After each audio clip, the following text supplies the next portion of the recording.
Inside the supermarket, Gu Xing was surprised to see that supermarkets in the 1980s already had such a large scale, with management similar to later times. The shelves were arranged by sections, goods were neatly stacked, and labels were posted, though they were handwritten. There were also promotional sale items. At this moment, Gu Erwi felt like she had entered a new world. She never imagined that goods could be sold like this, openly, with customers free to pick whatever they liked. Every product had a price, and there were no pushy salespeople or the need for tickets to buy. She even wanted to buy many things and did so, placing item after item into Zhang Zijuan's basket. She whispered to Zhang Zijuan, "Sanjing likes to eat, so buy her more snacks to take home." "Why haven't I seen Sanjing?" Zhang Zijuan asked. "He's at sports school and can't come home often," she replied. Zhang Zijuan nodded, thinking to himself that Gu's 4 daughters, regardless of age, all had their own unique traits. Meanwhile, Gu Xing and Gu Yimin also bought quite a few things. The 4 of them spent the morning shopping and returned home with a large pile of goods. After lunch, the 3 sisters rested at the hotel. They sat together discussing the supermarket business. Zhang Zijuan sat on the sofa, cross-legged, eating snacks. Meanwhile, Gu Erwi said, "Running a store like this, besides the supplies, how much stock do we need and how will the staff manage everything?" Gu Erwi shared her ideas and Gu Yimin took notes. After she finished, she said, "I think they also have some skills in arranging the products." Gu Xing listened to both of them and then offered her own suggestions. Once she finished, the basic plan for the supermarket was almost complete. In her previous life, Gu Xing wasn't in the supermarket business, but in the modern era of information explosion, she knew some management skills. However, in this new time, many things still needed to be explored.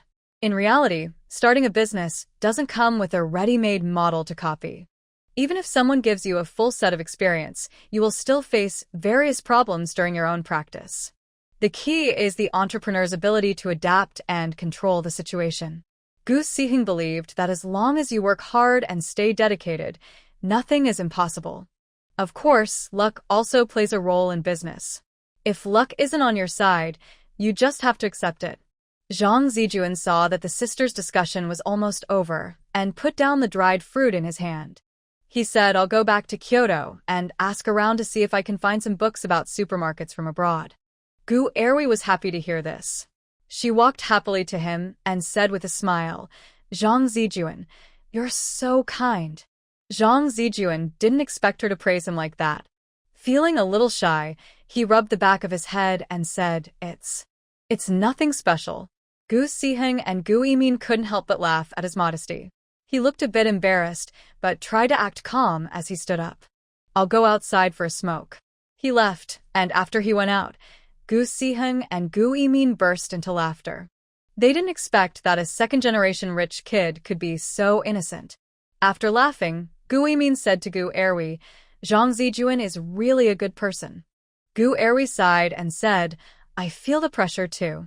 No matter what Zhang Zijuan was like before, he wasn't truly a spoiled heir now. Although he sometimes acted childish, it's undeniable that he comes from a good family background, looks good, and is just starting his career. As for herself, Gu Erwi was confident but knew she still had some gaps compared to him. Gu Xing understood her meaning and said, "The tides turn over 30 years. Who knows what our family will look like in a few years? And what about us?" Actually, Gu Xing was very confident. He believed that within 10 years, their family would experience great changes. In the future, the country would focus on business, and as their enterprise grew larger, even the government would need to serve well-known companies. Many entrepreneurs act as representatives or role models, so family background would no longer be an issue. Of course, this depended on the efforts of their entire family. Gu Erwi was not a pessimistic person. She only sighed briefly and believed that their family would get better and better, and she would also improve herself. Gu Yimin listened to his 2 sisters talk and felt that he was a bit indecisive. The 3 sisters discussed the supermarket for a while, then went out shopping together. When they arrived at Nanjing Road, they truly felt the prosperity of commerce. Shops lined up side by side, and the busy crowds showed the lively business atmosphere here. Even Zhang Zijuan said, "The most bustling street in Kyoto can't compare to this place." Gu Siheng replied, "Brother Jun, if you put your imported products in these stores to sell, you would also be part of this business." Zhang Zijuan was surprised. He had never thought about selling his imported goods in Kyoto or Haishur, but now he considered it might be possible. His childhood friend, like him, used to love playing around and never thought about doing serious work. He only started doing foreign trade on a whim, but after getting support from his family and being reminded to work hard, they managed to reach where they were now. Actually, suggesting they set up a foreign trade company was also a family idea. The two young masters hadn't started it yet. But now, seeing Gu Erwi working hard for her career and noticing the enthusiasm of the Gu family, Zhang Zijuan felt for the first time that they really needed to change. Otherwise, sigh. The group wandered along Nanjing Road, bought many things, then returned to the hotel to rest. The next day, the four of them went back to the supermarket, this time with a purpose, mainly to observe some details about mall management. After staying in Haishur for 3 days, the four of them returned to Lizhou. Once home, Gu Erwi started writing down her ideas. Gu Siheng briefly looked over her notes and once again admired her entrepreneurial talent. This was a proper business plan. Meanwhile, Zhang Zijuan returned to the provincial government compound. When he got home, he went straight to bed because he was truly exhausted these days. He woke up around 6 or 7 o'clock when his father, Zhang Jingtong, came back. Seeing him still looking sleepy, Zhang Jingtong was used to it. "My wife passed away early, and I was busy with work. No one took care of my son, so he ended up like this. I feel very guilty about it.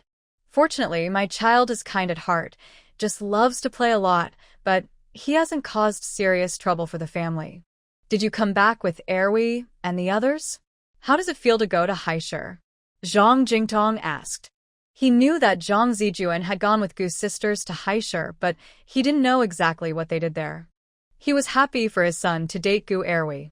Finding a smart, hard-working, capable daughter-in-law is better than someone who just likes to have fun like his son. That way, not only would their marriage be better, but it would also positively influence the next generation. His son was already like this, and he didn't want his grandson to be unmotivated either. Zhang Zijuan poured himself and Zhang Jingtong a glass of water, took a sip, and said, "I just think Haishur is pretty fun, more interesting than Kyoto." Hearing the word fun, Zhang Jingtong's temples twitched. He worried that Gu Erwi, a good girl, might be led astray. Suppressing his concern, he asked, "What did you all do there?" Zhang Zijuan looked at his father, knowing what he was thinking, and said, "What could we do? Erwi and them went to inspect supermarkets in Haishur. She probably wants to open one." Zhang Jingtong was surprised. He knew about the supermarket in Haishur, not only from newspaper reports but also from his secretary, who told him about it. Now that the country is opening up, developing the economy is the main achievement for local officials like him. Economic development must also focus on people's livelihoods. Currently, the biggest issue nationwide is supply and demand. As an official in charge, he needed to promote production, meet people's needs for goods, and make shopping easier for everyone. The current rationing system at the supply and marketing cooperatives is very inconvenient and discourages people's desire to buy. Without purchasing power, how can the economy grow? Zhang Jingtong thought deeply for a moment. After a while, he asked Zhang Zijuan, "Does Gu family really want to open a supermarket?" Opening a clothing store isn't a big deal, but a supermarket is different. It addresses a major problem, making it easier for people to buy things, and should be taken seriously. If Gu family really plans to open a supermarket and succeed, it would have a big impact, and support is necessary. Of course, he also needed to see if Gu family had the ability to do so. Zhang Zijuan didn't know that his father was already thinking about national economic issues in just a short time. He said, "I think Erwi is quite interested, but I don't know what her father thinks. Her father has gone to Shunshur." Zhang Jingtong nodded and kept this in mind. He asked again, "How are you getting along with Erhui? Are you planning to settle down?" Zhang Zijuan didn't speak. Zhang Jingtong understood what he meant. She still hadn't fully taken a liking to him. After thinking for a moment, he said, "When you're with a girl, you can't get upset easily. Show your good points. And also our family's strengths. He doesn't have many personal good qualities, but our family strengths can be used to make up for that." "I understand," Zhang Zijuan replied. Seeing how Hui spoke to him that day, he didn't lose his temper. Zhang Jingtong nodded again, then remembered what Zhang Zijuan said about Yi Qi and the eldest daughter of the Gu family, and asked, "Did Yi Qi really not get her interest?" Zhang Zijuan proudly mentioned this matter. "Look, everyone praises Yi Qi, but he was rejected. Yet, he's about to start dating Hui. What does this mean? It means he's better than Yi Qi. Such things shouldn't be known by others, as it would harm Yi Qi and Gu Yimin's reputation. Otherwise, he would definitely tell everyone." "He really wasn't interested," Zhang Zijuan said. "If Gu Hui found out he was talking nonsense, she would definitely scold him." "When did she say that her older sister wasn't interested in Yi Qi?" "She only said that her older sister and Yi Qi had no relationship." After hearing this, Zhang Jingtong looked at the Gu family with even more respect. Even though Yi Qi's family has some issues, his excellence is undeniable. Many families in the capital want to marry into the Yi family, but the Gu family didn't rush into it. They even refused Yi Qi. What does this show? It shows that the Gu family is clear-headed and not just after profit. So, he has even more confidence in the Gu family. "When are you returning to Kyoto?" Zhang Jingtong asked Zhang Zijuan again. Zhang Zijuan lazily leaned back on the sofa and thought for a moment, then said, "Probably in the next couple of days." He also wanted to stay a few more days in Lizhou to spend more time with Hui, but he needed to go back and focus on his work.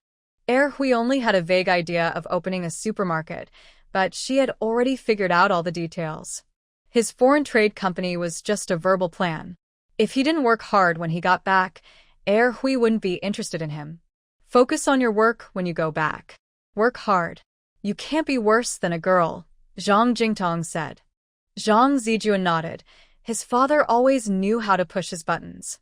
2 days later, Zhang Zijuan returned to Kyoto and agreed to call Gu Hui every few days. She accepted. After he left, Gu Hui continued working on her supermarket plan. 3 days later, Gu Zhengwo came back, bringing a batch of autumn clothes and some fruits from Shenzhen. The 2 new employees he hired started working, and Gu Xueqiang also returned. They finished packing the goods. Gu Hui talked to Gu Zhengwo about the supermarket and showed him the plan she had prepared. Gu Zhengwo looked at it and saw that Gu Hui's plan was detailed and clear. He understood it at once.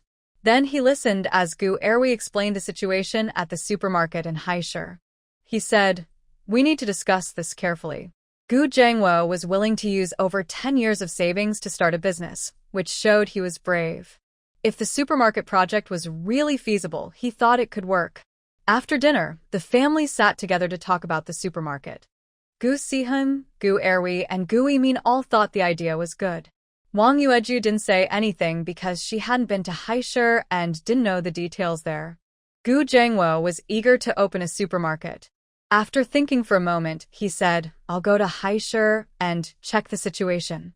He acted quickly, buying a train ticket to Shinshu the next day, and by the 3rd day, he was on a train heading to Haisher.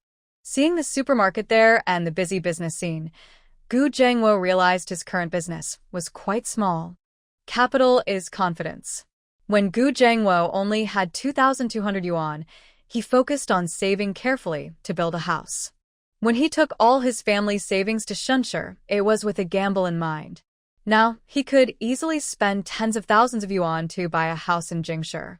With so much capital and his experience and insight from doing business, he felt he shouldn't be satisfied with his current small business. Back in Lizhou, just as Sanjing returned from school to rest, the family gathered for a meeting. The main topic was whether to open a supermarket. Gu Sihan was the first to suggest it. She expressed her opinion. "First of all, I agree. It's hard for everyone to buy things at the supply and marketing cooperative now. Queuing is common, and there are monthly limits, not to mention the special tickets needed. I think opening a supermarket would be a good business." After she finished, Gu Hui said, "I agree too, but this is different from just selling clothes. We need to prepare well.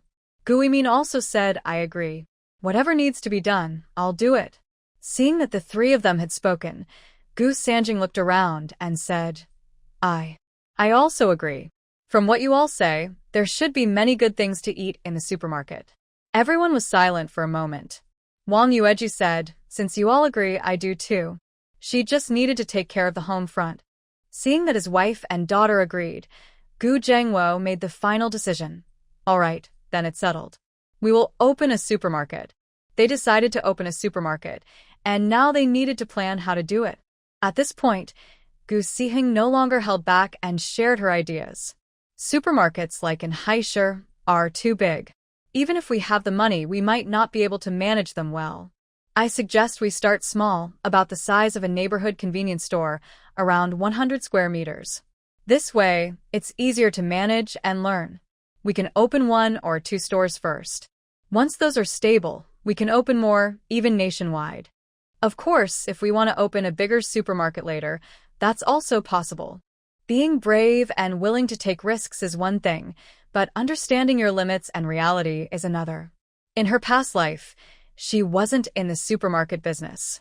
Her father and second sister had business sense, but facing new things, having brains and courage alone doesn't guarantee success. A large supermarket of over 1,000 square meters can suffer big losses from just one mistake. Smaller convenience stores are different. If something goes wrong, they can close for a few days to fix it without losing too much. Basically, the early stage is about experimenting and practicing. Once the first few stores succeed, they can copy the model. As they gain more resources, they can open large supermarkets and even create a nationwide chain. Gu Zhengwo and Gu Erwi are not impulsive or overly ambitious. They agree that Gu Sihing's idea makes sense. The main goal is set: opening convenience stores. Next, they focus on details like location and suppliers. Gu Sihing suggested, I think the first store should be near Lizhou University's staff housing. Gu Erwi understood her point. There are 2 other universities nearby, and most residents there are highly educated. For a flexible supermarket like theirs, it's easier to avoid theft. Well-educated people tend to steal less. But why not near the government staff housing? Asked Gu Yimin. Gu Erwi replied, because government workers find it easier to buy things at the supply and marketing cooperative. They don't lack daily necessities. All right, then let's set it near Lizhou University's staff housing. And about supplies, everyone make a list of products. We'll review and decide what to stock, Gu Zhengwo finalized. The next day, everyone in the Gu family was tasked with listing products.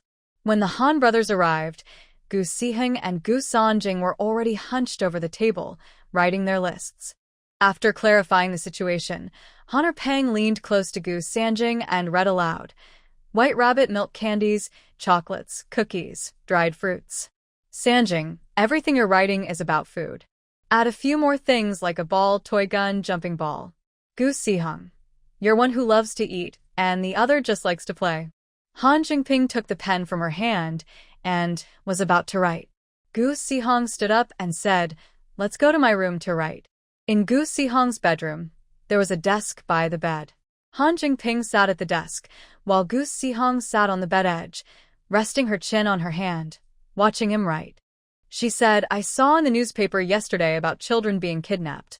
Imagine if those kids were sold, they would never know their real parents in their whole lives. Sigh. Gu Sihong didn't think Han Jingping was a kidnapped child.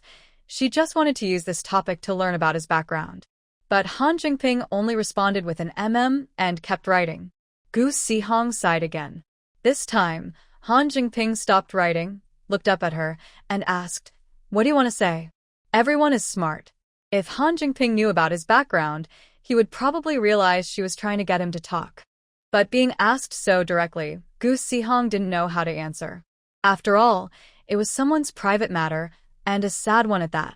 I didn't mean to say anything, Gu Sihong said awkwardly. It's just what you're thinking, Han Jingping said calmly. Unlike his usual cheerful and friendly attitude or his coldness when fighting, his expression was one of indifference, as if this wasn't happening to him at all. Gu Sihong felt a bit upset. No one would want to be unaware of their true background. Why was he so indifferent? What do you know? Gu Sihong asked. Han Jingping didn't answer her directly. Instead, he asked seriously, do you mind? Suddenly, Gu Sihong felt that their conversation was a bit strange. She said, what do I mind? No matter what, you're still you with me. Han Jingping smiled and patted her head. He returned to his usual good-tempered self. Gu Sihong still felt curious about who his parents were. Knowing might help her figure out whether the car accident in her past life was an accident or intentional. Do you know who they are? Gu Sihong asked. Han Jingping kept writing and said, what's the use of knowing? What's the use of not knowing? Anyway, they have nothing to do with me. That was all he said about it. Maybe they could have an influence on you, Gu Sihong asked again. Han Jingping turned to look at her. Can we change the subject? Gu Sijing quickly nodded. I'll go to dance class again tomorrow. You can come with me. Okay. Han Jingping continued writing. Gu Sijing leaned over the desk and said, my book should be at the bookstore soon. I wonder if it will sell well. Han Jingping replied, I think it will sell well. I think so too, but what if it doesn't? You can't decide that. Why worry so much? Because selling more means earning more money. They chatted off and on, making a list.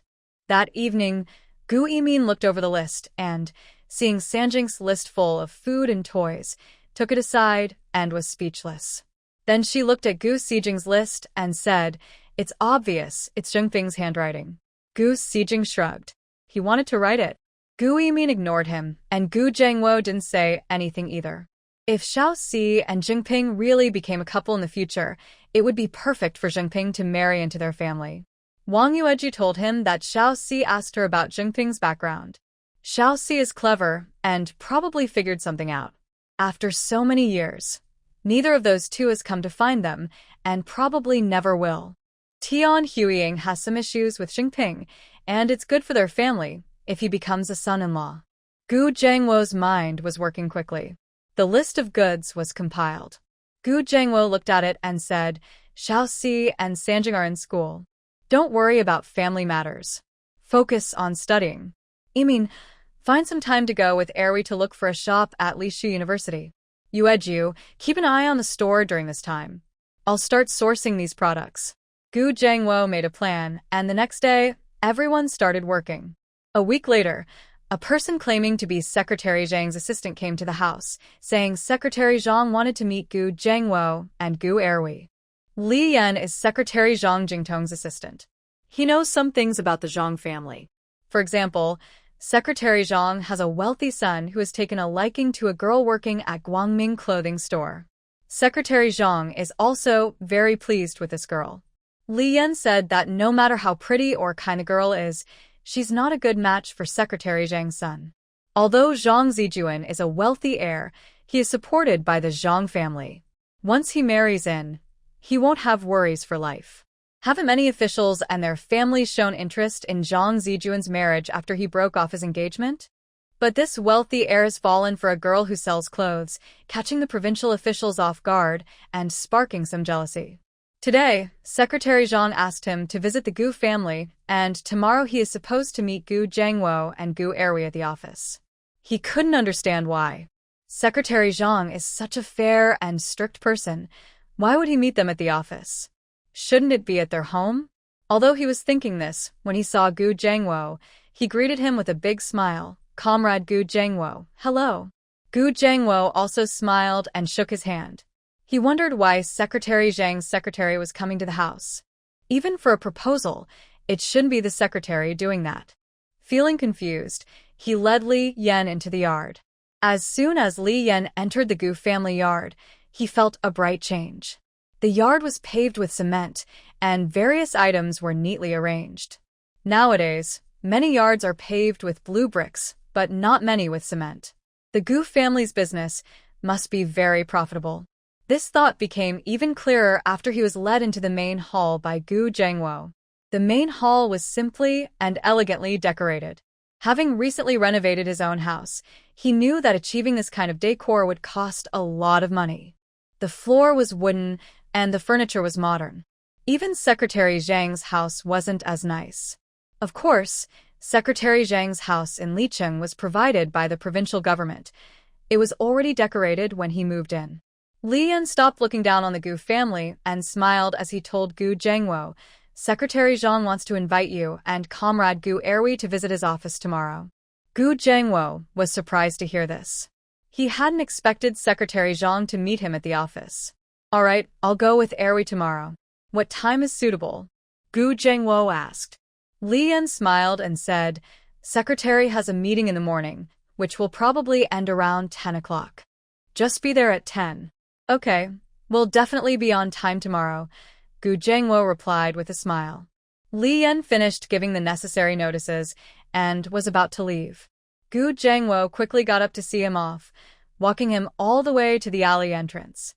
He watched him ride away on his bicycle before returning home. At this moment, Gu Yimin and Gu Erwi were discussing renting a house. They had been looking around nearby for days. The area mostly had no businesses, except for a couple of small shops. If a supermarket opened, their business wouldn't be bad. However, there was a problem. Very few suitable houses were available in this area. Gu Erwi and Gu Yimin searched for several days before finding this one. The house was opposite Licheng University's staff compound. It was an old house left by the landlord's ancestors. It was considered suitable because most houses on this street faced inward, but this one faced outward. It had 3 rooms, totaling about 100 square meters. The landlord said that the door of this house used to face inward. Before liberation, her family learned how to make tofu from others. Later, when they wanted to sell tofu outside, they changed the door to face outward. Gu Erwi and Gu Yimin thought this place was suitable and negotiated with the landlord to rent it. The landlord was a woman in her 60s, surnamed Chung. She heard the rent was 15 yuan a month and agreed, without hesitation. Of course, Gu Erwi clarified that they planned to rent the house for a long time, at least 5 years. Mrs. Chung was happy with a long-term lease. The longer, the better. When she was young, she had no job, and now she had no pension. 15 yuan a month was enough for her daily expenses. If she saved carefully, she might even save some money. Everything was settled, and today Gu Erwi and Gu Yimin brought the contract to sign. But this time, they weren't talking to the old lady. Instead, a woman in her 40s and a thin man with glasses. This house is my mother's retirement home. 15 yuan a month isn't enough. It should be at least 25, the woman said with a sideways glance at Gu Yimin and Gu Erwi.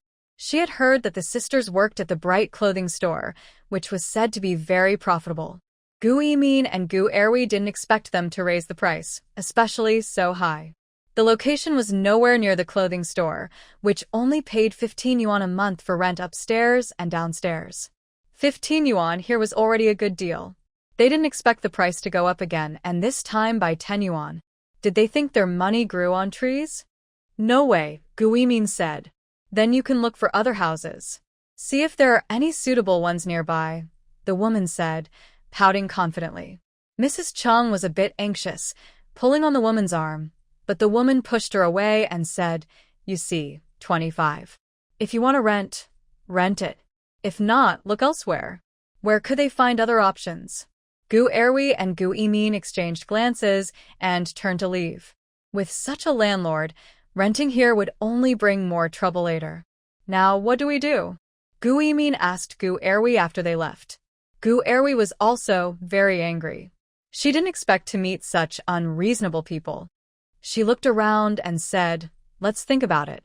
At worst, we'll buy a house nearby. Their family's house could have its door moved outside, and other houses could too. Plus, given the housing prices in Lisho, buying a house would only cost 4 or 5,000 yuan. That's not much for them now. Gu Yimin agreed. Yes, buying a house would be more secure to use. The two sisters decided on a new plan and rode their bikes around the area. This time, their search was broader. As long as the place faced the street and had a good environment nearby, it was fine.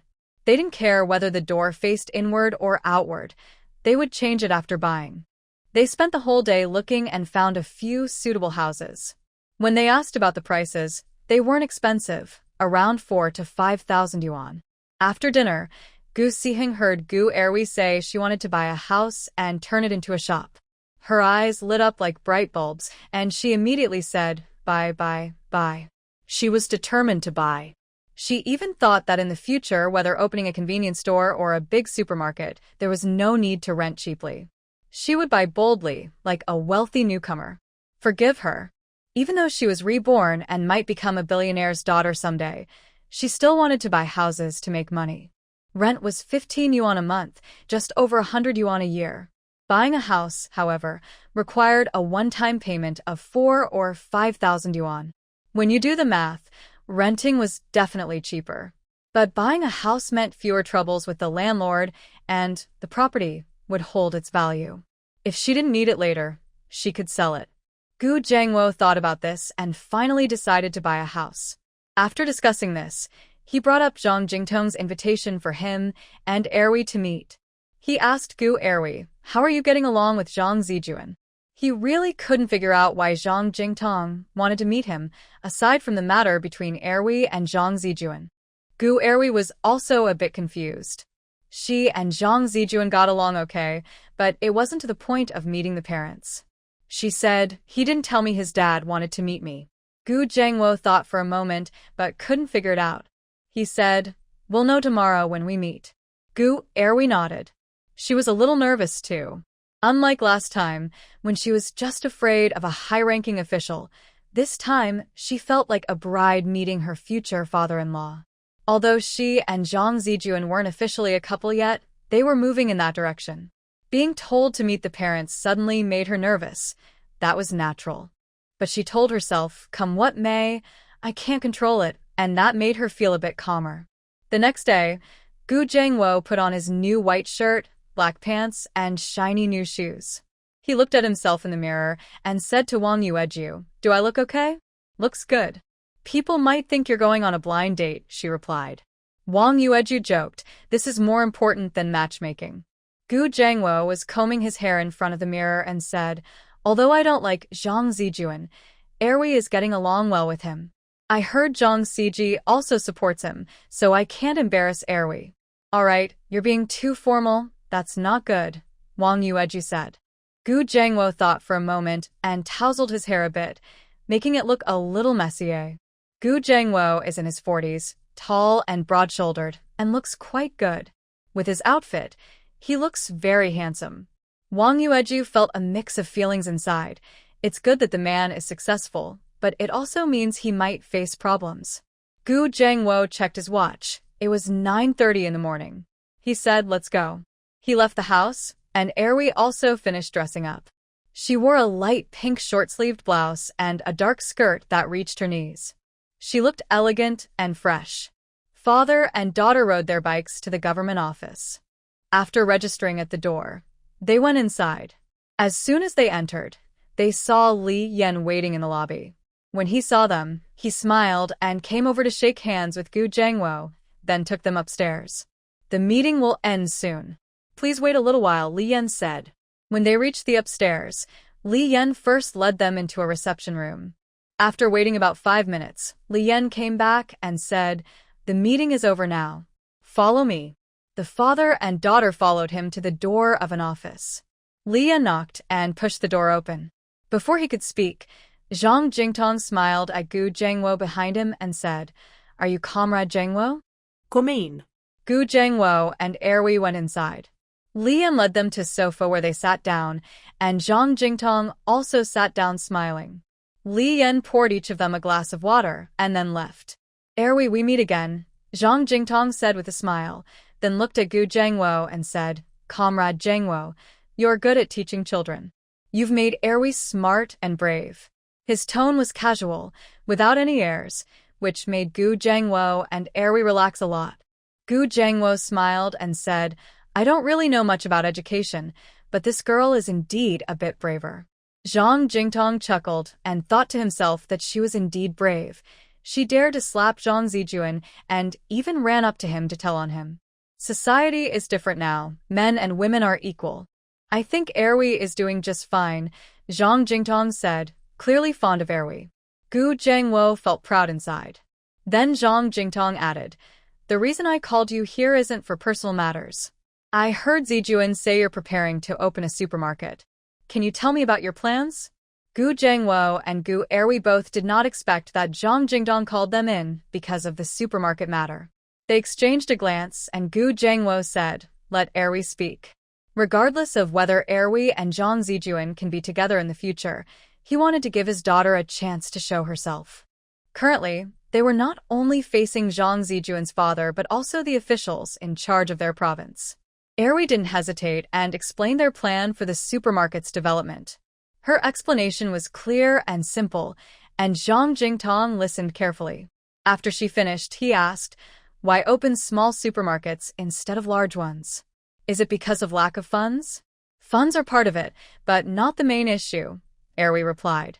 "We don't have experience running supermarkets. Starting small helps us gain experience. Also, our resources are limited, so we need to build them up." Zhang Jingtong nodded, thinking that the Gu family was not reckless or overly ambitious. He then asked, "What resources are you lacking?" Seeing his question, Erwi naturally took the opportunity to say, "Mainly, it's about suppliers. My dad has been facing many problems finding sources. Some factories don't want to supply us, and others have complicated procedures." He responded, "I'll find a way to fix that. When you go back, write a list, and I'll make arrangements with them." Gu Jiangwo was overjoyed and said, "Thank you so much." In recent days, he had been running between factories. Many factories either refused to supply small orders or had complicated procedures requiring multiple approvals. Hearing their gratitude, Zhang Jingtong said, "I should thank you. It's very hard for people to buy things now, and the state-run supply and marketing cooperatives can't meet everyone's needs. People don't have enough purchasing power, so there's no economic growth. That's one of the reasons for reform and opening up." When he talked about economic development, Gu Jiangwo and Gu Erwi felt somewhat confused but understood that what they were doing now was beneficial for the economy. That's why Zhang Jingtong met with them in his office. Suddenly, they both felt they knew too little and had much to learn. "Your plan for the supermarket is very good," Zhang Jingtong said again. "Focus on your reality and develop steadily." "That's great." Both Gu Erwi and Gu Jiangwo smiled modestly. Zhang Jingtong then looked at Erwi and asked, "According to your plan, if everything goes smoothly, how many stores do you think you can open this year?" Gu Erwi and Gu Jiangwo both didn't know how to answer. They were feeling their way forward, unsure when the second or third stores would open since the first one hadn't even started yet. However, both Gu Jiangwo and Gu Erwi didn't know how to answer how many stores they could open this year. They were silent for a while, and finally Gu Jiangwo said, "We don't really know. We haven't done this before." Zhang Jingtong then realized he had been too eager. He smiled and said, "I was too impatient. Let's talk again after some time." With that, the matter was considered settled.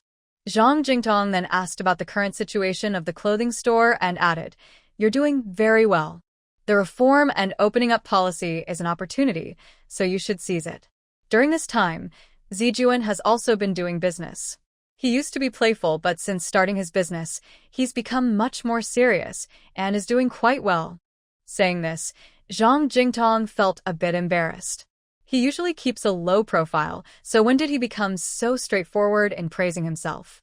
For his son, he was willing to do anything. "Kids love to play when they're young, but they'll grow out of it," Gu Jiangwo replied. Zhang Jingtong couldn't help but praise him directly. How could he not?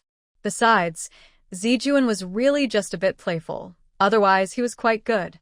Unlike some children of officials who rely on their family background to do wrong and bully others. Of course, if that were the case, he wouldn't let Erwi associate with him. The two fathers chatted a few more words about their children. Gu Jiangwo then stood up to leave.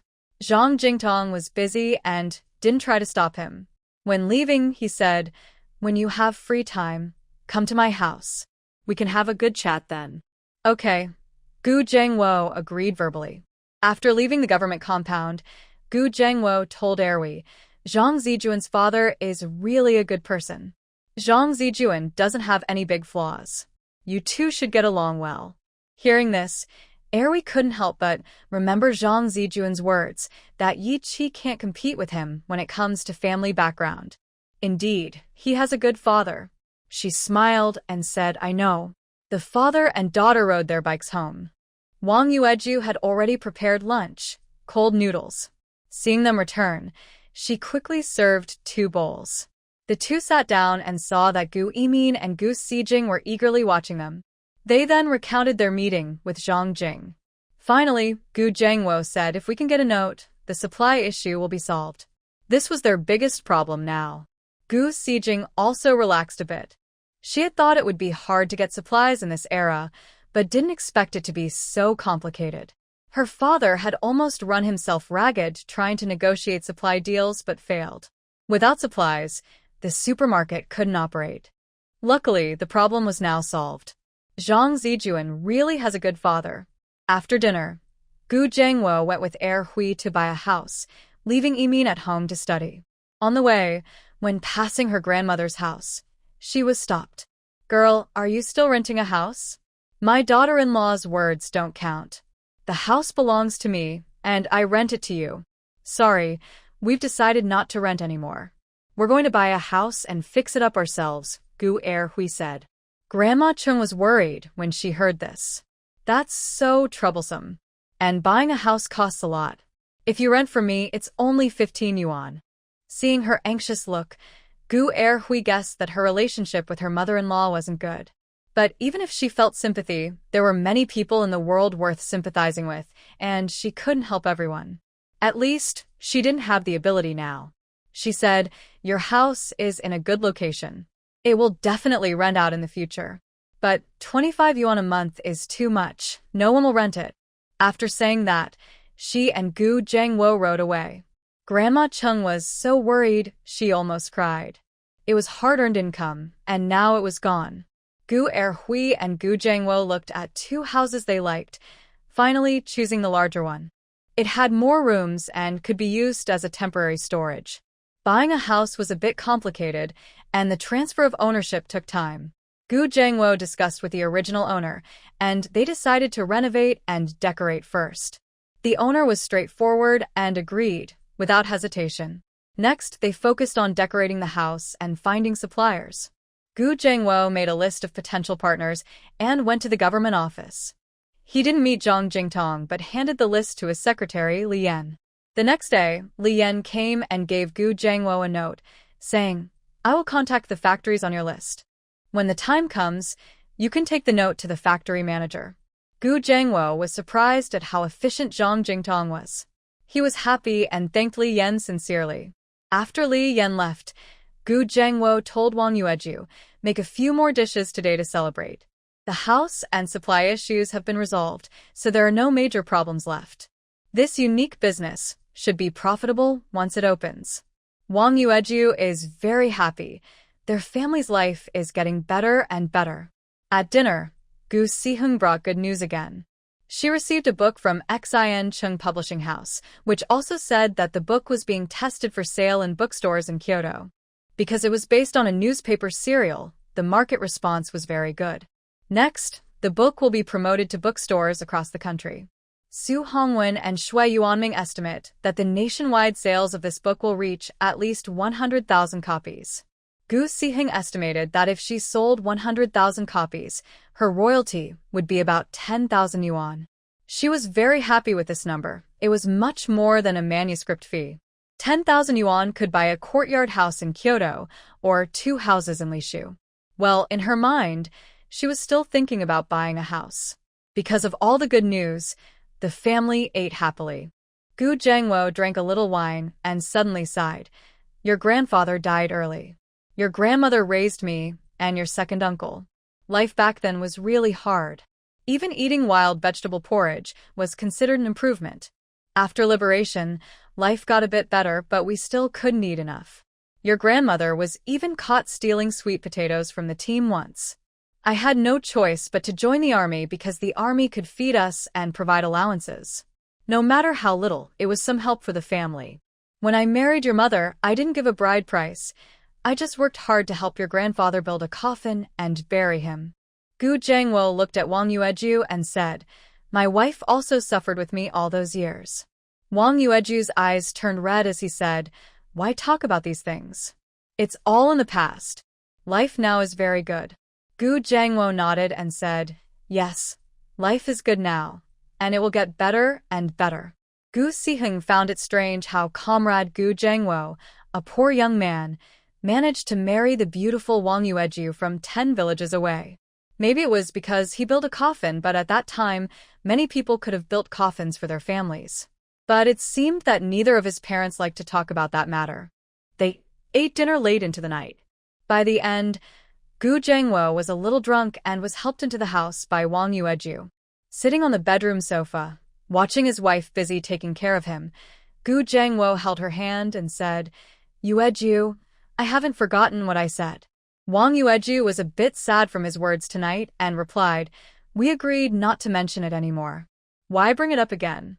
Gu Zhengwo saw his wife was unhappy and quickly grinned, changing the subject. "Once the supermarket opens and stabilizes, I'll take you." "What's it called?" "Oh, yes, travel. I'll take you on a trip." A drunkard's words, but Wang Yueju pretended not to hear. She helped him wash his feet and supported him to bed. But tonight, comrade Gu Zhengwo was very excited. He couldn't sleep and started pulling his wife to do some exercise. The main problem was solved, so Gu Erwi and Wang Yueju took charge of decorating the shop, while Gu Zhengwo handled sourcing supplies. Gu Yimin studied while also helping with the clothing store. Actually, the clothing store was overseen by Gu Xueqiang, and Gu Yimin mainly checked the accounts daily. Her main focus was still on studying. Gu Siheng and Han Jingping had both started school.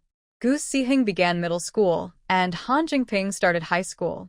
The middle and high schools were just separated by a wall. Now Han Jingping rode his bike to take Gu Siheng to and from school every day. Today, at the school gate, Gu Siheng got off his bike and was about to go inside when Ma Dongmei approached. She greeted Gu Siheng but kept her eyes on Han Jingping. Gu Siheng was a bit speechless. This classmate was still crazy about Han Jingping. He wondered how a kid of 11 or 12 could like someone for so long. "Are you still interested in him?" Gu Siheng asked Ma Dongmei as they walked. She replied, "He's my motivation." Gu Siheng. "All right, keep it up."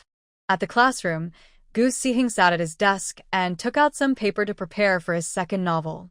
This time, he planned to write about middle school students' lives, titled Whose Youth Isn't Wild.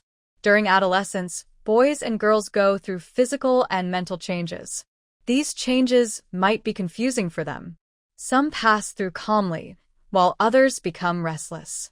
They might experience funny or embarrassing things, or some events could leave permanent marks on them. Gu Siheng wanted to explore the psychology of young teenagers more deeply in this book, using a positive attitude to guide them to live their lives and shape their futures. Meanwhile, in Kyoto, the Shinching publishing house faced its first crisis. Whose Childhood Isn't Troublesome was pulled from shelves in major bookstores across Kyoto.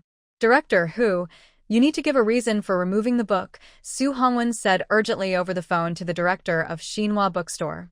This morning, they suddenly received a notice that their book was to be taken off the shelves.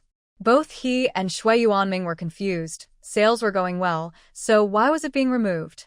They quickly contacted major bookstores in Kyoto, but none of them gave a clear reason, only vague explanations. At this point, they probably realized they might have offended someone. However, they usually keep a low profile in their work. Who could they have offended? After hanging up, Su Hongwen looked at Shui Yuanming and said, "Ask editor Yu. He has many contacts in this circle." Shui Yuanming frowned and stubbed out his cigarette. "Let's ask." "I didn't expect our first published book to have such a problem." Su Hongwen patted his shoulder. "Hopefully, we won't face the same issue in bookstores across the country. Although the Kyoto market is not small, it can't compare to the entire country. If only the Kyoto market's books are removed, they might feel a little better." The two rode their bikes to Yu Jianbai's office, where he was talking to a refined-looking woman. Yu Jianbai's face was so dark it seemed like ink, showing their conversation wasn't very pleasant. When they arrived, Yu Jianbai ended his talk with the woman. "Like I said, don't be too extreme in your actions." The woman smiled gracefully. "I have no idea what you're talking about." Yu Jianbai waved his hand, not wanting to continue the discussion with her. The woman turned and left elegantly. Su Hongwen and Shui Yuanming felt a bit awkward seeing this. Yu Jianbai asked them to sit down, then went to the door, closed it, and said, "I know about your situation. Give up on the Kyoto market." Neither Su Hongwen nor Shui Yuanming expected that, before they could say anything, Yu Jianbai would give them such a strong. Su Hongwen asked, "Why?" "Editor Yu, do you know something?" Yu Jianbai sighed. "You know the book Childhood Troubles, right?" Both nodded. The book was on the shelves in Kyoto bookstores at almost the same time as Gu Sihing's Whose Childhood is Not Troublesome. But clearly, Childhood Troubles sold much less than Whose Childhood is Not Troublesome. Yu Jianbai explained because Whose Childhood is Not Troublesome blocked Childhood Troubles, it was taken off the shelves. Both Su Hongwen and Shui Yuanming were shocked. They hadn't expected such a reason. Who was so arrogant in their actions? He told them, "Don't ask too many questions or spread this around. Just focus on selling nationwide." Yu Jianbai truly likes Gu Sijing. He thinks she not only has literary talent, but also has her own principles when doing things. The child from Xia Yuan's family can't compare to Gu Sijing at all. "How should we talk to Gu Sijing about this?" Shui Yuanming asked. "Why should she know?" Yu Jianbai replied. "She's just a child. It's better not to let her see the dark side of society so early. She's a literary genius, and we should protect her talent."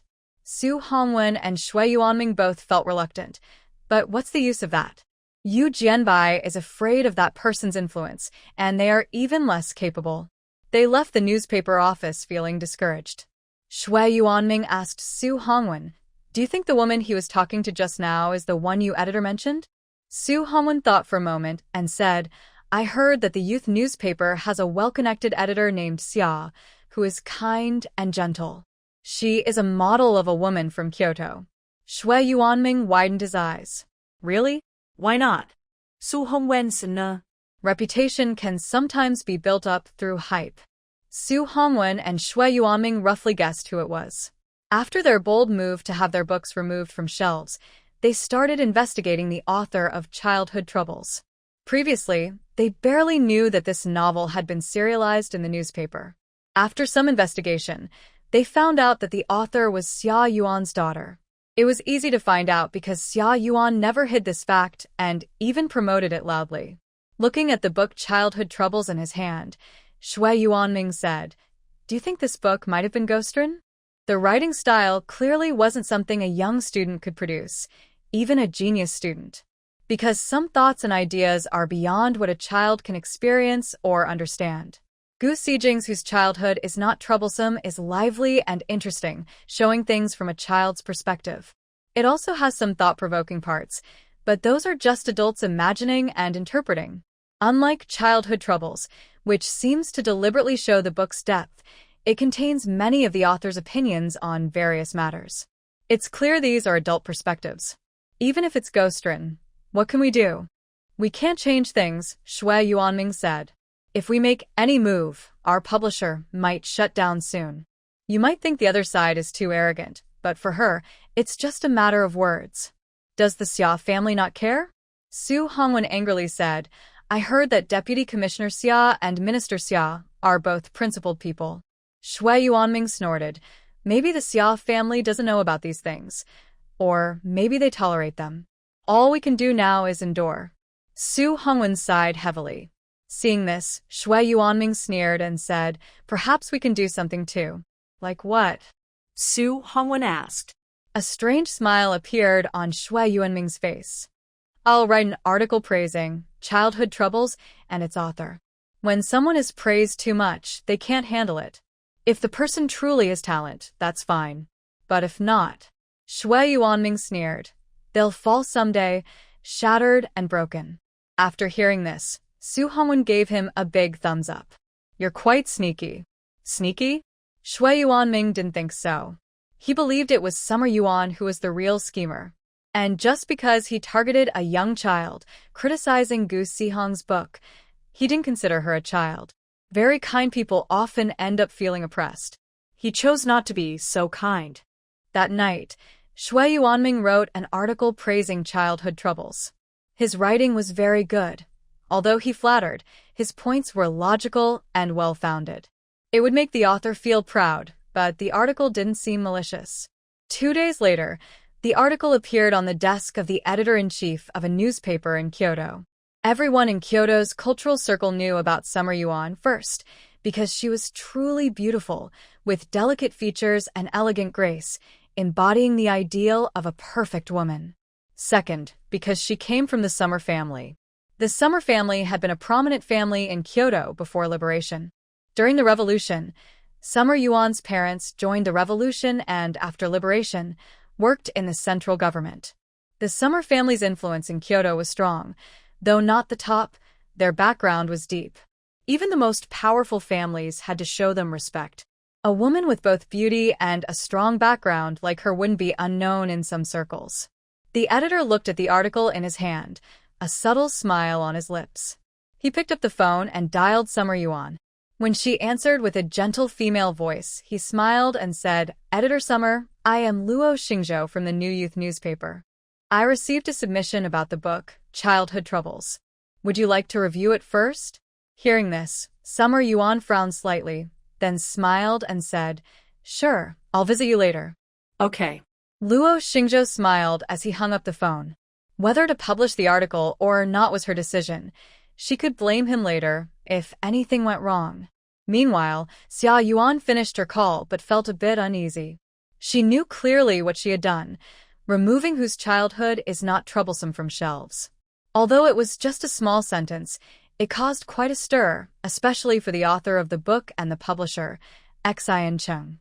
If they protested, they might try to expose this incident through newspaper articles.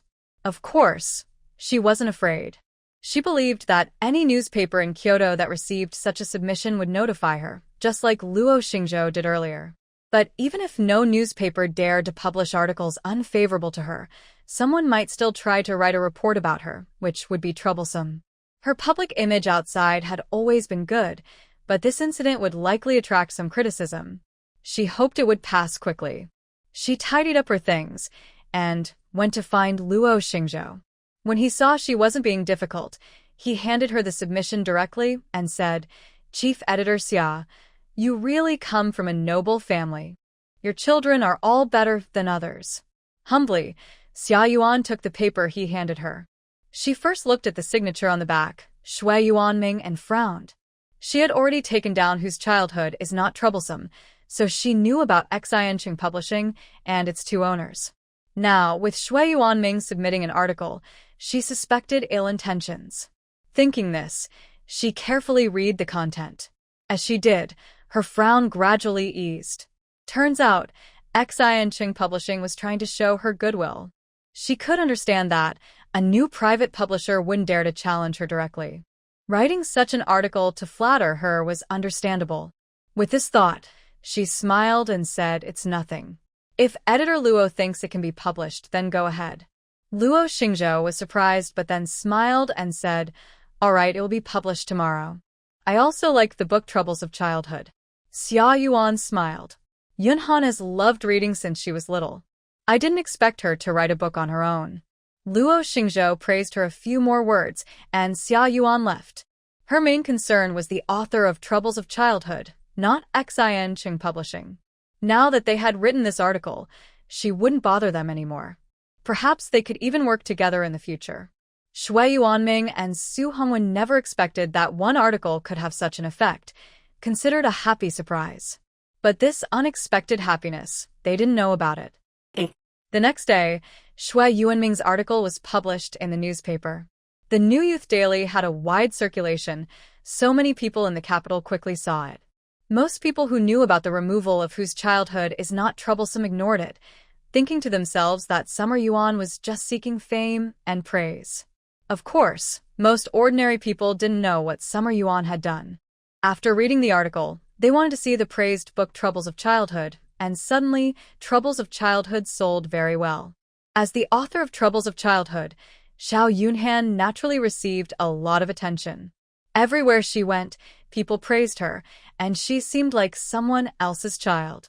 That day, the teacher praised Xiao Yunhan in class and after class, kindly called her to the office and said, "Yunhan, your writing skills are so good.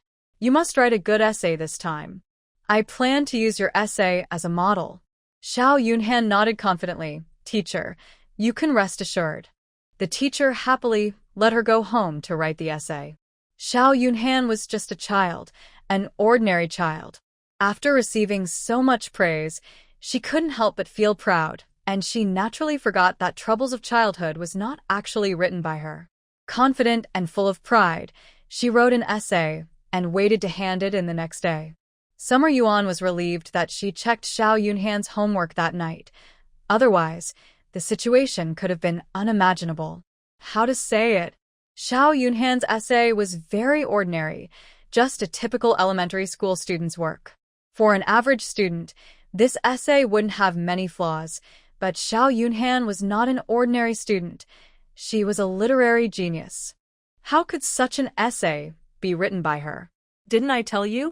Read more books. Read more books. What have you been reading? Look at what you've written. It's trash. It's dog. Summer Yuan threw the notebook in front of Xiao Yunhan. Xiao Yunhan burst into tears, feeling that her essay was very good. She never expected her mother to criticize it as trash and dog. Those words are so insulting. She had never been scolded like this before. Are you still crying? Summer Yuan shouted at Xiao Yunhan. Do you know how much I have sacrificed for you? Do you know how many people are waiting outside to see our jokes? I asked you to work hard, and this is the result of your efforts? Summer Yuan was almost furious. How could she have such a foolish daughter? What's going on? Xiao Yuha pushed the door open and saw Summer Yuan glaring at Xiao Yunhan. Xiao Yunhan was crying loudly, and his face immediately turned cold. Summer Yuan, what are you crazy about now? What am I crazy about? Summer Yuan bent down to pick up the essay written by Xiao Yunhan and threw it at Xiao Yuha. You're a college teacher. Look at what your daughter has written. Xiao Yuha unfolded the notebook and looked. Then he said, What's the problem? It's normal for a young student to write like this. Normal? Summer Yuan pointed at Xiao Yunhan. Is she an ordinary elementary student? She has read a book. The book was written by you, not her. Xiao Yuha also raised his voice. He didn't agree with her, but he had no say in this family. No, Xiao Yunhan suddenly shouted loudly. I wrote the book. Xiao Yuha didn't expect Xiao Yunhan to lie so blatantly. He was so angry that he pointed at Summer Yuan and then at Xiao Yunhan before slamming the door and leaving. Summer Yuan ignored him. She had already regretted it. She shouldn't have been so obsessed with Xiao Yuha's appearance and talent. She should have married someone from a good family background. Otherwise, life wouldn't be so exhausting now. I'll write an essay. You memorize it tonight and hand it in tomorrow, Summer Yuan said as she leaned over the desk to start writing. After finishing, she asked Xiao Yunhan to recite it. That night, Xiao Yunhan didn't go to bed until after 2 o'clock. Shui Yuanming and Su Hongwen no longer argued about the Kyoto market. They focused most of their energy on markets outside Kyoto. Because they were angry, they were determined to make whose childhood is not troublesome sell well in local markets. Su Hongwen also asked his aunt abroad for marketing advice. Ms. Su shared many ways to promote foreign books. After listening, Su Hongwen and Shui Yuanming designed a poster with the help of a classmate studying art, then had it printed. The posters, along with the books, were sent to bookstores across the country. On Sunday, Gu Sihong finished dance class and went to the bookstore with Han Jingping. They saw a large poster on the door with the words whose childhood is not troublesome, very eye-catching. In this era, new books in bookstores usually had no promotion. The publicity for whose childhood is not troublesome was pioneering, naturally attracting many viewers.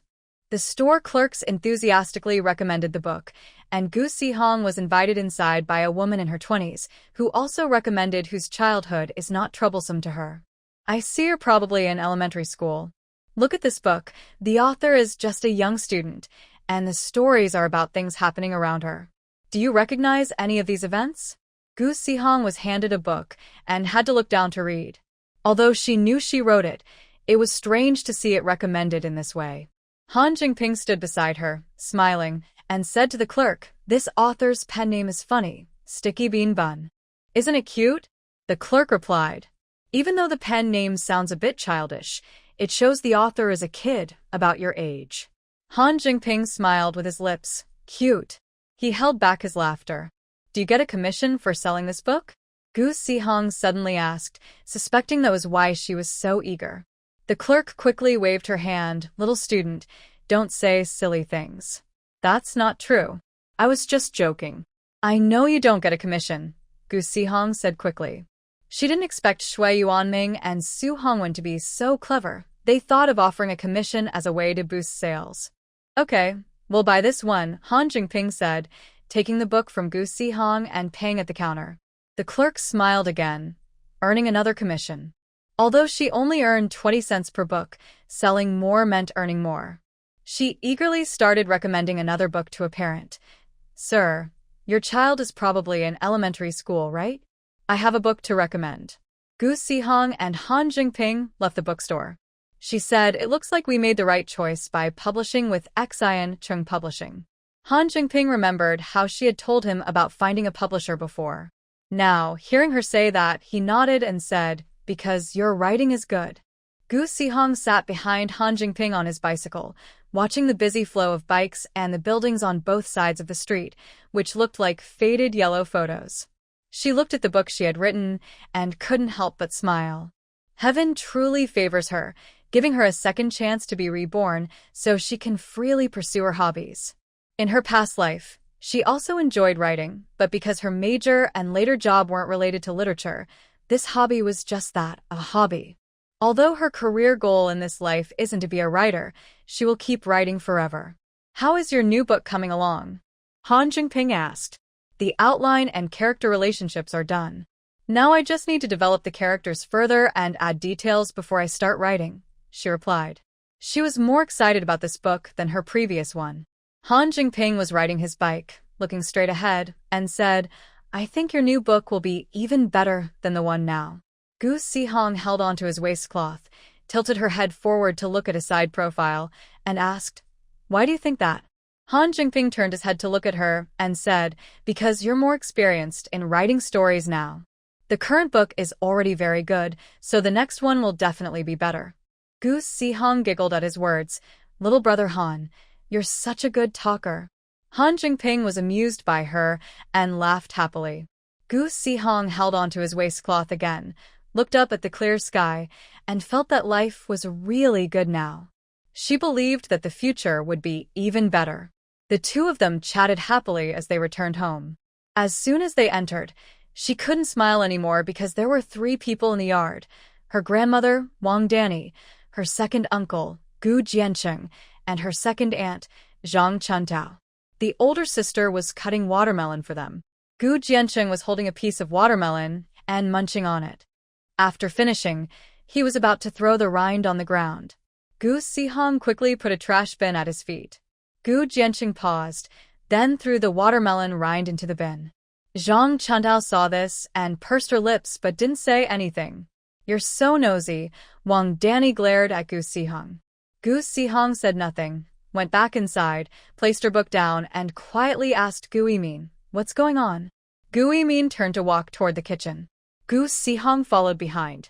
Once inside, Gu Yimin said, They've been here for a little while. Mom went to call Xueqiang. Why did they come so suddenly? Gu Sihong asked. I don't know, but I think they didn't come with good intentions, Gu Yimin replied. Gu Sihong snorted. How could they be anything good? If Grandma stays here, we can enjoy good food and drink. But if the second uncle and others want to live here, that's not happening. Wang Danny's main concern was Gu Xueqiang and Gu Xuebin. If she didn't live with the second house, there wouldn't be big problems. Yimin Xiaoxi, what are you two whispering about inside? Wang Danny called from outside the kitchen. Gu Sihong and Gu Yimin had no choice but to go out. I heard the clothing store's business is very good. How much money can they make in a day? Wang Danny looked at the sisters' faces as if she was afraid they might lie. Gu Yimin sat down on a chair and said, I don't know. All the money is managed by my dad.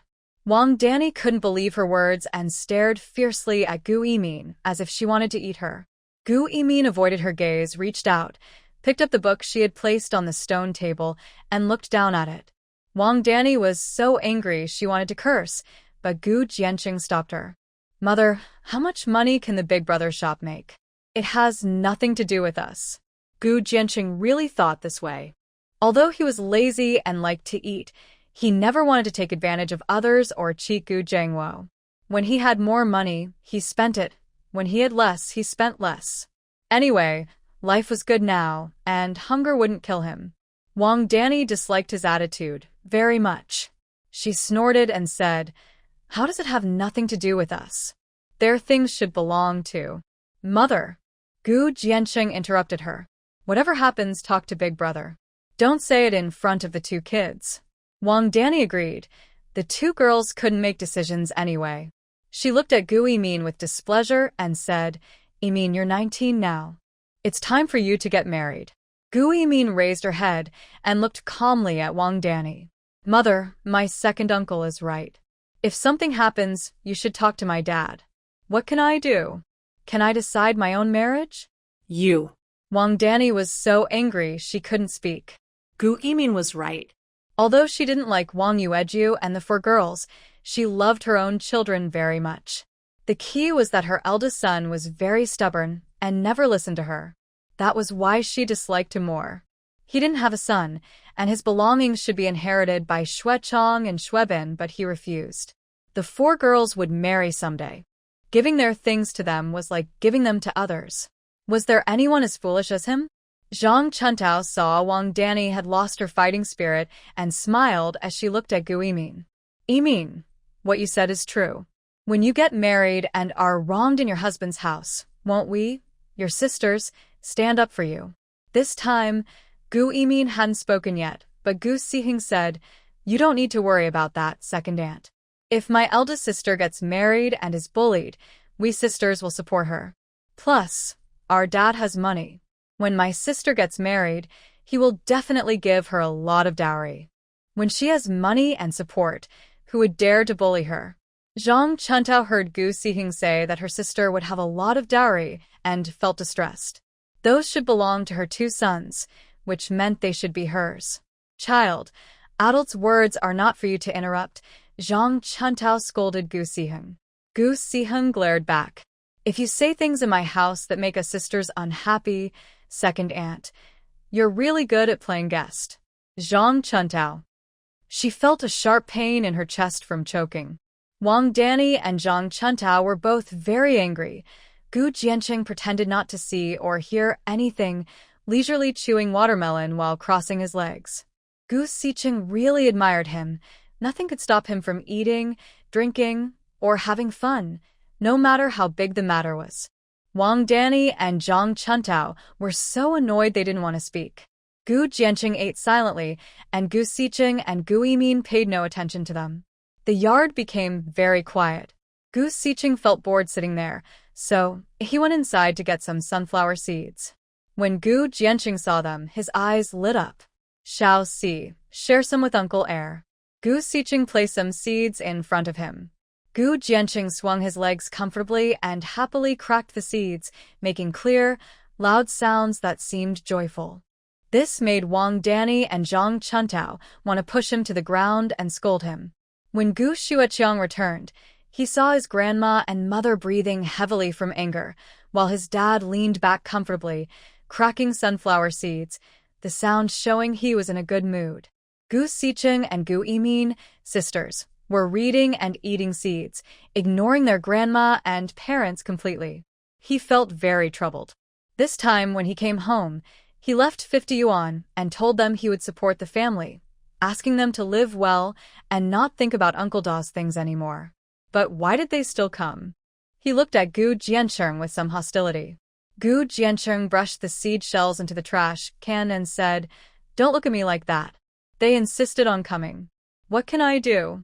Gu Siqing curled her lips. "You're just a fool." Gu Xueqiang knew his father's personality. He was hopeless. He looked at Wang Danny and Zhang Chuntao and said, "Grandma, Mom and Dad, come to my room first." Gu Jianqing, hearing this, grabbed another handful of seeds from the table and stood up. Wang Danny and Zhang Chuntao sat still, unwilling to move. Wang Danny asked, "Why are you back? Where's your Uncle Da?"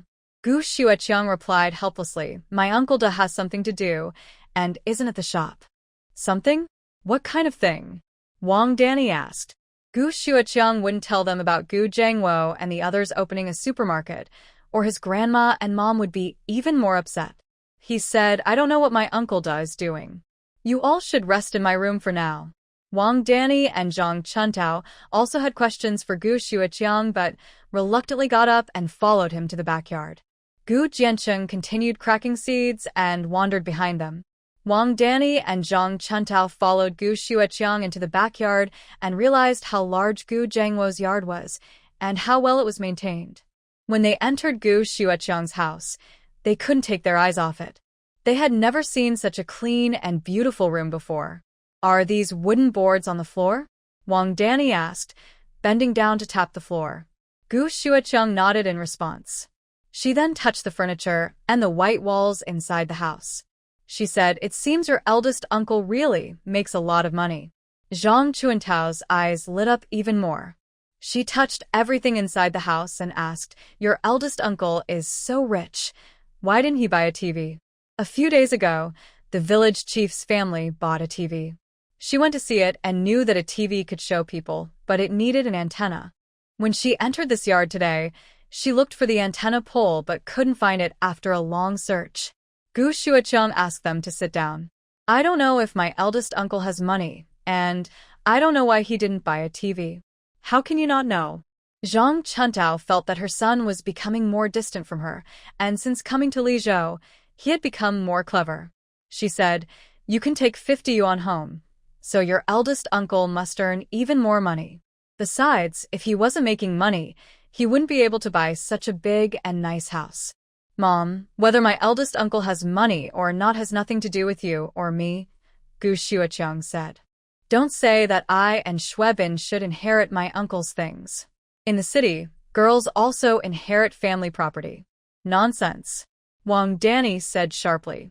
"What kind of girl can inherit family property?" "Many families in Lizhou do," Gu Xueqiang replied. Wang Danny didn't know much about Lizhou, but Gu Xueqiang spoke confidently, so she believed him instinctively. "Still," she said, "Lizhou is Lizhou and Shangshui village is Shangshui village.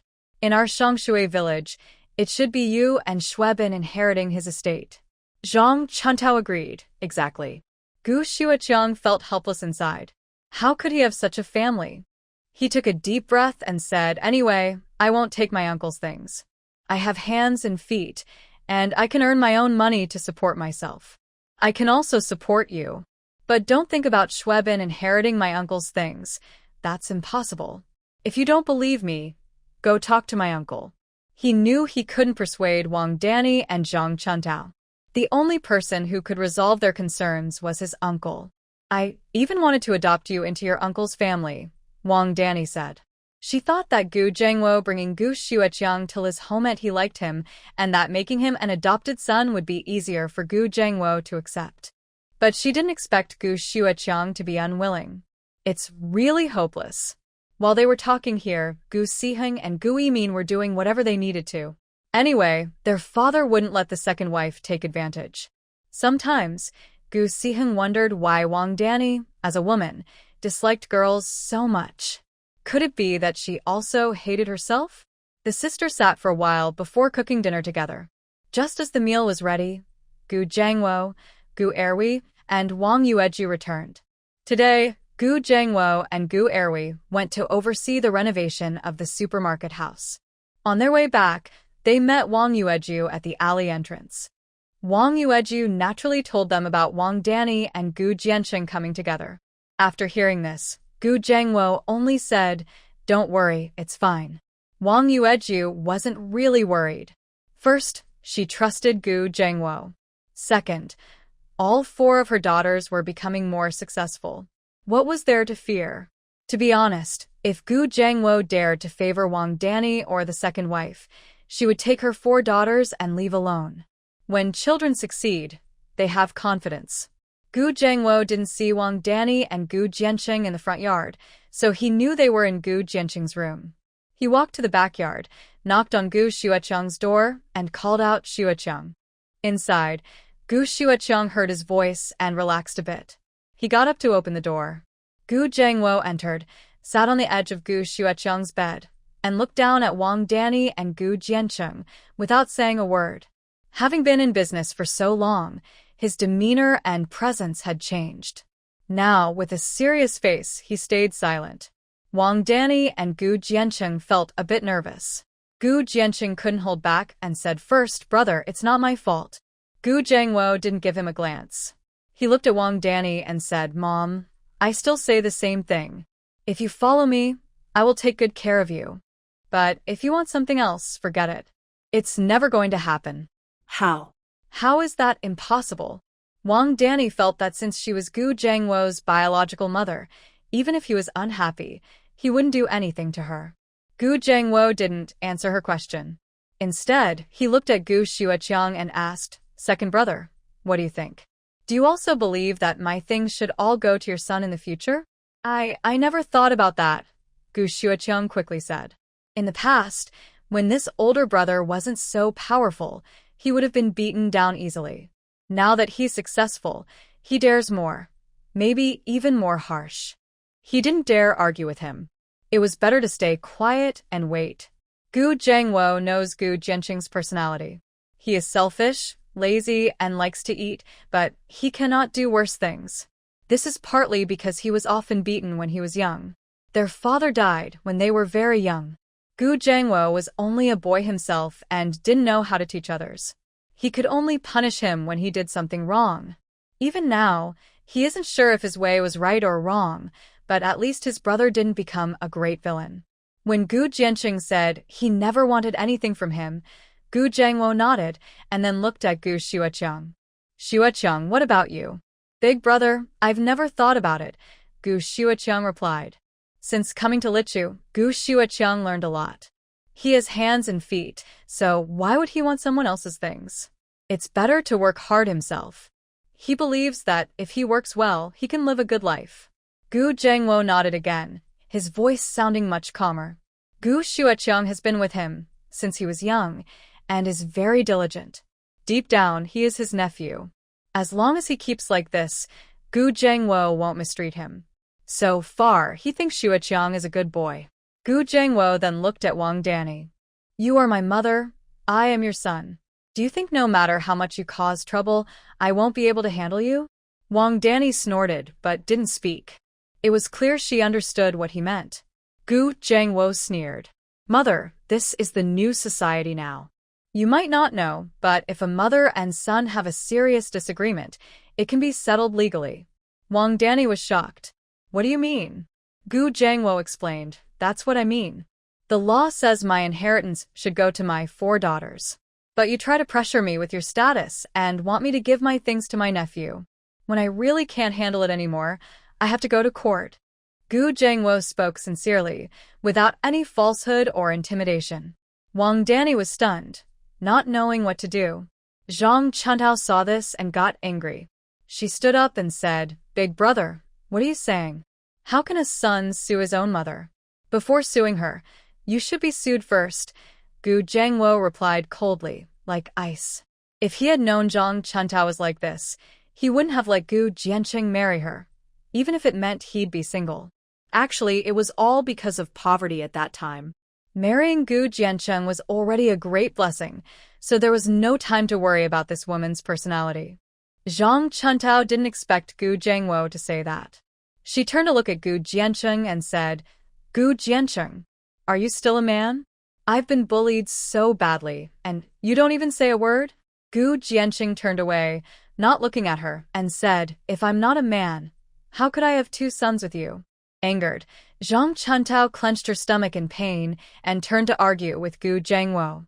Seeing this, Gu Xueqiang quickly grabbed her arm and pulled her outside.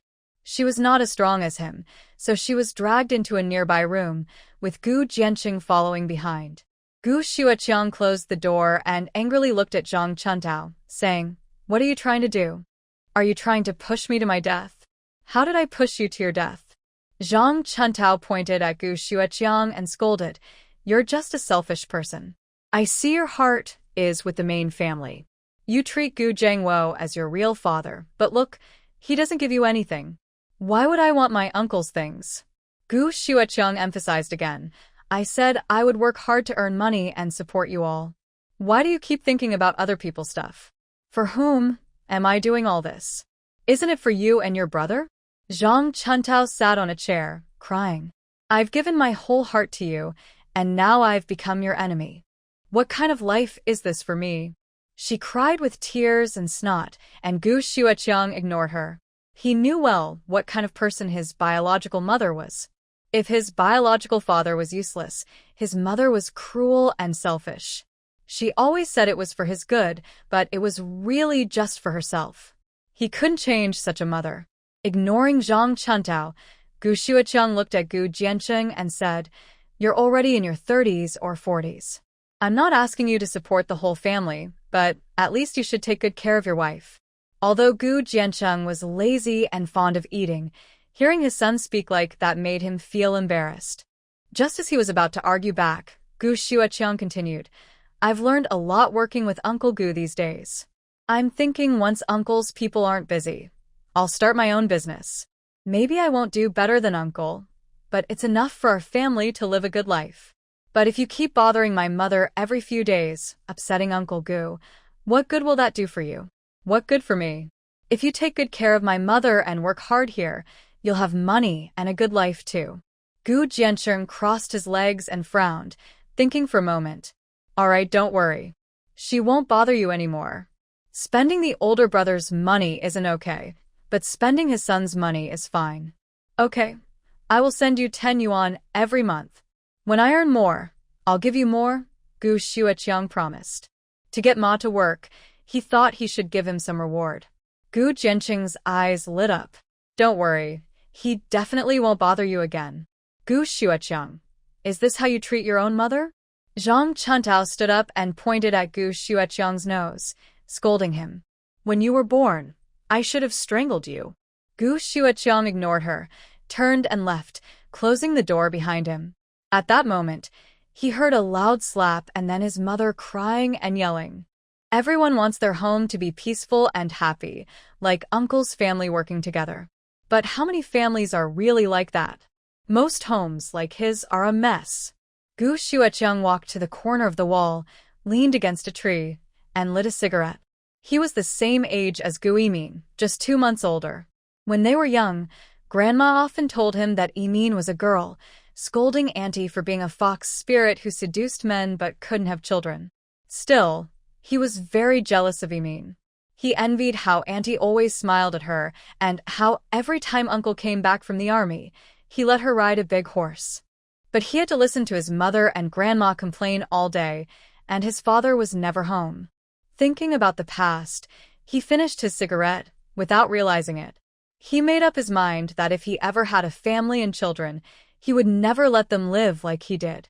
After Gu Xueqiang pulled Zhang Chuntao away, Gu Zhengwo walked over to Wang Danny, took a chair, and sat down. Seeing his mother's wrinkled face glaring at him, he felt uncomfortable. Everyone wants a loving mother and a harmonious family. When my father died, I was 10 and Jianqing was 8. You raised us alone. Life was really hard then. You even let us eat thick, burnt food, and you drank weak tea. I always thought when I grow up, I will make sure you have a good life. Gu Zhengwo spoke with a choked voice, and Wang Danny also shed tears. When did we start having conflicts, mother and son? Gu Zhengwo continued. Since I married Yueju. You complain that my heart is with her, that I neglect our small family and ignore you and Jianqing. But you never thought that I am more than a year older than Jianqing. When I got married, he was also married. We are from 2 families now. When I was young, I could always give in to him. But after I married, could I still do that? I have a wife and children. I must take responsibility for my family. I can't just let my wife and kids go hungry to support my younger brother's family. If this situation were yours and your father only cared about his brothers and ignored his own family, what would you do? Wang Danny lowered her head, tears falling silently. Gu Zhengwo continued, You blame Yueju for not having a son. You don't like her and our 4 daughters. But whether a child is a boy or girl, who can decide that? Some say it's the man's fault if there's no son. You don't like Yamin and the others. I won't say anything about that. Who you like or dislike is your choice. I won't force you. The children are my own. I cherish them myself. But now you're forcing me to give my things to others. Do you think I want to do that? The things I worked hard for, if I don't give them to my own children but to others, and those others' children live better than mine, am I still a person? Gu Jiangwo lit a cigarette, took 2 puffs, and said, "You're 60 now.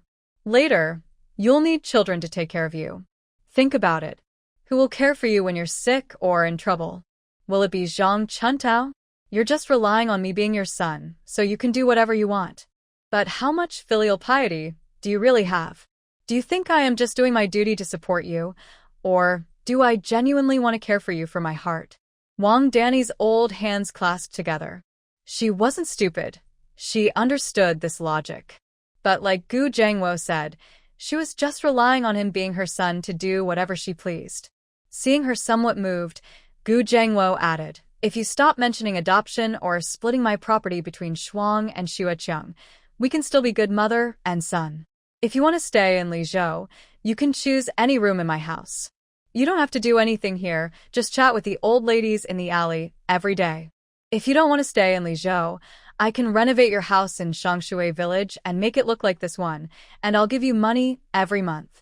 And if you try to take my things and give them to Shuang and Xueqiang, do you really think you're helping them? Take Shuang, for example.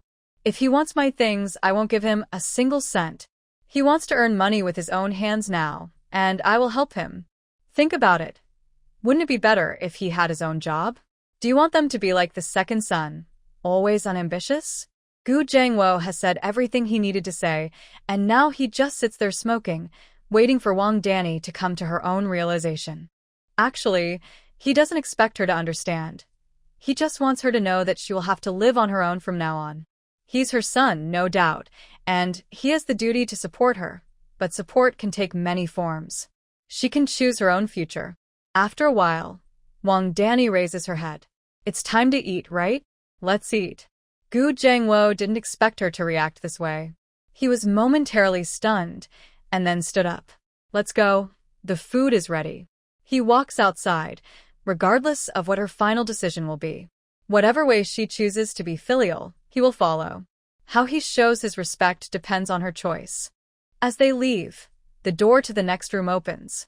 Gu Jiangwo turns his head and sees Gu Jianqing coming out casually, followed by Zhang Chuntao. She keeps her head down, but Gu Jiangwo clearly sees the slap marks on her face. "Go ahead and eat in the front," Gu Jiangwo says as he walks toward the front yard. Gu Jianqing follows behind. Wang Danny glances at the slap marks on Zhang Chuntao's face but says nothing. Inside, she feels a bit happy. Sometimes Zhang Chuntao is too arrogant in front of the second son. When they arrive in the front yard, the food is already laid out. Wang Yueju and her 4 daughters sit waiting for them to eat. Seeing Wang Danny's bad expression and the slap marks on Zhang Chuntao's face, they pretend not to notice. Everyone sits down to eat.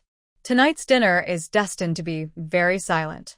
Usually at this time, they chat casually while eating, but today no one speaks. The meal ends in silence. Wang Yueju and the others clean up the kitchen, while Wang Danny and Zhang Chuntao go back to the backyard.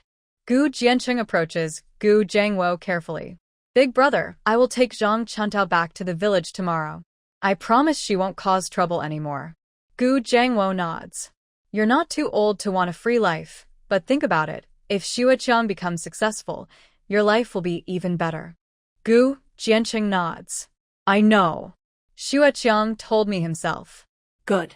Don't cause trouble for Xueqiang in the future, and don't let Zhang Chuntao bother him either.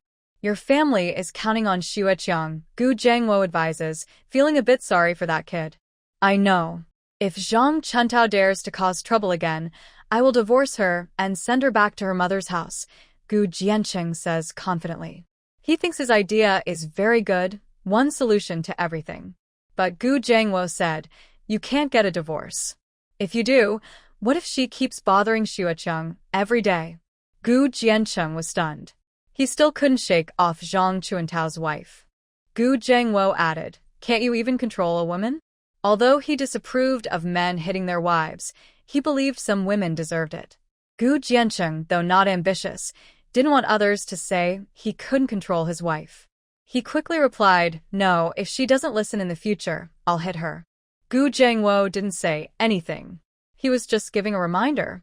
In fact, the two brothers had already divided their family. Gu Jianqing's family was someone else's business now, and he couldn't interfere much. Now, it all depended on what their mother would choose. Actually, he preferred her to go back to the village. Not that he didn't want to be filial, but he felt that if she stayed in Li Prefecture, their family wouldn't be peaceful anymore. After Gu Xiqing finished talking with Gu Jianqing and Gu Jiangwo, she leaned over to Gu Jiangwo and asked softly, "Dad, will second uncle and the others go back tomorrow?" Gu Jiangwo responded with a hum. Gu Xiqing then whispered, "What about Grandma? Will she leave or stay?" Gu Jiangwo, troubled by this, said, "I don't know." Seeing his frown, Gu Xiqing whispered, "Dad, do you also not want Grandma to stay with us?" Gu Jiangwo looked down at his little daughter's eyes, which were spinning around, and lowered his voice to ask, "Do you have a way?" It's not that he wasn't filial to his mother, it's just that she was healthy now and could even do farm work. Plus, she was busy, and if she stayed in the family, things might become chaotic. It was better for her to stay in the village for now. Gu Xiqing nodded and whispered something in his ear. After hearing her, Gu Jiangwo patted her head and looked at her again. Her head was just like anyone else's, full of flesh, but she was so clever. Maybe it was because their Gu family had good genes. "All right, let's do as you say," Gu Jiangwo agreed. Gu Xiqing was happy to get her father's approval and went back to her room smiling.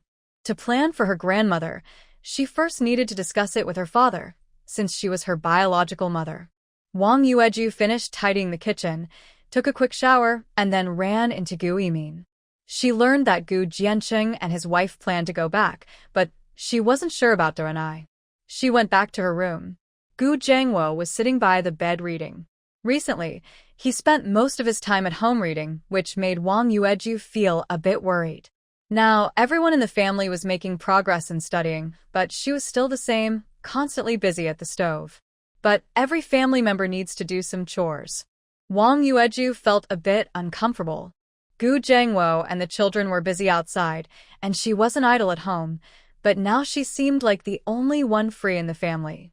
Actually, Gu Jiangwo and the 4 children didn't seem to mind, but she just felt uneasy inside. She walked over and sat on the edge of the bed, looking at Gu Jiangwo and asking, "Tomorrow, the second child and his wife will go back. What about Grandma Yimin?" Gu Jiangwo was reading a book and was focused on a key part, so he didn't pay attention to what she said and just hummed in reply. Since meeting Secretary Zhang, he felt his knowledge was lacking, so he started reading more. But he only has a junior high school education, so some parts are hard for him, and he reads very carefully. However, in Wang Yueju's eyes, his attitude seemed indifferent, which made her feel even more uncomfortable. "Talking to you," Wang Yueju raised her voice a bit. Gu Jiangwo put down his book and asked, "What did you say?" "I said, the second child and his wife will go back tomorrow." "Will Grandma Yimin go back too?" Wang Yueju asked again. "I haven't said, but don't worry, she won't stay here much longer," Gu Jiangwo replied. Wang Yueju thought Gu Jiangwo was too optimistic and asked, "Why?" "Shubin is at home." Gu Jiangwo gently pulled his wife onto the bed and softly smiled. "Just wait and see how Xiao Si behaves tomorrow." "What's going on? Are you plotting something with Xiao Si again?" Wang Yueju asked curiously. "Secret." Gu Jiangwo leaned close to his wife and sniffed her a couple of times. "Why do you smell so nice today?" Wang Yueju felt a bit shy from his question. She had just finished her bath and dabbed some perfume given to her by Erwi. She hadn't used it much after she received it, but today she used a little. When he mentioned it, it felt like she had other intentions. "It's just a perfume Erwi gave me a few days ago." "I used a little," Wang Yueju said, smelling herself. "Does it smell strong?" Gu Jiangwo pressed his face to her neck and said, "Let me smell again." As he spoke, he casually turned off the light. The next day, the couple woke up later than usual. When Wang Yueju went to the kitchen, Gu Yimin and Gu Erwi were already busy. The mother and daughters made breakfast together. Just as it was ready, Gu Jiancheng and his wife, along with Wang Danny, arrived. Everyone sat down to eat. Halfway through the meal, Gu Siheng whispered to Gu Eri beside him, "Second sister, I want to tell you, a classmate of ours was beaten up yesterday, and it was pretty bad." Gu Eri didn't know why she suddenly mentioned this, but she casually asked, "Who hit him? Did you tell the teacher?" Gu Sicheng replied, "The main thing is we don't know who hit him. You don't know, but his face is all bruised and purple, really scary. His face twitches in pain every time he talks." How could the classmate who was hit not know who did it? Gu Eri asked curiously. Gu Sicheng sighed. He was hit with a sack over his head, so he couldn't see who did it. Gu Eri thought this scene sounds so familiar. That's really sad. He can't even find anyone to ask for justice. Gu Eri suddenly remembered Gu Xuebin at home and guessed what Gu Sicheng meant. She looked at Wang Danny and asked, "Grandma, you're all here. Who's taking care of Xuebin at home?" When Wang Danny heard Gu Sicheng mention sack over his head, her heart tightened because her precious grandson had been hit that way before. Now, hearing Gu Eri ask again, she became even more worried. At this moment, Gu Sicheng said, "When you mentioned Xuebin, I remembered. A few boys in his class are really bad. They often hit classmates. Xuebin was hit by them several times." Wang Danny immediately asked, "When did this happen?" Gu Sicheng looked surprised. "Xuebin didn't tell you?" "Well, those students are really bad. They hit people and don't let them tell anyone at home, or they might hit even harder next time." Wang Danny slammed her chopsticks on the table and looked at Zhang Chuntao, saying, "Do you still have time to eat? Do you have such a mother? Come on, let's go home." She stood up, and Gu Jiangwo quickly said, "Jiancheng and the others are going back today. Xuebin has them to take care of him. You can stay here with me from now on." Wang Danny originally planned to do that, feeling upset and wanting to bother Gu Eri's family, but now her precious little one was in danger. How could she stay? She decided to stay with her eldest son's family. "No, just remember to send me money every month, and about fixing up the house like you said," Wang Danny said as she headed outside. Gu Jiangwo quickly followed and said, "I've been busy lately. When I have more free time, I'll ask Xueqiang to come and redo the house for you." Wang Danny knew that rebuilding a house wasn't a quick job, so she nodded in agreement. Then Gu Jiangwo added, "I'll send you 20 yuan each month. You handle it as you see fit. Anyway, Xueqiang is giving you money." "I know. As for Zhang Chuntao, he better not think about spending my money." Gu Jiangwo, "I was not just talking about Zhang Chuntao. Never mind, I gave her the money. She can spend it however she wants." Gu Jiangwo also bought many things and asked Wang Danny to take them home. Seeing all those items, Wang Danny felt a bit more at ease. "Little four, your brain is really smart," said Gu Erwi. She didn't expect Gu Xuebin to be targeted. Gu Siheng grabbed his school bag and headed out, saying, "It's not that hard. Gu Xuebin is our grandma's favorite." Moreover, the plan to trap Gu Xuebin in a sack was made by her and Sanjing, and they had physical evidence. No wonder her grandma was worried.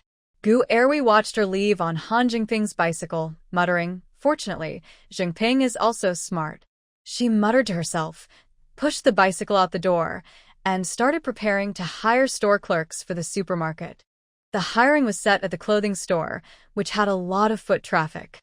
At the store, Gu Xueqiang was busy helping male clerk Chui Tao move goods. Today, another batch of supplies arrived from Deep City. Now, the clothing store stock was managed by Gu Jiangwo, who would go to Deep City when they needed new styles. He would confirm styles and prices with the manufacturer, then contact them by phone.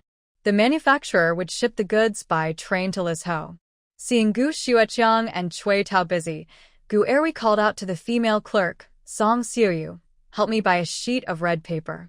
Song Xiuyu took the money and went out, returning shortly with several sheets of red paper. Gu Erwi laid the red paper on the counter and took out chalk to write on it.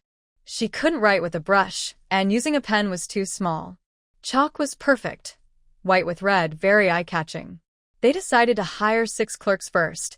If that wasn't enough, they'd adjust later. Gu Erwi thought that might still be insufficient, mainly because the supermarket was open and vulnerable to theft. While she was writing the recruitment notice, the sound of a car at the door caught her attention. She looked up and saw Zhang Zijuan getting out of the car. He was wearing a white t-shirt and blue jeans, with curly hair, looking handsome in the sunlight. Gu Erwi couldn't help but admire. This guy was getting more and more good-looking. Didn't you say you'd come in a couple of days? Why are you here today? Gu Erwi asked. 2 days ago, they had spoken on the phone and Zhang Zijuan said he'd come to Lizhou in a couple of days. She didn't expect him to arrive so quickly. My dad missed me, Zhang Zijuan said with a smile, standing in front of the counter and looking at Gu Erwi. Gu Erwi also smiled. I don't believe your nonsense. Zhang Zijuan shrugged. Even with a thick skin, he couldn't bring himself to say, I miss you. I didn't plan to come to Lishu, but the day before yesterday I called Gu Erwi, and he started to feel restless. She was all he could think about. He's a spontaneous person, so since he wanted to come, he just drove over. But after driving all day and night, he was really tired. Gu Erwi noticed his exhaustion and said, Go home and rest first. Sleep well, then come back. Zhang Zijuan didn't want to leave. He leaned against the counter without moving, staring intently at her. Gu Erwi blushed from his gaze and scolded him softly, Hurry up and go home to sleep. I don't want to go back. His voice was a little soft, and Gu Erwi couldn't tell if he was acting a bit cute. She cleared her throat and said, There's a bed upstairs. Why don't you go upstairs and rest for a while? Is that really possible? Zhang Zijuan quickly nodded. Gu Erwi told Song Xiaoyu and then took him upstairs. The stairs were narrow, and they were a bit crowded walking side by side. Gu Erwi led in front, with Zhang Zijuan behind her. Zhang Zijuan looked at Gu Erwi's soft, white hand in front of him. As she moved, her hand swung gently, making him itch to hold it. The last time he skated, he had held her hand once and knew how that felt, soft and slippery. His heart was pounding just thinking about it. He rubbed his hands nervously, hesitating whether to reach out and hold her hand. Last time, he had a reason to hold her hand, but now, if he did, it might seem inappropriate. Gu Erwi was fiery-tempered. Would she slap him again? The stairs weren't long, and his hesitation made him reach the top just as the opportunity slipped away. Gu Erwi didn't know what he was thinking. She reached the door, took out her keys, and unlocked it, saying, No one really lives here often. You can rest here for a while. Zhang Zijuan entered the room. It was small, with just a bed and a simple desk, but the bed looked very clean. He closed the door casually, took out a delicate, small box from his pocket, and handed it to Gu Erwi. Here, this is for you. What is it? Gu Erwi took it and opened it. Inside was a small, golden metal object. She recognized it as lipstick, but she had never seen such a refined package before. She opened the lid, revealing a light pink color. Your lips are already pretty, and this doesn't add too much color. I think it suits you, Zhang Zijuan said shyly, feeling a bit embarrassed to give such a flirtatious gift to someone he liked. Gu Erwi looked down, her face burning with blush. She is still a young girl, only 18 or 19, and it's her first time dating someone. It's normal for her to feel shy. Why did you think of giving me this? Gu Erwi looked up and asked, her face blushing, her eyes bright and moist. Zhang Zijuan clenched his fists, controlling himself from doing something inappropriate. A few days ago, a batch of goods arrived from abroad. I think this suits you well. Do you want to try it? Gu Erwi felt too shy to try it in front of him. She pressed her lips and said, No. Thank you. You should sleep now. I'm going down. If she stayed longer, her face might turn even hotter. Seeing her want to leave, Zhang Zijuan hesitated for a moment, then reached out and grabbed her small hand, which he had been thinking about. Looking at Gu Erwi, he said, Stay and talk for a bit. I miss you. Gu Erwi's heart was almost pounding out of her chest. She struggled a little, but Zhang Zijuan held her tightly, and she couldn't break free. She didn't dislike his touch, but she felt too shy. When did you start coming over here? Gu Erwi changed the subject. Seeing she no longer struggled, Zhang Zijuan relaxed and pulled her closer. I hung up your call. How's your business going? Gu Erwi asked again. We're preparing to set up a company. We plan to open a store in Kyoto first, then find agents in other cities. He detailed what he had been doing recently, hoping the girl he liked would know that he had truly changed from before. After speaking, he looked at Gu Erwi eagerly, as if expecting praise. Gu Erwi chuckled. "You're so impressive." Zhang Zijuan knew her words had a teasing tone, but he was still happy. He grinned and then seriously said, "Erwi, be my girlfriend. I promise to work hard, to make you proud, and not let anyone look down on you or make you suffer." His sincerity moved Gu Erwi unexpectedly. "Aren't they already dating now? Why is this silly boy asking again?" "Okay," she replied. When Zhang Zijuan heard her say okay, his mind exploded like a fireworks display, bright and passionate. He didn't know how to react for a moment. Seeing him stunned and not moving, Gu Erwi smiled and asked, "Are you stunned?" Only then did Zhang Zijuan react. He suddenly pulled her into his arms and hugged her tightly. "Erwi, don't worry. I will treat you well in the future. I will work hard and make you proud." Gu Erwi didn't expect him to suddenly hug her. Her face felt like it was on fire. She quickly pushed him away and hurried outside, saying, You sleep now." After saying that, she jogged out, touched her face outside, and indeed it was very hot. Her heart was pounding. She leaned against the wall to calm down before going downstairs. Inside, Zhang Zijuan was leaning by the desk, smiling foolishly. Erwi really agreed to date him. When Gu Erwi reached downstairs, she continued writing the job advertisement with a normal expression, but her handwriting was a bit messier than before. There were customers in the shop. Gu Xueqiang was greeting them with 2 staff members. After finishing the advertisement, she went over to help Gu Xueqiang greet the customers and asked him to put up the job notice. Not long after the notice was posted, someone asked about the job. Gu Erwi carefully explained the details. A few people left their names and addresses, saying they wanted to think about it. By noon, the shop had few customers. Zhang Zijuan came downstairs. After a nap and feeling happy, he looked very lively and energetic. Gu Erwi saw him and felt a little shy, but she pretended to be calm and asked, "Did you sleep well?" Zijuan nodded and stood behind a counter, saying, "What are you eating for lunch?" "Going home to eat," Gu Erwi replied. As soon as she finished, Zhang Zijuan said, "Can I come too?" They were already dating, so going home to eat together should be fine. Gu Erwi rolled her eyes at him. He really knew how to climb the ladder of success. But she didn't refuse. Since they had started dating, it was right to let her family know. Besides, her family had already met him. Okay. Zijuan thought he looked especially handsome today. Otherwise, why would Erwi agree to everything? "I'm going to buy some things. When I come back, we'll go home together," he said, and ran out. Gu Erwi watched his back and couldn't help but smile. "Are you two dating now?" Gu Xueqiang came over and whispered. Gu Erwi nodded. Seeing her like a girl in love, Gu Xueqiang said, "Take some time to get to know each other better before deciding on an engagement. With such a high status, who knows if he's just playing around? Even if he's serious, how long can he last?" Gu Erwi knew he was saying this for her own good. She nodded and said, "I understand. We'll take some time." After calming down, she was also worried that Zhang Zijuan might be acting on impulse. After all, he was a wealthy young master, and doing things like this was normal for him. It wasn't that she didn't trust him. They had known each other long enough, and she couldn't give her whole heart to him right now, even though she liked him a lot. "How about you? Has anyone talked to you about marriage?" Gu Erwi asked Gu Xueqiang. At his age, he could already get married in the village. "Someone mentioned it last time I went home, but I didn't respond. I plan to think about it in a few years," Gu Xueqiang replied. He wants to focus on building his career first before thinking about marriage. Right now, he isn't in the mood. Gu Erwi understood his feelings and thought for a moment before saying, "You've seen the family situation.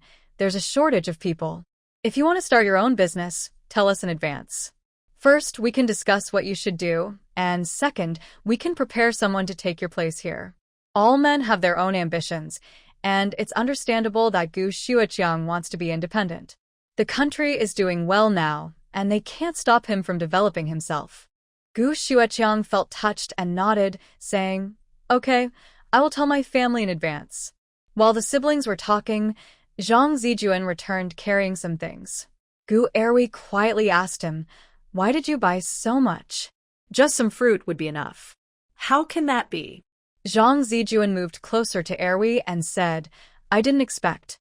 If I had known, I would have brought things from Kyoto. Next time, I will prepare better." Since this was his first visit as a prospective son-in-law, he felt the need to present himself well. Gu Erwi understood that he might be a little nervous, so she didn't dwell on it and simply went out with him to the car. The trip was short, just a few minutes to reach home. After parking, Zhang Zijuan tidied his hair and clothes, then turned to Gu Erwi and asked, "Is this okay?" Gu Erwi found it amusing but nodded seriously, "Yes, very good." The two of them opened the car door and got out, just in time to meet Gu Sihing returning from school. Seeing Zhang Zijuan holding something and the two standing close together, she immediately understood what was happening. She smiled and said to Zhang Zijuan, "Congratulations, Zijuan. You've leveled up." Zhang Zijuan thought about what leveled up meant and finally understood. He grinned and said, "Congratulations to us both." Gu Siheng, "What am I congratulating? People in love often act a bit silly." The three of them entered the house. Gu Zhengwo, Wang Yueju, and Gu Yimin were already there. When they saw Zhang Zijuan, they were surprised. Before they could react, Zhang Zijuan started greeting them, "Uncle, aunt, and older sister, hello." Wang Yueju was the first to respond. She smiled and took the gift from Zhang Zijuan's hands, saying, "You kid, just come over. No need to bring so much stuff." Wang Yueju already had a good impression of him, and with Secretary Zhang's recent help at home, her opinion improved even more. Although he was a bit irresponsible before, he is now starting to change for the better. Most importantly, he has a kind heart, and Airways seems to like him. Airways said she wants to go home for dinner. "I want to try your cooking, so I came along," Zhang Zijuan said happily, then greeted Gu Zhengwo. The meal was ready, so everyone sat down to eat. Gu Zhengwo's attitude toward him improved a lot, and they talked while eating. From their conversation, Gu Zhengwo learned that he has been working hard recently and doing quite well. His opinion of him changed significantly. The meal was enjoyable for both host and guests. After eating, Zhang Zijuan didn't want to leave but was worried about seeming impolite, so he left reluctantly. On his way out, he told Gu Erwi, "Let's watch a movie tonight." Gu Erwi didn't refuse. Since they are now a couple, she was straightforward. Zhang Zijuan left happily, not expecting such a big reward from this visit. As expected of someone he liked, look at how capable Erwi is. After Zhang Zijuan left, Gu Zhengwo and Wang Yueju called Gu Erwi into the room for a talk. "What's your situation now?" Wang Yueju asked Gu Erwi. The young girl, about 18 or 19, felt a bit shy talking about relationships, even with her own parents. Gu Erwi blushed and said, "Well, we're dating. When do you think it's appropriate to get engaged?" Wang Yueju asked. She was mainly worried that their casual relationship without a formal engagement might harm Erwi's reputation if it got out. Gu Erwi understood her meaning. In the village, people usually meet once during matchmaking and then get engaged, but she didn't want that. "I want to wait a bit longer before talking about engagement and marriage," Gu Erwi said seriously. "We haven't known each other long, and he used to be a bit irresponsible. I want to spend more time with him and get to know him better." Wang Yueju looked at Gu Zhengwo after hearing her, unsure of what to do. Erwi was right, they haven't known each other long. Although Secretary Zhang is good now, he used to be somewhat irresponsible. It looks better now, but how long can he keep it up? But having such a vague relationship isn't ideal either. Gu Zhengwo thought for a moment and said, "Then just keep dating for now and see how it goes." He added to Wang Yueju, "Things are different now. City life and village life are not the same. Besides, both families know about it." Wang Yueju was just worried that Hui might ruin her reputation. Now that Gu Zhengwo had said so, she could only agree. After finishing talking, Gu Hui left their room. Wang Yueju sighed after she left. Hui's marriage prospects are almost settled, but why is Min's marriage going so badly? "And Min is only 20, not very old," Gu Zhengwo said. "And she still needs to take college entrance exams, so there's no rush for her marriage." That Luo Yongnian. Wang Yueju sighed. He doesn't seem very suitable now, older, divorced. Yi Chi Wang Yueju didn't know what to say. People tend to compare. Luo Yongnian and Yi Chi seemed okay before, but compared to Zhang Zijuan, they didn't seem quite right. Luo Yongnian is older and divorced. Why should our good daughter marry someone who's been married before? As for Yi Chi, he's also older, with many family issues. Although both are capable and seem steady and reliable, Zhang Zijuan's overall qualities seem better. It all depends on Min. Wang Yueju sighed again. Gu Zhengwo took her hand. Everyone has their own fate. And Min and Hui are different in personality. And Min is more like you, she thinks a lot. Really? You think it's not good? Wang Yueju snorted. Gu Zhengwo quickly said, Of course not. I think it's great. And, you have good taste, you know how to pick men. Wang Yueju was at a loss for words. Her face was quite thick-skinned. Gu Zhengwo stopped joking and said, Hui is straightforward and has her own opinions.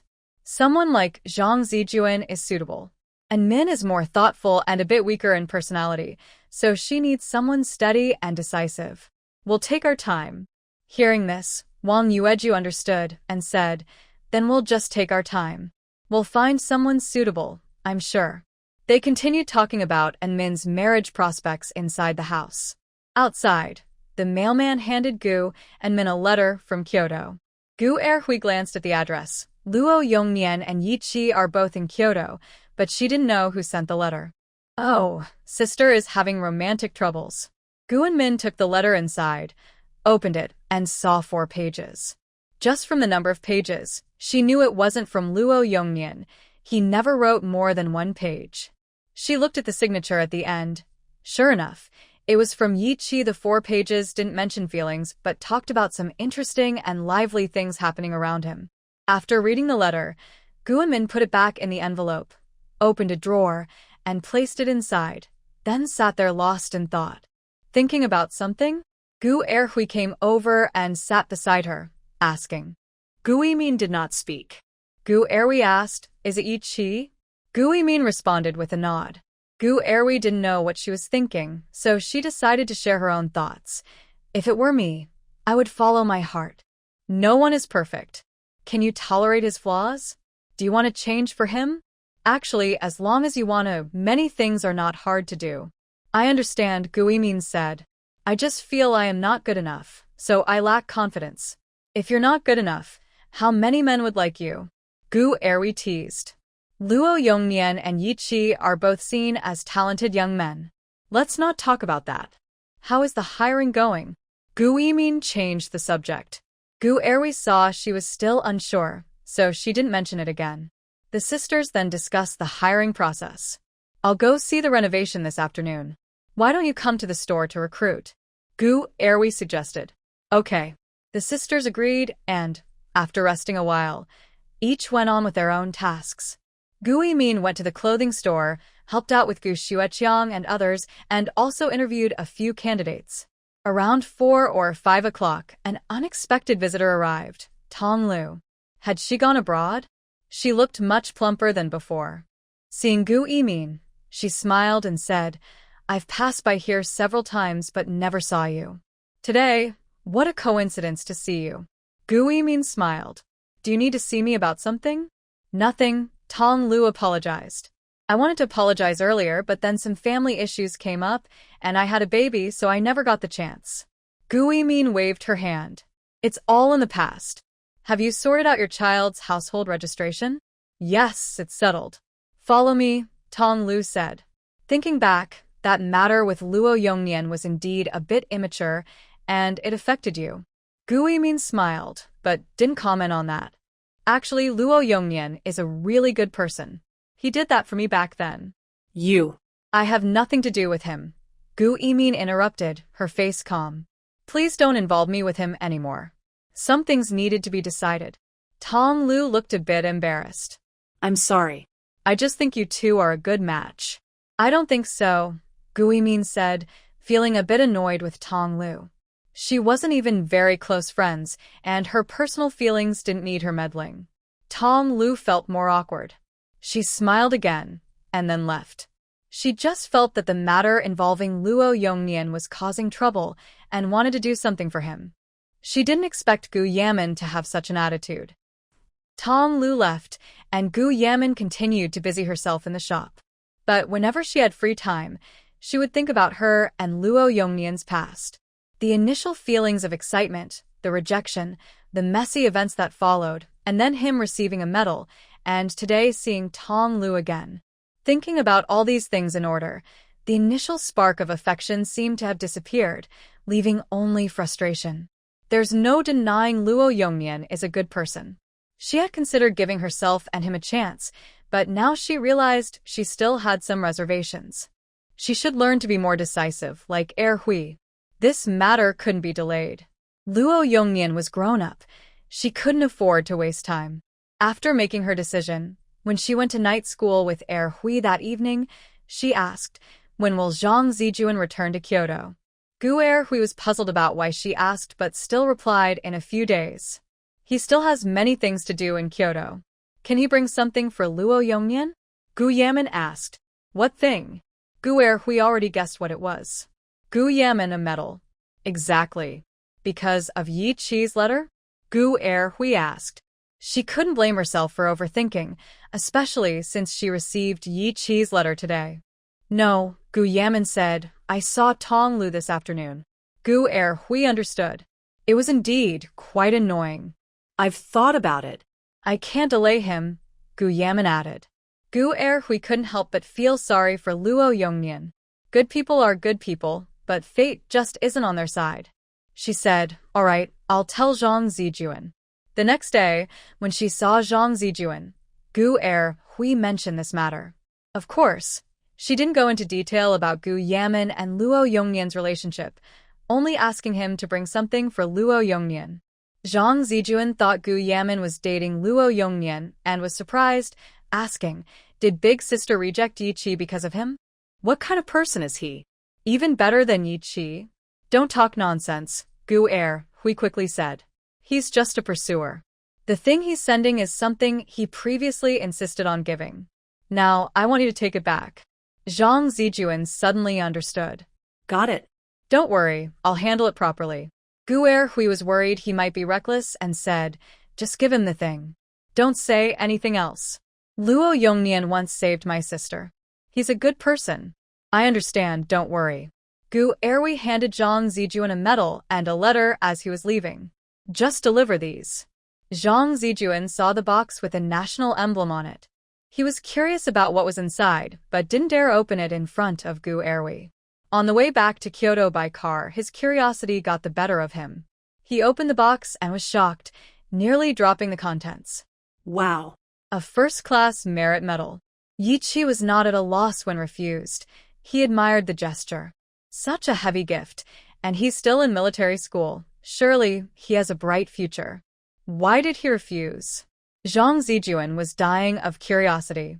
Driven by this curiosity, he went straight to the military school in Kyoto, registered, and waited at the gate to see Luo Yongnian, whom he was eager to meet. Seeing him, he compared Luo Yongnian with Yi Qi in his mind. Outwardly, Yi Qi seemed to have the edge. "This is from Gu Yimin. I was told to give it to you," Zhang Zijuan said, handing over the letter and the box with the medal. Luo Yongnian took the item silently, hesitated for a moment, then asked, "Who are you?" "Oh, I'm Erie's boyfriend." "I've delivered the things and am leaving." Zhang Zijuan turned and got into his car. He probably felt uncomfortable inside, so he chose not to look at him. Luo Yongnian felt quite upset. He returned to his dorm, opened the letter, and read it. It was just one page, with elegant, gentle handwriting, like her. But what it said made him feel a deep sense of loss. The letter simply said, "You're great, but we're not suitable." He lit a cigarette and smoked silently, thinking about how they met. His biggest mistake might have been planning to pretend to marry Tong Lu. If he had known he'd meet her again and fall for her, he wouldn't have done it. Back then, he thought he was just a lonely guy just signing a marriage certificate. What could go wrong? But now it was too late to regret. After smoking 2 cigarettes, he put the medal and the letter into a drawer and got up to go to class. He wasn't a young fool. He wouldn't die over a girl's rejection. Life had to go on.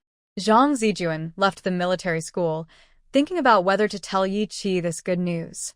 He felt guilty for bothering Yi Qi twice. Also, Gu Erwi only said not to talk too much about Luo Yongnian, not that he couldn't tell Yi Qi if Yi Qi was persistent. Maybe they could even become brothers-in-law someday. He was easygoing and thought it was worth a try, so he turned the steering wheel and headed toward the military district.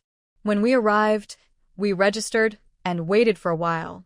Yi Qi's orderly took him into the military camp. Our instructor is in a meeting. You'll have to wait a bit. Zhang Zijuan, visiting the camp for the first time, was curious about everything. He didn't mind waiting and let the orderly show him around the camp. Half an hour later, he saw Yi Qi dressed in uniform. Yi Qi greeted him with a smile. It's not easy to see you. Yi Qi was also curious why Zhang Zijuan came to see him, but since he was here, he was a guest. Though they had 2 disagreements before, he didn't take it to heart. In the office, he even poured him a glass of water. You're quite a special guest. Zhang Zijuan lazily leaned back in his chair, crossing his legs. I'm here to bring you good news. Yi Qi didn't mind his casual attitude and asked, what's the good news? First, I'm dating Erhui now. Yi Qi thought to himself, you're just showing off and trying to make me jealous. He kept his thoughts to himself and said politely, congratulations. Zhang Zijuan chuckled, it's because I'm outstanding. Yicky. He couldn't tell if Yi Qi was happy or not. He continued, the second piece of news is good for you. He looked at Yi Qi, trying to read his expression for happiness, surprise, or even eagerness, but there was nothing. Yi Qi sat calmly, drinking water, showing no curiosity. Zhang Zijuan pouted, thinking, no wonder he rejected me. Who would want to date a fox? Seeing his pout, Yi Qi put down his cup and said, go ahead. Zhang Zijuan, no longer as excited, straightforwardly recounted how he delivered the medal to Luo Yongnian. He even complained, look at his sincerity. Yi Qi was surprised by Zhang Zijuan's words, not because Luo Yongnian gave Gu Yamin a first-class medal, but because he wondered why Gu Yamin returned it at this time. He didn't think it was because of his letter. If a letter could move Gu Yamin, then his sincere confession in Kyoto wouldn't have been rejected. Why was that? How many days did you stay in Lizhou? Yi Qi asked. Zhang Zijuan sighed. 3 days. My business in Kyoto depends on people, so I stay in Lizhou every day. Finally, Yi Qi understood why Gu Erwi was dating this person. It was simple. During your days in Lishu, did anything happen? Yi Qi asked again. Zhang Zijuan replied, no, nothing. Yi Qi was sure something had happened, but Gu Erwi hadn't told him. He looked at Zhang Zijuan with a look that said, you're not that special. Zhang Zijuan didn't want to be looked down on. What's that look for? Yi Qi patted his shoulder. Thanks for the good news. I'll treat you to lunch today. Zhang Zijuan snorted. No, I need to go back and sleep. He got up and left. Yi Qi saw him to the camp gate. Before leaving, he sincerely said, whenever you're free, I'll treat you to a meal. We haven't really been close before, but from now on we're friends. Okay, let's stay in touch when you're free. Zhang Zijuan also patted Yi Qi's shoulder. You're also caught up in your dad's problems. Yi Qi was speechless. Zhang Zijuan drove away. Yi Qi watched his car's back and shook his head with a smile. Zhang Zijuan was right. He really couldn't compete with him when it came to family connections. Not just with his dad, but also with his uncle and brothers. Zhang Zijuan's personality had reasons behind it. His family always supported him, so he could do whatever he wanted and say whatever he pleased. But he hadn't gone completely astray, which was a blessing for the Zhang family. If a troublemaker like a spoiled second-generation heir appeared, it might bring trouble to the whole family. Yi Qi turned back to the camp, a smile on his face. He was in a good mood. Luo Yongnian was completely out of the picture now. His hopes were still high. The real problem between him and Gu Yimin wasn't about family reputation or social status. It was because they didn't understand each other, or rather, they hadn't had the chance to understand. Once they understood, she would see that his life wasn't that complicated. Being with him, she just needed to be herself. He could handle many things outside. Gu Yimin learned from Gu Erwi that Zhang Zijuan had already given the medal to Luo Yongnian. She felt much lighter. That medal had been too heavy for her. Gu Zhengwo and Wang Yueju also knew about this, but didn't say anything. They respected her choice. A few days later, Gu Yimin received another letter from Yi Qi, still talking about what was happening around him. She thought for a moment and replied with her own letter, sharing what was going on with her. She agreed with Erwi's words. No matter what the future holds, they should understand each other first and give each other a chance. This reply was a big surprise for Yi Qi. No matter how calm he usually was after reading the letter, he couldn't help but feel happy for several days. The turning point was probably this moment. Thinking about Gu Yimin saying she was preparing for college entrance exams, he made a special trip home. He found a top high school teacher in Kyoto through connections and asked for the key knowledge points, notes, and review materials for the whole high school. Actually, at this time, review materials like these didn't really exist. The teacher collected exam papers from their school and gave them to Yi Qi. A week later, Gu Yimin received a big package. When she opened it, she also smiled happily. Yi Qi was really thoughtful. She was in need of these materials right now. Gu Yihui and Gu Siqing saw her smiling while organizing the materials. They both clicked their tongues in admiration. Gu Siqing said, "Leader Ye's help is always different. Look how perfect this is." Gu Yihui agreed, saying exactly. Gu Yimin ignored their teasing and kept smiling as she continued to organize the materials. Gu Siqing sighed. The whole house now felt like spring. How is your new book coming along? Gu Yihui asked Gu Siqing. I've started writing it. I plan to send it to the newspaper in a while, Gu Siqing replied. She also planned to submit it to the Huagui Youth newspaper since she was already familiar with Yu Jianbai. Has the publisher said how well the book is selling? Gu Yihui asked again. A few days ago, I received a letter from them. They said I would get the first payment in a week. They're still counting the sales across the country, Gu Siqing said. Gu Yihui thought for a moment and said, they probably won't hide the sales figures. After all, that day we ate together, Yi Qi revealed his identity. Gu Siqing agreed. She thought so too. Right now, Su Hongwen and Shui Yuanming didn't seem like sneaky people. But everything depended on the numbers they would give in a week. Recently, she also checked the sales at several bookstores in Lizhou. She estimated that nationwide sales were about 200,000 copies. She was surprised when she calculated this number. She didn't expect so many. It might be related to Su Hongwen and others giving commissions to bookstore staff. And thinking about it carefully, 200,000 copies wasn't that exaggerated. In her previous life, she heard that the 1980s was a big boom period for book sales. Due to years of cultural restrictions after policies opened up, there was a rapid increase. It's said that in the 1980s, a famous writer's book sold over 5 million copies. Compared to that, her 200,000 sales weren't much. Gu Siqing naturally estimated how much royalty she could earn. Her book was priced at 2.5 yuan, and if she sold 200,000 copies, the total sales would be 500,000 yuan. With a 10% royalty rate, she would earn 50,000 yuan. This number surprised her for a while, and she also admired how profitable the cultural industry could be. A week later, Gu Siqing received a call from Su Hongwen, who was excited and said, Gu Siqing, guess how many copies we sold? Not wanting to dampen his enthusiasm, she asked eagerly, how many?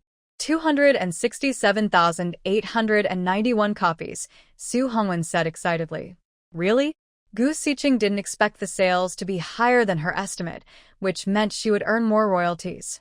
Sure enough, Su Hongwen then said, Gu Siqing, your royalty is 66,972.75 yuan. The over 60,000 yuan in royalties exceeded Gu Siqing's expectations. She initially thought she would get around 50,000 yuan, but it turned out to be over 60,000. That's like having an extra house. How could she not be happy? On her way home after hanging up the phone, Gu Siqing was walking with a skip in her step. 66,000 yuan, plus the 3,000 yuan she earned from her last article. Now she had 69,000 yuan in savings. Buying a house was a must. It wasn't that she was obsessed with buying a house. Mainly, her family didn't need her money right now. So, she'd probably keep the money in the bank.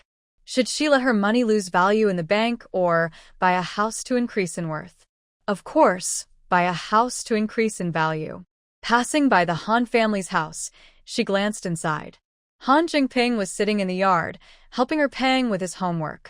She walked to the door, whistled softly, and seeing Han Jingping look up, she waved at him.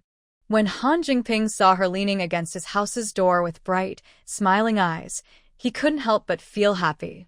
He smiled and walked over quietly, asking softly, "What's the matter?" Gu Siqing pulled him aside and whispered close, "I made a lot of money. The money is here, and I want to take you out to eat and have fun." Han Jingping was amused by her words. Xiao Si always had such interesting things to say. He smiled and asked, "The royalties are in?" Gu Siqing nodded excitedly. "Guess how much?" She was shorter than him by a head, and when Han Jingping looked down, he could see her smiling eyes. His heart beat a little faster. He suppressed his strange feelings and asked softly, "How much?" 66,000, Gu Siqing said, her voice still excited despite being a little subdued. Han Jingping didn't expect her to have so many royalties. He was surprised for a moment and said, "Then I must treat you to a good meal." Gu Sihong confidently patted his arm and said, "Following me means good food."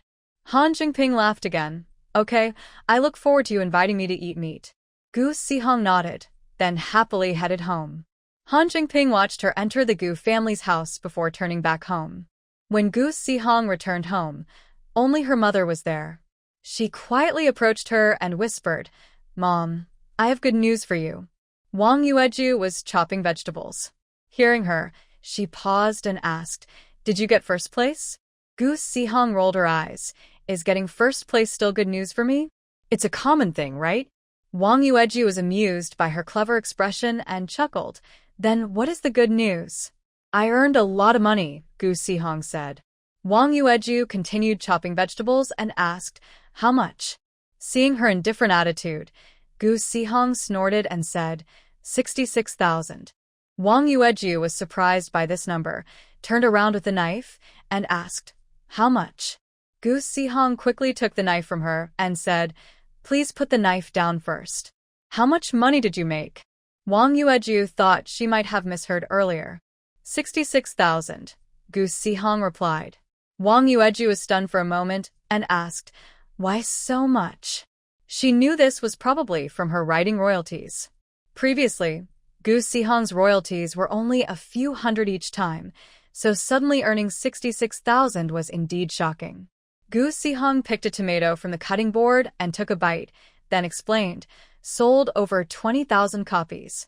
Each book sells for $250, and I get 10% commission, so it's not that much." "That's really good news," Wang Yueju said, taking off her apron. "I'll go to the market and buy some more vegetables. We'll have an extra meal today." "I'll go too," Gu Sihong said, biting the tomato as she followed Wang Yueju to the market. The mother and daughter bought a roasted chicken and some meat. When they returned home, Gu Jiangwo, Gu Yimin, and Gu Yihui were already there. They were very happy to hear about Gu Sihong's big royalty check. Wang Yueju, Gu Yimin, and Gu Yihui were busy cooking in the kitchen. Gu Sihong approached Gu Jiangwo and asked, "Dad, does this 60,000 plus yuan help the family?" Gu Jiangwo's face was full of happiness. 60,000 yuan isn't a huge amount for their family now, but since it was earned from his daughter's writing, it meant something special. "Our family doesn't really need your money right now." Gu Jiangwo gently stroked his young daughter's head, feeling a deep sense of pride. He thought to himself that their family's ancestors' grave must be truly blessed now. Then, "Can I use this money to buy a house?" Gu Sihong asked. Gu Jiangwo was surprised by her question. "Why do you want to buy a house so much?" Gu Sihong started to explain. "Look, now the country's economy is opening up. More and more people will have money. Prices might go up in the future, and money could be worth less. If we keep the money in the bank, we earn interest, but it also loses value. But a house won't lose value. Its price will go up along with the cost of living." Gu Jiangwo listened carefully and frowned, thinking about her words. He understood what she said, but he still needed to think more. Gu Sihing saw him pondering and didn't bother him. She hadn't mentioned that the government might print more money to boost the economy, which would be harder to explain. Her earlier words were actually easy to understand. Gu Zhengwo thought about how their family's living standards had improved and remembered going to Haisher, where prices were higher than in Lisho. All this proved that what his daughter said could happen. Now, Gu Zhengwo was considering another issue. Let's wait until the money arrives, he said. Gu Sihing knew that over 60,000 yuan was a big amount, and buying a house was no small matter. It was normal for her father to think carefully, so she didn't argue and went to the kitchen to help cook. That dinner was lively and warm. Everyone felt their family was thriving, and each person seemed full of energy. After dinner, they washed up. Wang Yueju went back to her room and saw Gu Zhengwo sitting in a chair, smoking, with a worried look on his face. She approached and asked, "Why are you worried again?" Gu Zhengwo put out his cigarette and said, "Xiaoxi earned so much money. Should we give it to her? Or take it away? Of course, she should keep it herself." Wang Yueju replied without hesitation. Gu Zhengwo sighed. "That's what I think too. But Xiaoxi wants to buy a house. If she buys it, it will be her own property. Will Yamen and Huihui feel uncomfortable?" Wang Yueju also frowned when she heard this. Gu Zhengwo continued, "Even Huihui is capable of earning a good income if she starts her own business. The money we have now is earned by everyone together. If Xiaoxi uses her money to buy a house, what about Yamen and Huihui? And Sanjing?" Wang Yueju also felt worried. Their family sisters hadn't been apart long, but already there was a sense of inequality. That wasn't good. She asked, "What do you think we should do?" Gu Zhengwo lit another cigarette, unsure of what to do. He felt worried. That night, Gu Zhengwo and Wang Yueju didn't sleep much. They kept thinking about what to do, but by morning, they still hadn't found a good solution. When they got up the next day, both looked tired. The four sisters noticed and asked what was wrong. The couple said everything was fine.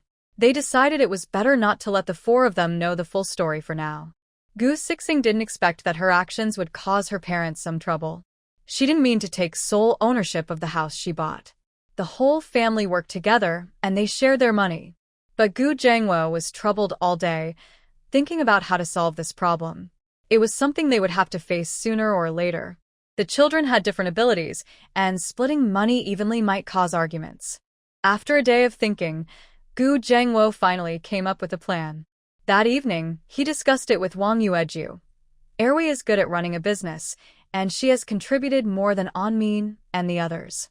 Anmin has also worked hard at the store, and Xiaoxi has given many good ideas. Sanjing didn't help much, but we can't forget her either. Wang Yueju felt more confused after hearing this and asked, "What do you mean?" Gu Zhengwo explained, "Here's what I think. Once the supermarket opens, Erwi will manage sales and staff, Anmin will handle finances, and both will get salaries and commissions. Then, we will take 20% of our family's total income each year and split it equally among the four sisters. Since Anmin and Erwi are adults, we will give them the money to manage themselves, whatever they want to do. We will keep the money for Sanjing and Xiaoxi. If they want to do something, they can talk to us. The money Xiaoxi earns from writing books is still hers." Wang Yueju thought for a moment and said, "This method seems fair enough." "Yes," Gu Zhengwo agreed. "They have money now. They can buy houses or do other things to earn money based on their skills." "All right, let's do that," Wang Yueju said. The couple discussed and agreed. The next day, Sanjing was home resting. Gu Zhengwo gathered the family for a meeting. He said, "Our business is growing bigger, and everyone has worked hard." "I haven't," Sanjing said with a sweet smile, chewing candy. She looked adorable. Gu Anmin couldn't help but pat her head, and Gu Zhengwo also smiled. He said, "You will contribute more in the future." Sanjing nodded seriously. "I will definitely work harder later." "All right, you should work harder in the future." Gu Zhengwo said, "Our family's life has improved, so you should also save some money. I discussed with your mom, and from now on, we will give you 20% of our total income each year." The four sisters were surprised by his words and looked stunned. Then Gu Jiangwo continued, "Giving you 20% is because we need some working capital for the business. Your mom and I also need to keep some." "No need. No need." Yimin and Hui responded in unison. Siqing realized she was the one who caused this situation. She said, "Dad, Mom, I meant to use my royalties to buy a house, not just for myself. The house is for everyone." San Jing looked around. She didn't understand what Gu Jiangwo had just said, so she didn't understand the current situation and sat quietly without speaking. "I've already decided," Gu Jiangwo said. "Especially Yimin and Hui, you're grown up now, and you should have some savings." "But this savings is a bit much," Yimin said.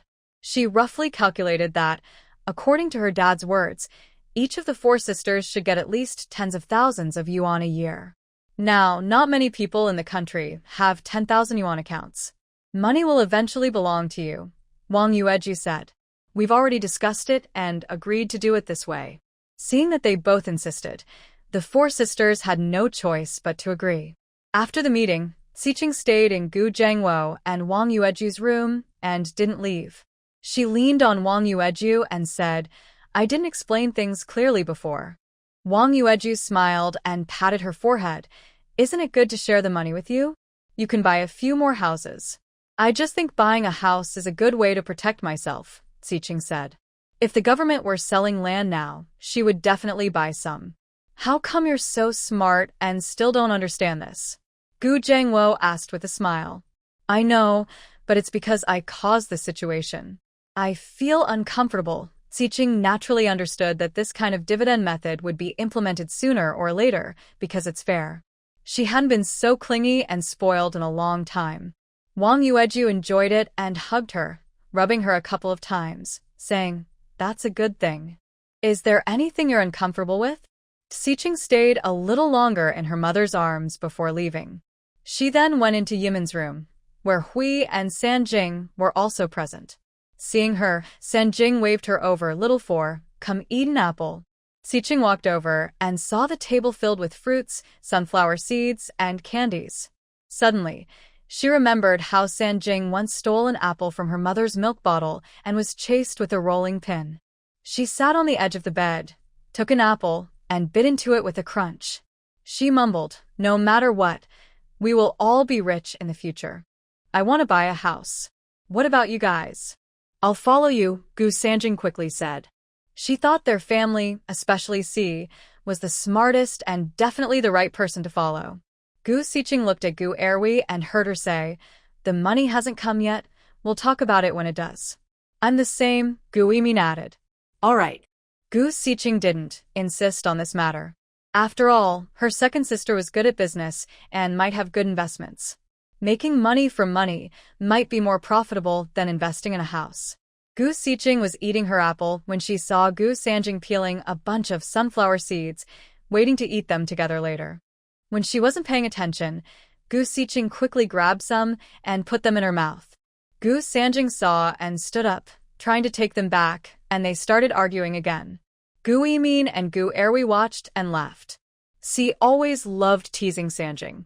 After a while, the four sisters went back to their rooms to rest. Gu Siqing thought she should discuss with her mother tomorrow about making a room with a big bed for the four of them so they could sleep together whenever they wanted. She missed the days when the four sisters squeezed into one bed. The next morning at breakfast, Gu Siqing shared her idea and everyone agreed. Naturally, the matter was handed over to comrade Wang Yueju to handle.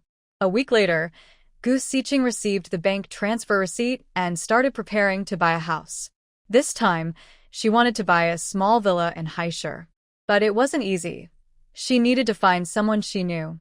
At the same time, the author of Whose Childhood Is Not Troublesome received over 60,000 yuan in royalties, and the news spread through Kyoto's cultural circles.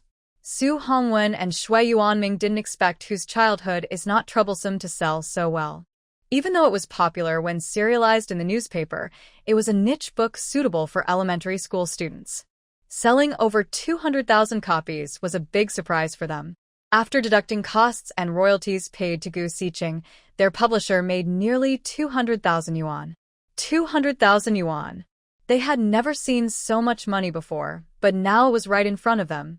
Their previous frustration from the book being removed from Kyoto bookstore was gone. Summer Yuan, you dominate Kyoto and can reach nationwide?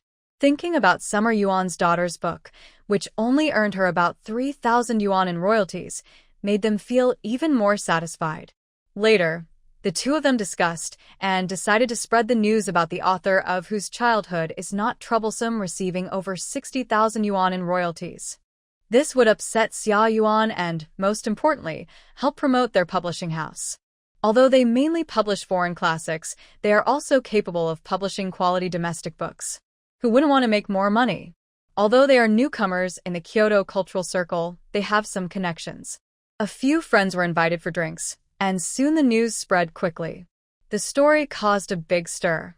Many writers are proud, and some even think talking about money insults culture, but deep down, who doesn't like money? If you say you don't, then someone else might get over 60,000 yuan in royalties while you only earn a little over 3,000 in fees. Don't be jealous or sour about it. Today is the weekend. Xia Yuan took her two daughters back to her parents' house.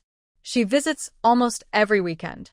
Xia's daughter-in-law, Feng Hailan, often gets annoyed because her sister-in-law keeps running to her parents' house. When she comes, she sits there like a lady waiting to be served, which she finds very irritating, but she doesn't say anything. After all, the old lady dotes on her daughter. Xia Yuan and her two daughters sit in the living room, chatting with Grandma Xia. Feng Hailan brings over a plate of sliced fruit and places it on the coffee table. She says, I heard about a writer named Bao who published a book and earned over 60,000 yuan in royalties. Xia Yuan, why didn't you ask for royalties for Henin's book back then? Xia Yuan reached out to grab an apple to eat. When she heard this, she paused. It was the first time she heard about it. But before she could react, Xiao Yunhan sharply asked, How much? How much did he say? Henin, watch your attitude, Grandma Xia said coldly. Feng Hailan smiled and waved her hand, indicating she didn't mind. She wouldn't argue with a child. But inwardly, she was thinking, this is the little genius everyone talks about, but honestly, she's not even as good as an average kid.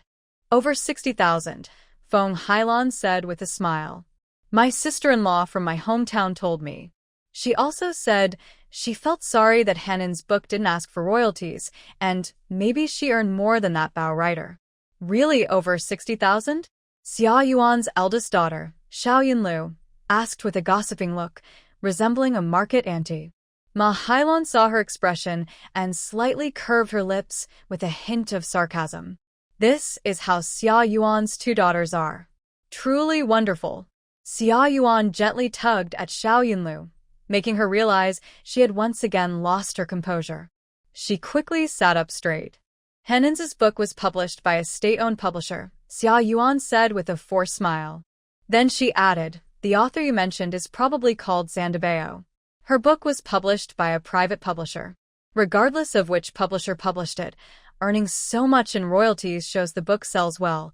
Grandma Xia sipped her tea and asked, What's the title of the book? Feng Hailan sat beside Grandma Xia and said, I heard it's called, Whose Childhood is Not Troublesome. The author is about Hanan's age, also a young genius. But it's strange that I haven't seen this book in Kyoto. Really? Is that child from Kyoto? Grandma Xia asked. Feng Hailan smiled and replied, I don't know. Everyone is using her pen name. Her real name and family background are unclear. I guess she doesn't want to be famous too early. Hearing this, Grandma Xia sighed silently, then looked at Xia Yuan and said, Hanan has talent in literature, but you still need to teach her well. We can't let fame burden her. Xia Yuan forced a smile and said, I understand. Actually, I didn't want Hanan to become famous so early. Grandma Xia nodded and told Xiao Yunlu and Xiao Yunhan to go play nearby. She then said to Xia Yuan, I understand your feelings, but when you chose Xiaoyu, you should have realized that your child's status can't compare to the children in the big courtyard. Xia Yuan clenched her fists and said, as long as the child is excellent, she can still marry well. You're so naive. Grandma Xia scolded her. What does it mean to marry well? What does it mean to marry badly? Is marrying into a high-status family automatically a good marriage? Isn't it? Xia Yuan replied. I'm an example. I married beneath my status, so now I'm not doing well. How are you not doing well? You have a good job. Xiao He and Xiao Yu are both kind and handsome, and your 2 children are well-behaved. What more do you want? Grandma Xia was very disappointed in her daughter. You're my real mother. How can you not understand my pain? Xia Yuan pointed outside angrily and said, I grew up with Sun Yanjin. Now she looks down on me, but isn't that because she married a good man? Your man is your choice, Grandma Xia said. I'm regretful now. I can't let my daughter walk the same old path as I did. They must marry well. Hearing this, Grandma Xia leaned tiredly on the sofa and after a moment said, Forget about Yi Qi and the 3rd child of the Zhang family. I checked. Both of them already have partners. Who? Xia Yuan asked in surprise. She knew her eldest daughter was truly not a good match for Yi Qi, but the 2nd young master of the Zhang family might be. Although her daughter said she was afraid of Zhang Zijuan, she investigated and found that Zhang Zijuan was just a bit careless in his work, with no serious faults. So lately, she kept visiting her family's home, hoping the old lady would go to Zhang's house to gather information. But how did the 2nd young master of the Zhang family suddenly have a partner? And how does Yi Qi also have a partner? She hadn't heard any news. I don't know either. The Yi family and Zhang family both seem satisfied with Yi Qi and Zhang Zijuan's partners, Grandma Xia said, feeling strange about how suddenly they both had partners. Today, Xia Yuan felt hit from all sides and left the Xia family with her mind in a daze. Why has everything been going wrong for her lately? Why does everyone seem to oppose her? Xia Yuan left the government compound with a cold face. She rode her bike without looking back, heading straight home. Xiao Yunlu was riding behind her with Xiao Yunhan, both feeling nervous. They knew their mother was truly angry this time. When she got home, Xia Yuan threw everything on the coffee table onto the floor, making a loud noise that attracted neighbors to peek outside. But the Xiao family's door was tightly shut, and they didn't know what had happened. Inside, Xiao Yunlu and Xiao Yunhan stood trembling in front of Xia Yuan, lowering their heads and not daring to speak. Xia Yuan vented her anger, but her frustration didn't lessen. She took a few deep breaths, looked at her sisters, and said, Shanlu, if you dare to show that petty, common woman's attitude again, don't bother coming into this house anymore. I won't care about you either. Xiao Yunlu pursed her lips and was silent for a moment before replying, I understand. Xia Yuan was unhappy with her hesitant answer, but didn't say anything further. She looked at Xiao Yunhan and said, You quickly come up with a new novel outline. I want to see it in a week. Mom, No excuses. Xiao Yunhan, you are a prodigy. You must succeed, Xia Yuan said coldly. Xiao Yunhan clenched her fists and nodded. She was an ordinary elementary school student, and she had never written a novel before. The only reason she knew about novels was because that person called Zandabeo had written one, and she had just started to get interested. Now she was asked to write one again, and she really didn't know how. But thinking about the reputation of being a prodigy, the admiration from her classmates, and the praise from the adults around her, she felt that no matter how difficult it was, she had to write it. Anyway, she didn't write well, and her mother would help her anyway. All right, go back to your rooms. The 2 sisters listened and went back to their rooms. Xia Yuan squinted, thinking about how to get the 6-figure royalty from Sticky Bean Bun. That was over 60,000. Just thinking about it made her feel pain in her heart.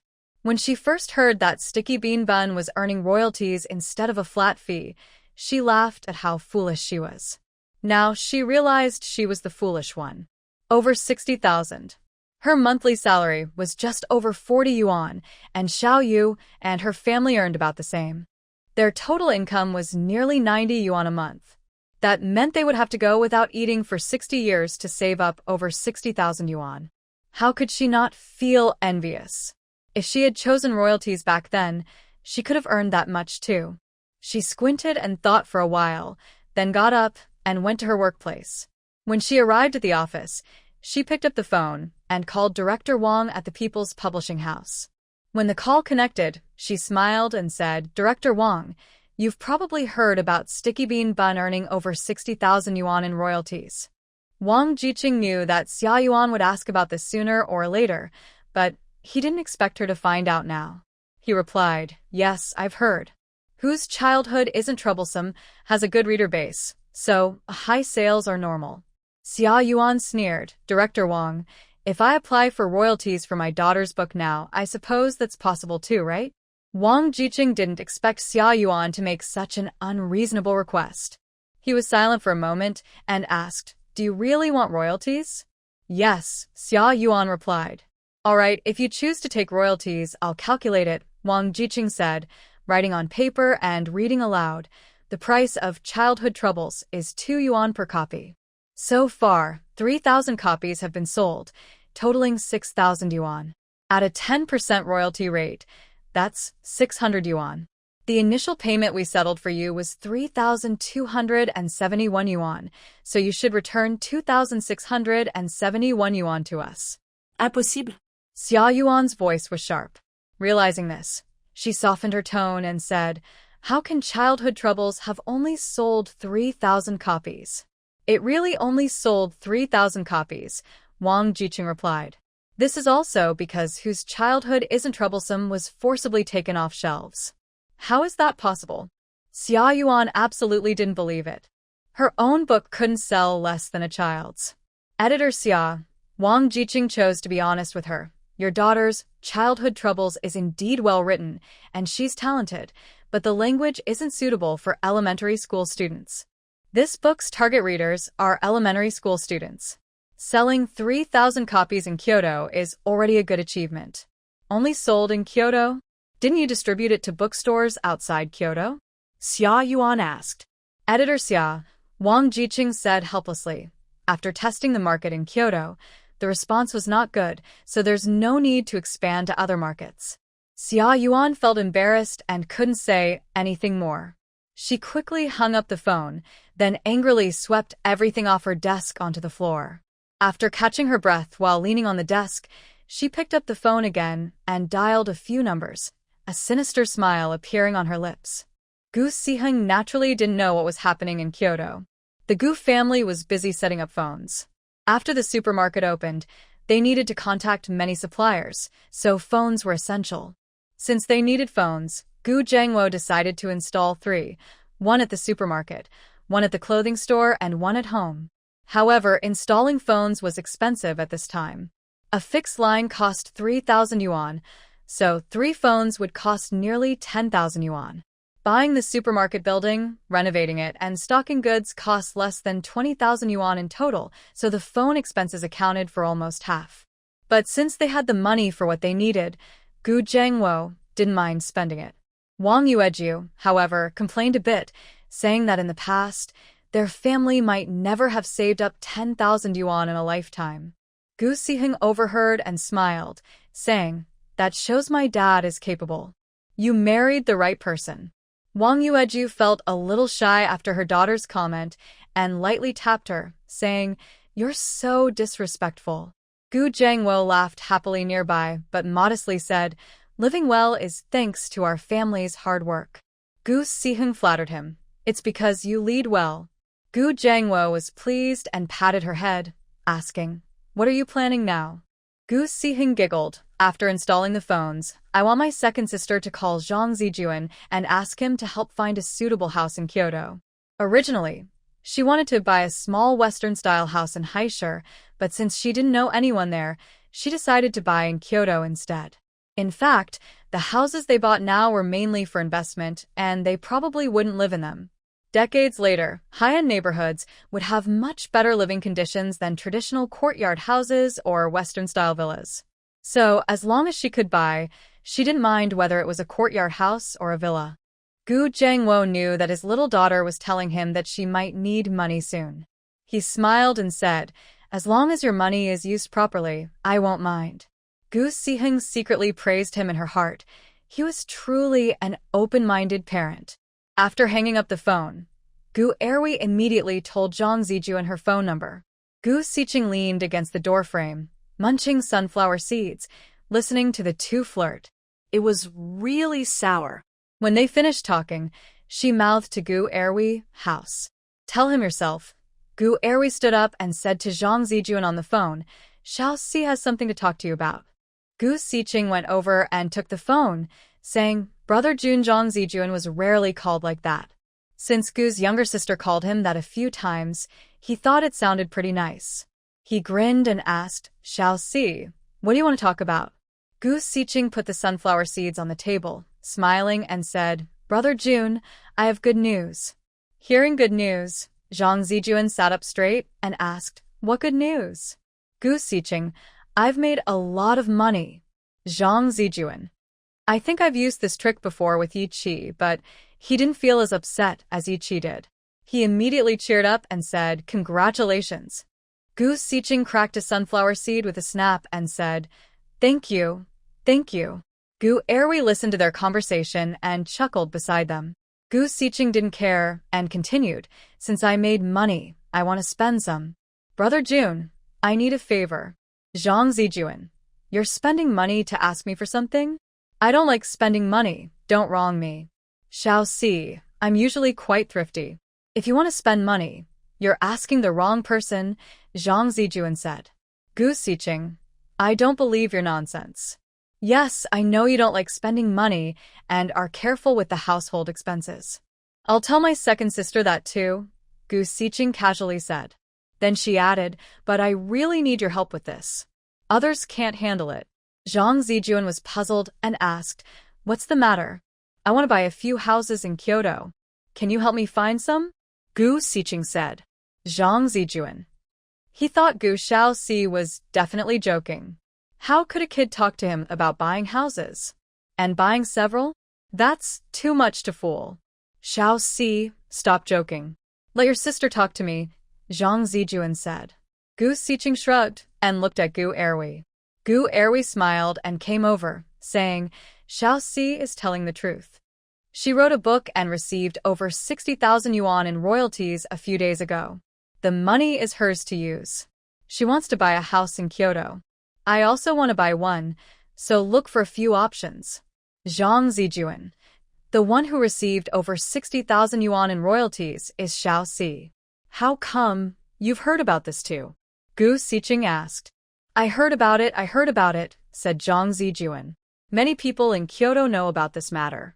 Haha, I didn't expect it was our little fourth who did it. Gu Siqing, you're really quite familiar with everyone. Zhang Zijuan excitedly said again, Little fourth, don't worry, I will handle this for you. What's your budget? Gu Siqing thought for a moment. She had saved over 69,000 yuan at her mother's place, so she said, around 60 or 70,000. Wow. Little fourth, you really have money. Zhang Zijuan teased. Gu Siqing modestly replied, just so. Gu Erwi saw that the two were almost done talking, so she came over and said, Hurry up and start writing your book. I need to talk to him for a few words.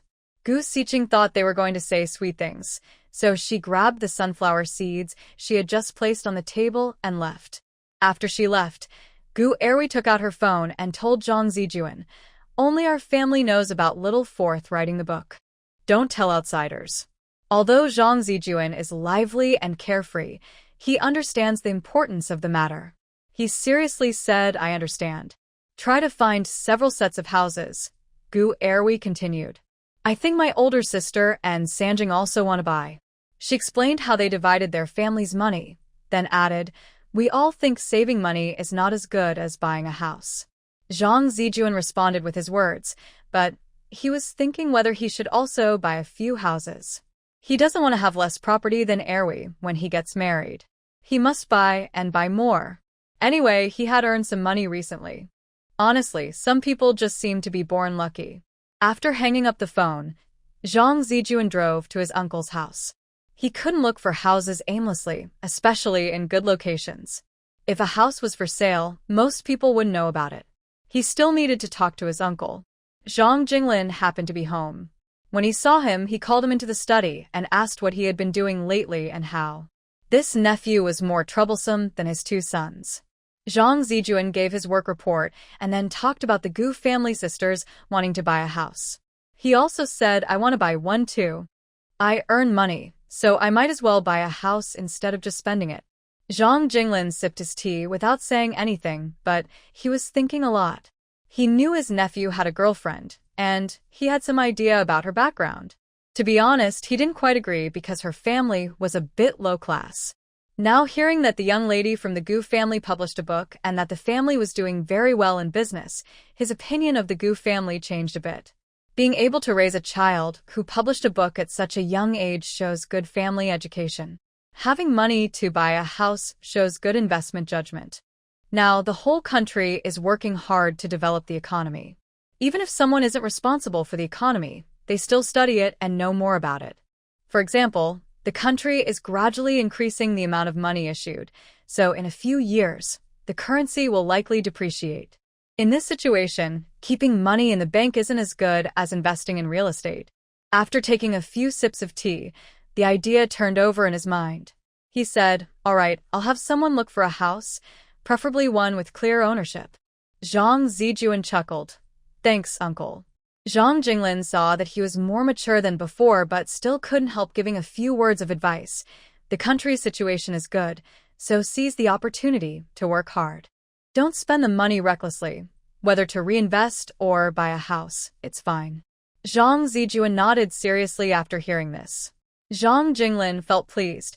It seemed the person he was talking about was really good, at least guiding the child in a positive direction.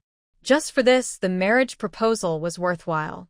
Gu Erwi didn't know that she had gained the approval of a major figure in the Zhang family. Today, the Gu family was holding another meeting. The supermarket was almost finished with renovations, and they needed to come up with a plan for managing and operating the store. So, everyone sat together to brainstorm. Each person shared their suggestions.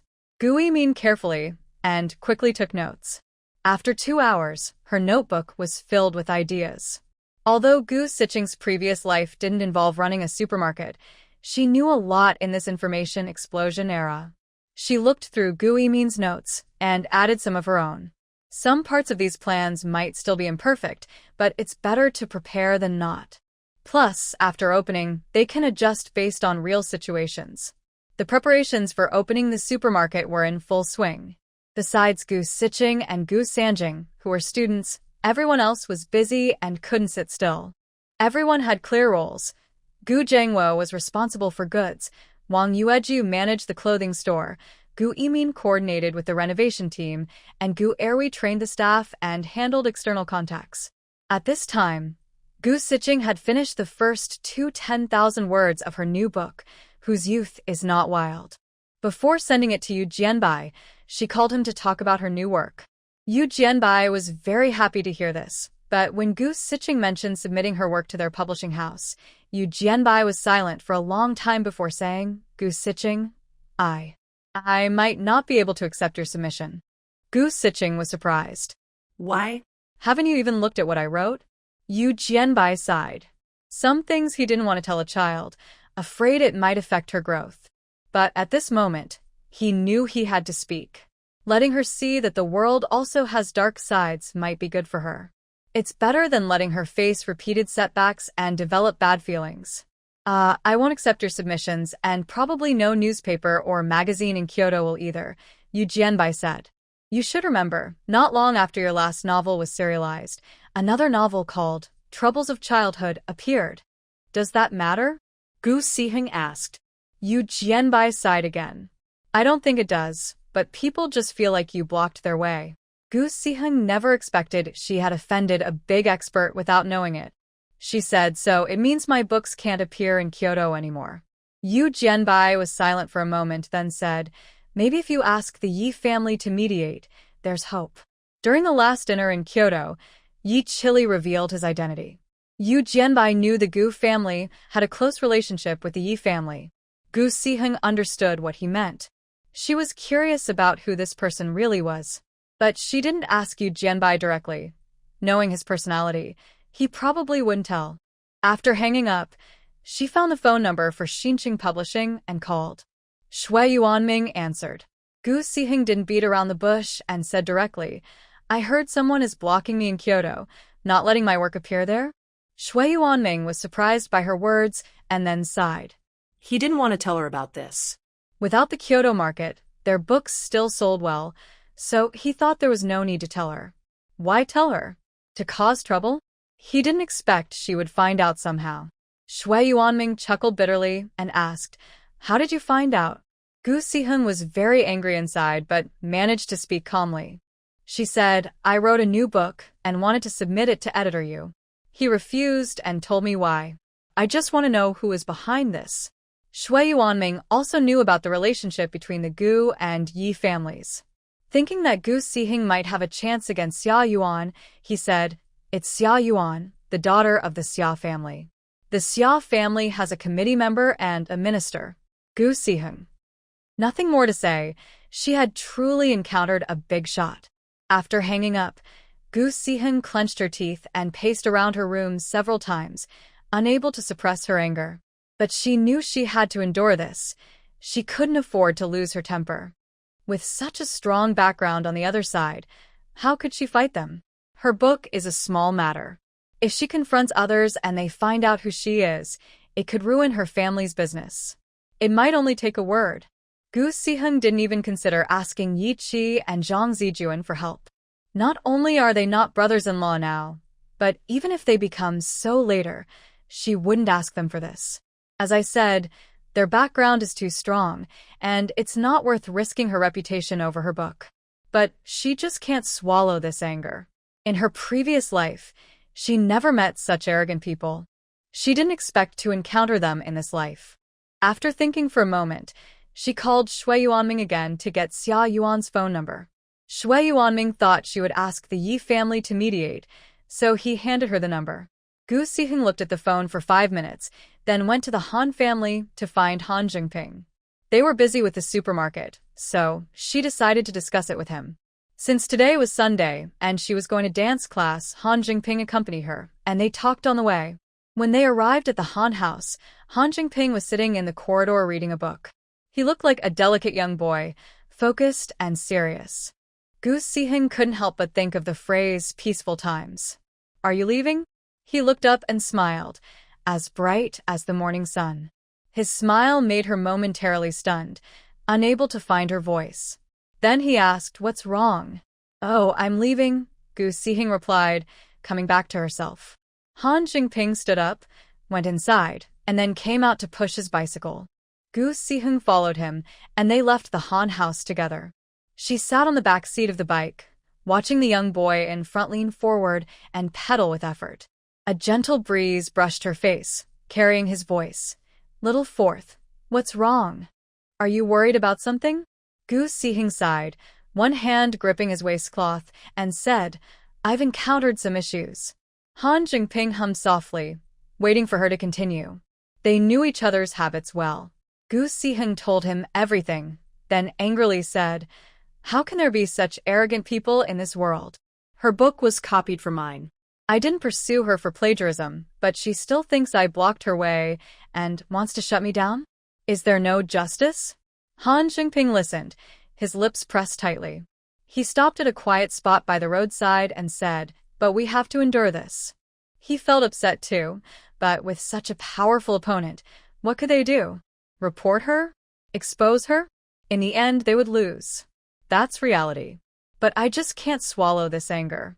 Gu Siqing's voice sounded a bit strained. She felt both angry and sad.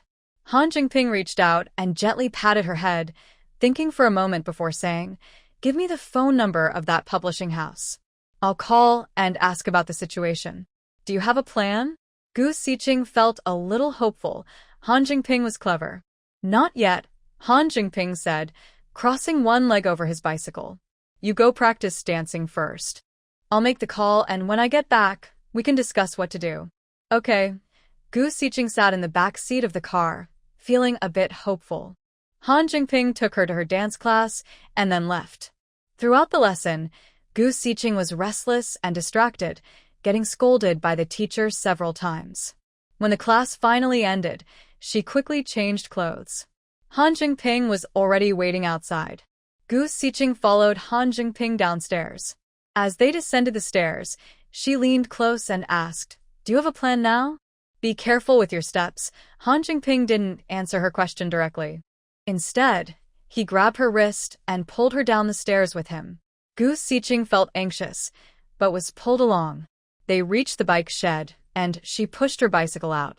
His movements, even when normal, seemed slow to her. Big brother, can you go a little faster? Gu Xiqing urged. Han Jingping sat on his bike, supporting himself with one foot on the ground, and looked at her. Remove that big character, and I think I'll tell you sooner. Gu Xiqing rolled her eyes, leaned on his arm, and sat on the back of the bike. She then patted him and said, "Little brother, we can go now." Han Jingping smiled, took a large white rabbit candy from his pocket, and reached back to give it to her. Gu Xiqing took it, unwrapped it, and put it in her mouth. Have you thought of a solution yet? Later I'll tell you. For now, I'm taking you to Chiha River to play, Han Jingping said as he pedaled his bike. And I have a gift for you later. He wanted to keep her in suspense, so Gu Xiqing decided not to ask further. She grabbed his waistcloth and said, "Today, our dance teacher told me I have potential. She said I should work hard and participate in competitions later. But I dance just to look better." Han Jingping chuckled. "Did you tell her that?" "Not exactly," Gu Xiqing replied. "I told her my mom sent me to dance class just so I wouldn't grow crooked." "What did the teacher say?" Han Jingping asked with a big smile. "Xiao Si always had such interesting things to say." She replied. "She said next time she wants my mom to come to class with me. She wants to talk to her." "So, what do you plan to do?" Han Jingping asked. Gu Xiqing, "Who cares? Next time, we'll go together. If she wants to talk to my mom, she can go find her herself." As they talked, Gu Xiqing felt a little less upset. It is October now, the season when osmanthus flowers bloom. Even before reaching Chi River, you can smell the sweet scent of osmanthus. Han Jingping stopped his bicycle, and they walked together along the riverbank. Today is Sunday, and Chi River is a popular scenic spot in Lizhou, with many visitors. Han Jingping found a quiet place for them, and they sat side by side on a large rock. Can I say it now? Gu Xiqing asked. "First, I want to give you something." Han Jingping took out a red tape recorder from his bag and handed it to her. Gu Xiqing was surprised and took the recorder, asking, "Did you just buy this?" Han Jingping nodded. Gu Xiqing looked down at the small recorder, listening to him say, "The dual card one is a bit big and not easy to carry, so I bought a single card one." "How much did it cost?" Gu Xiqing asked, because such recorders weren't cheap. 383 yuan. "Are you so rich?" Gu Xiqing didn't expect him to have so much pocket money. "I'm not as rich as you, but I had enough to buy this," Han Jingping said, pressing a button. Inside, a voice played. "Are you Xia Yuan?" It was Han Jingping's voice, but it sounded a bit harsh, very different from his usual tone. Gu Xiqing quickly pressed pause and turned to look at him. Did you call her?" "Yes, keep listening." Han Jingping pressed the play button again. A graceful but slightly annoyed voice came from the recorder, probably upset about being called by her first name. She asked, "Who are you?" "Don't worry about who I am. I ask you, why did you take down the sticky bean book? Why did you do that?" Han Jingping's voice sounded angry and upset. Gu Xiqing couldn't help but turn to look at him again. He was smiling, looking harmless. Then, the recorder played Xia Yuan's voice again. Because it was recorded through a microphone, her voice was not loud but very clear. "I don't know what you're talking about." Who are you? "Are you still a student? You don't know what I'm talking about?" "Adults always lie. My dad told me himself. You called her boss and told them not to publish the sticky bean book, and you also told someone to take her book off the shelves." Who is your dad? Xia Yuan asked. "I won't tell you," Han Jingping said angrily. "I warn you, you'd better not stop the publication of Zandabeo's book, or I will tell others that you are using the Xia family's influence to remove others' books and that you are ghostwriting novels for your daughter." Then Xia Yuan was silent for a long time before saying, "Classmate, before doing anything, you should think about the gains and losses. As you said, I can use the Xia family's influence. Think about it. I can easily find out who you are. Then, don't expect just you. Even your father won't have a good time." "Do you admit that you got Zandabeo's book taken down?" Han Jingping asked. "Yes, I did it. I also stopped any magazine or newspaper in Jingdu from publishing her work. Not only that, I can also make sure your father never has a job. You really are too mean. What does ghostwriting for your daughter have to do with Zandabao? Why are you doing this? It doesn't hurt you at all. Han Jingping's voice trembled, as if he was angry. Classmate, I tell you, I have the right to do whatever I want. You better not do anything to make me unhappy, or your family might be finished. You're a reader of Zandabao, right? Think about it. Risking your family for an outsider, is it worth it? Tell me who your father is, and I will have a good talk with him. I won't tell you who my father is. Anyway, I know you're not a good person. Your daughter isn't a genius either. Her books are ghostwritten by you. Don't try to bother my father. If you do, I will reveal this.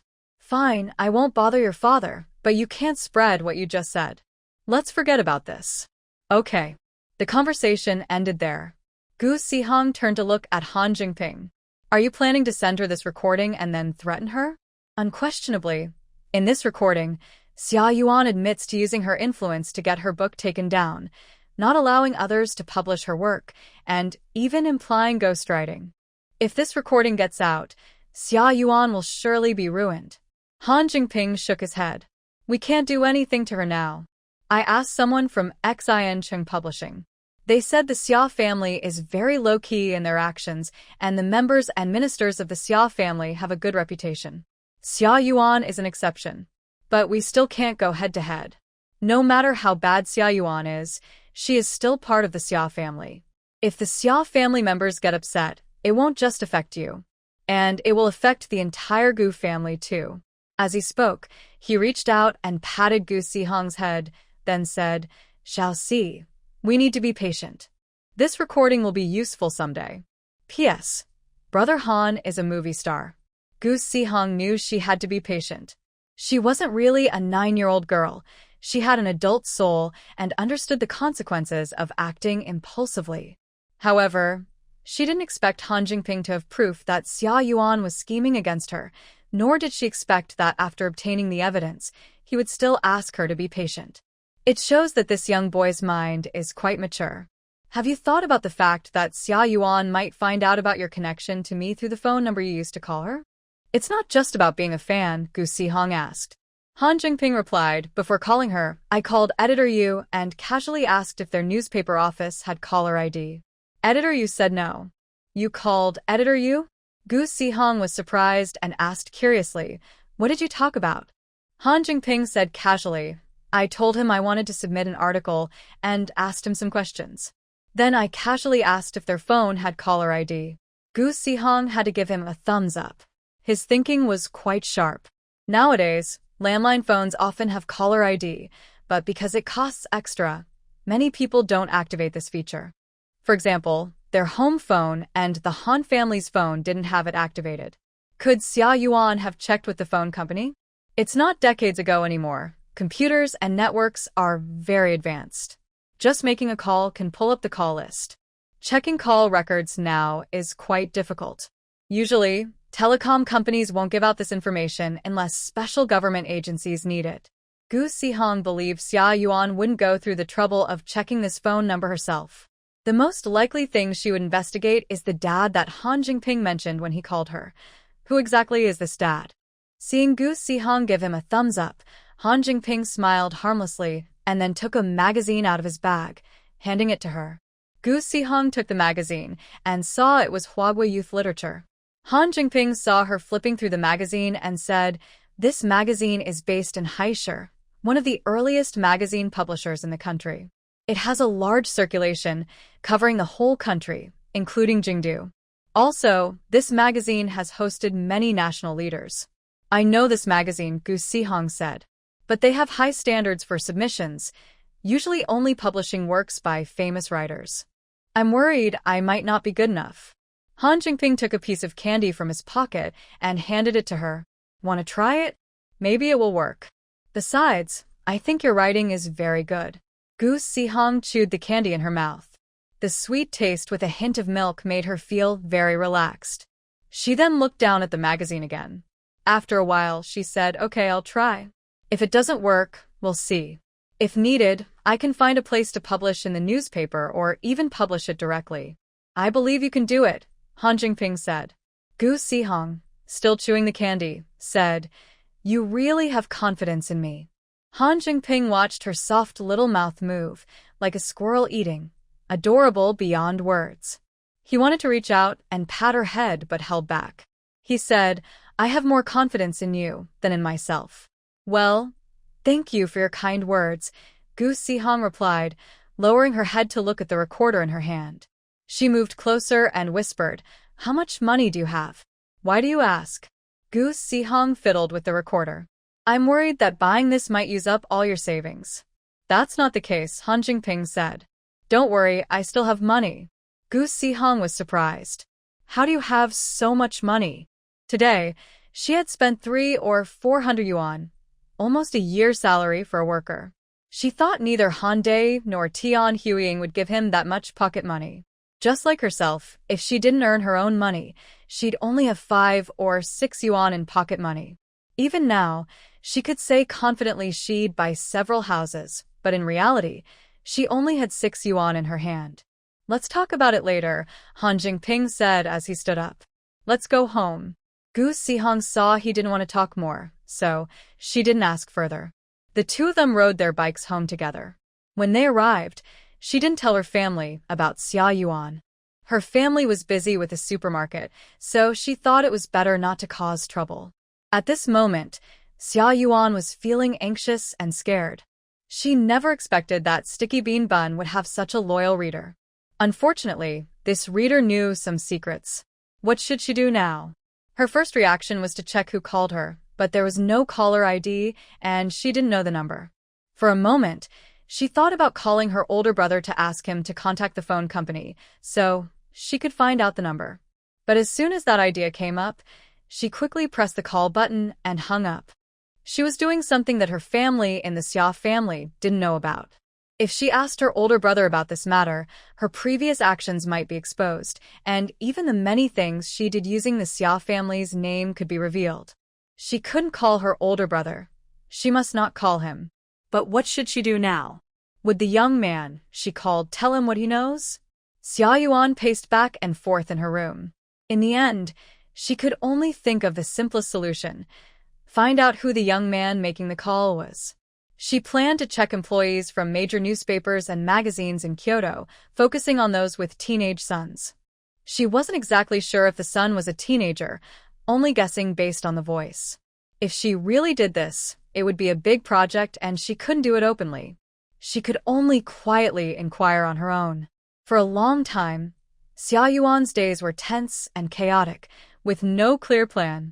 Gu Siheng and Han Jingping didn't expect such a surprise from a phone call, but they didn't realize this surprise existed.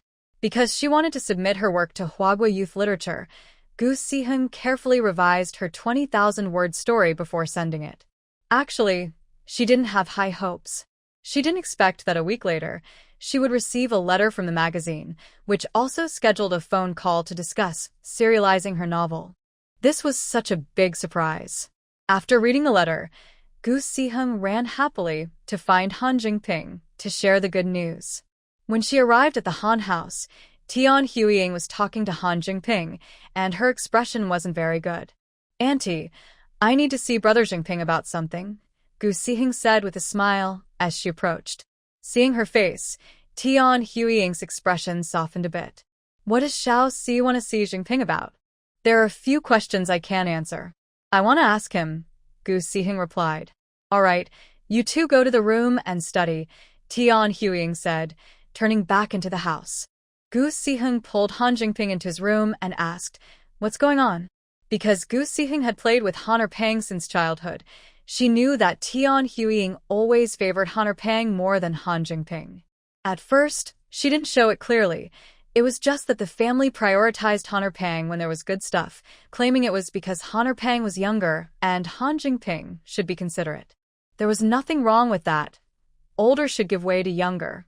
Also, although Tian Huiying treated the brothers differently, she never starved or beat Han Jingping. Everyone thought she just doted on her younger son.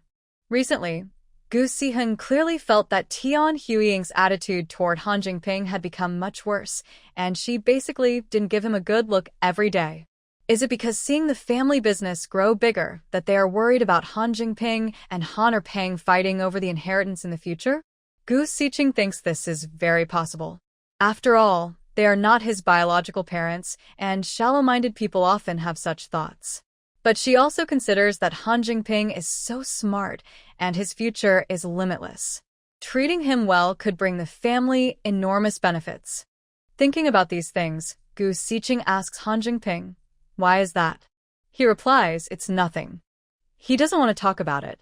If he doesn't want to say, she won't ask again. She then says, "My article was approved." Look, this is their reply.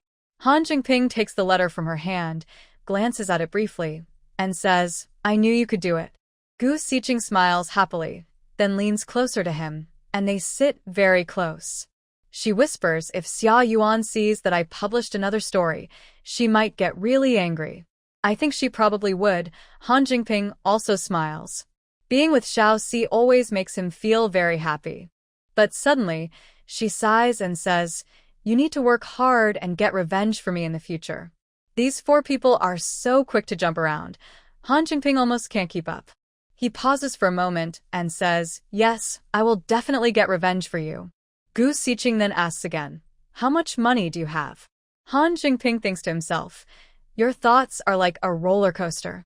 Do you really need to know how much money I have?" He asks with a smile. Gu Siqing shrugs, "Not really.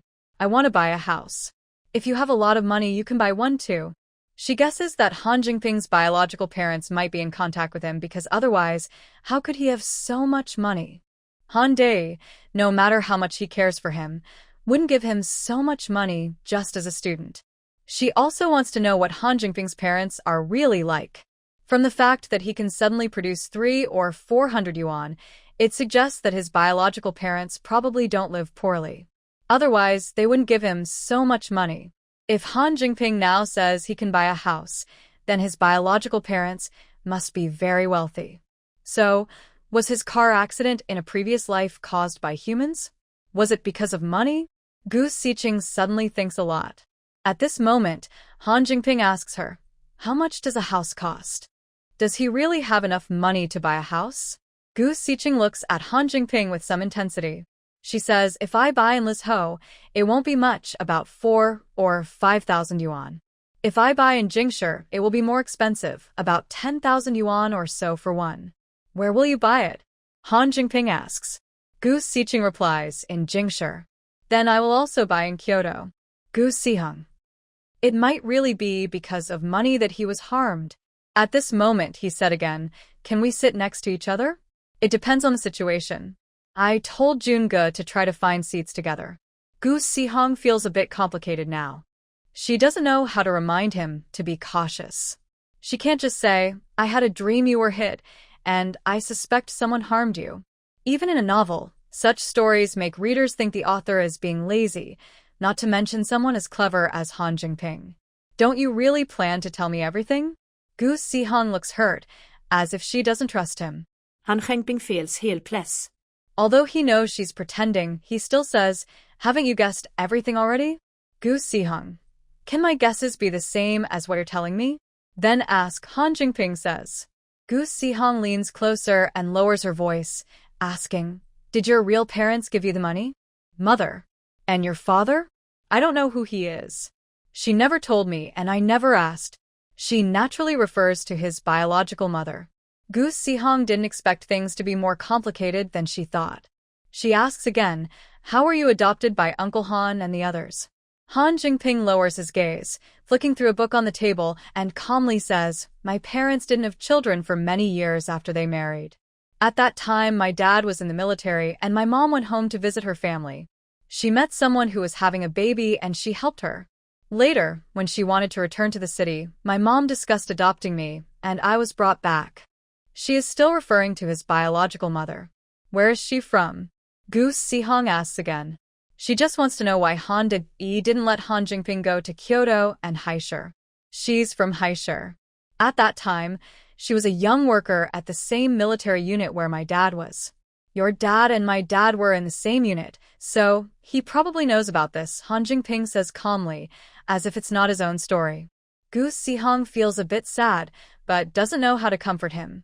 She teases, great people usually have complicated backgrounds. Han Jingping, when you become successful in the future, you must take me with you. Han Jingping laughs at her words and says, okay, I'll take you flying. Is your biological mother's family complicated? Gu Sihong asks again. Not really. Han Jingping takes out sunflower seeds from a drawer and begins to shell them, saying, when she wrote to me, she said they had a 2-room house. The older house went abroad before the movement, and after the reform and opening up, they got in touch again. They returned her rightful property.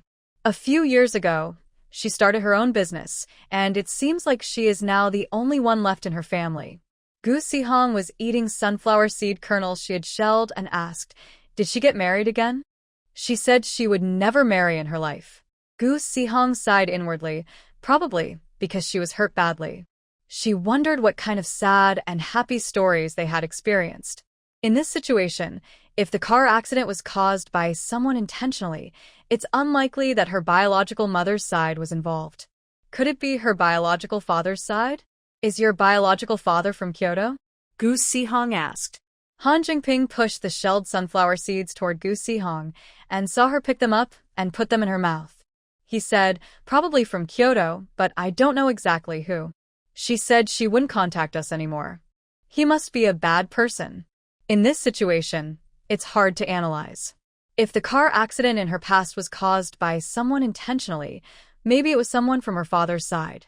It's really a headache. When did you find out about this? Gu Sihong asked Han Jingping again. I knew a long time ago. Han Jingping replied without her asking, and then he told her the whole story. After she returned to the city and settled down, she sent money home every month, claiming it was for my living expenses. After a pang was born, she somehow found out and wrote a letter asking me to go back. That day, I overheard my parents talking about it in the house. I still remember what my dad said. He said, her background isn't good. Who knows when she might get into trouble again? It's not safe for the child to be with her. After that, she never brought it up again, but she still sent money home every month.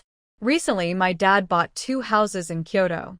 He told my mom that I and Pang would each have a house. My mom didn't agree, and they argued. I don't know what she said to her, but she sent over a few tens of thousands of yuan. My dad gave it to me. Gu Sihong didn't know what to say after hearing this. Tian Huiying really was upset with Han Jingping over the property matter. So, what do you think? Gu Sihong asked. Han Jingping smiled a little. My mom is that kind of person, she's a bit petty.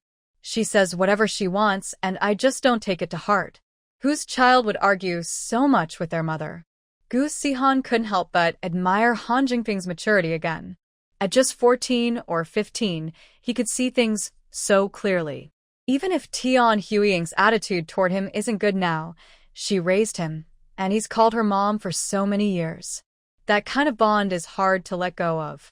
It's not a big deal, after all. She frowns and says some harsh words, but if you don't take it to heart, she's the one who feels bad. Is your real mom connected to Huagui youth literature? Gu Sihong asks. Han Jingping looks like he can see through everything and says, I just greeted her to make sure your article reaches the editor. Whether it gets published depends on the editor. She just has a friend at the magazine, so she can't decide anything. Your article was accepted because it's good. Gu Sihong isn't sure if she should believe him, but since they've already decided to publish her work, she stops worrying and plans to be more careful when she writes next time. Okay, thank Annie for me, Gu Sihong says. Han Jingping nods. Actually, this is the first time he's reached out to her proactively and asked for her help. Before, he had some doubts about whether to accept her. But after this, he understood that what happened back then wasn't her fault. Over the years, she hasn't ignored him, and accepting her wouldn't hurt. It's like gaining a family member. Now that she knows everything, they chat for a while longer before Gu Sihong prepares to leave. When she steps outside, Tian Huiying is in the yard doing laundry with a washing machine.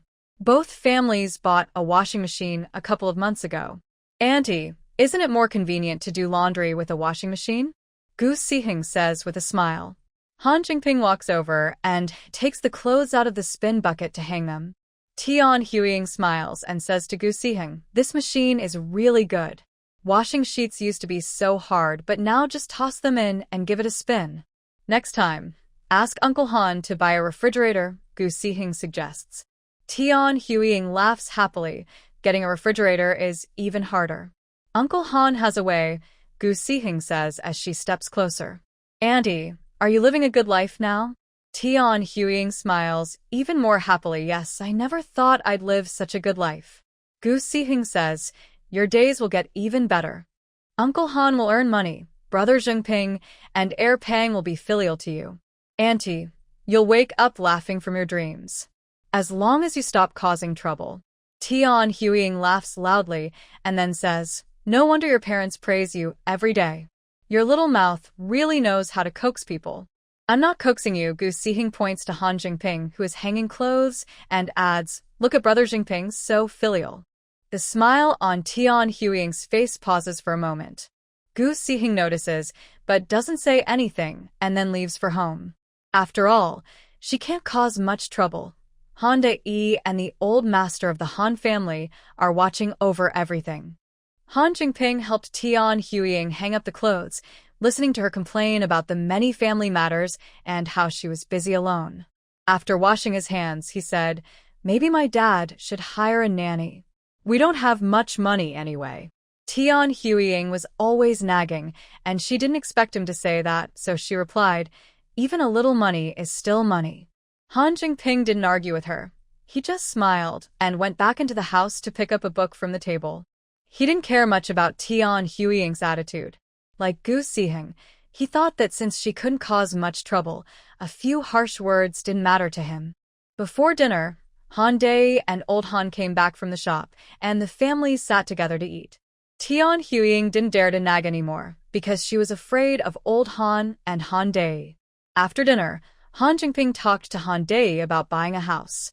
Xiao Si asked if I wanted to buy a house. I thought it's better to buy a house than keep the money in the bank, so I agreed. Han De knew that the Gu family was planning to buy a house again. Gu Zhengwo told him that Gu Sihing received over 60,000 yuan in royalties and was sharing it with their family. He thought Gu Zhengwo's way of dividing the money was good, but it couldn't be done in their family. "Okay, you decide with your own money," Han De said, understanding his son's thoughts. Xiao Si was smart and likable, and he was happy about it. He wasn't worried that the child's early ambitions would affect his studies. Both Han Jingping and Gu Sihing always ranked first in exams, so there was no need to worry. After discussing this, the father and son talked about other things. Han De really liked his son, even though he wasn't his biological son. He had raised him for so many years that he felt like family. Compared to his second son, the eldest seemed more promising in the future. The family might rely on him someday. But Tian Huiying didn't understand this and caused trouble every day. Before going to bed, Han De told Han Jingping about buying a house with the Gu family. If he didn't mention it, she might find out later and cause trouble again. Since he can buy it himself, we don't need to give him the 2 houses in Kyoto, right? Tian Huiying felt uncomfortable when talking about the houses. Han De was also angry after hearing her words. He said in a not-so-friendly tone, he used his own mother's money to buy it. "We gave him our best wishes. I'll tell you again, you have 2 sons, not just one. Does everything good always go to him? Back then, you weren't feeling well and took so many medicines. Where do you think the money came from? Have you forgotten?" Han De asked sharply. Tian Huiying was speechless. After a moment, she said, "Since she wants to take Zhengping back, then." "Shut up." Han De looked at her angrily and seriously. "Tian Huiying, if you dare to say such things again, we won't stay together." After speaking, he strode out of the house and went to sleep in the next room. In the next few days, Han De slept in the guest room every day and didn't return to their bedroom. Tian Huiying felt upset and went to talk to Wang Yueju. She didn't hide their relationship and told her everything.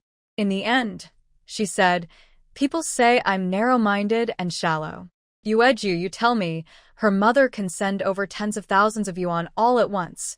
Maybe even more than us. She's not married, so her future things will definitely go to Jinping. What's wrong with giving the family's belongings to Shower? Wang Yueju, you're just shallow.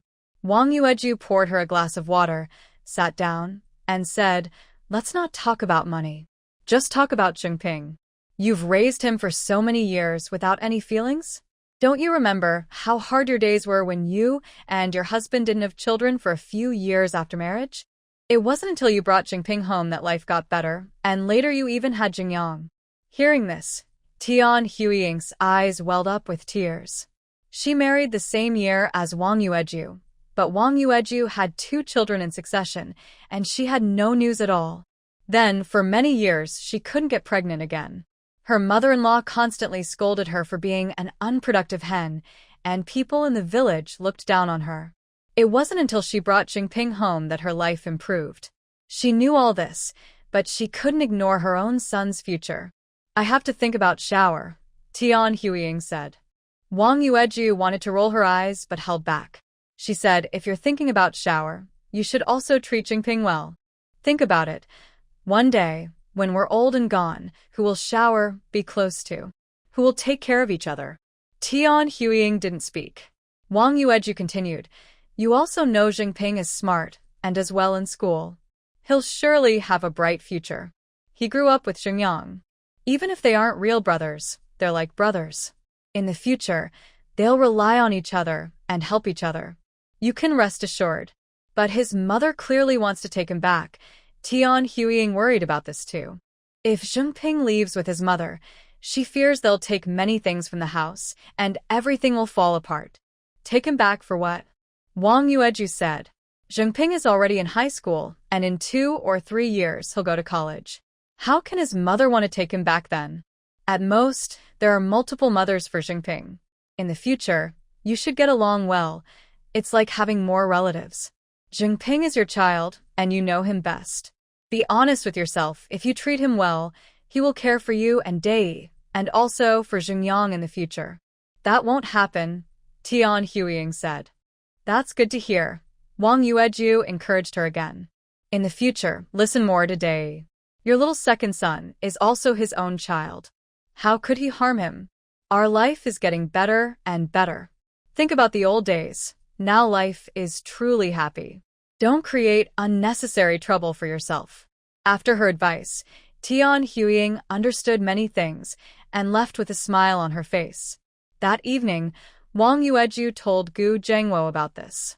I thought they wouldn't come back, but who knew they've been sending money to the Han family all these years? Your plans for a son-in-law are falling apart. Gu Zhengwo also didn't know about Han Jinping's biological mother sending money to the Han family every month. He thought Han Dai was too shy to tell him. He sighed, I didn't expect Jinping's situation to be so complicated. Why is it complicated? Wang Yueju snorted. If in the future, Shaoxi and Jinping become a couple and Tian Huiying dares to cause trouble in front of them, I will deal with her. Jinping's biological mother, though related, didn't spend much time with him. It's hard to say who will be closer to. If she causes trouble between Shaoxi and Jinping, I won't agree. Seeing her full of determination, Gu Zhengwo chuckled. People's hearts are really biased. You think it's complicated because Yi Qi's family has a stepmother. But with Jinping, nothing much has happened yet, and you're already defending him. Wang Yueju glared at her. That's not the same. Jinping grew up with us. All right, all your reasoning, Gu Zhengwo said, not wanting to argue further. Don't worry, Dai knows what to do. Most likely, as you said, Jinping will have multiple mothers, and everyone will get along peacefully. Jinping's biological mother isn't forcing him to leave, probably because she's worried about how difficult it might be for Jinping. Wang Yueju sighed. She's also a person with a hard life. If there were a way, who would give up their own child to others? It's all because of Jinping's biological father. He's irresponsible. Gu Zhengwo, worried she might be upset, patted her back. Enough. Don't get upset over other families' matters here. Go to sleep. There are many things to do tomorrow. At the Han family, Tian Huiying was apologizing to Han Dai. I've realized now. Zhengping and Xiao Er grew up together, just like brothers. They will take care of each other in the future. I'll listen to you from now on. Han Dei knew she went to see Wang Yueju today, and he thought Wang Yueju probably advised her. Seeing that she now understood, he said, I'm glad you've figured it out. Kids are raised by us, so what's the difference from biological children? You also know that Xiao Er loves to play. No matter how much you give him, he still needs to learn to protect it. Zheng Ping is smart and capable. Not to say he should rely on him in the future, but at least he can look after Xiao Er. Tian Huiying nodded. I understand. From now on, Zheng Ping and Xiao Er will be the same. Don't think that Zheng Ping will get more from us and his biological mother, Han Dei said. The more you get, the more you have to give. Zheng Ping will face many troubles in the future. Even if you don't love him much, don't cause him more problems. Han Dei thought a lot. Zheng Ping's biological mother seemed easy to talk to and always considered Zheng Ping's feelings. But he was worried that one day, Zheng Ping's biological father might appear. He remembered how the father had abandoned his pregnant partner and then ignored her for many years. That was not a good person. If Zheng Ping's father came from a modest family, it might be easier to handle. But if his background was complicated and he wanted to take the child, it would be very difficult. Every parent wants a smart and successful child. Gu Sihong didn't know about the adult's worries. Half a month later, her new book, Whose Youth is Unrestrained, was published. She happily showed it to Han Jingping and said, when I was writing it, I didn't think much of it. Now looking back, I think it's pretty good. Han Jingping smiled. I've always thought it was very good. I believe this book will be even more popular than the last one. Gu Sihong was happy to hear that, but she said, only you know how to flatter people. I'm telling the truth, Han Jingping said. At least the beginning is very engaging. Bullying isn't just something students care about. Adults are concerned too. And your writing makes it feel real. I was really drawn in. What Gu Sihong didn't expect was that her book had just written about bullying, and Gu Sanjing was already being bullied at school. However, there was a twist in Gu Sanjing's story. The students who wanted to bully her ended up getting beaten by her instead. I have to say, the four sisters of the Gu family are each more fierce than the last. Now, Gu Zhengwo and Wang Yueju are sitting in the school teacher's office, listening to the parents of those students criticizing their daughter Sanjing, and one parent is even shouting for the school to expel her. Look at what you've done to our child. The school must take serious action. If such students stay in school, how can the children feel safe to learn? A woman in her 30s points at her child. Gu Zhengwo glances at the child, about 10 years old, taller than Sanjing by half a head. His eyes are swollen, his lips are puffy, and there are several scars on his arms from being beaten, clearly hit quite hard. Exactly.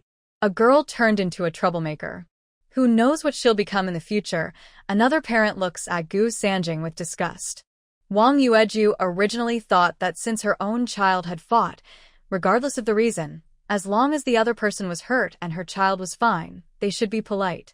But hearing this parent criticize Sanjing, she couldn't hold back and spoke up. Who said our girl is a troublemaker? I think your child is the real troublemaker. Our Sanjing never hits others first, and we don't even know who started it. She then pulled Gu Sanjing forward and asked, tell us what really happened. Don't be afraid. If it was your fault, I'll apologize. If it wasn't, we need to get a fair explanation. Although Gu Sanjing is usually simple-minded, she never falters in crucial moments.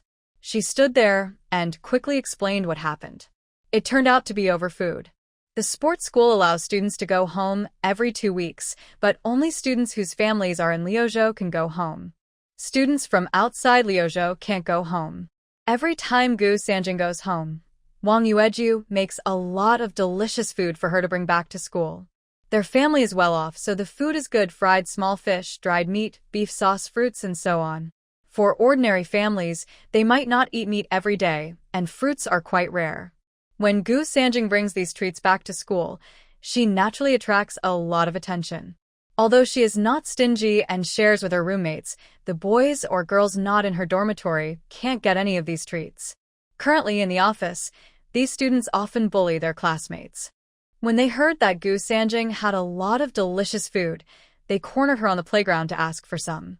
Gu Sanjing knew the wise saying that a hero doesn't fight when faced with immediate loss, so she quickly went back to her dormitory and brought out all her food to give to them. Seeing that she was generous, these students became even more aggressive, threatening her that next time she would bring more food from home. Some even pointed at a few dishes, and Gu Sanjing agreed to their demands. Would Gu Sanjing really be so kind? Of course not. She had grown up playing wildly like a boy in the village, had fought many times, and was not afraid of them. She inquired about these students and learned that they often bullied others. She then found classmates who were frequently bullied and encouraged them. The day before yesterday, when she went to school from home, these students happily asked her for things. Gu Sanjing, without hesitation, threw some chili powder at them. Then, a few other students appeared and also threw chili powder into the faces of the bullies. Their noses and eyes were filled with chili powder. They all crouched on the ground sneezing and crying, losing any fighting spirit. Gu Sanjing, along with some classmates, then gave them a good beating. Now, the situation is as described. The parents of these students, after hearing what happened, no longer looked as confident and assertive as before. They asked their children if Gu Sanjing was telling the truth. The students hesitated and didn't want to speak. At this moment, Gu Sanjing said, "Don't deny it. Many people in the school know you often bully others. Teacher, if you don't believe it, you can ask some classmates." The teacher was surprised to hear about such things happening in the school. He quickly called some students to ask. As expected, what Gu Sanjing said was true. The parents of these students said nothing, and two of them even pulled their children aside and scolded them, saying, "How can you be so unmotivated? The family worked so hard to send you to a sports school." Two parents apologized to Gu Jiangwo and Wang Yueju. Wang Yueju said nothing, but Gu Jiangwo said, "With students like this in the school, how can we trust to leave our children here? I hope the school will give a clear explanation to those students who are often bullied." Gu Jiangwo felt that this time, it was necessary to establish authority, or else next time someone would bully his daughter again. He wanted the teachers and students to know that Gu Sanjing was not someone to be bullied easily. The teacher was in a difficult position. Such matters are neither big nor small. If the bullying behavior continues, the school will surely become chaotic. If students are in a constant state of fear, how can their grades improve? "All right, we will give you the results as soon as possible," the teacher said seriously and earnestly. Gu Jiangwo was satisfied with the teacher's attitude, but the parents of these students were not happy. Two parents said to Gu Jiangwo and Wang Yueju, "Don't be unreasonable. Besides, your children hit ours. We've let it go, but now you're making a fuss. Yes, they're just kids. A few words of guidance should be enough. Why keep holding on? How can you say we're making a fuss?" Wang Yueju replied, "Your children are your own. If they make mistakes, they should be punished." This time, it was a light punishment. But what about next time? In front of the children, she couldn't say they were troublemakers, but this matter definitely couldn't be let go so easily. Seeing that the parents of these children were difficult to talk to, they turned to the teachers to plead. Gu Jiangwo and Wang Yueju ignored them and pulled Gu Sanjing outside. Gu Jiangwo and Wang Yueju took Gu Sanjing outside. The three of them found a quiet place, and Gu Jiangwo seriously said to Gu Sanjing, "In the future, if something like this happens, you must tell your family." This time, those students were easy to handle. You could have hit them back. But what if next time it's more difficult? Gu Sanjing lowered her head and muttered softly, "I know they're bad. That's why I handled it myself. It can't everything be reported to the parents?" Wang Yueju heard her muttering and also looked cold. "You, as a girl, can't just go around fighting. Do you see how dangerous that is? You hit them this time, but what if you can't win? The injuries would be on you." Gu Sanjing whispered, "I understand. And where did you get the idea to put chili powder on their faces?" Wang Yueju had wanted to ask earlier. She said, "That chili powder really works. If it weren't for the fact that now Gu Sanjing is hurt, it would be funny." "I thought of it myself," Gu Sanjing said. She wouldn't betray Xiao Si, and her older sisters had also used it and fought before, but it just hadn't been discovered. Wang Yueju didn't fully believe her words, but didn't dwell on it. She said, "This stuff works pretty well. Always carry some with you. But don't use it casually. Only when you're bullied." Gu Sanjing quickly nodded. "I will always carry it." Wang Yueju patted her head and said, "Go home and tell your older sisters and Xiao Si to carry some too, for self-defense." Gu Sanjing, they already have it. All the necessary explanations have been given. The couple sent Gu Sanjing back to the classroom, greeted the teacher, and then went home. The school hasn't decided how to handle those students yet. At dinner that evening, Wang Yueju mentioned this matter, and Gu Siqing and the others only then learned about it. Gu Siqing said, "Having some fighting experience is actually pretty useful, right?" "Experience in what?" Wang Yueju asked. "Have you ever fought before?" "No, I haven't." "How could I fight? Right, big sister?" Gu Siqing quickly looked for support to cover up. Gu Yimi nodded, and Gu Yihui changed the subject. "This chili powder really works well. We should all bring some next time." Wang Yueju had been planning to say this herself and replied, "I'll buy more tomorrow. All three of you should bring some." The three sisters agreed happily. The next day, the sports school announced the punishment for those students. They are suspended from all competitions for a year and given a serious warning. This punishment is quite harsh. For athletes, winning competitions is how they get ahead. Now, they can't participate in any competitions for a whole year, so their next chance won't be until next year. Who knows what might happen during that year? Those students have truly learned their lesson. Kyoto, Youth Newspaper Office. The newspaper office has a cafeteria where most staff eat. Xia Yuan was also there today. After serving herself, she sat with a few colleagues. While eating, they chatted.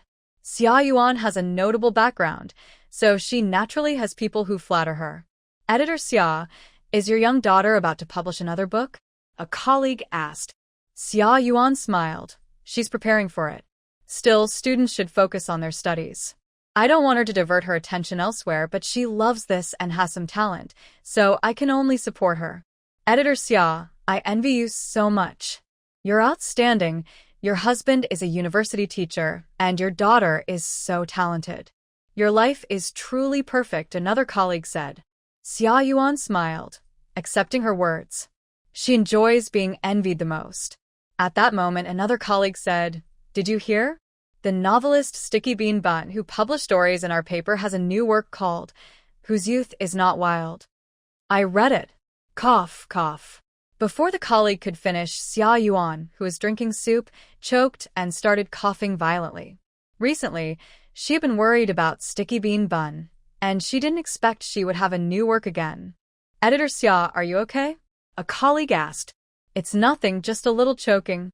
"Where was the new book by Sticky Bean Bun published?" Xia Yuan asked after coughing. She had already informed the newspapers and magazines in Kyoto, so she was curious who else dared to accept her submissions. She said this time she submitted to Huagua Youth Literature. "Why didn't she submit to our newspaper anymore? Last time, her book was serialized in our paper, and it did very well." Her colleagues looked confused. Only the managers of major newspapers and magazines in Kyoto knew about her actions. Ordinary people didn't. Not only this colleague, but others also wondered. Another colleague said, "Exactly. Because of her novel, our newspaper's sales increased a lot, and we even got extra bonuses. Why didn't she submit to us again?" "Honestly, I envy her," said one. Sticky Bean Bun earned over 60,000 yuan just from royalties. Over 60,000. I could never earn that much in my whole life. I envy her too. "Editor Xia, your daughter's book should also earn royalties in the future. Don't take any more advances. It's a bad deal." Exactly, it's a bad deal." The colleagues kept talking excitedly. Xia Yuan picked up her lunchbox and said gracefully, "Keep eating. I've finished. I'll go now." She left with her lunchbox, while a few colleagues gathered and continued talking. "Did you notice that Editor Xia looked upset just now?" "Yeah, a little. But it's normal for her to be unhappy. Her daughter's book has a similar theme to Sticky Bean Buns, but she only got about 3,000 yuan in advances, while Sticky Bean Bun took over 60,000 in royalties. Would someone like her care about that? Who doesn't care about money? No matter how high her background, she still spends money, right? Xia Yuan didn't know what her colleagues were discussing. She returned to her office, furious, and threw all the books on her desk onto the floor. She thought about how Sticky Bean Bun would publish a new book and considered submitting her work to newspapers or magazines outside Kyoto. She just didn't expect her new book to come out so quickly, nor that it would be published in Huagua youth literature. This magazine, in terms of history, quality, circulation, and national reputation, was much more prominent than her own Huagua teenager newspaper. This made her feel resentful and unable to accept it. But Huagua youth literature was in Haishur, and she couldn't reach it. No matter how unwilling she was, she had to hold it in. Honestly, she had no personal grudge against Gu Sihong. She just felt that Gu Sihong had blocked her daughter's path. People who are eager to succeed but lack the ability often find life very exhausting. Some say happiness comes from comparison. This includes comparing oneself to others and comparing oneself over time. Horizontal comparison is comparing yourself with others. If you are better off than others, you feel happy. If not, you feel unhappy. Currently, Xia Yuan is doing this by comparing her daughter to Sticky Bean Bun. Although she doesn't want to admit it, she knows that Sticky Bean Bun is a true literary genius, and her daughter is not. Vertical comparison is comparing oneself to one's past self. If you feel better now than before, happiness arises. Gu Jia is currently in this state. After a period of intense preparation, the supermarket has been renovated, stock has arrived, and staff are being trained. Next, they will choose a good day to open. That evening, after dinner, the family sat together to discuss the opening. I think we should start distributing flyers a few days before the opening, Gu Erwi said. Last time, when our clothing store switched from retail to wholesale, flyers worked very well. Everyone agreed with her suggestion. Gu Yimin took notes in a notebook and said, "When I went to Haishur last time, I saw a supermarket giving away free soap every day. I think we can try that too." Gu Zhengwo nodded. "That works. I'll contact the soap factory tomorrow and ask for more soap. On opening day, we'll give away 50 pieces of soap for free. First come, first served." "Should we hire a few more staff?" To prevent theft, Wang Yueju suggested. She always felt that letting customers choose items themselves made it easier for things to go missing. Gu Zhengwo thought for a moment. "I'll talk to Zhu Qingjun and ask him to send a few police officers to patrol the store." Wang Yueju felt reassured hearing this. Gu Sihong, seeing that everyone had discussed enough, said, "I think we should offer 1 or 2 essential items at special prices, cheaper than the supply and marketing cooperative. We can print these discounted items on the flyers and also display them prominently in the store." Everyone agreed this was a good idea, and Gu Yimin also jotted it down. That night, the family discussed until after 10 o'clock. The next day, they started preparing according to the plan made the night before. Everyone was busy, but all had smiles on their faces. Sometimes, hope can bring happiness. Zhang Zijuan considers himself a suitable son-in-law of the Gu family, and he definitely plans to attend the grand opening. 3 days before the supermarket opening, he was ready to leave for Lizhou. On the day of departure, just as he reached the door, he heard his phone ring. He turned back to answer it, unexpectedly seeing it was Yechi. "You're really lucky. If you had called just 1 minute later, I would have left." Zhang Zijuan still finds it quite amazing. He and Yechi are very different. One is a talented young man praised by many, the other is a spoiled heir who often sighs when mentioned, but they have become friends. Maybe their relationship will grow closer in the future. But that depends on Yechi's ability. He has no problem with that. "Are you going to Lizhou?" Yechi asked on the phone. Zhang Zijuan sat on the coffee table, shook his legs, and said, "Yes, the supermarket at Erhui's house is opening. How can I miss this?" After he finished speaking, Yechi was silent for a moment before saying, "Come to the military area before you go to Lizhou and find me. Help me bring some things." "Okay, it's nothing big, probably a gift from Yechi. He wants to see what it is." After hanging up, Zhang Zijuan drove to the military area. Yechi handed him a calligraphy painting, saying, "Help me give this to Uncle Gu. It's my token of respect." Seeing it was a painting, Zhang Zijuan immediately felt that the golden toad he gave before was a bit cliché. But he was a simple person and thought it was fine. His golden toad was specially blessed by a master. They exchanged a few words, then Zhang Zijuan drove away. Yechi watched his car's taillights, thinking about what he said on the phone earlier. How can I miss this time? And silently sighed. It's not easy for soldiers to find a wife. For this supermarket opening, Gu Zhengwo didn't bother choosing a fancy name and simply called it Bright Supermarket, which sounded loud and impressive. The opening was scheduled for the 9th day of the 9th lunar month, which happened to be a Sunday. Gu Zhengwo specifically checked for an auspicious date. Although he wasn't superstitious, picking a good day was a good luck charm. Tomorrow was the big day, and everything was ready. The whole family was inside the supermarket, making final arrangements. Gu Zhengwo stood in front of the staff, assigning tasks for the next day, with Gu Yimin taking notes beside him. Suddenly, the sound of a car outside was heard. Gu Erhui thought it was Zhang Zijuan's car and went to open the door. Seeing him, she smiled and said, "Why are you here now?" Zhang Zijuan hadn't seen her for over a month. Seeing her now, his heart felt warm. He walked up to Gu Erhui and smiled. "I came to see if I can help with anything." While speaking, he glanced inside and saw no one paying attention to them. He reached out and gently took her small, soft hand into his palm, chuckling softly. Gu Erhui allowed him to hold her hand, a sweet smile on her face. "How long have you been driving? Are you tired?" Zhang Zijuan felt warm all over, especially his heart, which seemed to be burning. Holding her small hand, he lowered his voice and said, "Thinking about seeing you soon, so I don't feel tired at all." They were very close, and Gu Erhui could even hear his heartbeat pounding. Her own heart started to race, and she felt a little shy, but wanted to get closer to him. "Are you two not coming in?" A voice called out. Gu Erhui quickly withdrew her hand from his large palm. Zhang Zijuan also felt nervous, worried they had been caught. They turned to see Gu Sihing standing at the door, smiling at them and pointing inside. They saw Wang Yueju looking their way, and only then realized their small actions had been seen clearly. "I'll take down the things," Zhang Zijuan said, turning back to the car to get the gifts for Yi Qi and himself. He then entered the shop with Gu Erhui. Gu Zhengwo had already arranged everything for work. The shop staff began to finish their work and head home. After the staff left, Zhang Zijuan handed his gift to Gu Zhengwo. "Uncle Gu, may your business prosper." Gu Zhengwo saw it was a golden toad covered in coins and laughed happily.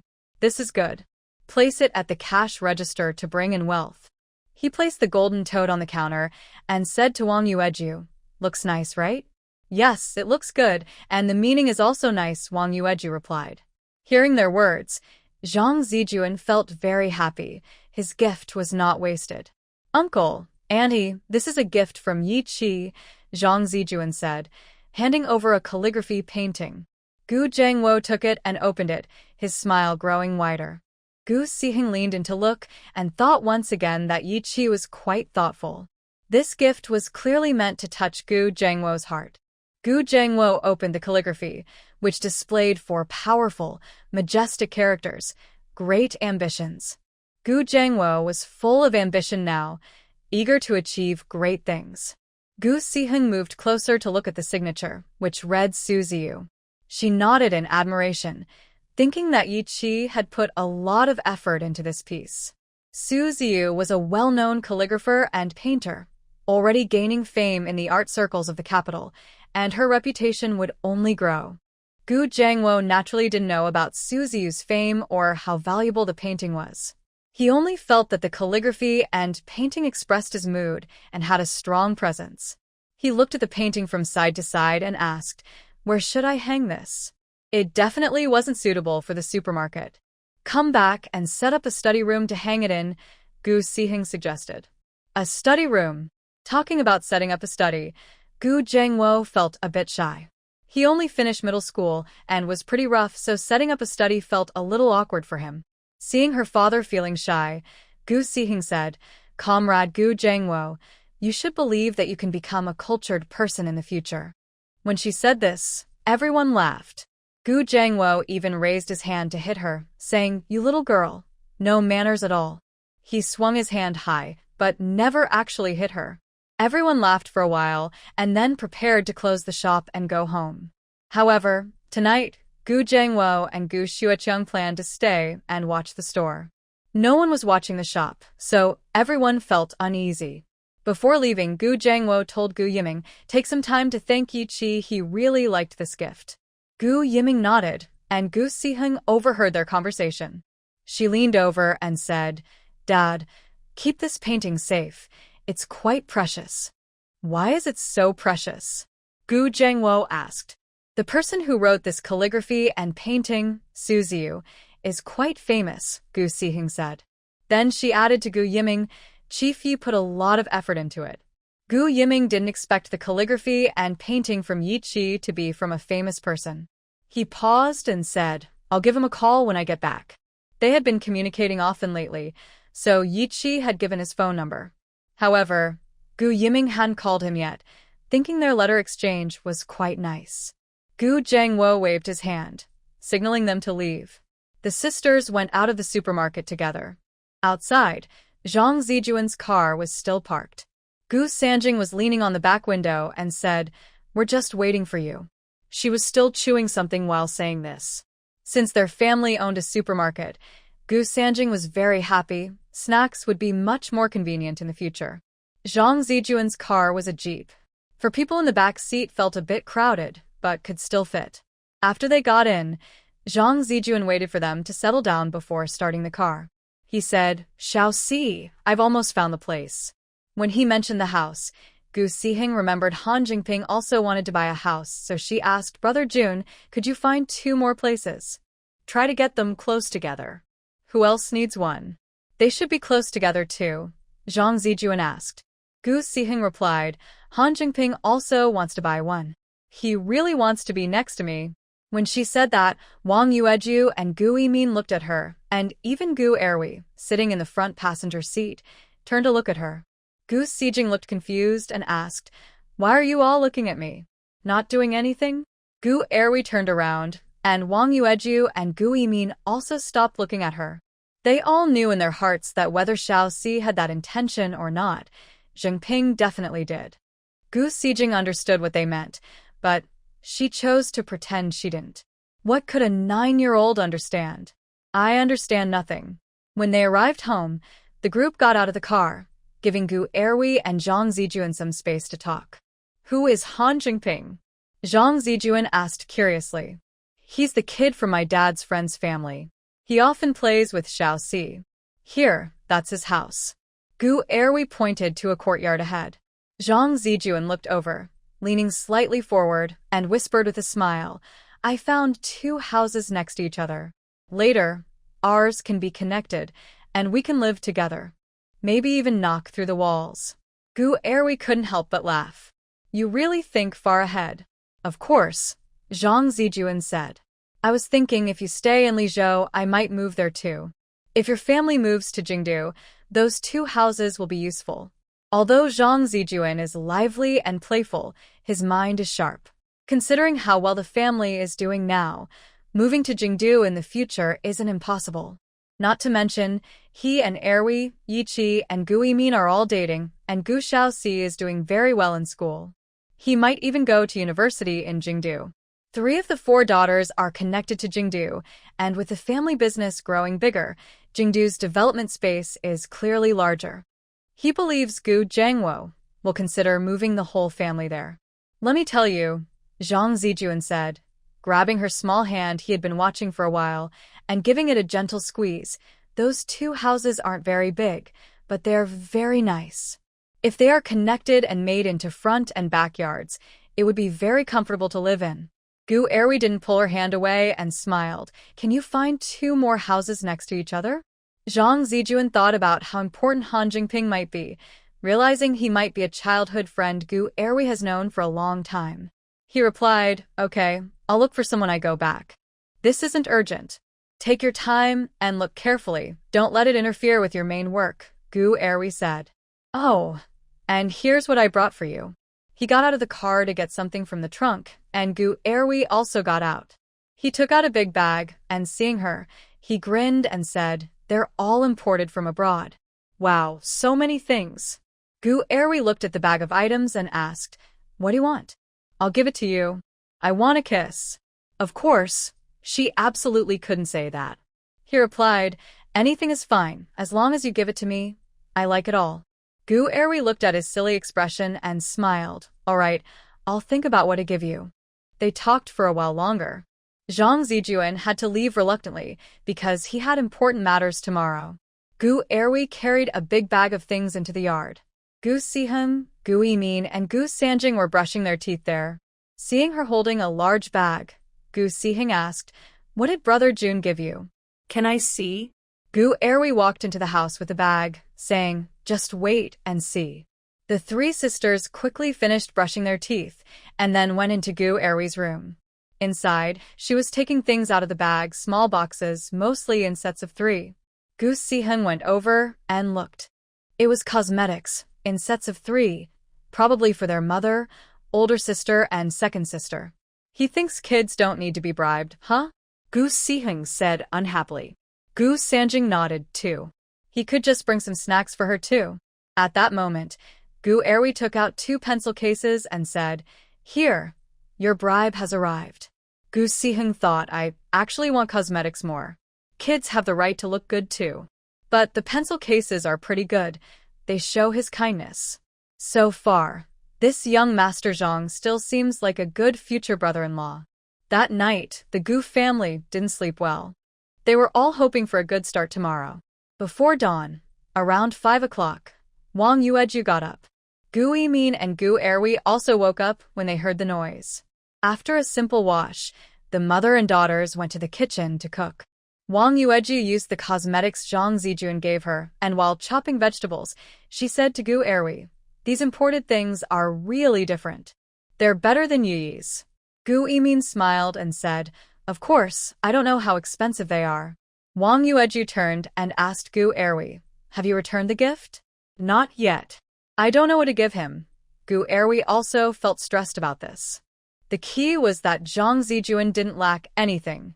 Wang Yueju thought for a moment and said, "You could knit him a sweater and pants. It's about time for the cold weather, and he can wear them." Gu Erwi thought that was a good idea. Hand-knitted things are always better than bought ones. Remember to thank Yichi too. Wang Yueju was chopping vegetables and said, "People need to give and receive when they get along. When someone shows kindness, we should return it. The same goes for relationships. If not, over time, feelings will grow cold." This was her many years of marriage experience. Everyone said she had a good relationship with Gu Zhangwo, and their bond deepened gradually through mutual give and take. Gu Yimin and Gu Yihui nodded in agreement, thinking that their mother's advice was worth learning. The mother and daughters finished preparing breakfast, and Gu Siheng and Gu Sanjing also got up. Just as the family was about to eat, Han Dai led the 2 brothers, Han Jingping and Han Jingyang, over and said, "Today, let these 2 help out too. At least they can watch for thieves." Wang Yueju quickly invited them to eat together. Han Dai had some errands to run, so he said he would go to the supermarket later and left the brothers behind. Gu Yimin and Gu Yihui helped the brothers set the table. Han Jingping and Han Jingyang sat down and started eating without hesitation. Soon after, Zhang Zijuan arrived in his car to pick them up for the supermarket trip.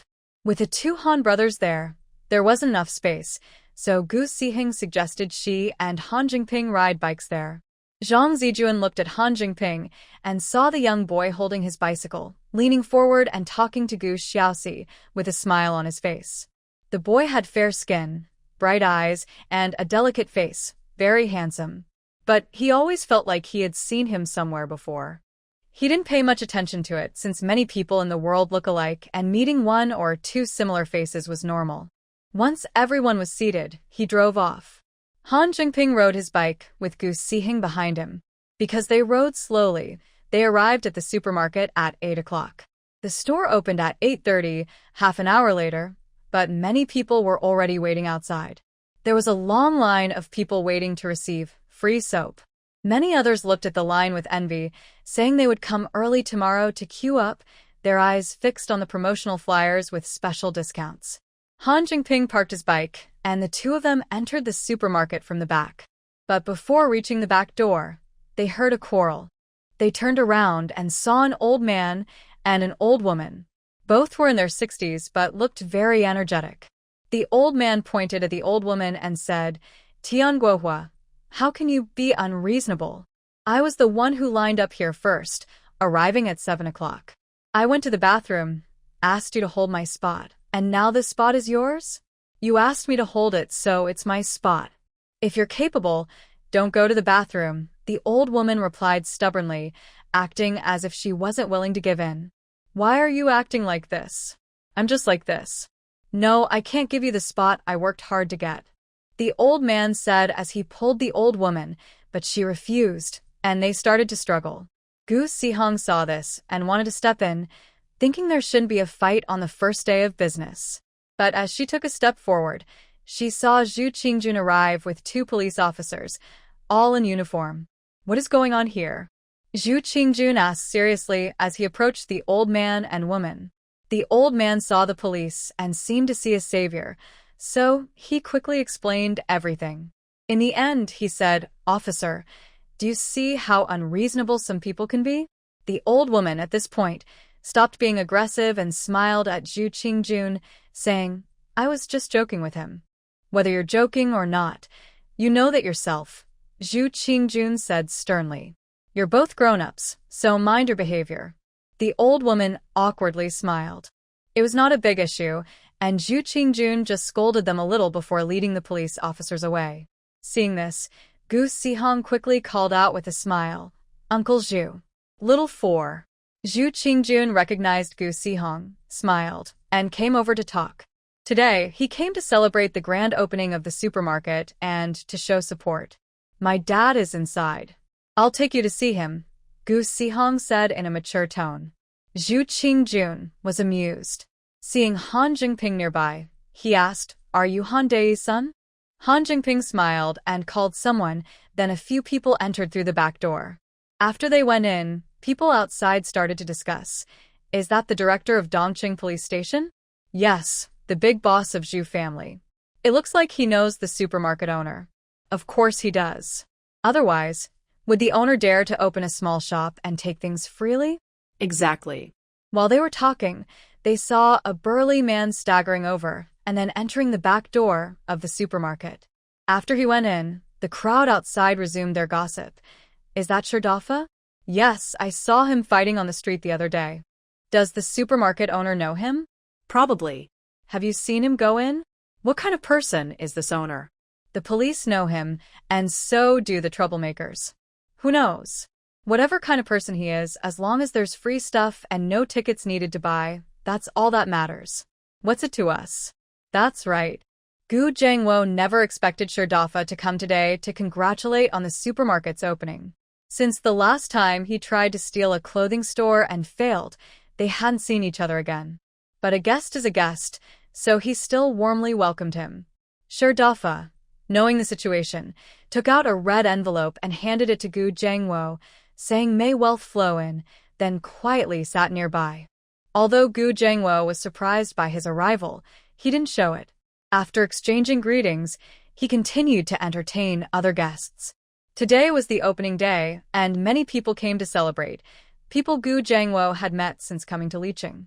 Gu Sihong glanced around and saw dozens of people, feeling proud of his father's social skills. After Zhu Qingjun finished chatting with Gu Zhengwo, he sat down to drink tea.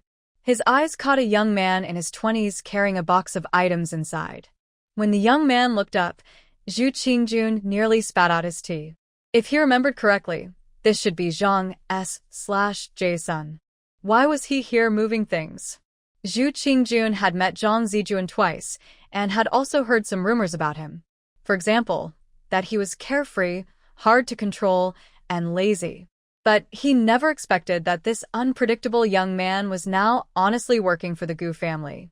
Meanwhile, Gu Zhengwo was chatting normally with others, paying no attention to Zhang Zijuan.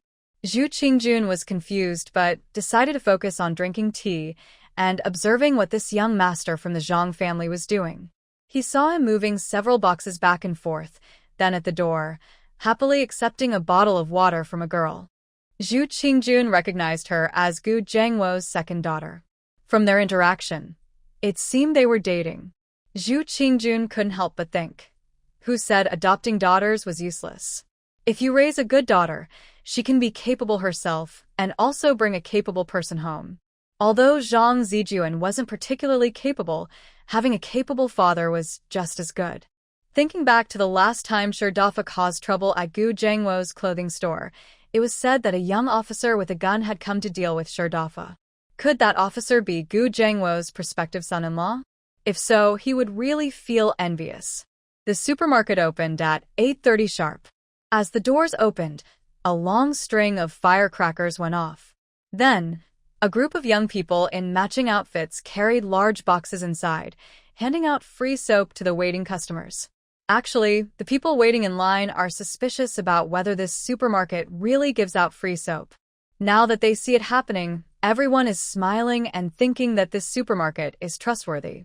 Those who didn't make it into the line rush into the store.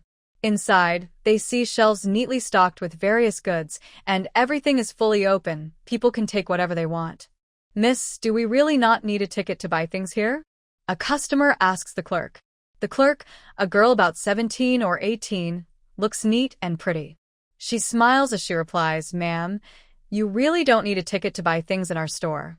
Her friendly attitude is very different from the clerks at the supply store, who are often hard to talk to.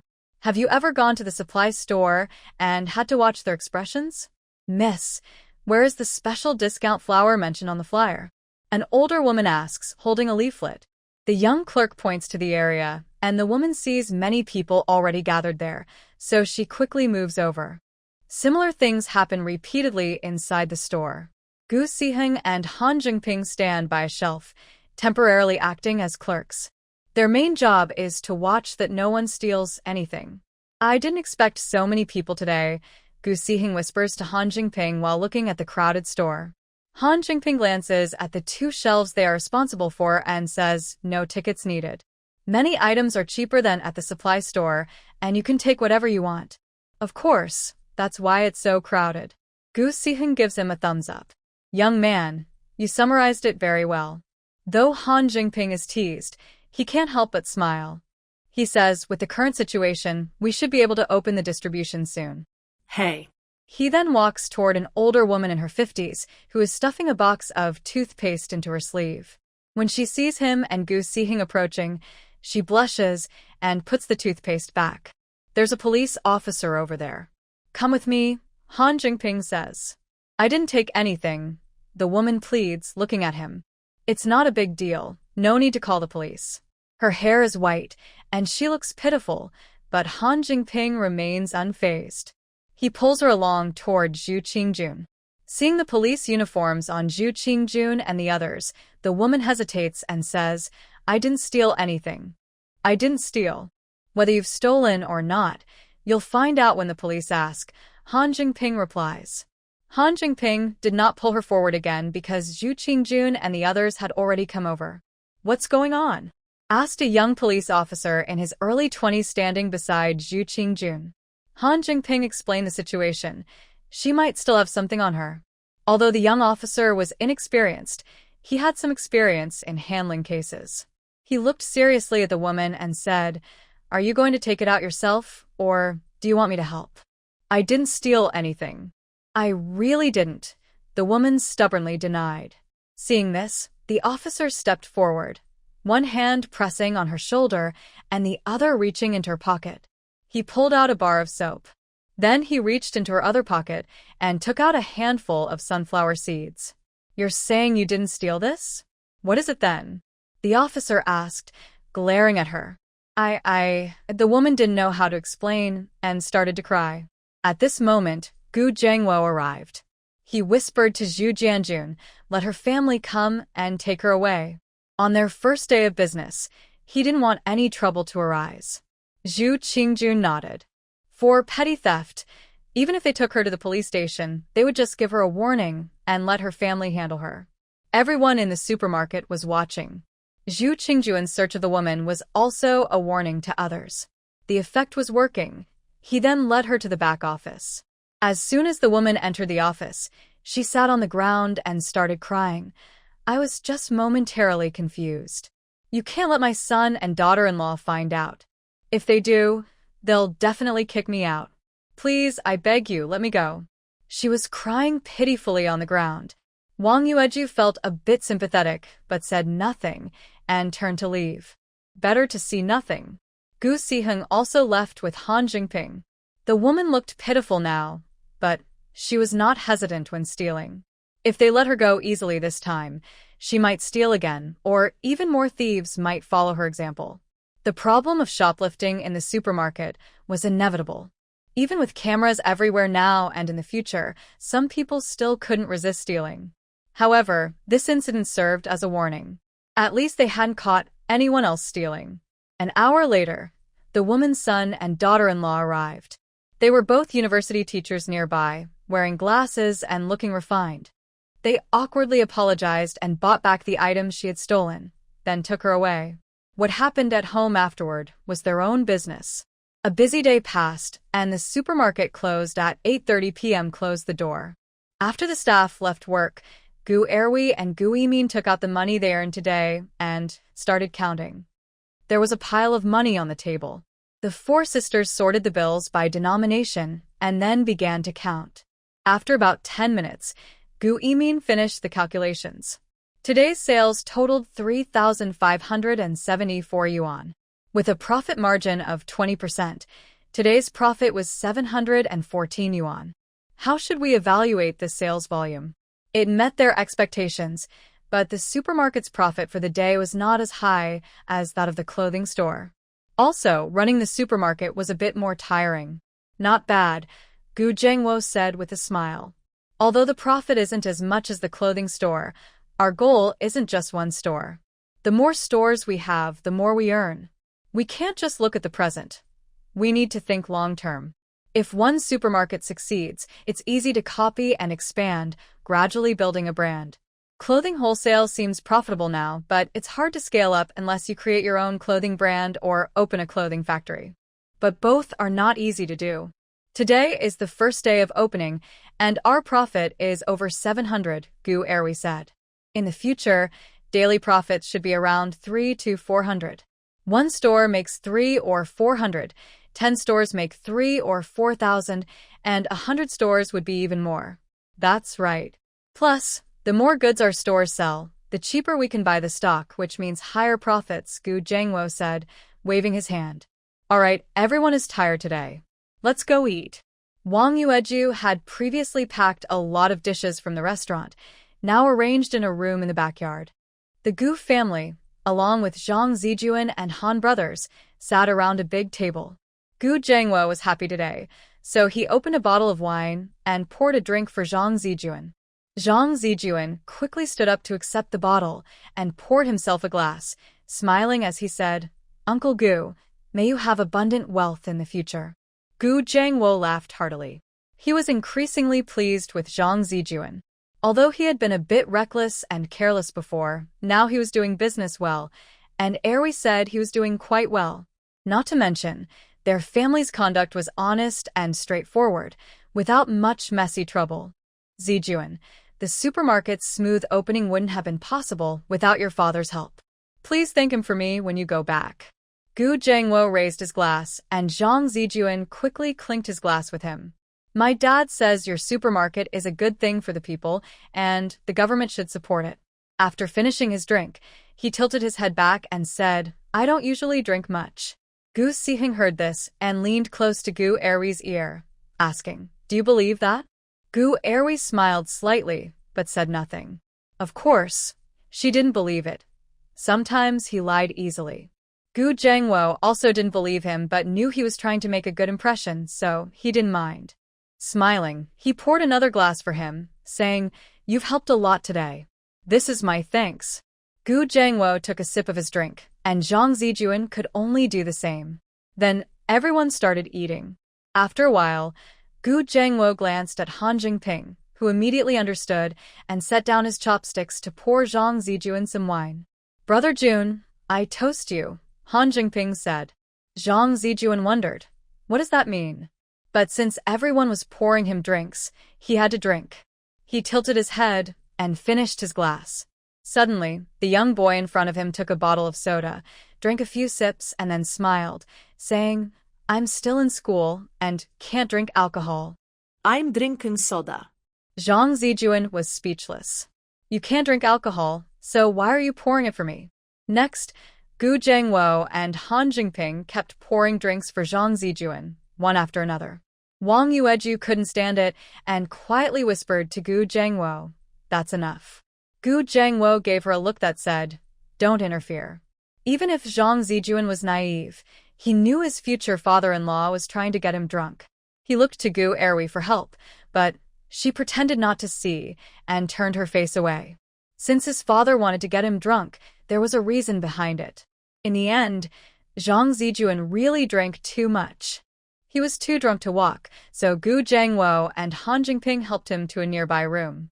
Outside, Wang Yueju looked at Gu Zhengwo with dissatisfaction and said, why did you get him so drunk? How do you know? Gu Zhengwo replied, a man's drinking can reflect his character to some extent. Besides, if he's the kind of person who gets drunk and acts crazy, we really need to think about his relationship with Erwi. Drunkenness often reveals a person's true self, he added. Gu Siheng listened to his father and couldn't help but give him a thumbs up. That was a good idea.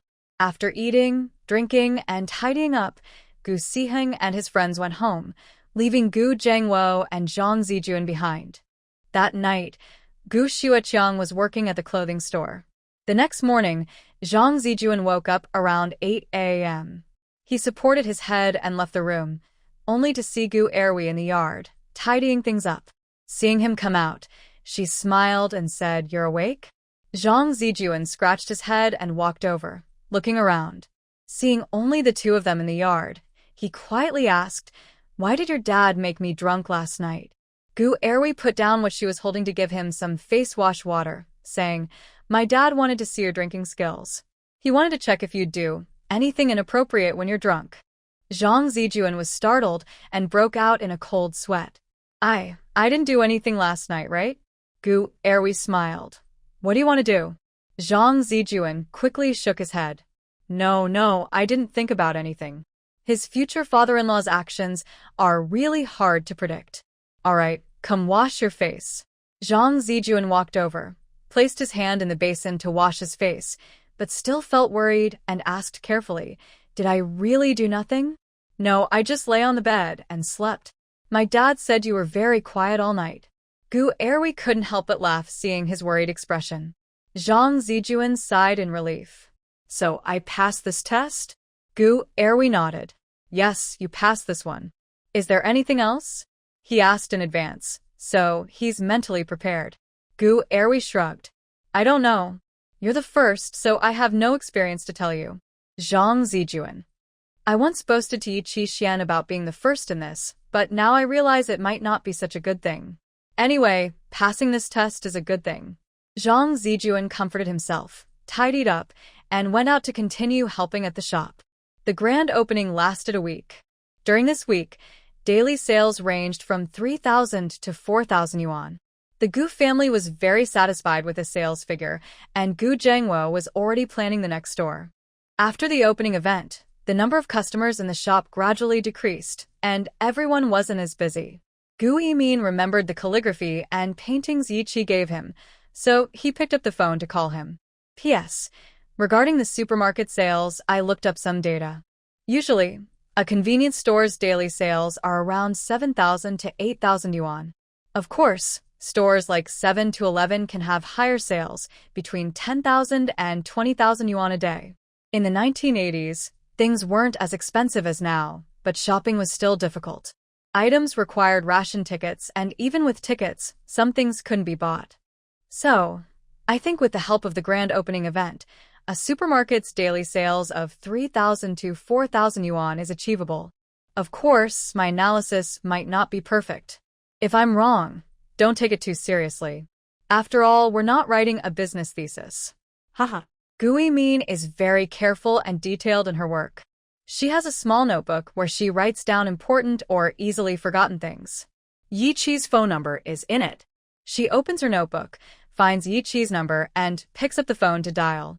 Just then, Gu Sihung leans against the doorframe, smiling at her. Gu Yimin glares at her. Go do what you need to do. Gu Sihung giggles, calling Leader Yi. I just want to listen, I won't say anything. Gu Yimin doesn't want her to listen, so she takes out 50 cents from her pocket and says, go buy some snacks. Gu Sihung laughs, big sister. Did you forget we have a supermarket? Even though she says this, she quickly takes the money. She's a small rich girl with a few thousand in savings, but she only has 6 yuan to spend. 50 cents is still a lot for her now. Gu Yimin sees her put the money in her pocket and asks, now you can go far away, right? Okay. I'll disappear right now, Gu Sihung says, and quickly runs off. Gu Yimin is amused by her clever and lively look. After connecting the call and talking to Yi-Chi, her voice is full of smiles. Anything good happening? Yi-Chi asks. Gu Yimin smiles. Little Fourth insisted on listening to my call, so I used 50 cents to send her away. Thinking of Gu's mischievous Little Fourth, Yi-Chi can't help but smile. I heard she made a big profit from her books. Yes, but all that money is kept by my parents. She only has 6 yuan now, Gu Yimin says with a smile. Yi-Chi laughs after hearing this, then asks, how's the supermarket opening going? Very well. We held opening events for 7 days, and there were lots of people every day. We thought it would be less busy after the events, but it's still crowded. The supermarket is in East City, and many people come from West City and South City to shop, Gu Yimin explains. Her voice is calm and gentle. Yi-Chi feels like his heart is melting in spring water, soft and warm. It looks like we'll open a branch soon, he says. Yes, my dad and Erwi are discussing it, she replies softly, without any other emotion. Yi-Chi's smile on the other end grows wider. He likes her personality. She understands her strengths and weaknesses, knows what she wants, and works hard for it. The Gu family's business is mainly led by Gu Jiangua and Gu Erwi. She knows she's not good at business, so she helps out where she can. That's very good. I was busy here some time ago, but luckily I saw your letter after I finished. Yi-Chi said. My dad really likes your calligraphy and paintings. Now he's tidying up the study at home. He said he wants to hang your artwork there. Gu Yimin couldn't help but laugh softly as she said, my dad, being a rough man, feels a bit shy about having a study. Yi-Chi also laughed. Uncle is a man of good character. They talked for about 20 minutes. Then a soldier called Yi-Chi to a meeting, so they ended the call. After hanging up, Gu Yimin looked at the phone in a daze. She didn't expect they would chat for so long without saying much. In the military camp, the soldier who was with Yi-Chi noticed he kept smiling and asked, Instructor, are you happy about something? Yi-Chi, in a good mood, replied, yes, something good is coming soon. Zhang Zijuan had been in Lizhou for a week. The opening event at the Gu family's supermarket was finished, so he had to go back. He needed to work because the Gu family's business was growing bigger, and he couldn't fall behind.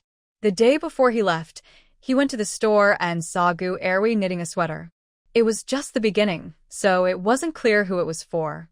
He leaned over and asked, who are you knitting this sweater for? Gu Erwi wanted to tease him and said, who do you think I'm knitting for? Zhang Zijuan looked carefully at the first round of the sweater and confidently said, it must be for me. But Gu Erwi replied, you guessed wrong. It's not for you. Zhang Zijuan.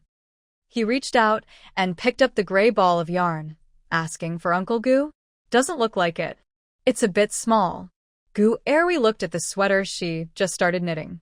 Each stitch was tightly pulled in, making it look quite small. She said, it's for Zhengping. Who? Zhang Zijuan asked loudly. If it was for Gu Jiangwo, he could accept that. But why would she knit for that sneaky little kid? Gu Erwi pretended not to hear the jealousy in his tone. She kept a small smile and said, it's getting cold, so I'm knitting him a sweater and pants. Zhang Zijuan. I have a grudge against that sneaky kid. I don't have a sweater or pants either. His voice sounded sour, but Gu Erwi ignored it and looked at him, asking, you don't have any either? What should we do then? Zhang Zijuan pouted like a spoiled child, looking proud and a little sad. Gu Erwi couldn't help but laugh out loud. At this moment, Zhang Zijuan realized he had been played, but he was actually very happy. "Is this the scarf you knitted for me?" he happily asked. Gu Erwi stopped teasing him and nodded, saying, "Yes, I made this for you. Do you like the color?" "Yes, I love it." Zhang Zijuan rubbed the ball of yarn he was holding. Gu Erwi saw and quickly took the yarn from his hands. "Don't mess it up." Zhang Zijuan chuckled and sat beside her, saying, "Oh no, I don't want to leave. What should I do?" "Don't worry, your side has just started, and you can't give up halfway," Gu Erwi replied. This guy is used to doing things casually. If she said she couldn't bear to see him go, he might really give up his current business and stay in Lizhou forever. "Our future is long," Gu Erwi added. "Although we don't lack food and drink now, we want a better life. We need to work hard and strive. Once your company is successful and stable, you'll have a steady income. Isn't that more free?" "I know, I was just saying that," Zhang Zijuan said. Actually, he knew that if Erwi said she didn't want him to leave, he definitely wouldn't go. He's a bit ashamed because he's actually a few years older than Erwi, but he doesn't think as carefully as she does. "Well, when I have free time, I'll come to Kyoto to see you." Gu Erwi turned her head and smiled at him. Her smile was like a ray of light, melting his heart. Zhang Zijuan reached out and held Gu Erwi's small hand, seriously saying, "Erwi, I will work hard. We will have a better life in the future." "Good, let's work hard together," Gu Erwi agreed. When Zhang Zijuan left Lizhou this time, he felt full of energy. Now, working tirelessly doesn't bother him at all. Gu's Bright Supermarket had a week-long opening event. They thought the business might slow down after the event, but surprisingly, the number of customers each day was not less than during the promotion. The supermarket was located in East City, but people from West City, South City, and North City also came to shop. Because of this, Gu Jiangwo and the others started planning to open a branch. One day, after dinner, the family began discussing opening a new store. They talked for a long time, but finally decided to wait a bit longer. At least, they wanted the current store to be stable for a while first. After the discussion, everyone went back to their rooms to rest. Just as they lay down, the house phone rang. Gu Jiangwo got up to answer. As soon as he picked up, Gu Xueqiang's anxious voice came through. Uncle, come quickly. The supermarket is on fire." Hearing this, Gu Jiangwo's mind buzzed, but it was only for a moment. He asked, "Are you okay?" Gu Xueqiang had been watching the store at the supermarket every night these days. "No, I'm fine. I just smelled something burning and woke up. When I went outside, I saw the store was on fire." "The fire was very big," Gu Xueqiang said with a tearful voice. "Xueqiang, you must leave immediately and stay far away. Don't try to put out the fire. It's okay if the stuff inside burns, but you can't get hurt," Gu Jiangwo said quickly when he heard how big the fire was. "But, uncle..." "No buts. People's lives are more important than things. Hurry and leave. I'll be there soon." Gu Jiangwo hung up and immediately called 119 to report the fire. After that, he went inside to tell Wang Yueju about it. Wang Yueju was also shocked and said, "How did the fire start? How could it happen?" Gu Jiangwo, while putting on his clothes, replied, "I don't know. Hurry and get dressed. We need to go." Wang Yueju quickly dressed too. The two of them left the house. Gu Jiangwo shouted in the yard, "Yiming, Hui, and Xiaoxi, wake up. The supermarket is on fire." Gu Xicheng and the others heard this, and hurriedly got dressed and came out. Gu Xicheng saw Gu Jiangwo pushing his bike and asked, "What's going on? How did the fire start?" "I don't know either," Gu Jiangwo said. "I already called the fire department. Don't worry too much. It's just some loss of stuff." He said that and left. Gu Xicheng and the others quickly packed up and headed to the supermarket. Gu Jiangwo rode his bike as fast as he could. Since starting his business, everything had gone smoothly. Opening the supermarket was the beginning of his big plans. He never expected something like this to happen so soon. Was it intentional? He thought it was very likely because he personally checked for safety hazards when closing the store. There was no fire source inside the supermarket that could have caused a fire. The electrical wires inside had all been replaced during renovation. If it was deliberate, who could it be? He replayed the events since he came to Li Chao, and he hadn't offended anyone like Shi Dafeng.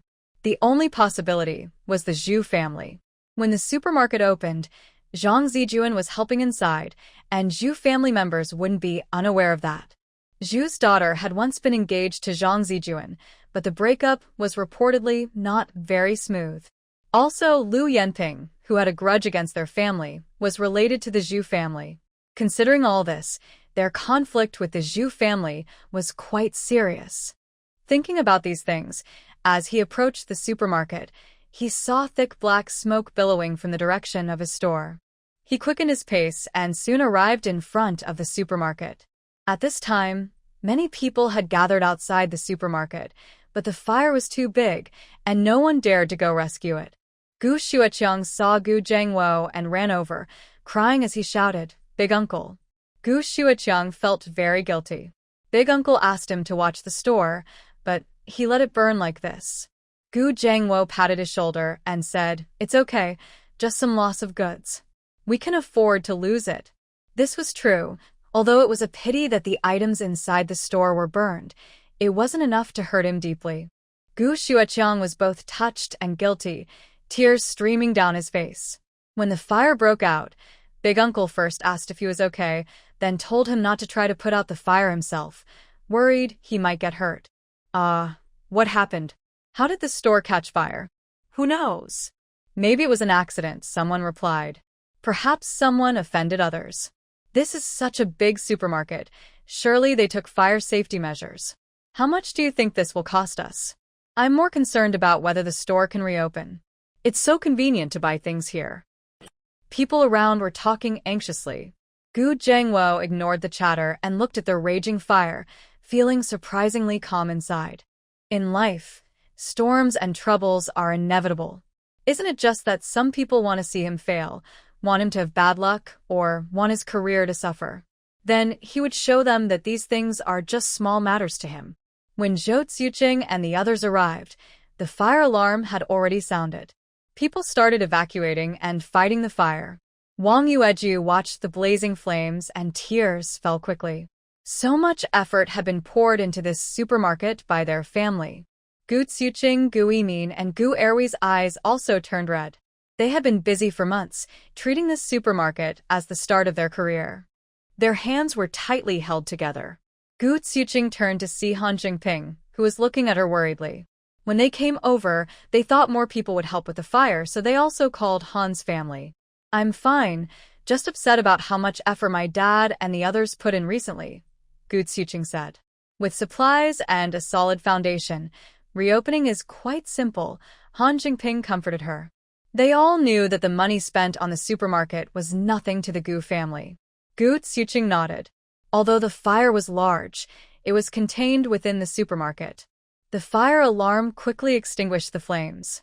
Gu Zhengwo went over to negotiate with the fire department, and Gu Xiuqing and the others entered the store. It was a mess. All Gu Xiuqing could think of was this word. The items inside the store were burned completely, leaving only rows of blackened shelves. Wang Yueju started crying again, and Gu Erwei helped her and said, "Mom, it's okay. Just tidy up a bit.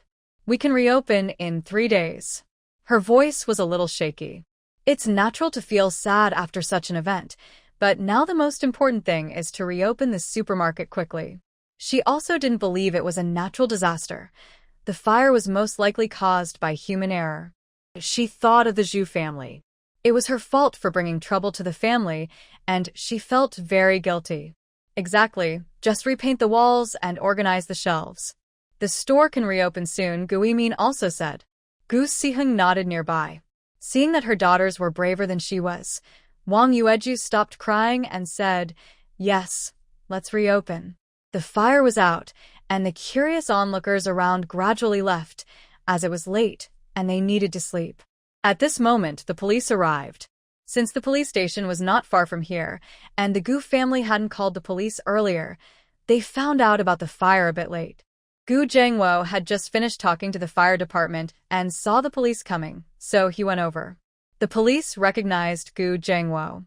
Most of the officers from Dongcheng police station knew him because of two reasons. First, Gu Zhengwo had a good relationship with Zhu Qingjun. Second, the supermarket's opening made Gu Zhengwo quite well known. "Boss Gu, what happened?" asked one of the older officers, looking at the badly burned supermarket. His name was Hu Yue, in his 50s, an experienced police officer. Gu Zhengwo forced a smile. "I'm not sure what caused it, but when I left today, I personally checked the store for safety hazards. The wiring was replaced just 2 months ago during renovations, and there are no stoves or similar appliances inside, so it's unlikely to catch fire on its own." The two officers frowned after hearing this. Gu Zhengwo's tone was clear. He suspected it was caused by human action. Hu Yue turned to the younger officer beside him and said, "Xiao Zheng, check the surroundings and inside the store." Xiao Zheng responded and went to look around. Hu Yue then asked Gu Zhengwo, "Were there any injuries?" The store was large, so there must have been someone watching over it. Gu Zhengwo took out a cigarette from his pocket and offered one to Hu Yue, saying, "No one was hurt. My nephew was here watching the store. He lives in a room behind the yard. I'll ask him about the situation," Hu Yue said. Gu Xueqiang was inside the supermarket tidying up. Gu Zhengwo called out to him, "Xueqiang, come here." Gu Xueqiang heard the noise and hurried over, covered in dust and soot. Hu Yue looked him over and asked with a smile, "Were you watching the shop tonight?" Gu Xueqiang nodded. "Yes, I've been watching the shop these past few days." "How did you realize there was a fire?" Hu Yue asked. "I had just finished eating and went to bed shortly after. The shop has been busy lately and I was quite tired, so I fell asleep quickly. Later, I smelled a strong burning smell, woke up, and saw that the supermarket was already on fire. I immediately called my uncle." Thinking back now, Gu Xueqiang still feels scared. "Did you hear any strange sounds?" Hu Yue asked. Gu shook his head. "No, I sleep very deeply." At this moment, another police officer, Xiao Zhao, came over carrying a plastic bucket. He told Hu Yue, "There are traces of gasoline outside the supermarket, and I found a gasoline canister. But because people are coming and going to help put out the fire, we couldn't find any other clues." This confirmed that the fire was caused by human hands. "Boss Gu, did you offend anyone?" Hu Yue asked Gu Zhengwo. Gu Zhengwo's brows furrowed deeply. After a moment of silence, he shook his head no.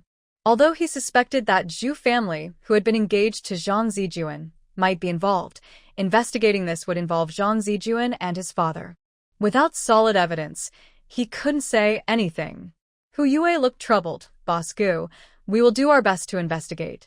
But it was likely they wouldn't find any clear results. The scene was already damaged, and without a suspect, although they found the gasoline canister, it only proved the fire was caused by humans, not an accident. The canister was a common plastic one, found in many homes. Gu Zhengwo knew it would be hard to investigate, but he had his suspicions and decided to look into it himself. The two police officers circled around the supermarket once more before leaving. Only Gu family and Han family members remained inside. Han Day looked at the mess and asked Gu Zhengwo, "What are your plans now?" At this moment, Gu Zhengwo was very calm. The incident had happened, and worrying too much wouldn't help. He said, "Tomorrow I'll find some workers to clean up and reopen as soon as possible." "All right, let me know if you need help," Han Day said, patting Gu Zhengwo on the shoulder. He didn't expect Gu Zhengwo to face such a situation. "If I need you, I'll definitely come to you," Gu Zhengwo replied without hesitation. Their long friendship was real. Gu Zhengwo briefly talked with Han Day before walking over to Wang Yuejiu and her 3 daughters. He said, "All right, the workers will come tomorrow to pack things. Let Xueqiang watch over this place. We're going home now." Wang Yuejiu didn't want to leave. "I can't sleep at home either. It's better to stay here." Gu Zhengwo felt helpless. "What can you do here? Go home and rest well. There are many things to do tomorrow. Plus, Xiao Si has school tomorrow." Wang Yueju looked at her 3 daughters, who also seemed ready to leave, so she agreed to go home. The group went to the backyard, washed their hands, and then headed home together.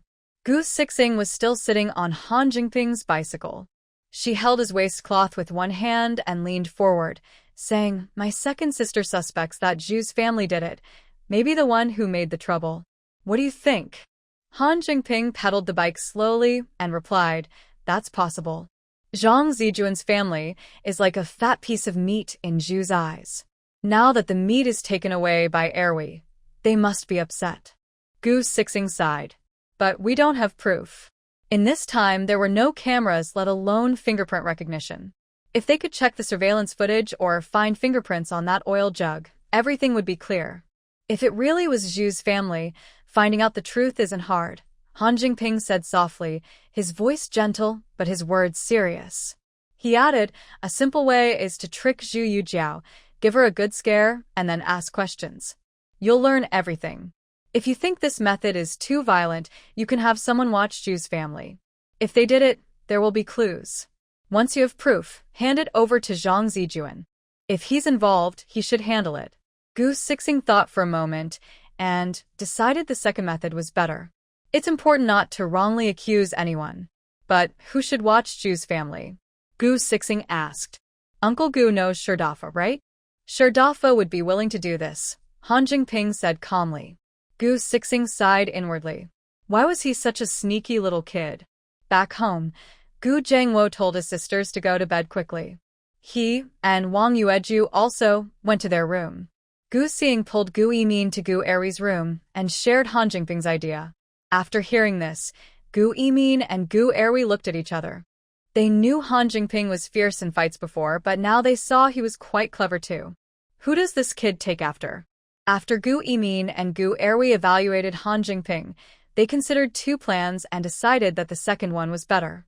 Although Zhu Yujiao had previously caused trouble for them, they had also fought back and taught Zhu Yujiao and her accomplices a lesson. That matter was settled. Now, without solid evidence, they couldn't wrongly accuse anyone. They decided to keep an eye on Zhu's family for a while and wait until they found proof. The three sisters discussed the plan, and then each went back to their rooms to rest. Gu Zhengwo and Wang Yueju lay in bed, but couldn't sleep. Gu Zhengwo shared his suspicion that Zhu's family was involved in some trouble, and Wang Yueju listened with discomfort. She turned to him and said, "It seems Zhang Zijuan is quite good now, but who knows what he did before? Has he really changed? Why does Zhu's family keep bothering him?" Suddenly, Wang Yueju sat up and lowered her voice, asking, "Do you think Zhang Zijuan and Zhu's daughter ever?" She hesitated, then said, "Or maybe, why is Zhu's family still so upset about it?" Gu Zhengwo felt annoyed by her questions and pulled her back down, saying, "Your thoughts are just guesses. Don't tell Erwi. She's not stupid. She can think of these things too. Since she's getting along so well with Zhang Zijuan, it means either nothing happened or she doesn't mind." Wang Yueju sighed and lay back down. "Why is there no one who's perfect in every way?" Gu Zhengwo explained, "No one in this world is perfect, so you can't expect your son-in-law to be flawless. Besides, our family isn't without flaws either. As long as Zhang Zijuan has good character and no habits that are hard to accept, and if Erwi is happy with him, then we won't say anything." Gu Zhengwo was clear about his thoughts. His 4 daughters might not be like sons, but he allowed them the freedom to choose their own partners and careers. Wang Yueju sighed deeply. Gu Zhengwo turned to pat her and said, "Society has changed. In the past, people said women were afraid of marrying the wrong man. If they did, their whole life would be ruined. But now it's different. At least for our daughters, if they marry the wrong person, it's not a big deal. They can divorce and find someone else. It's not the end of the world." "You make it sound easy." Wang Yueju shot him a look. "If only we could see clearly before marriage, wouldn't that be better?" Gu Zhengwo chuckled and said, Yes, I get it. I'm just saying just in case. Don't worry, I'll make sure to help our daughters choose well." Hearing this, Wang Yueju felt satisfied. The couple closed their eyes and went to sleep. The next day, news about the fire at Guangming supermarket spread quickly. After all, it was the first place in Li City where people could buy things without a ticket, so most residents were paying close attention. When Zhang Jingdong entered the office today, his secretary Li Yan whispered to him, "Last night, Guangming supermarket caught fire. The fire was very big, and most of the items inside were burned. Zhang Jingtong was surprised and asked, "Were there any injuries?" Li Yan had already looked into this and replied, "No, I heard that Gu Jiangwo's nephew was watching the store last night. He doesn't live inside the supermarket but in the yard behind it." Hearing that no one was hurt, Zhang Jingtong felt relieved and asked, "What did the police say?" "The Dongcheng police station sent someone last night. The details are still unclear." "Should I ask Director Zhu from the police station to give a report?" Li Yan asked. "Make a call and find out," Zhang Jingtong said. Okay. Li Yan left to make the call. Zhang Jingtong thought about calling Zhang Zijuan to tell him about this, but decided to wait until he knew more details. Meanwhile, Li Yan dialed Zhu Qingjuan's number. When Zhu Qingjun answered, he sat up straight and spoke clearly. After hearing that it was Zhang Jingtong's secretary, he confirmed that Gu Jiangwo was planning to marry into the Zhang family. He had already learned about the fire at Guangming supermarket when he arrived at the police station today, and had just spoken with Hu Yue to understand the situation. So, he answered Li Yan's question smoothly. In the end, he summarized, "This incident seems to be caused by human actions, but there are no suspects and not enough evidence. It's hard for us to investigate, but we will do our best." Li Yan just wanted to know the situation to report back and didn't ask further. After hanging up, he went to report to Zhang Jingtong. Zhang Jingtong listened but didn't say anything. He simply told Li Yan to leave, then picked up the phone and called Gu's family. He thought that Gu's people were probably at the supermarket, so he dialed the supermarket's number. The call was answered by Gu Erwi. When Gu Erwi heard Zhang Jingtong's voice, she was surprised and greeted him with a smile. Zhang Jingtong, sensing her reaction, felt no panic or negative emotions, which made him more satisfied with her. "I just heard about the supermarket. How is the situation now?" Zhang Jingtong asked. "My dad went to find workers. We plan to clear out the damaged items this morning and start redoing the store in the afternoon. It should be reopened in about 3 days." Zhang Jingtong didn't expect Gu's family to act so quickly. He still hoped to reopen in 3 days and nodded to himself. He smiled and said, "If you need any help, just tell me. I will notify Zijuan in a little while. You don't need to tell him. Once he finds out, he will definitely come. Kyoto is so far away, it's tiring to travel back and forth," Gu Erwi said. "His company is just starting. Let him focus on his work. If it wasn't for the Zhu family, it wouldn't matter if Zijuan came or not. If it was the Zhu family, he would come anyway, at least to clarify some things." Zhang Jingtong didn't know what Gu Erwi was thinking. He thought this girl was sensible and was happy that his son finally did something that made him feel better, finding a good partner. Both of them hung up the phone with different thoughts. Just then, Gu Jiangwo came back. Gu Erwi told him about Zhang Jingtong's call and then asked, "Dad, I suspect it was the Zhu family. Do you think so too?" Gu Jiangwo nodded, and Gu Erwi continued, "Zhengping suggested yesterday that we have Shidafa's people watch the Zhu family. If they did it, they would definitely slip up." "Zhengping suggested that?" Gu Jiangwo asked in surprise. "Yes, Zhengping is quite smart," she replied. "Not only smart but also tough." Gu Jiangwo had thought about this before but hadn't yet gone to find Shidafa. Now that the workers had come, he decided to go see Shidafa immediately. Just as he was about to leave, Shidafa arrived, leading a tall, slim, and stylish man. Seeing Gu Jiangwo, Shidafa smiled and said, "Boss Gu, I have some news for you today. You'd better treat your brothers to drinks." As soon as Gu Jiangwo mentioned Shidafa, he arrived with someone. "You can't get too close to local power figures, but you also shouldn't offend them. These people act without principles or boundaries." Gu Jiangwo smiled and greeted him. "Brother Dafa is here. Come inside." He led Shidafa and his friend to the backyard. The supermarket had been burned down, but the backyard was still okay. As Shidafa passed by the supermarket, he looked at the wreckage and said to Gu Jiangwo, "Boss Gu, you must have made someone angry." Gu Jiangwo chuckled. "Running a business, sometimes you offend others without meaning to."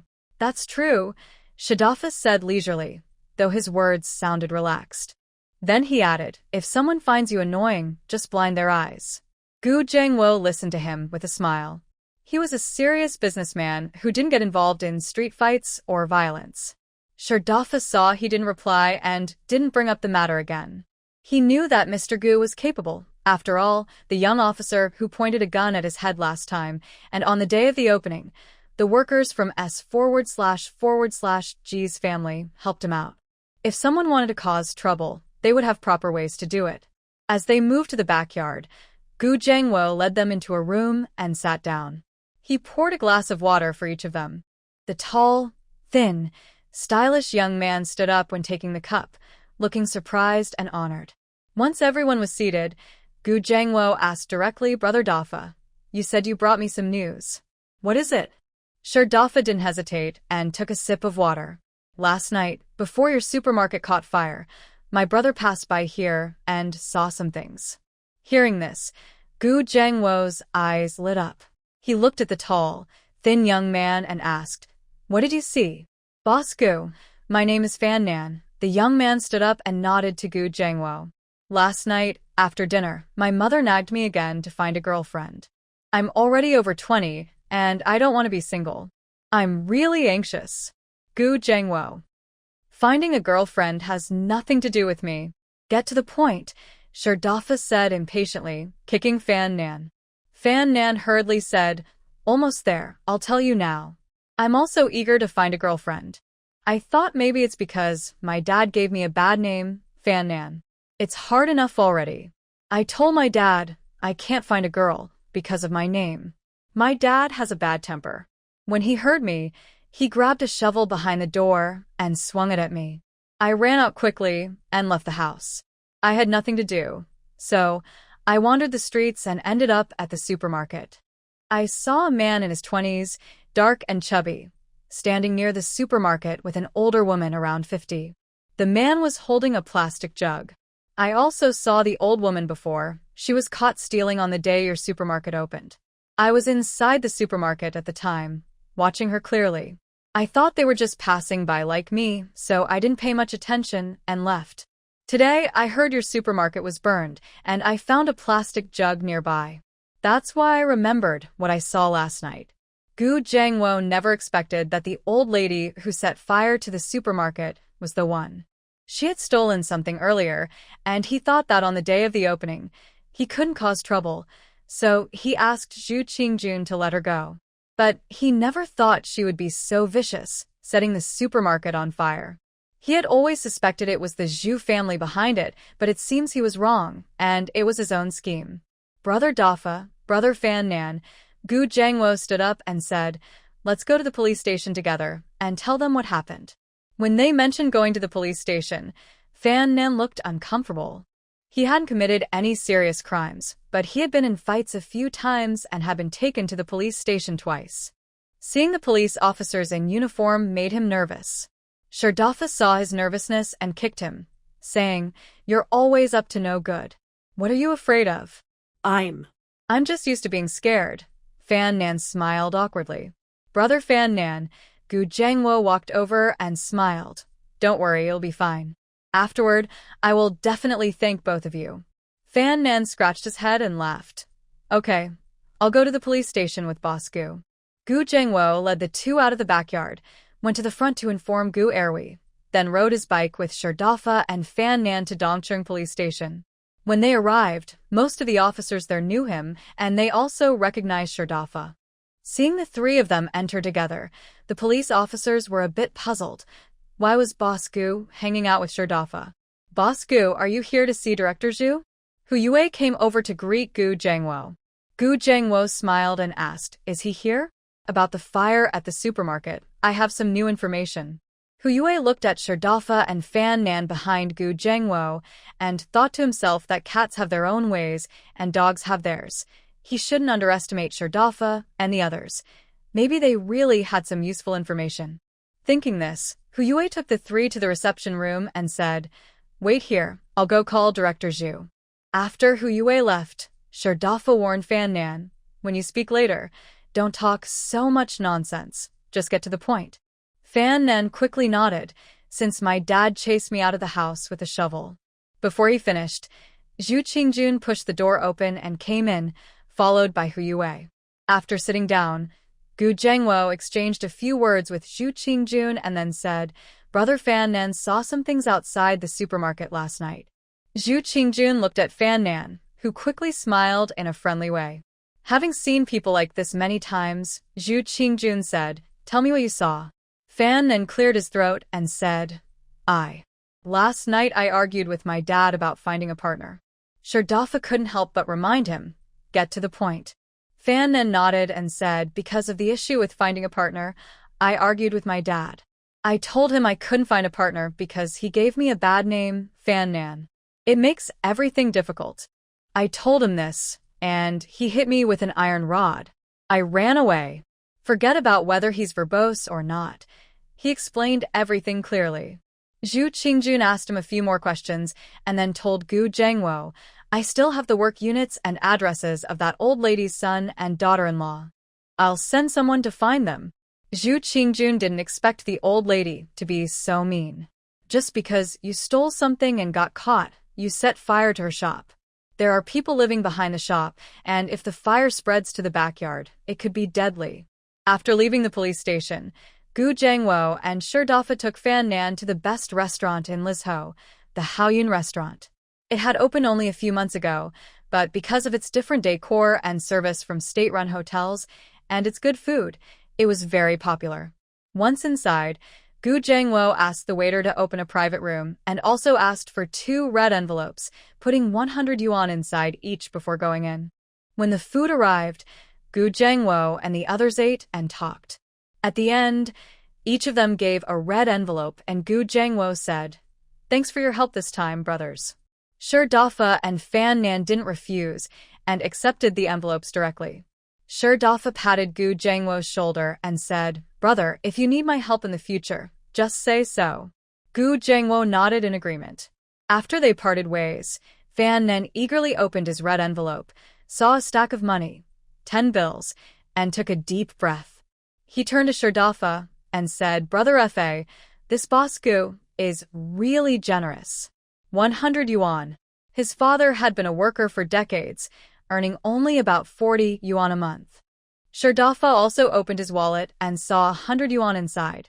He said, Boss Gu is a decent man.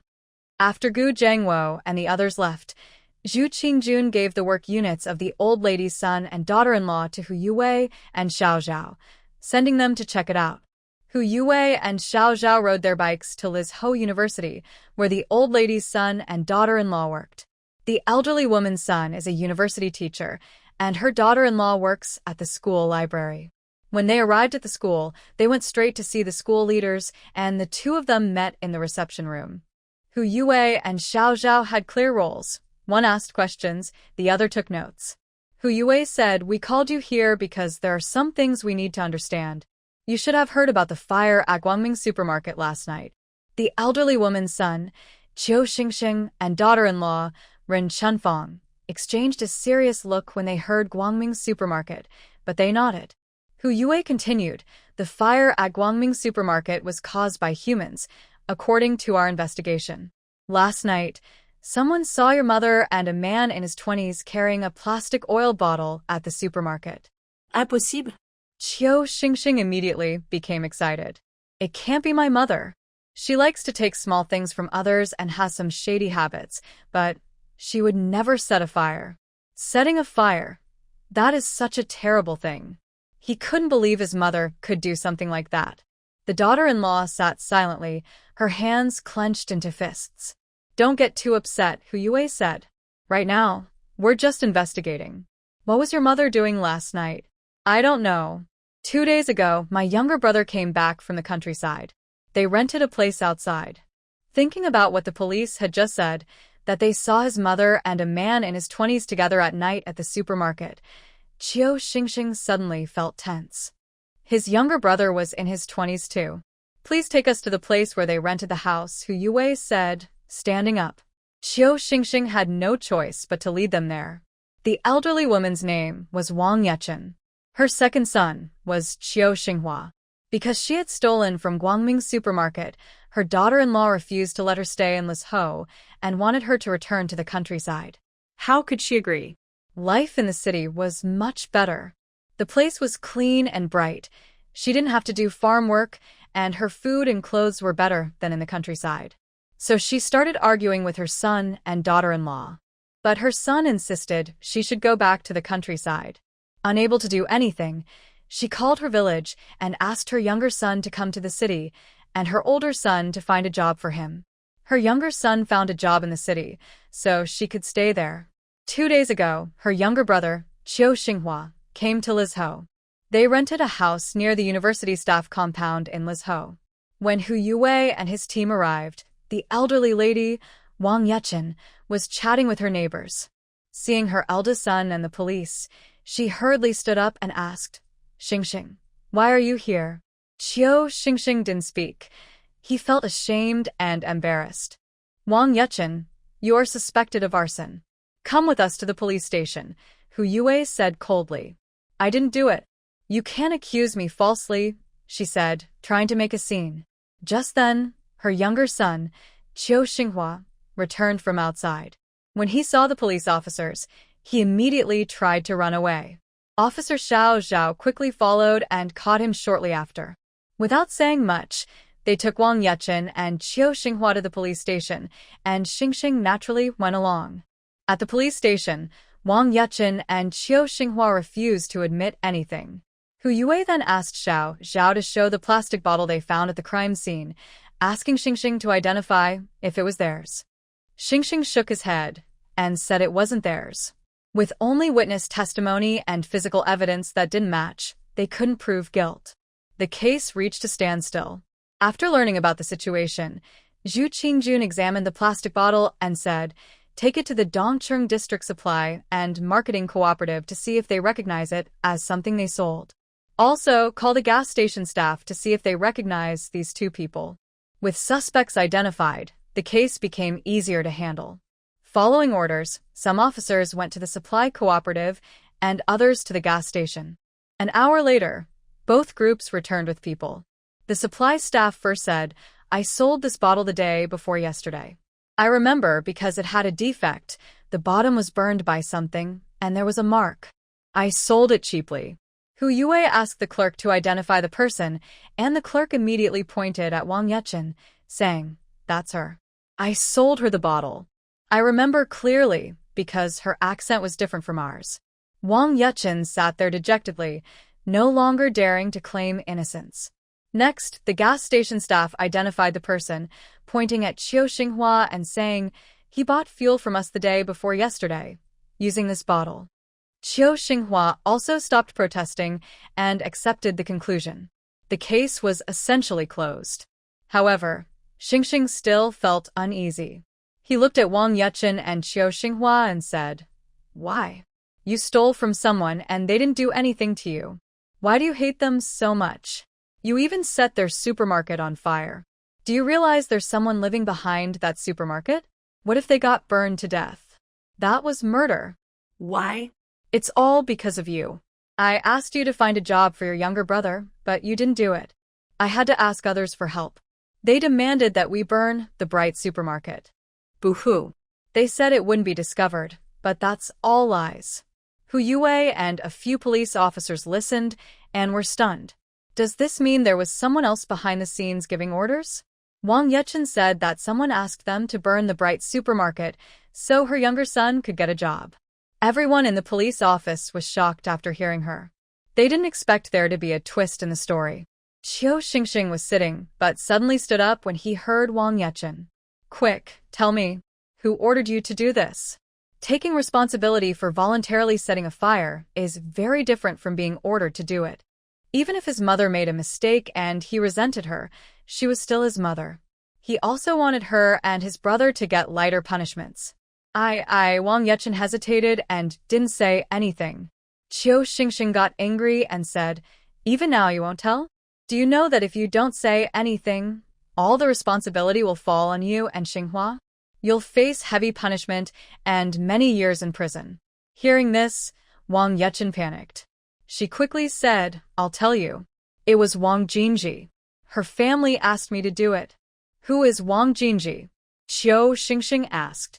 "She's the daughter-in-law of Yu Dahai's family in our village," Wang Yechen replied. She's now working as a nanny. She told me that if we burned the Bright supermarket, her family would help Xinhua find a job. At that time, you and your wife wanted to drive me away because of that supermarket.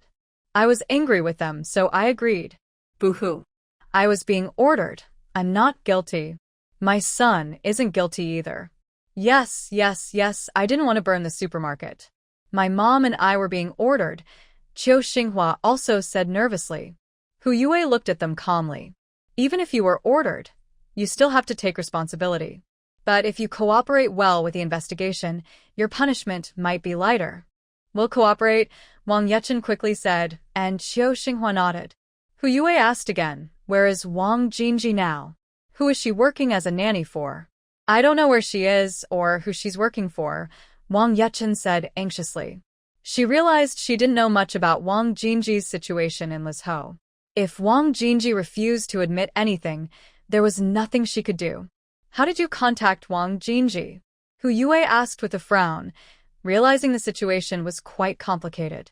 I don't know. Wang Yechen started crying. That day, Wang Jinji found me and said she was working as a nanny for a very powerful family. That family has a grudge against the Gu family, who run a supermarket. If I set fire to their supermarket, they would give Xinhua a formal job and even turn him into a commodity grain. When I heard that, I agreed, without thinking. Qiu Xingsheng was almost furious. He shouted at Wang Yechen, why do you trust her so much? Why didn't you discuss this with me? If I had discussed it with you, you definitely wouldn't have let me do it. Wang Yechen regretted her decision. How could she have been so foolish to believe Wang Jinji? Hu Yue, seeing that he couldn't get any more information, ordered someone to take Wang Yechen and Qiu Xingxing away. He went to report the situation to Zhu Qingjun. After hearing Hu Yue's report, Zhu Qingjun also frowned deeply. He didn't expect that after the situation turned around, the result would be like this. Keep investigating. Find out the contact address of Wang Jinji in Lishu, or at least which village she is from. Find her family and ask them. After giving this order, Zhu Qingjun added, we must find the real behind-the-scenes culprit. Even if we can't convict the mastermind, we need to identify the person responsible. Having given such instructions, Hu Yue took them seriously and responded with a yes before leaving. Zhu Qingjun thought for a moment and then called Zhang Jingtong's secretary, Li Yan. Li Yan had previously called to inquire specifically about the Guangming supermarket, clearly showing that Zhang S//G was very concerned about this matter. Now that there was progress, he had to report it. When the call connected, he explained the case's progress and finished by saying, we are working hard to investigate, and we should have results soon.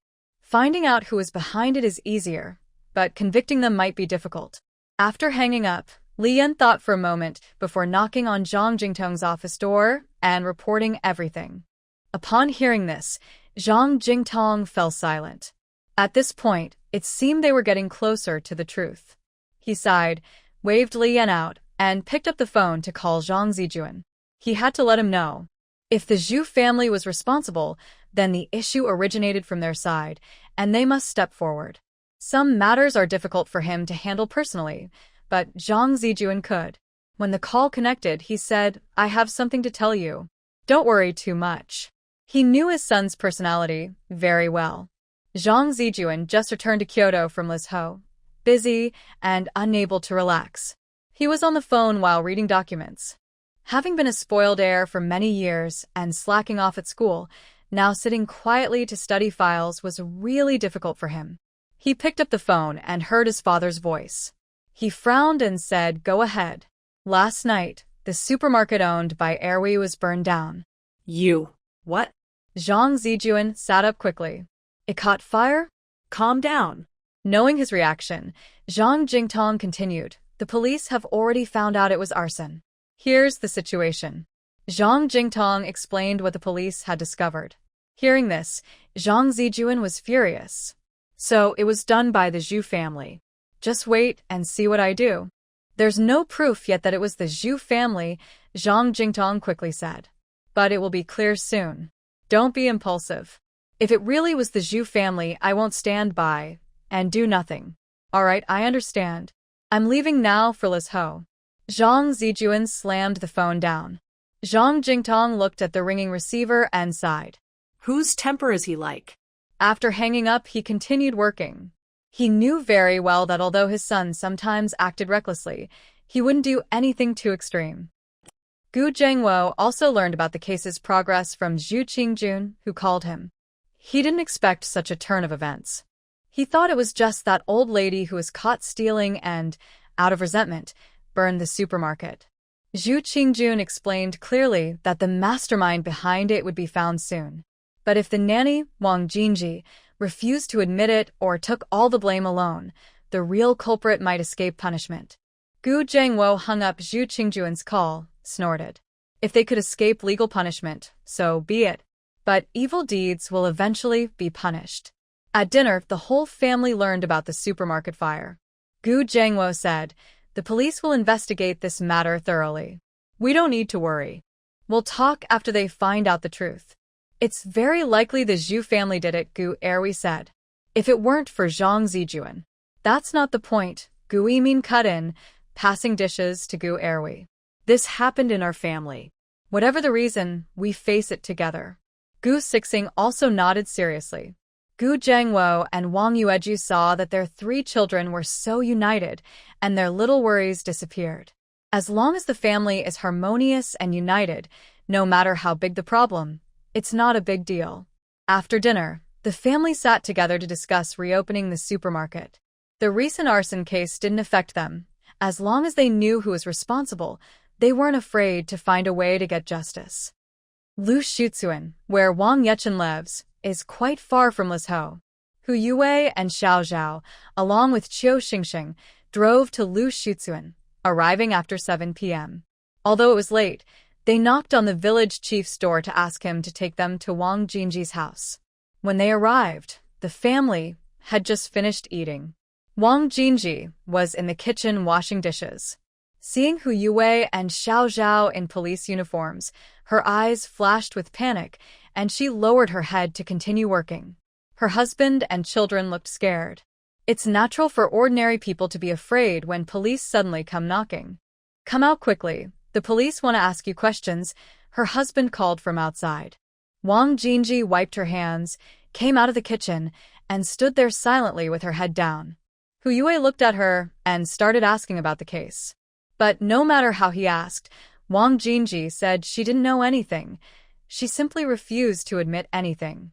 Qiu Xingxing got angry and said sternly, "Aunt Jinji, we're from the same village. We've been neighbors for many years.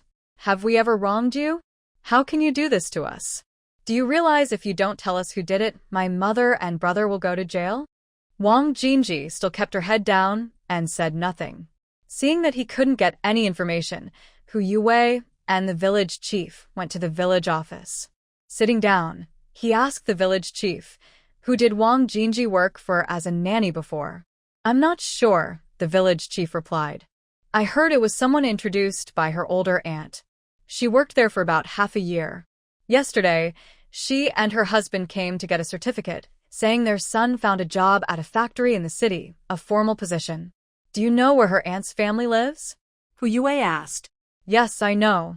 I asked the villagers near the Locust Tree village, and I will take you there." Next, Hu Yue went with the village chief to Aunt Wang Jinji's house. However, her aunt was working as a nanny in Liz Ho and wasn't home. Hu Yue then returned to Liz Ho. The next day, he found Aunt Wang Jinji at the specified address.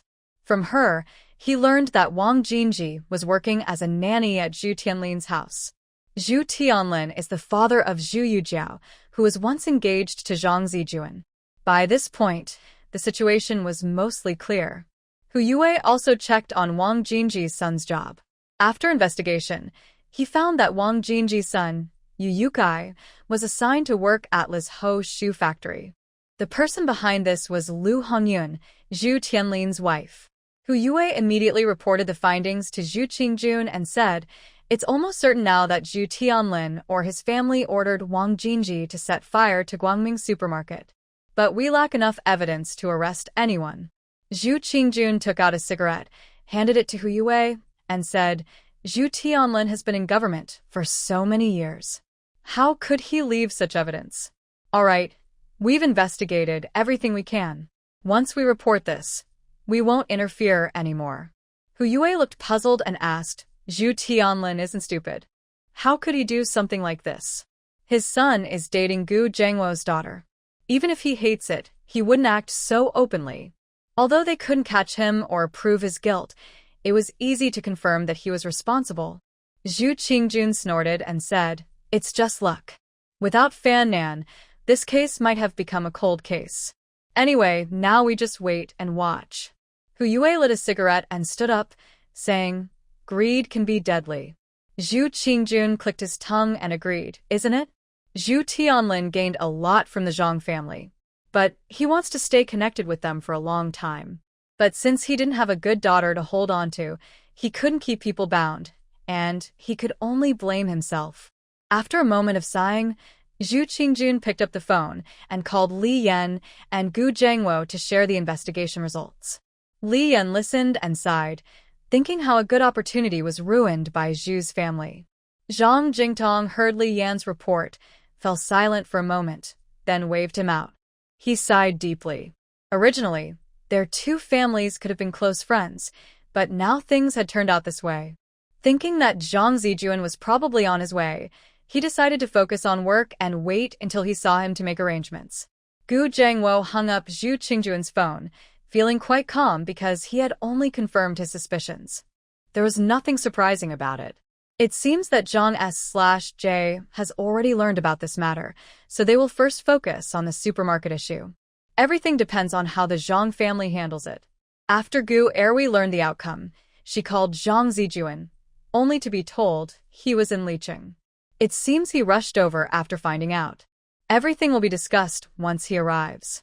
Zhang Zijuan, upon arriving at his father's office in Licheng, made a call to confirm that the supermarket was indeed set on fire by Zhu's people. After hanging up, he left the building. He drove to Zhu Tianlin's workplace, registered, then went straight upstairs to his office door. Without hesitation, he kicked the door open. Inside, several people dressed in Zhongshan suits turned to look at him. They were likely in a meeting. Zhang Zijuan didn't care about that. He quickly approached Zhu Tianlin, raised his hand, and punched him in the face. Zhu Tianlin was stunned. Zijuan. Zhang Zijuan didn't give him a chance to speak. He kicked him again, causing Zhu Tianlin to fall to the ground with a loud thud. He crawled a few steps but couldn't get up. Zhu Tianlin, do you think I'm dead? Zhang Zijuan shouted, pointing at Zhu Tianlin. Zhang Zijuan had been running wild in Kyoto and Licheng for many years. When he's angry, he's really fierce.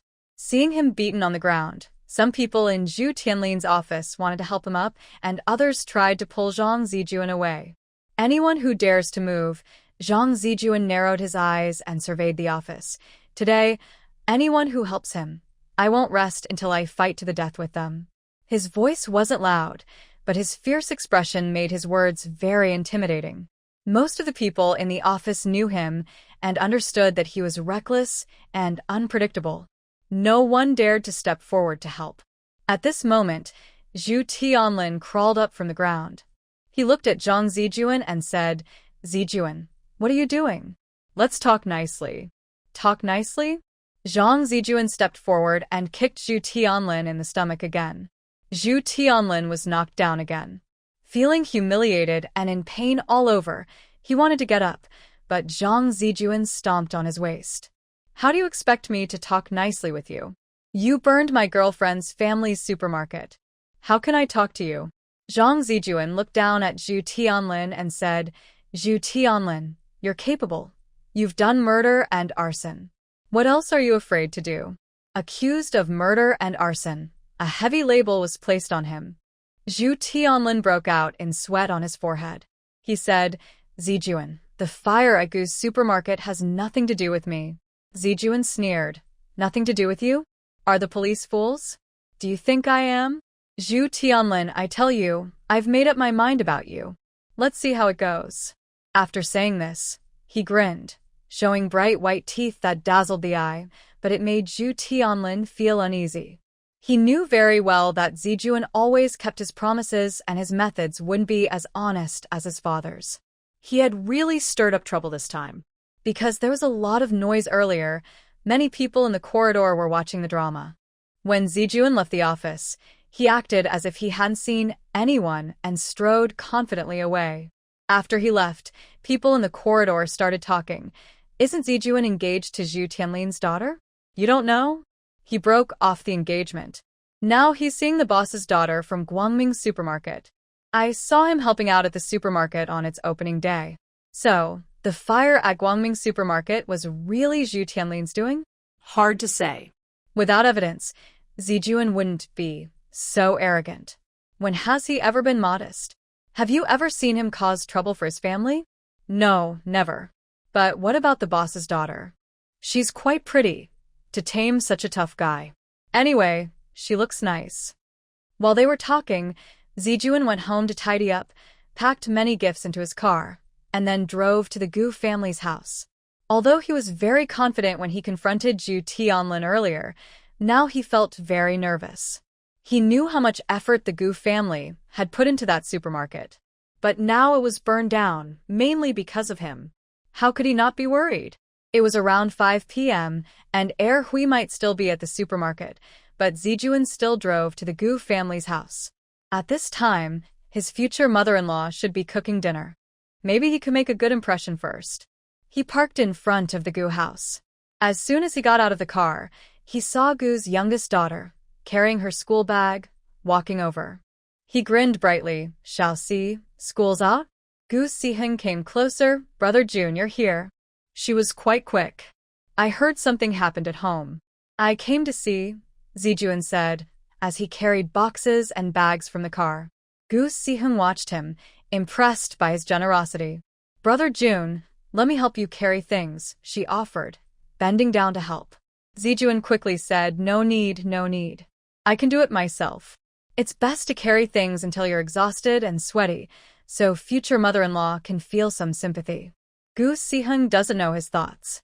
She carries a bag of things into the yard, followed closely by Zhang Zijuan, who is carrying 2 boxes. Wang Yueju sees him and is surprised, thinking he arrived so quickly. Zijuan, you're here. Wang Yueju smiles and says, come in, but why are you bringing so many things? Auntie, I'm here to apologize, Zhang Zijuan grins, looking a bit guilty. Wang Yueju is speechless. How should she respond to that? Are you tired?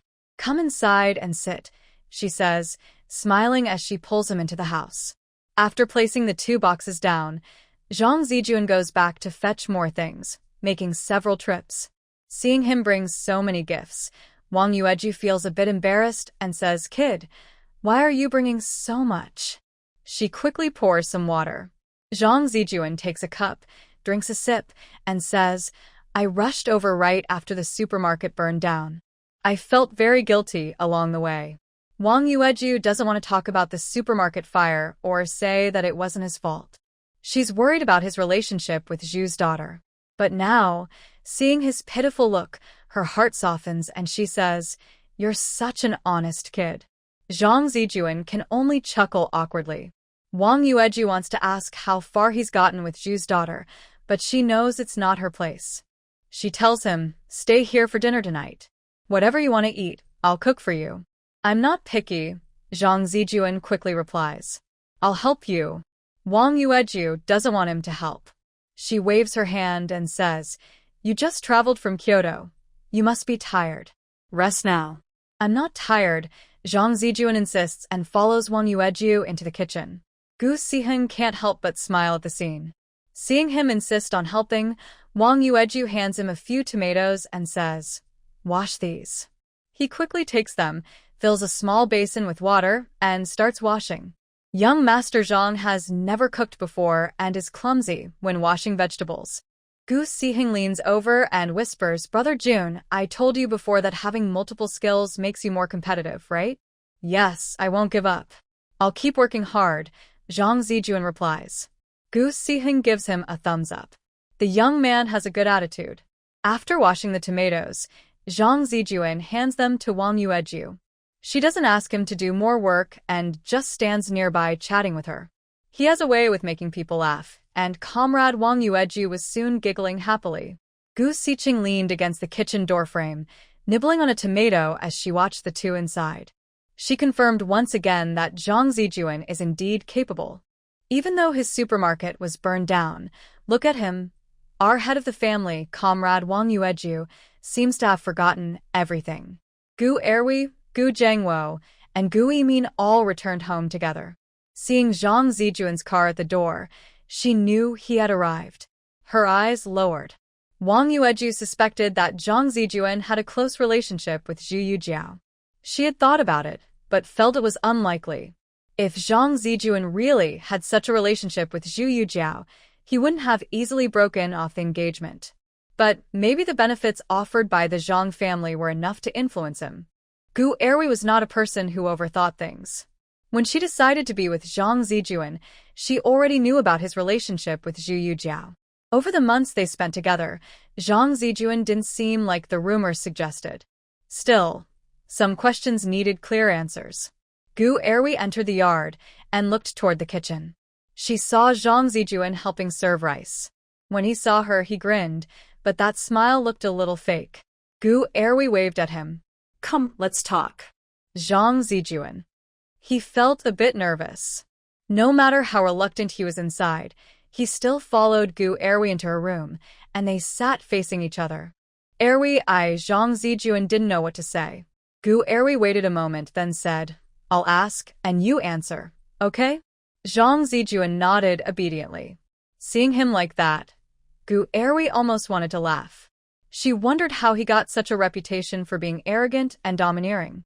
How far have you gone with Zhu Yujiao? She asked. What do you mean, how far? Isn't the engagement broken? Zhang Zijuan was confused by her question. Gu Erwi looked at him and said, Have you kissed her or? His heart skipped a beat, and he hurriedly explained, No, nothing at all. When we first got engaged, my family forced it.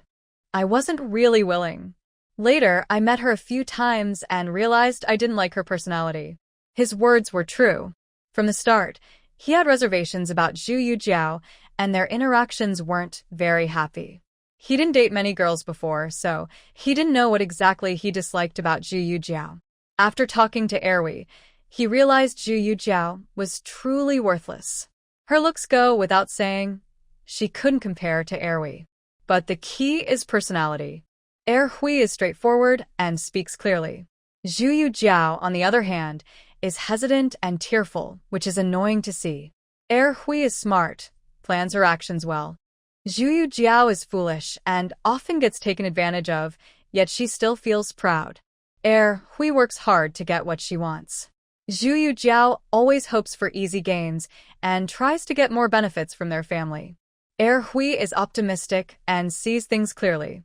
Zhu Yujiao complains every day, acting as if the whole world is against her.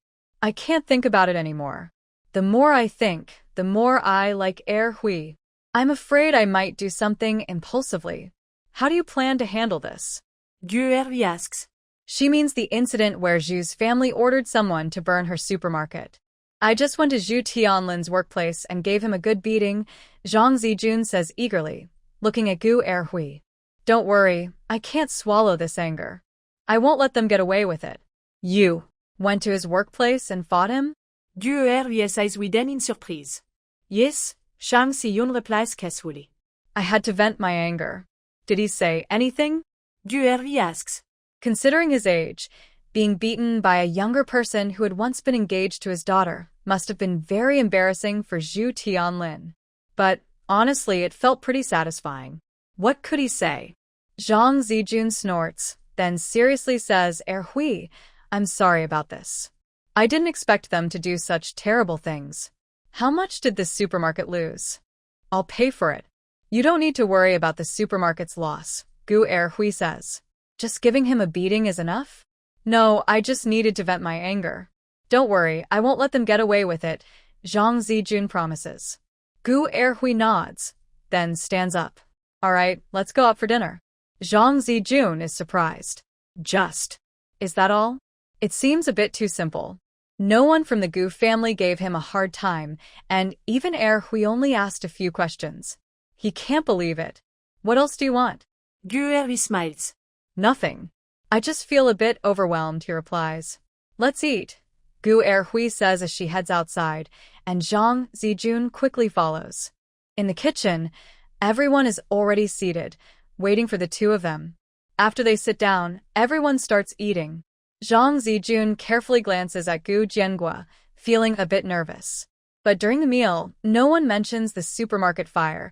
They only talk about everyday things. After dinner, they chatted for a while. Zhang Zijun said he wanted to leave, and Gu Erwi saw him to the door. Zhang Zijun didn't really want to go. He wanted to talk to Erwi a bit longer. He had many things to say, but it was late, and he had to go home.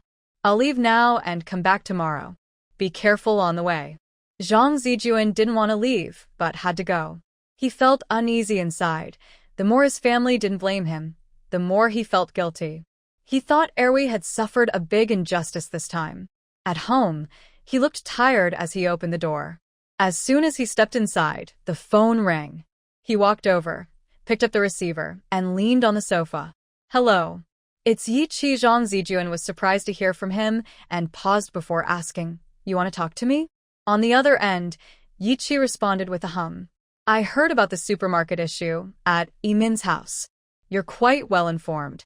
Zhang Zijun didn't feel like talking much and asked, What do you mean by calling?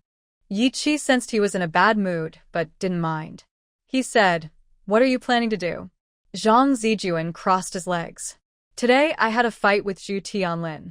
And then? Yi Chi asked.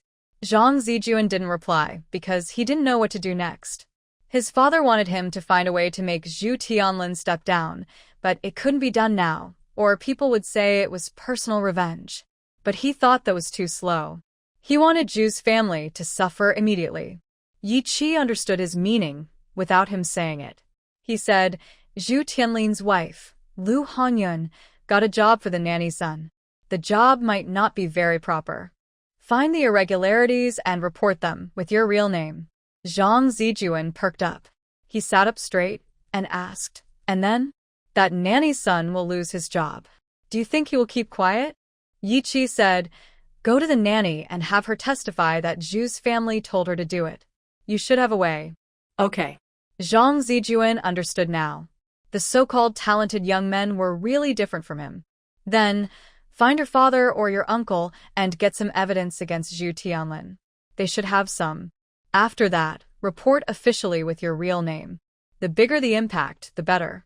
Your story is, Zhu Tianlin burned your partner's supermarket, and you want him to suffer.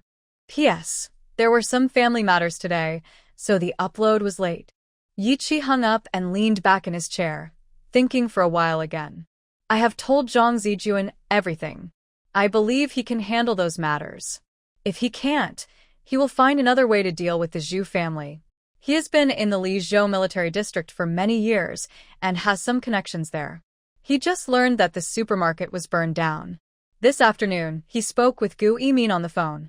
She mentioned the fire, but didn't say why it happened. It probably involved Zhang Zijun, and she couldn't say more. He then called a friend at the police station to find out the full story. He was very angry after learning the details. Recently, he and Gu Yimin often communicate by phone. She keeps talking about the supermarket, showing how much their family cares about it. When you like someone, you tend to feel their feelings as your own, sometimes even exaggerate them. Yi Chi is like that now. Regarding dealing with the Zhu family, Zhang Zijun's father might take action, but probably not soon, to avoid accusations of personal revenge. It's best for Zhang Zijun to handle it himself. Everyone in Lizhou's government knows what kind of person he is. His partner's family's supermarket was burned, but he's holding back and not doing anything. That's not his nature. Plus, his methods are completely legal and proper. Hopefully, Zhang Zijun won't let people down. After he finished his call, Zhang Jingtong came out of the study. Zhang Zijun knew he was coming back when he returned, but just as he was about to leave, he heard him answer a call. He waited until Zhang Jingtong finished his call before coming out. Whose call was that? He asked. Zhang Zijun was in a good mood, shook his leg, and said, Yi Chi. Zhang Jingtong was surprised. You two are close? Pretty good. He's now dating Gu Yimin, Zhang Zijuan said, grabbing an apple from the coffee table and taking a bite. Seeing that he wasn't anxious and looked happy, which was unusual, Zhang Jingdong asked, "Did you go to Gu's house?" He already knew Zhang Zijuan had called Zhu Tianlin, but he thought Zhu Tianlin deserved it, so he didn't mention it. "Yeah, I just got back after dinner," Zhang Zijuan replied. "Are you upset with him?" Zhang Jingdong asked. Zhang Zijuan took another bite of the apple and mumbled, no one mentioned the supermarket burning.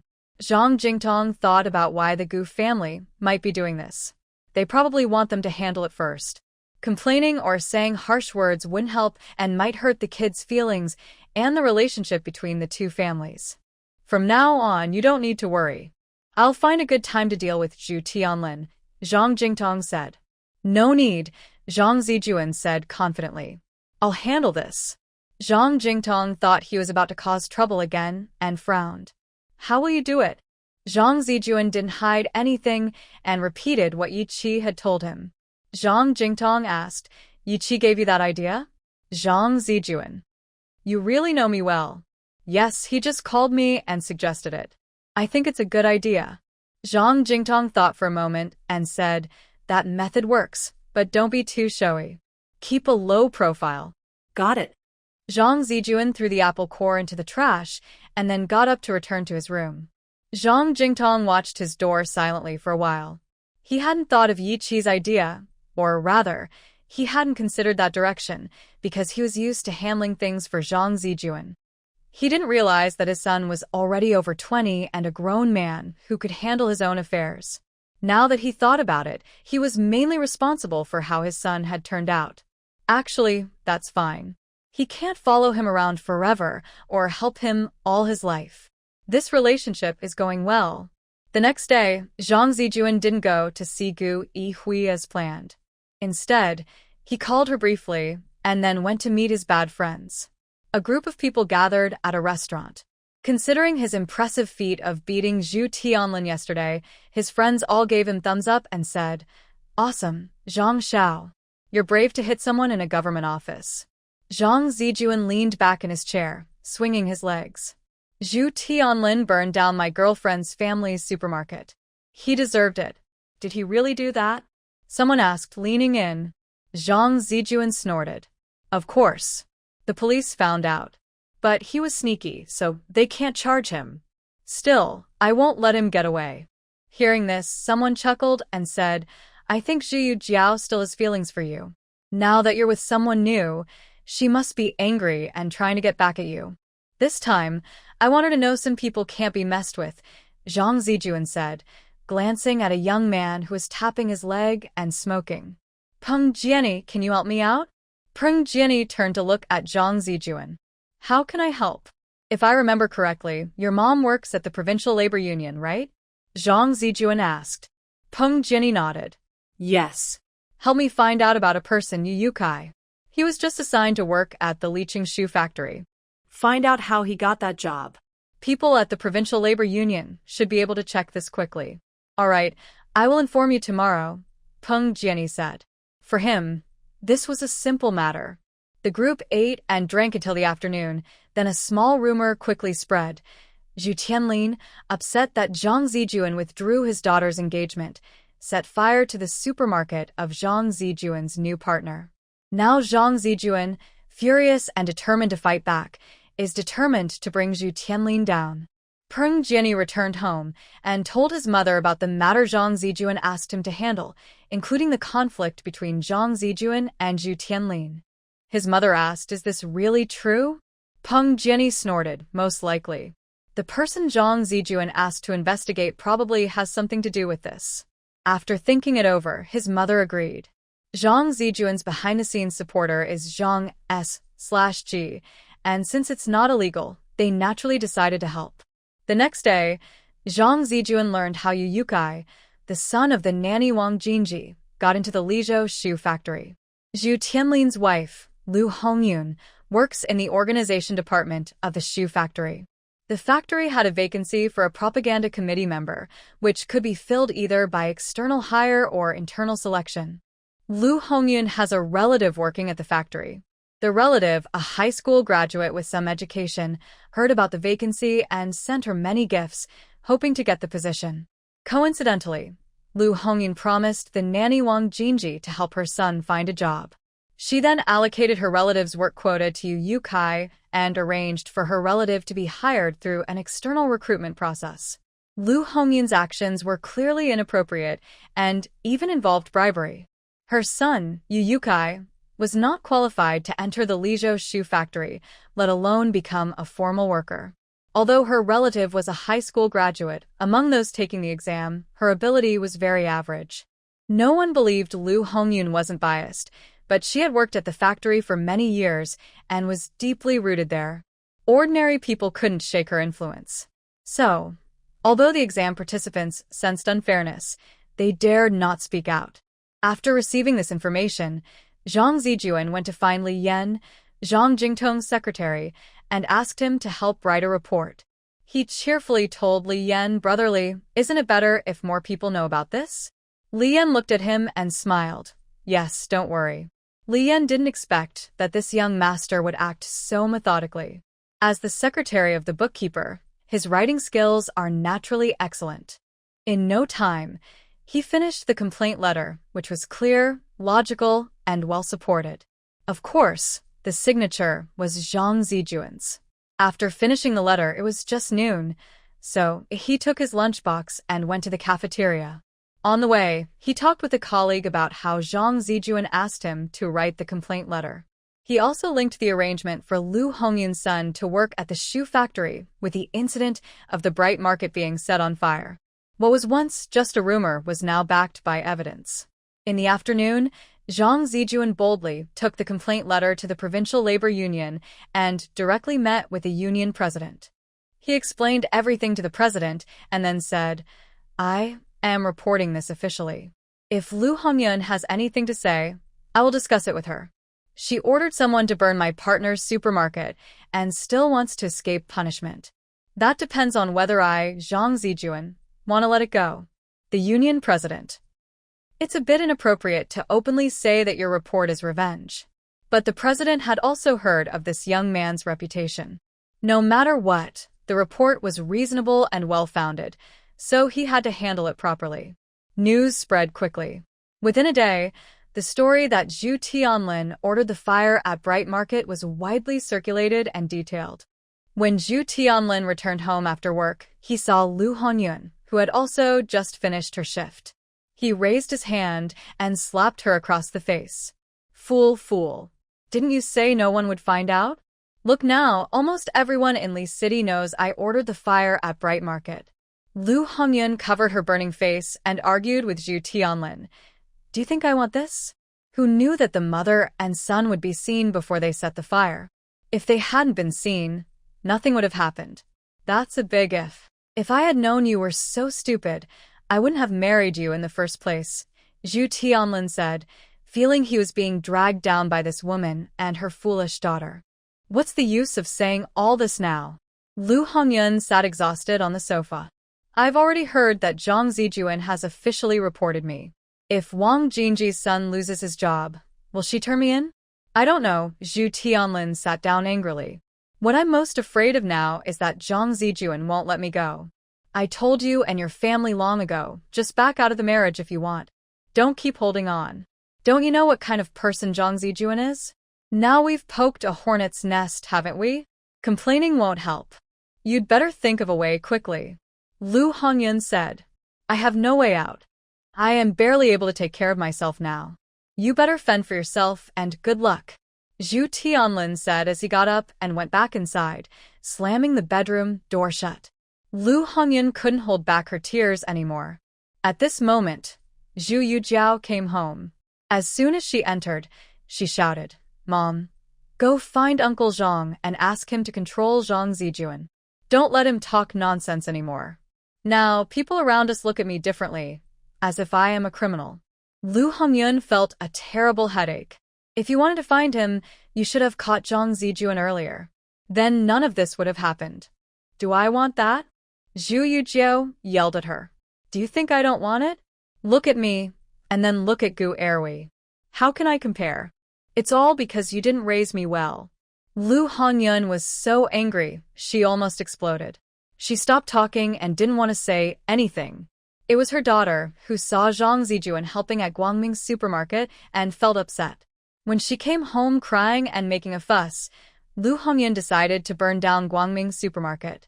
Now, she was hated by everyone inside and outside. Lu Hongyun had to bear more than that. The next day, union members came to investigate her. Actually, her actions weren't clever at all. A simple investigation revealed she was abusing her power and accepting bribes. 3 days later, Lu Hongyun was dismissed from her job. She was no longer an employee of Liqing Shoe Factory and lost all benefits from the factory. When the Gu family learned about this, they were surprised. They didn't expect Zhang Zijuan to act so quickly and effectively. When Gu Erwi saw Zhang Zijuan again, she smiled and said, "Young Master Zhang, I didn't expect you to be so capable." Zhang Zijuan chuckled and rubbed his head, saying, "You know what I'm like, right? Someone gave me an idea this time." Gu Erwi liked his honesty and asked, "Who gave you the idea?" Yiki, Zhang Ziun replied. "He's a squad leader. His brain is useful, isn't it?" Gu Erwi was surprised to hear Yi Qi's name. She paused and said, "You two are quite close. If both our wishes come true, we'll be a family someday." Gu Erwi rolled her eyes and said, "That's just wishful thinking." Zhang Zijuan said, "You're not as good-looking as me."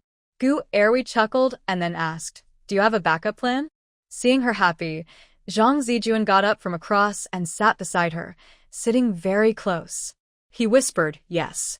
Next, I will go find that nanny Wang Jinji and make her reveal Lu Hongyun's whereabouts so that Lu Hongyun can be imprisoned. After that, I will deal with Zhu Tianlin." The two were close, and when he spoke, his breath seemed to hit her face. Gu Erwi looked calm while knitting a sweater, but her face was a little red, and her heart was pounding quickly. In the evening, Gu Erwi told Yi Qi about Zhang Zijuan giving her advice. Gu Zhengwo and Wang Yueju didn't expect that behind Zhang Zijuan's actions was also Yi Qi's plan, but they had to admit Yi Qi was very thoughtful. People can only truly understand each other through interaction, to see if their feelings are genuine.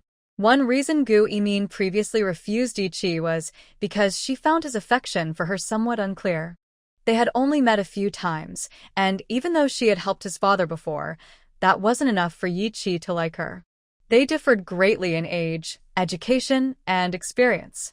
His feelings seemed sudden, making her doubt if he was sincere.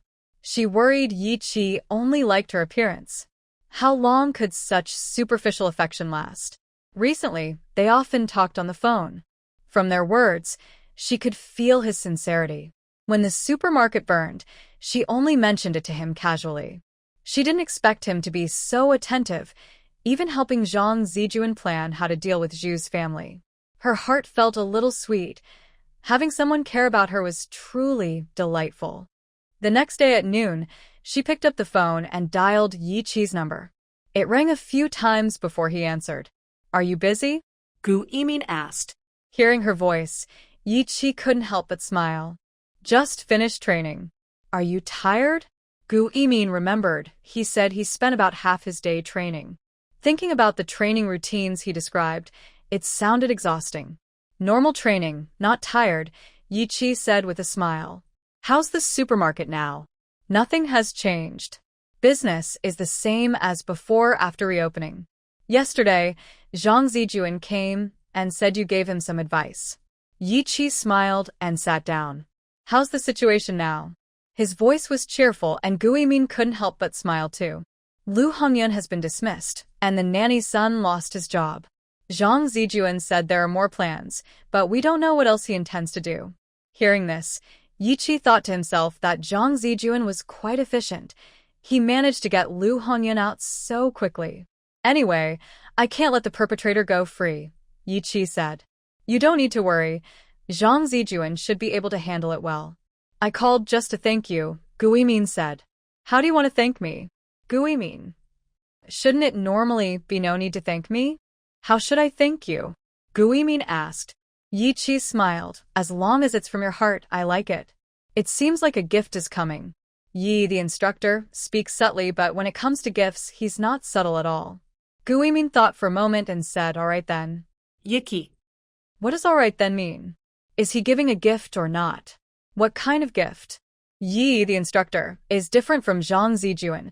He's not comfortable asking directly, so he can only feel anxious inside. Gu Yimin, through the phone line, surprisingly sensed his mood and smiled even more. Teasing Yi Qi made him quite happy. Although Lu Honyun was dismissed from her position, she was not punished for ordering the arson. Zhang Zijuan still had work to do. He took a few friends and drove to the village where Nanny Wang Jinji lived. Cars were rare in the countryside back then. As soon as his car entered the village, many people gathered to watch. One of Zhang Zijuan's friends leaned out the window and asked the villagers, "How do we get to Wang Jinji's house?" "Why are you looking for Wang Jinji?" a villager asked. Recently, Wang Jinji's house had been busy. First, police came. Then rumors spread that she had ordered Wang Yechen to set fire to someone else's house. Later, she found a job and became the son of a city person, but then she suddenly returned home. It's said she lost her job. Now, people in small cars are coming to look for her. Villagers weren't sure if it was good or bad. Wang Jinji ordered Wang Yechen to burn down my friend's partner's supermarket. "We're here to see what kind of person she really is," Zhang Zijuan's friend said casually, but the more casual he was, the more his status seemed unusual. Villagers started talking among themselves. "Take me back to the village office first," said the village chief, arriving at that moment. Seeing these people in small cars, each looking quite distinguished, he was worried Wang Jinji might cause trouble and affect the village. Zhang Zijuan drove to the village office. Several people hurriedly got out of the car, all dressed sharply and confidently, showing off their wealthy style. The village chief didn't dare delay and immediately sent someone to call people from Wang Jinji's house. He greeted them with a simple smile. Soon, Wang Jinji, her man, and her son arrived. When Wang Jinji saw Zhang Zijuan and his group, she lowered her head and said nothing. She worked as a nanny at Zhu Tianlin's house and had seen Zhang Zijuan before. She also knew his personality. Now, all she could do was stay silent and refuse to admit anything, no matter what was asked. Her husband and son shrank back, too afraid to speak. Wang Jinji, Zhang Zijuan sat in a chair, swinging his leg, and said, "Do you know why your son's job was taken away?" Wang Jinji kept her head down and said nothing. Her son, Yu Yukai, heard this and looked up at Zhang Zijuan, meeting his disdainful gaze. He was so frightened he immediately shrank back and lowered his head. Zhang Zijuan chuckled and said, "It was I who reported Lu Honyun for corruption. Not only did your son lose his job, but Lu Honyun was also fired." Wang Jinji still said nothing. Zhang Zijuan ground his teeth and continued, "Next is Zhu Tianlin. He's just a small section chief, and it's easy to deal with him. Do you think the police can't find evidence and you won't be punished? You're too naive. Offend me, Zhang Zijuan, and you'll face punishments worse than jail." "All right," Zhang Zijuan said as he stood up. "Today, I came to identify you. Don't hurt innocent people in the future."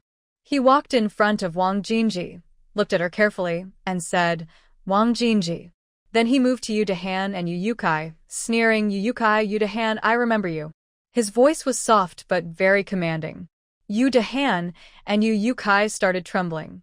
"Let's go," Zhang Zijuan said, turning to his friends. The others snickered, and someone said, "Daring to burn Zhang Xiao's family's supermarket. You're asking for trouble." Another added, "Perfect. I think that Yu Yukai is so dull, maybe playing with him will be interesting." Hearing this, the others burst into laughter. Yu Yukai was trembling like chaff, truly scared. "Mom." Yu Yukai cried out painfully. Wang Jinji closed her eyes briefly, then looked back at Zhang Zijuan and asked, "If I show you proof, can you let my son go? Do you think you have the right to negotiate with me?"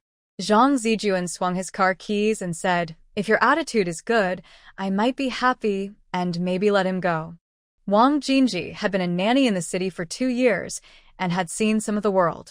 She knew very well that someone like Zhang Zijuan was the most dangerous. Those in official positions are not as frightening as him because they only care about their own happiness and do whatever they want without regard for others.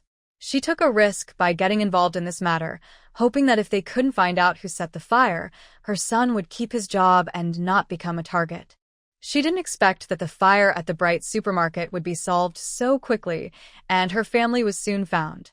Now, she can't stay silent anymore, or her son's life might be in danger. Actually, her role in this was not very big. The mastermind was Lu Hongyun, the arsonist was Wang Yechen, and she was just a messenger. Her son's job is gone now, so why does she still insist on taking the blame? I have a recording. Lu Hongyun asked me to find Wang Yechen to burn the supermarket, Wang Jinji said urgently. Zhang Zijuan's eyes lit up. This Wang Jinji is really capable. She managed to secretly record Lu Hongyun during their conversation. All right, give me the recording.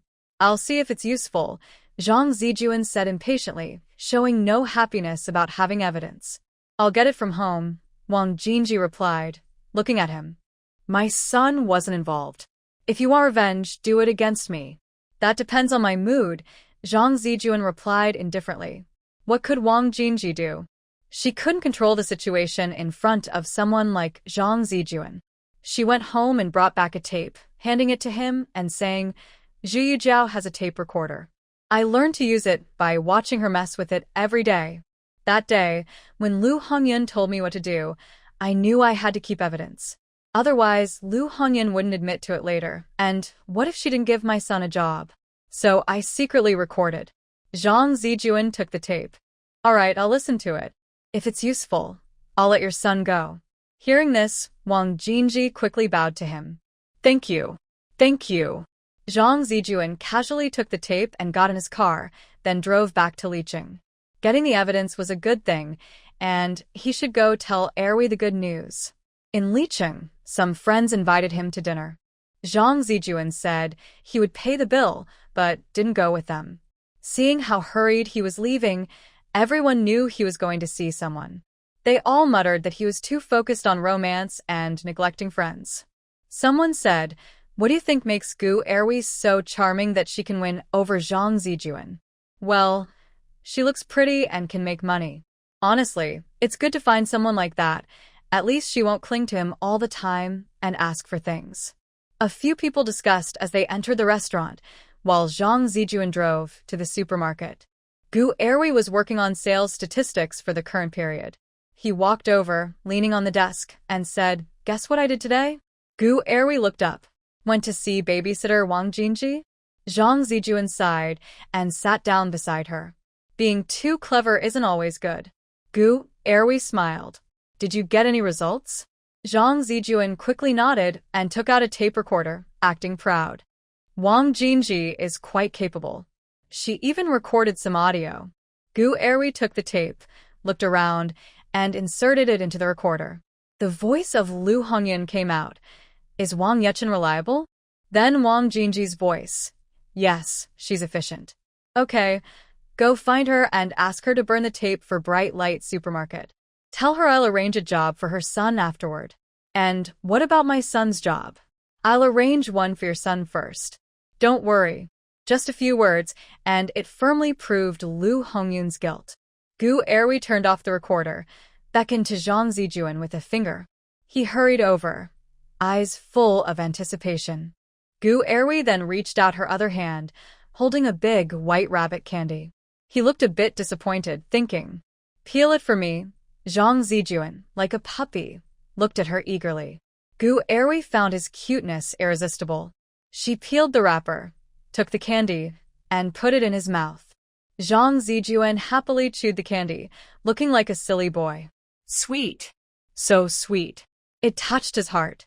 I think you're getting better and better, Gu Erwi said with a smile. She truly believed it. Since they started spending time together, Zhang Zijuan had changed a lot. He was becoming more capable and confident in what he did. Zhang Zijuan chuckled. I'll work even harder in the future. Now, even reading boring files didn't seem so hard. Don't work too hard, Gu Erwi said. Zhang Zijuan chewed the candy, smiling, and looked at her delicate face.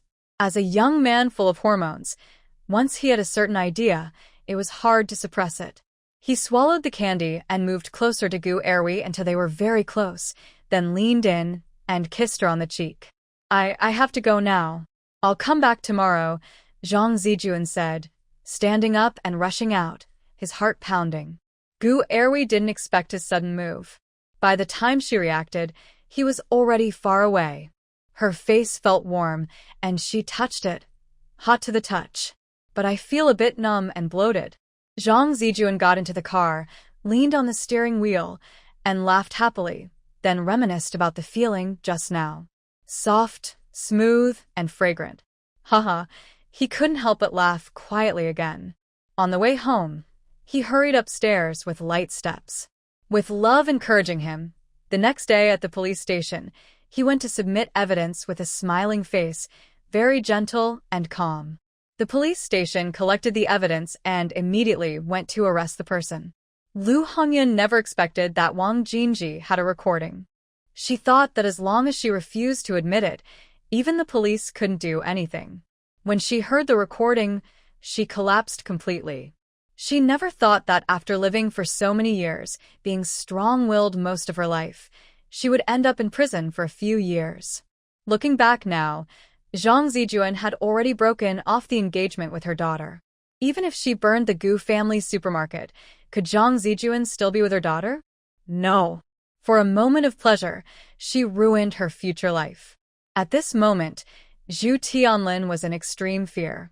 He was afraid that if Lu Hongyun went to jail, Zhang Zijuan wouldn't stop, and he might come after him next. Although Zhang Zijuan acted boldly this time, no one said he did anything wrong. It was obvious someone was giving him advice behind the scenes. It must be Zhang S/G, and if Zhang S/G wanted to ruin him, he wouldn't be able to turn things around. After thinking it over, he could only turn to Zhang Zijing's uncle, Zhang Jinglin. When Zhang Jinglin received Zhu Tianlin's call, he was very impatient. Since Zhang Zijuan broke off the engagement with Zhu Yujiao, the two families had basically lost contact. Years ago, Zhu Tianlin's father, as his father's bodyguard, sacrificed himself to save his father. Because of this, they felt grateful. Also because of this, they helped the Zhu family a lot. But the Zhu family was ungrateful, wanting to always rely on them, showing bad manners. As the head of the Zhang family, Zhang Jinglin wanted to cut off all contact with his Zhu family forever. But this required a good opportunity. Zijuan reported Hongyun. Now Hongyun's work has already. Tianlin, Zhang Jinglin usually didn't interrupt others out of respect, but when he heard Zhu Tianlin mention Zhang Zijuan, he couldn't help but cut him off and said, Zijuan is impulsive, but he doesn't do things without reason. Zhu Tianlin. I haven't even finished speaking. He finally understood that the Zhang family protected their own. Zhang Zijuan, no matter how unruly, was still a Zhang family member, and Zhang Jinglin would definitely protect him. I did not say that Zijuan was wrong, Zhu Tianlin said. It was Hongyun who was wrong. She ordered someone to burn Gu's supermarket. She. What? Zhang Jinglin was very surprised. Burn Gu's supermarket? What happened? Zhu Tianlin could only nervously tell the story, then said it was all Hongyun's fault. She was sentenced, which was her just punishment. I just thought that since Hongyun was punished, maybe the matter is over. Brother Zhang, please, for my father's sake, advise Zijuan to stop. This time, Zhang Jinglin was surprised. He didn't expect Zijuan to handle things so carefully. He felt quite happy. He said, you all are too lawless, even burning someone else's supermarket. Zhu Tianlin. He could only stay silent. We finally found a girl Zijuan liked, and you did this. How sad must that girl be? How hard must it be for Zijuan? Zhang Jinglin sighed. You know Zijuan's temper. When he and his girl are wronged, let him vent. Once he vents, it will be fine. Zhu Tianlin. But if Zijuan keeps venting, he might get into trouble. Maybe he will lose his job now. Brother Zhang, I know Zijuan and his girl are wronged, but if he keeps venting, it will affect me. Please, for my father's sake. Tianlin, Zhang Jinglin said, I have already done a lot for your father. I can't let Zijuan suffer just to save face for your family. Brother Zhang. Don't worry, Zijuan is a good kid. He won't do anything illegal. Zhou Tianlin, your family's young master, is a good kid? Zhang Jinglin is a sly old fox. They talked on the phone for over 20 minutes. Zhu Tianlin didn't hear him say a word about controlling Zijuan. He kept saying Zijuan was wronged, looking very distressed. Finally, he reluctantly hung up. Meanwhile, Zhang Jinglin hung up and called Zhang Jingtong to ask about the situation. He learned that Yi Qi was the one who gave Zijuan the idea and also praised Zijuan's good relationship. Lu Hongyun has bad intentions, and Zhu Tianlin isn't much better. Zhang Jinglin said to Zhang Jingtong, give Zijuan the evidence of Zhu Tianlin abusing his power for personal gain, and let Zijuan report it. This time, we will cut all ties with the Zhu family. Zhu Tianlin repeatedly asked the Zhang family for favors. Zhang Jingtong and Zhang Jinglin had long been wary of him, so they had been watching his illegal activities for some time. The reason they didn't intervene earlier was because Zhu Tianlin's wrongdoings were minor and caused no big problems. Zhang Jingtong also wanted to cut ties with Zhu's family, and this time was a good opportunity. Without hesitation, he handed over evidence of Zhu Tianlin's illegal actions to Zhang Zijuan. When Zhang Zijuan saw the evidence, he was shocked. Zhu Tianlin actually had misconduct issues and was involved with a young widow inappropriately. He couldn't believe it. He had always appeared respectable and proper. Holding the evidence, he boldly went to the disciplinary inspection office, shouting, Zhu Tianlin made his wife burn down my partner's supermarket. I can't let him get away with it. I will report him. The disciplinary inspectors were speechless. However, many people understood that Zhang Zijuan's recent actions seemed spontaneous, but were actually well-planned, clearly guided by someone. Who could it be? Only his father, of course. Zhu Tianlin and his wife also got what they deserved. Zhang Zijuan's report was based on solid evidence, with no false accusations against Zhu Tianlin and his wife. Therefore, it's better to be honest and straightforward in doing things. Don't try to cheat or rely on luck, or you'll eventually get into trouble. Zhang Zijuan's open and bold report caused a big stir. The authorities naturally took serious action. It wasn't just because of Zhang S/G. The main reason was that Zhang Zijuan made the matter known to almost everyone in Qiuzhou. If Zhu Tianlin wasn't dealt with strictly, public opinion wouldn't be silenced. In the end, Zhu Tianlin was dismissed from his position, and his government-provided house was taken back. Zhu Tianlin sat on the sofa in the living room, looking around his home. He never expected that after working so hard for half his life, he would end up with nothing. Where did he go wrong? Maybe he shouldn't have thought about marrying into the Zhang family in the first place. His father had already passed away. How much could the bond with the deceased matter? Plus, his daughter wasn't particularly outstanding. Why should others sacrifice for her? He realized his mistake. Dad, are you really dismissed? Zhu Yujia ran home and asked him. Zhu Tianlin, weak and exhausted, replied, pack your things. Tomorrow, we're moving out because the government is reclaiming the house. Then, where will we live? Zhu Yujiao hadn't expected this. She was just angry and argued with her mother. But her mother ended up burning the Gu family's supermarket, leading to this series of events. Where else? Back to our hometown, Zhu Tianlin said. Luzhou can't stay there anymore. Every time he steps outside, he's pointed at and criticized. Setting fire to someone else's supermarket. What a terrible thing to do. I won't go back. I won't return to my hometown, Zhu Yujiao shouted loudly. Zhu Tianlin's hometown is in a very remote rural area. Zhu Yujiao has only been there once, but that memory was very deep. The village was dirty and messy, and the people there were simple and foolish. If she had to live in that village in the future, wouldn't she become like that too? She absolutely does not want to go back to the village. I'm going to find Zhang Zijuan and ask him to let us go, she said, then quickly ran out. Everyone who needed to be dealt with was taken care of. Zhang Zijuan was about to return to Kyoto, but he didn't want to go back.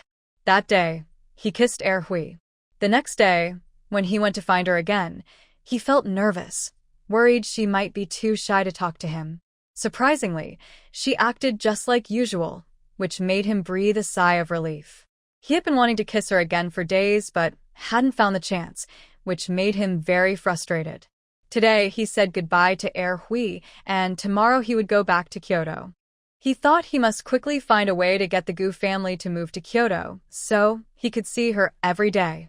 After returning to Kyoto, he planned to find Yi-Chi, who probably had a solution. Thinking about these things, he drove back to the government's family compound. Just as he arrived at the gate, someone suddenly jumped out from beside his car. He hurried to brake. Luckily, he stopped in time, or he would have hit her. He opened the door and got out, seeing a person standing in front of his car. He was about to ask if she needed anything when he looked closely and realized it was Zhu Yujiao. He cursed under his breath and shouted, "Are you crazy? Zijuan, I've been waiting for you here for a long time," Zhu Yujiao said, then lunged at him like a missile. Zhang Zijuan quickly dodged. If she pounced on him, what if Hui heard about it? There were many people coming and going at the gate of the courtyard. "Just tell me what you want to say from there. Don't touch me." "I have someone," Zhang Zijuan said, pointing at Zhu Yujiao. "Zhu Yujiao. Ever since she started dating Gu Hui, your mind has gone crazy. Zijuan, how can you be so heartless?" Zhu Yujiao said, then moved forward. Zhang Zijuan hurried to the gatekeeper's side, still saying, "You're sick. Whether I'm heartless or not has nothing to do with you." While speaking, he reached Lu Dajia, the gatekeeper, and handed him a cigarette, saying, "Lu Dajia, please testify for me." "She didn't even touch me." Grandpa Lu smiled and took his cigarette. "I saw that. You're a good kid. When you have someone, you shouldn't get involved with other girls." "You're right," Zhang Zijuan said. "Grandpa Lu, I'll leave my car here for now. I'm going inside, and we'll come back to get it later." Grandpa Lu looked at his car. It wasn't blocking the main gate, so he said, "Okay, go ahead." "Thanks, Grandpa Lu," Zhang Zijuan said, strolling into the yard without looking at Zhu Yujiao. Zhu Yujiao was anxious and shouted after him, "If you leave, I might just stay here forever."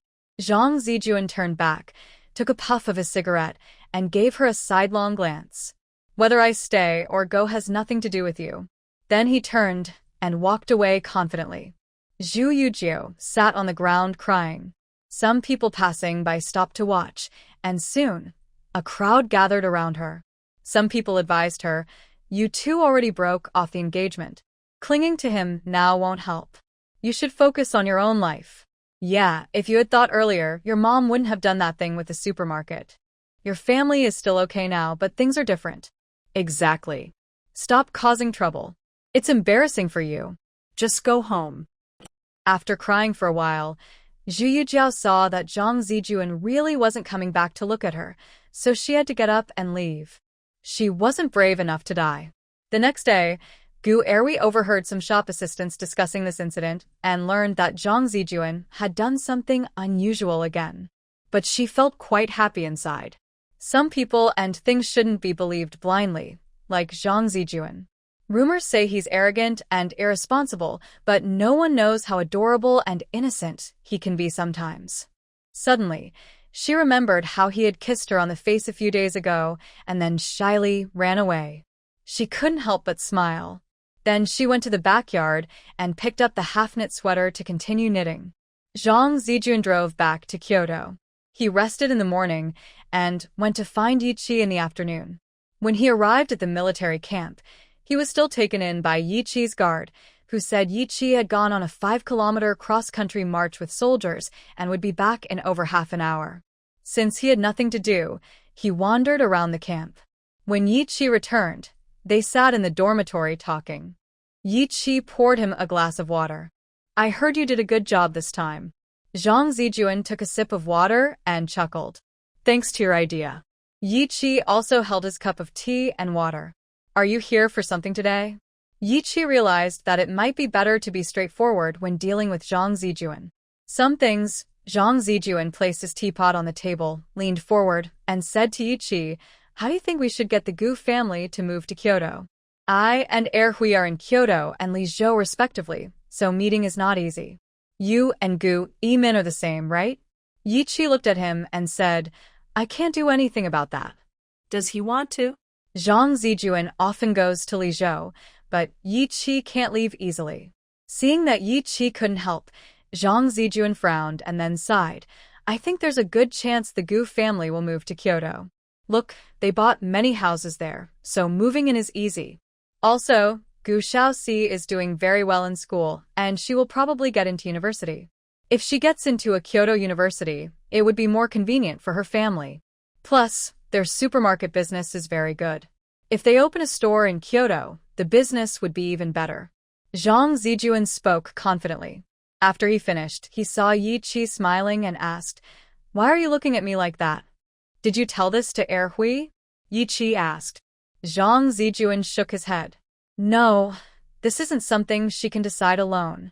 If Gu Hui could decide, Yi-Chi probably wouldn't dare say anything. Yi-Chi knew Zhang Zijuan was straightforward and didn't hide anything, so he said, Gu Xiaoxi published a book at a young age. I came back to ask friends if, given her situation, she could be recommended directly to Kyoto University, or if there are other policies. Zhang Zijuan's eyes lit up. He asked, and then, Gu Sanjing is at a sports school. I want to find out about her situation and see if she can join the national team, Yi-Chi replied. Yes.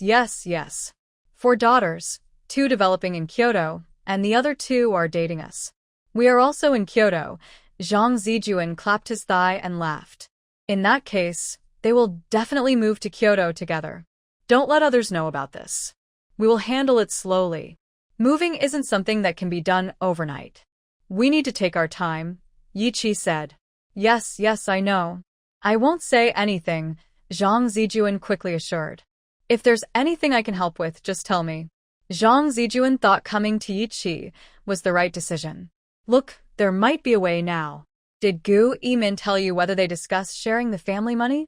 Zhang Zijuan feels that Yi-Chi has helped him a lot and thinks he should remind him of some things. He says because Gu Xiaoxi's book earned over 60,000 yuan, Uncle Gu decided to fairly split the money among his 4 children, and they all want to buy houses. Do you want to buy one? I found 2 houses next to each other, planning for Hui and me to buy them. If you want to buy, I will find 2 more next to each other, so it will be easier to live there. Yi-Chi lowers his gaze. Gu Yimin didn't tell him about this matter. But it seems that Gu Hui asked Zhang Zijuan to find a house because she wanted to discuss the money sharing from the Gu family. We won't live outside in the future, Yi-Chi says. If I buy a house, I will find one myself. Zhang Zijuan suddenly realizes that Yi-Chi will definitely live in the military compound. If his position gets higher, he won't even be allowed to live outside. Yi-Chi's father is in that situation now. Moreover, the military compound is one of the centers of power in the capital and a symbol of status. Naturally, Yi-Chi will live there. Okay, if there's anything I can help with in the future, just tell me, Zhang Zijuan says as he stands up to leave. Yi-Chi sees him off to the military camp gate before returning to his dormitory. Gu's family doesn't know about Yi-Chi and Zhang Zijuan's plans. Their life goes on, as usual. The supermarket business is getting better and better. Although the supermarket is small, it has a complete variety of goods, making shopping very convenient for customers. The staff are friendly and they even accept returns and exchanges. Thanks to word of mouth, the supermarket is crowded with customers every day. Gu Zhengwo starts thinking about opening a second store. Having successfully opened one store, opening another becomes much easier. While Gu Zhengwo is discussing with his family about opening a second store, a person claiming to be from the Provincial Industry and Commerce Federation visits him. He explains the history and development of the Federation and its current role, then says, Your bright supermarket has brought a lot of convenience to the residents of this city. After discussion, we have decided to invite you to join our Industry and Commerce Federation. Gu Zhengwo had never heard of this organization before and wasn't sure whether to agree. He replies, I'll think about it. Since it's not a government agency, he isn't sure if it's a scam. Seeing his hesitation, the Federation representative's expression stiffens. Then he smiles and says, All right, take your time. If you agree, come to our office and find me. I'll help you with the application process. My name is Wu Chung. This was the first time they received an invitation from the Federation, and someone asked to think about it. Okay. Gu Jiangwo politely sees him off. During lunch with his family, he shares this matter. Gu Xiqing listened without speaking. Anyway, once her father found out about the Chamber of Commerce, he would understand everything. After he knew, he would definitely join. Sure enough, after dinner, Gu Yimin called Yi Qi to ask about the Chamber of Commerce. Yi Qi was more reliable on this kind of matter. Although Yi Qi was in the military and not in business, he still knew about the Chamber of Commerce. He told Gu Yimin, the Chamber of Commerce isn't a government agency, but the government values it highly. The chamber can participate in some economic decisions. Joining the chamber has only benefits, no drawbacks. Now we know what to do, Gu Yimin said with a smile. Do you trust what I say? Yi Qi asked with a smile. Gu Yimin replied, What do you think? Yi Qi chuckled softly. Of course I am trustworthy. Then he asked about the college entrance exam. What school do you want to attend? Do you have a goal now? I haven't been to school for many years, so my foundation is a bit weak. Just passing a college would be good enough, Gu Yimin said. You're already very impressive.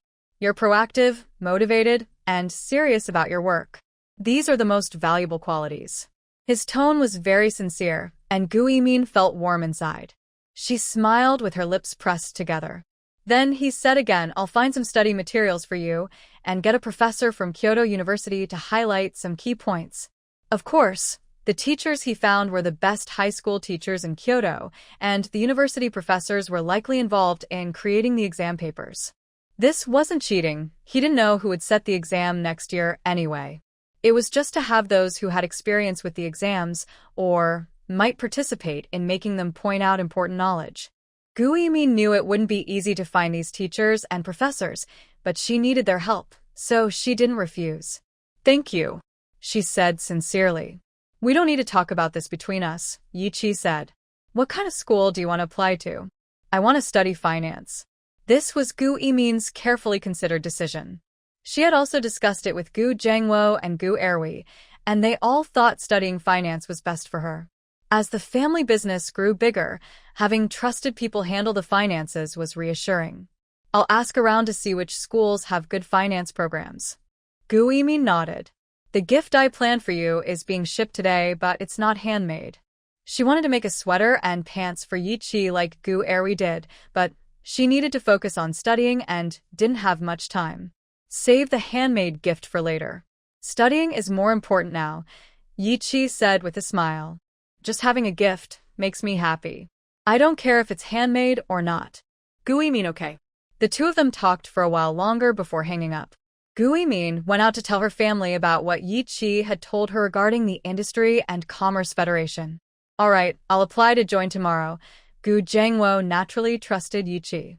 In the afternoon, Gu Yimin sent a lighter that she had bought for Yi Qi through someone.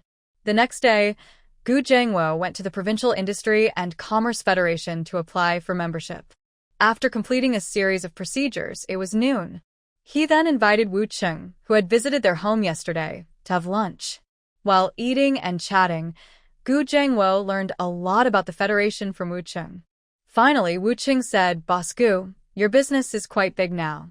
Why not register a company? Having a registered company makes many things easier. Gu Jiangwo took this advice to heart. He naturally knew about companies. Zhang Zijuan had already started one. But he wondered, what's the difference between a company and his type of business? Back home, he studied it carefully. After understanding, and with everyone's agreement, he began registering a company named Guangming. The registration process was a bit complicated, and Gu Jiangwo was busy for several days. Then he started planning to open a new store. Gu Erwi was busy managing the supermarket. Wang Yueju began taking over the clothing store, and the whole family was busy and active. But they were very happy because their busy work represented hope and the future. Gu Xiqing's, whose childhood is not troublesome, earned some money again. This time, it was less than before, but still over 40,000 yuan. The publisher said that the next payment might be smaller, and in 2 months, sales could stabilize. Gu Xiqing was already very satisfied with the current sales. The target audience was niche, and now she had earned about 100,000 yuan, which was really good. Her novel, Whose Youth Is Not Wild, was still being serialized. The magazine said the effect was very good, and their sales increased because of this novel. The novel also received many letters from readers. This time, Gu Siqing asked them to send the letters to her home. She would read them whenever she had free time. Many readers wrote about their own experiences or observations of school bullying, which was described in the beginning of the story. Many parents didn't pay attention to school bullying, but when tragedies happen, regrets can't fix the problem. Whose Youth Is Not Wild starts with a detailed description of school bullying, focusing on the victim's feelings and the consequences. This resonated well with readers, and many wrote letters discussing bullying incidents. Looking at these letters, Gu Siqing felt a little heavy-hearted. In her past life, school bullying caused many tragedies before society and authorities paid attention. In this life, she was better off not receiving these letters, but now that she had them, she couldn't ignore them. Holding the letters, she told Han Jingping, "I want to write a letter to the authorities about school bullying." Han Jingping looked at the letters and said, "If you want to write, go ahead, but they might not pay attention. Writing makes me feel at ease." Gu Siqing understood that she was just a middle school student. Although she had published a book, she wasn't very famous, so her letter probably wouldn't catch anyone's attention. "I'll discuss with my dad and second sister about giving the letters to Jun Ji's father. That's all I can do," Gu Siqing sighed. Social issues like this can't be changed quickly by just one or two people. "Okay, I support you," Han Jingping said. After they agreed, Gu Siqing started writing the letter. She wrote it as the author Zhang Do Bao, and also gathered a few reader letters to submit together later. She told her family about this because Gu Sanjing had experienced bullying before. Although she fought back at the time, what if she hadn't? She didn't know what might have happened. So, Gu Zhengwo and the others all agreed with Gu Siqing to do this. She then handed her letter and the reader letters to Gu Zhengwo. The next day, Gu Zhengwo rode his bike to the government office building. After registering at the gate, he went inside. He didn't see Zhang Jingtong and handed the letters to Secretary Li Yan. Li Yan looked at the thick letters, smiled, and took Gu Zhengwo to the gate, then handed the large envelope to Zhang Jingtong. Seeing that the letter was from the fourth child of the Gu family, Zhang Jingtong looked slightly surprised. He opened the big envelope and found several letters inside. He took out Gu Siqing's letter and read it carefully, his expression growing more serious. After reading Gu Siqing's letter, he looked at the other reader letters. Then he leaned back in his chair, lost in thought. He had never paid attention to school bullying before. The country's education system had been delayed for many years. Now, as they worked hard to restore and reform education, they still hadn't addressed school bullying. As an official, he thought about more than just what was written in Gu Siqing's letter. He considered broader and deeper issues. But even as a supervisor, he couldn't solve such social problems alone. It required the attention of the whole society. After thinking for a while, he called Li Yan over and instructed, "Coordinate with Huagua Daily to publish this letter in the newspaper." He handed Gu Siqing's letter to Li Yan and said, "Have the director of the Education Bureau come to see me tomorrow." A week later, the front page of Huagua Daily published Gu Siqing's letter, along with related comments from the newspaper editors, which drew much public attention. At the same time, the author Zhang Do Bao became more well-known. Even the magazine that published Whose Youth Is Unrestrained saw a significant increase in sales, as did Whose Childhood Is Full of Worries. It's true, good things sometimes happen by chance. In Lizhou, after talking with Zhang Jingtong, the Minister of Education realized the impact of bullying on young students and began to implement a series of measures. "Whether it works a lot or a little, at least it helps," Gu Siqing said while sitting on Han Jingping's bicycle after school. "Gu, you're now a celebrity." Han Jingping joked with her, smiling. Gu Siqing exaggeratedly looked around. "Where is this celebrity?" "Where?" Han Jingping chuckled and said, "Do you want a reward for that?" "Reward? What kind?" Gu Siqing asked curiously. "For becoming famous," Han Jingping replied with a smile. Gu Siqing pouted, knowing he was teasing her. Why didn't he say there was a reward earlier? But she was thick-skinned and could change her mind easily. She said, "Of course I want one. Tell me what the reward is." "It's in your pocket," Han Jingping said with a smile. Gu Sihung reached into his shirt pocket and found a few large white rabbit candies. She peeled one and put it in her mouth, saying, "Next time, try a different flavor." "Just a few candies enough?" Han Jingping asked with a smile. "Anything else?" Gu Sihung reached into his right pocket and took out a shiny hairpin. "Where did you buy this?" "It's so pretty," she said, placing the hairpin on her head and touching it. "I'm glad you like it." "I do." He didn't say where he bought it, and Gu Sihung didn't ask. After all, such hairpins weren't available in Lizhou. It was November, and the weather was a bit cold. But Gu Sihung sat in the back seat of the car, her hand in his coat pocket, feeling warm. "She said she wants to come to Lizhou to see me," Han Jingping suddenly said after a while. By she, he meant his mother. Gu Sihung didn't quite know how to respond. She also had to consider Han Dai and his wife's feelings. "I told her to discuss it with my parents," Han Jingping added. He just wanted to talk to Gu Sihung. "It's good that you said that. Adults should handle their own affairs." Gu Sihung thought this was a difficult matter. Being grateful and raising someone are both acts of kindness. If there's no conflict, it's fine. But if there is, it can be very complicated. "My dad asked if I wanted her to come," Han Jingping said again. Gu Sihung pouted and said, "Isn't your dad making things difficult? He can just decide himself." Han Jingping saw that she was considering things from her point of view and smiled even more. "My dad just wants to know what I think about the future." Gu Sihung peeled a candy and reached out to put it in his mouth. She felt sorry for the young boy facing such a difficult problem at such a young age. "How did you tell your dad?" Gu Sihung asked. If only Han Dai had made the decision, it would be so easy. If her biological mom wanted to come, she could just come. Everyone could live peacefully together. "I told him I will always be his son, but she won't ignore us either." Han Jingping thought this was not a hard problem. He just had an additional mother, and in the future, he would treat all three elders fairly. "I think so too." Gu Sihung moved her hand from his pocket and said, "I believe your mom must be very pretty." "How do you know that?" Han Jingping asked with a smile. "Because you're good-looking." Han Jingping, "You're a writer. Don't you know men shouldn't be described as good-looking?" Gu Sihung burst out laughing at his words, calling himself a man. Han Jingping felt a bit embarrassed and blushed. He was already 14, so wasn't he a man now? Just then, they arrived home. Han Jingping pushed his bike as she got off. Gu Sihung realized something was wrong. Was he upset? Could he be that petty? She jogged over and grabbed his sleeve, looking up at his fair face and said, "Are you angry? Then tell me, I look handsome and charming." Her expression and voice were a bit flattering. Han Jingping couldn't help but want to laugh, but he held back and said, "You really know how to describe yourself. Handsome and charming."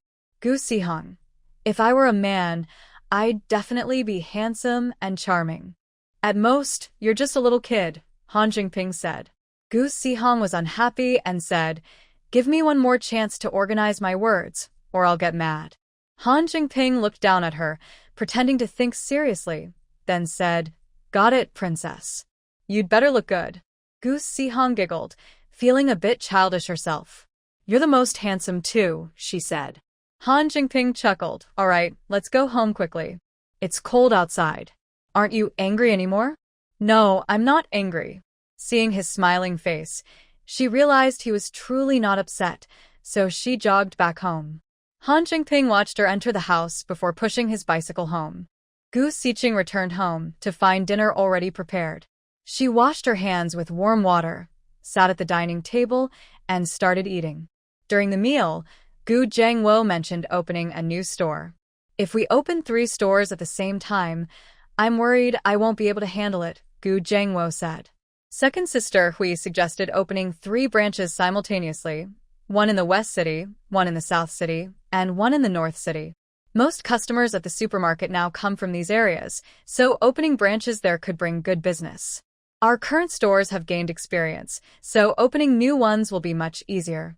It's just managing several stores, second sister Hui said.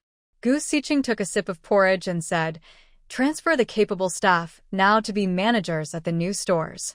Little Four's idea is good, Wang Yueju said. It's like choosing a team leader in the village. Gu Xiqing nodded approvingly. Her analogy was very fitting. Gu Jiangwo, second sister Hui, and Yimin all thought this was a good idea, so they started preparing. Though it sounded simple, it wasn't easy to do. They needed to figure out how to manage more staff and how to coordinate supplies. Since the Gu family had never managed such a business before, they had to learn as they went. They held several meetings over a month to develop a plan. Then Gu Jiangwo began contacting suppliers to negotiate prices. Selling more meant they could buy at lower costs. Second sister Hui and Wang Yueju started looking for suitable shops and recruiting employees. The new staff started working immediately, effectively receiving on-the-job training, while Yimin spent her days studying. The family was busy until the Lunar New Year. This year, they planned to celebrate in Lizhou. Gu Jiangwo called Wu Danny, telling her they wouldn't be going back for the holiday, and asked if she wanted to come to Lizhou. If she did, he would pick her up. Wu Danny was quite easy to talk to this time, and said, "It's okay if you don't come back. Just send me some money."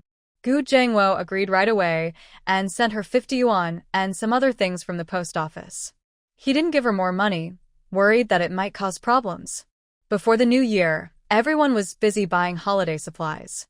The store was very busy, and even on New Year's Eve, Gu Jiangwo and his family were still working. Gu Xiqing and third sister Jing were on holiday, so they weren't busy. Gu Xiqing spent her days playing with Han Jingping or writing her novel, while third sister Jing played with the children in the alley. After breakfast one day, Gu Xiqing went to Han Jingping's place to do her winter holiday homework. She leaned over her desk to write, while Han Jingping sat beside her reading a book. At that moment, someone knocked on the door outside. Han Jingping went to open it and saw a woman in her 30s standing there. She was tall and elegant with a delicate face. Han Jingping was stunned. Even if he hadn't seen her before, he knew who she was. Sometimes, blood ties are so strange. "Are you Jingping?" Calm Xiuan controlled her tears, not wanting to cry in front of her son for the first time. "I am." Han Jingping nodded slightly. "Come in." "Okay," Calm Xiuan said, holding a gift bag as she entered the yard and followed Han Jingping into the main hall. Gu Sihong heard the noise outside and came out of her room. She accidentally made eye contact with Kong Xiuan, who smiled at her. "Are you sticky rice dumpling?" Kong Xiuan asked. She was already pretty, and her smile made her look even better. Gu Sihong glanced at Han Jingping. They looked a bit alike, but who did the other 7 parts resemble? Could Han Jingping's biological father also be a handsome man? Thinking about these random things, Gu Sihong smiled and walked over. "Auntie, my name is Gu Sihong," she said. "Just call her Little Fourth," Han Jingping said with a smile. Gu Sihong rolled her eyes at him, and Han Jingping went to pour water. Kong Xiuan watched their interaction and smiled softly. "You're such a pretty child," she said, inviting Gu Sihong to sit next to her. Gu Sihong sat down and looked at Han Jingping pouring water. She whispered, "Annie, is brother Jingping also good-looking?" Kong Xiuan nodded with a smile. Gu Sihong seemed to find an ally and lowered her voice further. "A few days ago, I said he was handsome, and he got angry." Gu Sihong, who was cheerful and a bit mischievous, made Kong Xiuan laugh. She thought that their first meeting might be awkward because they were strangers, but it turned out to be very relaxed. "Why did he get angry?" Kong Xiuan asked with a smile. "He said men shouldn't be called good-looking," Gu Sihong explained. Kong Xiuan chuckled, and just then, Han Jingping came over carrying 2 teacups. Gu Sihong quickly sat up straight, and Kong Xiuan couldn't help but laugh again. These 2 kids really enjoyed being together. Gu Sihong stayed at the Han family for a while longer before leaving, giving the mother and son some space to be alone. After she left, they fell silent. After a moment, Kong Xiuan spoke first. "I talked to your father on the phone earlier. He said he would come over in the next few days." Facing her son, who was separated from her at birth, Kong Xiuan's hands trembled with excitement, but she tried to control herself so as not to scare the child. Han Jingping was also a bit emotional. Since learning he was not his parents' biological child, he often wondered what his biological parents were like and why they abandoned him. As he grew older, he stopped thinking about it because it was pointless. Being abandoned was a fact he had to accept. Later, his father told him that his biological mother didn't really abandon him. She sent money home every month to help him live a better life. He then started to wonder again what she was like and what happened that made her give him up. It was clear she cared about him. Now that he had finally met her, he was full of excitement and many questions. Everyone wants to know their true background. I know, Han Jingping said. He told me. How did you come here? By train. Buying a sleeper ticket wasn't tiring. Kang Xiuan looked at the boy in front of her. He didn't look much like her. Most of his features were inherited from the man. They looked similar, but thinking of that man made her feel intense hatred. Still, when she looked at her son, she couldn't get enough of him. I arranged a room. You. No need. I previously asked a friend to buy a house in Liqing, and it's already prepared, Kang Xiuan said. After talking with Han Dei, she thought she might visit Liqing often, so having a place to stay would be convenient. She asked a friend to buy a house there. Han Jingping nodded and was silent for a moment before saying, I want to know what happened back then, who he was. From the recent communication and calls with Han Jingping, Kang Xiuan knew that her son was smarter than most children and more mature than his peers. She felt both proud and pained. Before coming, she knew she had to tell him some things, but when the time came, it was awkward and sad because she had made foolish choices when she was young. She picked up her teacup and took a sip of water, then said, Our Kang family used to be in textiles, with some family businesses. Later, people called us capitalists. When I was 16, I went to the countryside as a young worker. Because of my poor background, I was often bullied. He was also from a capitalist family, and he faced discrimination at the youth station. We both felt lonely and gradually developed feelings for each other. Later, he said he was going back home to visit relatives. After he left, I never heard from him again. Not long after he left, I found out I was pregnant. Because of my poor background and being unmarried, life was very hard. Later, when I was close to giving birth, I met your mother. Your father and I were soldiers in a military camp not far from the village where I was working. They had no children for many years after marriage. Your mother rented a house in the village, so she could be close to have children. When I was giving birth to you, I had a difficult labor because of my background, and no one helped me. Your mother helped me a lot. Without her, neither you nor I might be alive today. A few days after you were born, I received a letter from my father. He said my mother was seriously ill, and his health was not good either. He arranged for me to be transferred to his work unit as a young worker so we could take care of each other. At that time, I couldn't let my parents know I had a child out of wedlock. They wouldn't have accepted it, and I was worried about their health. Your mother then offered to adopt you, and I agreed. I went to my father's work unit, and on the same day I arrived, my mother passed away. After the movement ended, I returned to Haisha with my father, but not long after, he also died. I am sorry. Tears that I had been holding back for a long time suddenly burst out. I cried and kept saying sorry. Abandoning my own child is the biggest regret and guilt of my life. Han Jingping's eyes also welled up. He took out a handkerchief and handed it to her. Don't cry anymore. I've been living well these years. My parents treated me very well. I know you send money home every month. I don't blame you. Han Jingping truly doesn't blame her. Although he is not her biological son, he was never mistreated or beaten. In fact, Pang, who was mischievous, got more scoldings than he did. His mother might have been biased because he was not her biological child, but he didn't mind. She was just short-sighted, but everyone has flaws, right? He never suffered hardships, so there's no reason to blame her. Besides, his biological mother was also forced into that situation back then. Kang Xiuan took the handkerchief Han Jingping handed her and wiped her tears. Your parents really raised you well. At least, this child has a kind heart, which shows that Han Dei and his wife treated him very well. Seeing that Kang Xiuan's emotions had stabilized a bit, Han Jingping asked, Who is he? He was referring to his biological father. Kong Xiuan understood. She cupped the handkerchief in her hands and said, "A member of the Su family in Beijing, named Su Winshan. I've looked into the Su family. During the movement, he went to Hong Kong and Su Winshan probably left with them. After the reform and opening up, the head of the Su family, Su Yinghua, who is Su Winshan's father, returned to Beijing. But Su Winshan seems not to have returned." When she said this, her voice was very calm. After more than 10 years, some resentment had gradually faded, which was no longer necessary. But she still kept an eye on the Su family to prevent them from bothering her son. She definitely did not want her son to have any ties with the Su family, let alone acknowledge his roots. "I'm just asking, I have a sense of what's going on," Han Jingping said. "I understand. You're a smart kid," Kong Xiuan smiled. "I don't want to disturb your life. You can still be like before. I know. You don't have to be so cautious when talking to me. No mother talks to her child in a very careful way, right?" Han Jingping said. Kong Xiuan smiled happily. "I understand." Her son had acknowledged her. Kong Xiuan was not a complicated person. Since her son recognized her, she felt relaxed. She clapped her hands and said, "Oh, I brought a gift for Xiaoxi. I forgot to give it to her earlier." She knew how much her son valued that girl named Xiaoxi.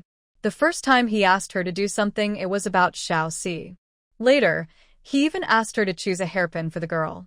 No matter what her son's intentions were, she wouldn't oppose it. P.S. These days, the elderly at home are hospitalized. I've been staying in the hospital with them, so updates may be a bit irregular. Please understand. The mother and son talked for a while, then Han Jingping called the shop. Han Dai and Tian Huiying were at the shop. When they heard Kong Xiuan was here, they hurried home. On the way, Tian Huiying said to Han Dai, "Are we going to spend the New Year here?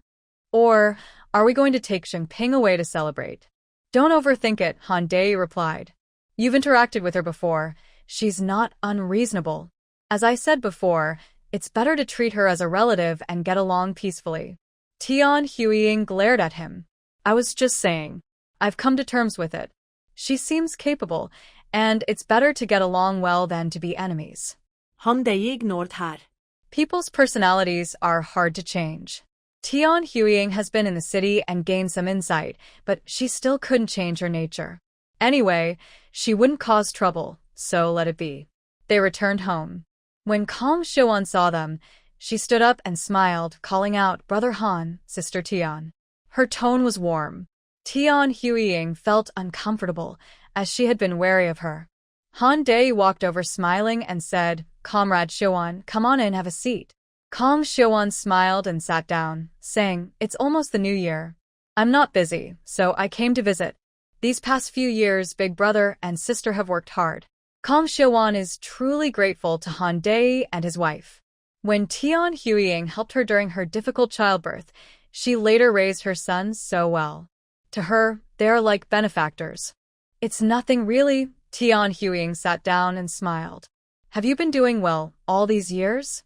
"A couple of years ago, I returned to the city and started some business. Things are good." "How about you?" Kong Xiuan doesn't like to complain in front of others.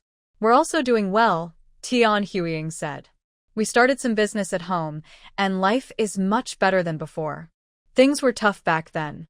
Tian Huiying began reminiscing about the past, naturally mentioning Han Jingping's childhood. The atmosphere wasn't awkward. At noon, Kong Xiuan and Tian Huiying cooked together. They had spent time together before and shared common topics, chatting while cooking and getting along quite well. During the meal, Kong Xiuan said, "Sister Tian, Jingping was raised by you and Brother Han. I am grateful for your kindness. From now on, Jingping is still your son. You've taken care of him all these years, and I haven't done much. Now that my situation has improved, I should pay for his schooling or other expenses. My family left some belongings, and I've earned some money from business. From now on, everything will belong to Jingping. Your family's assets should be left to Xingyang." Kong Xiuan, knowing Tian Huiying well, explained her intentions clearly so everyone could get along better in the future. Hearing this, Tian Huiying felt a bit embarrassed but also relieved. Although she said she had come to terms with it, she still felt a little sad thinking about sharing half of the family's belongings with Han Jingping. After lunch, Kong Xiuan left, accompanied by Han Jingping. Tian Huiying watched their departure and told Han Dai what Kong Xiuan had said, then added, she said her ancestors left her some things. Her family used to be big capitalists, so they probably have many valuable possessions. She also does business and is definitely wealthier than us. She looks down on our family's modest belongings. Han Dai glanced at her without speaking and turned back to the yard. Kong Xiuan is a smart person and probably understood Tian Huiying's thoughts. But his decision won't change. After raising the child for so many years, is there really any difference from a biological child? On New Year's Eve, the Han family and the Gu family had dinner together. Kong Xiuan didn't return to Haishur, but celebrated the New Year with them. The two families, more than 10 people in total, enjoyed a lively evening. Wang Yueju, Tian Huiying, Kong Xiuan, Gu Yimin, and Gu Erwi were in the kitchen cooking, chatting as they prepared the meal. Wang Yueju had the idea of making Han Jingping her son-in-law, so she paid close attention to Kong Xiuan to see what kind of person she was. After observing her, she felt reassured. Kong Xiuan was educated, spoke and acted confidently, and could laugh and chat comfortably with Tian Huiying. She seemed easy to get along with. Kong Xiuan guessed her son's thoughts and naturally observed the Gu family members as well. After watching, she was satisfied. Gu Zhangwo and Wang Yueju were honest and straightforward, and the 4 daughters of the Gu family were all beautiful and polite. Having an early maturity was also a good thing for her son. Look, he found a partner early, and was so outstanding. At such a young age, he even published a book, probably the only one in the country. Meanwhile, Gu Siqing and Han Jingping were whispering together. Guided by Gu Siqing, Han Jingping was talking about Kong Xiuan and Su Winshan. When Gu Siqing heard him mention that her biological father was Su Winshan, she frowned.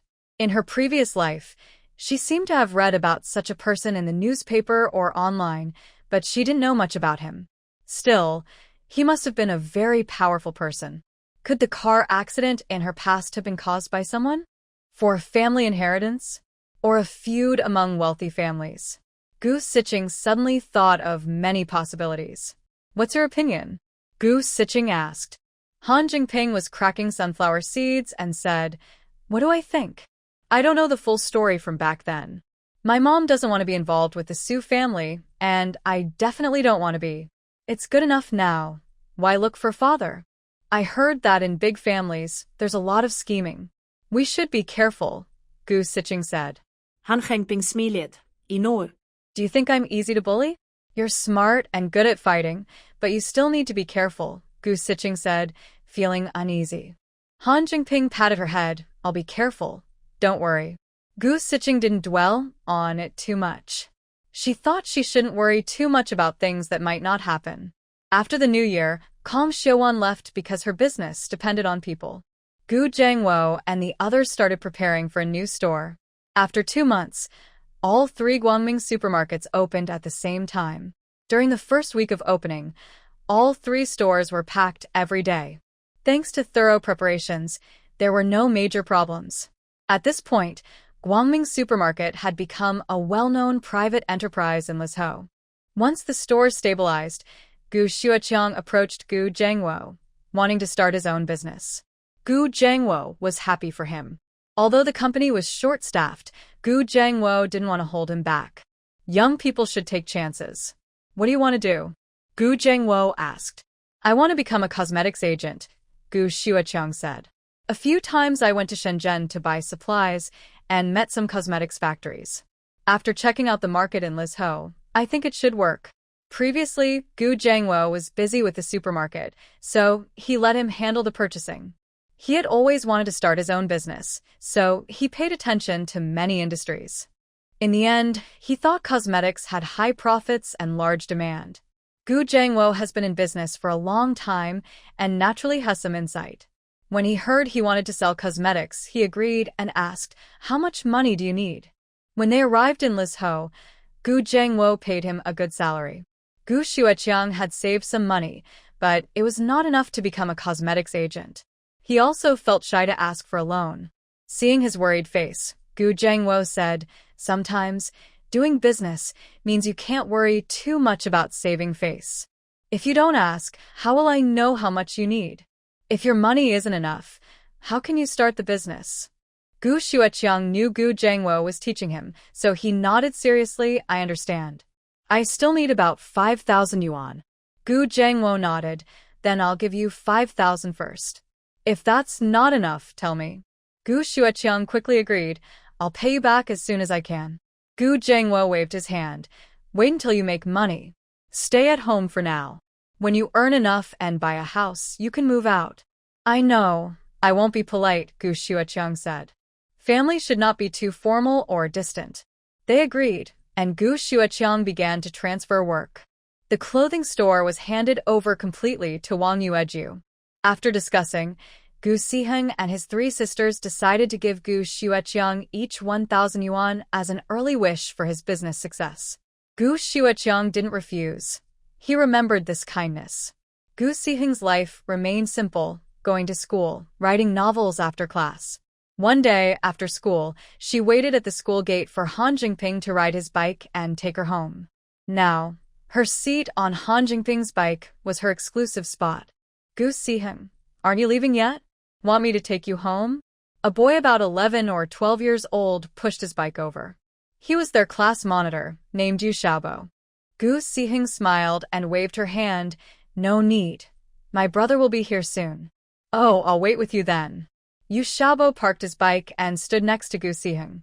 He looked at her, then quickly looked away, blushing a little. "Gu Siheng, I can wait alone. Besides, my brother will be here soon," she sighed. This situation was a bit complicated. "I'm fine too," Xiaobo smiled at Siheng Gu. Then the two fell silent. Xiaobo thought silence was awkward, so he asked, "How come you're always first in exams? I haven't seen you study that hard." "Because her sister is reborn." Of course, Siheng Gu couldn't say that, so she casually replied, "Using the right study methods can make things twice as easy." "What study methods do you use?" Xiaobo Yu asked.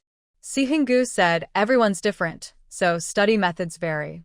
Fourth brother. Hearing Han Jingping's voice, Siheng Gu told Xiaobo Yu and ran over, then naturally sat in the back seat of the car. "Who was that just now?" Han Jingping asked casually. "Our class monitor." "What were you talking about?" "He said he would take me home, but I said my brother will be here soon." Han Jingping pursed his lips, tightening his grip on the steering wheel. Siheng Gu smiled, feeling the gentle spring breeze. "Ah, youth." At Han's house entrance, Siheng Gu was about to go home with her backpack when Han Jingping looked at her bag and said, "Come to my house to do homework." Siheng Gu didn't mind and followed her into the yard. Tian Huiying saw her and smiled. "Fourth sister, school's out?" "Yes, school's out. I'm doing homework with Xingping," Siheng Gu replied. "All right, go inside and study." Recently, Tian Huiying had been very nice to Han Jingping, probably having come to understand something. They went inside. Siheng Gu placed her bag on the table, and Han Jingping handed her an apple. Siheng Gu took a bite and asked, "Will you be able to join the math competition when you're in second year?" Han Jingping nodded and started taking out homework from her bag. Siheng Gu didn't mind. He often did this. But then she saw him holding a pink object and stuffing it into his pocket. She asked, "What are you holding?" "Nothing," Han Jingping said, putting his hand into his pocket and pulling it out again, showing her. Siheng Gu rolled her eyes. She was only 10. She walked over and said, "Don't move." Han Jingping stood still. Siheng Gu reached into his pocket, but found nothing. She checked another pocket, still nothing. "Impossible." She looked up at him and asked, "What are you looking for?" Han Jingping chuckled. "What do you want?" Siheng Gu snorted and leaned behind him, only to find a pink, heart-shaped piece of paper lying on the ground. Han Jingping helplessly bent down to pick up the item. Gu Siheng reached out her hand, but Han Jingping didn't give her the item. Instead, he said, "You've seen the letter I received from others, so I guess I can look at yours too? I saw you reading your letter with your permission, but you plan to secretly take my letter without letting me know. Gu Sihong thought. She felt he shouldn't develop this habit. Han Jingping held the letter in his hand without moving. He didn't want Gu Sihong to receive any gifts from boys, including love letters. Seeing he didn't move, Gu Sihong said, "You're so smart. Don't you know that problems should be solved from the source?" Han Jingping was surprised by her words, then handed her the letter. Just look at it. "Just look at it," Gu Sihong said. She wanted to tell him that the letter wasn't important, but it was her private belonging given by someone else, and he shouldn't help her dispose of it. Han Jingping was very clever and naturally understood her meaning. He smiled as he opened the letter and said, "I think a little kid's letter isn't worth much." Gu Sihong ignored him and sat down to do her homework. No matter how smart or talented she was still a young teenager and sometimes childish. She took her time, not in a hurry. Han Jingping didn't know her thoughts. He opened the letter and then snorted with amusement. Gu Sihong turned to look at him. "Is it also written in pinyin?" "Not really. Do you want to see it?" Han Jingping asked. Gu Sihong shook her head. "No time." Han Jingping was happy. He casually tossed the letter aside and started doing his homework. The next day, they went to school as usual. What Gu Sihong didn't know was that Han Jingping had called Yu Xiaobo to the playground.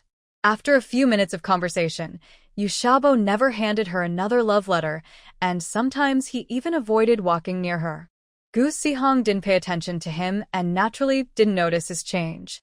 She also didn't know that Han Jingping's idea of solving problems from the source was like this. Anyway, this small matter was over. Summer arrived quickly. Gu Yimin was preparing for the college entrance exams, and the whole family was quite nervous. Even Yi Chi, who was far away in the Kyoto military district, sent more things home than usual, mostly review materials. Gu Sihong thought that, if Yi Chi had time, he might come from Kyoto to accompany her for the exam. P.S. In the early 1980s, high school was 2 years long, so older sister could participate in this year's college entrance exam. During this period, Gu Yimin studied so hard that she seemed to have lost weight.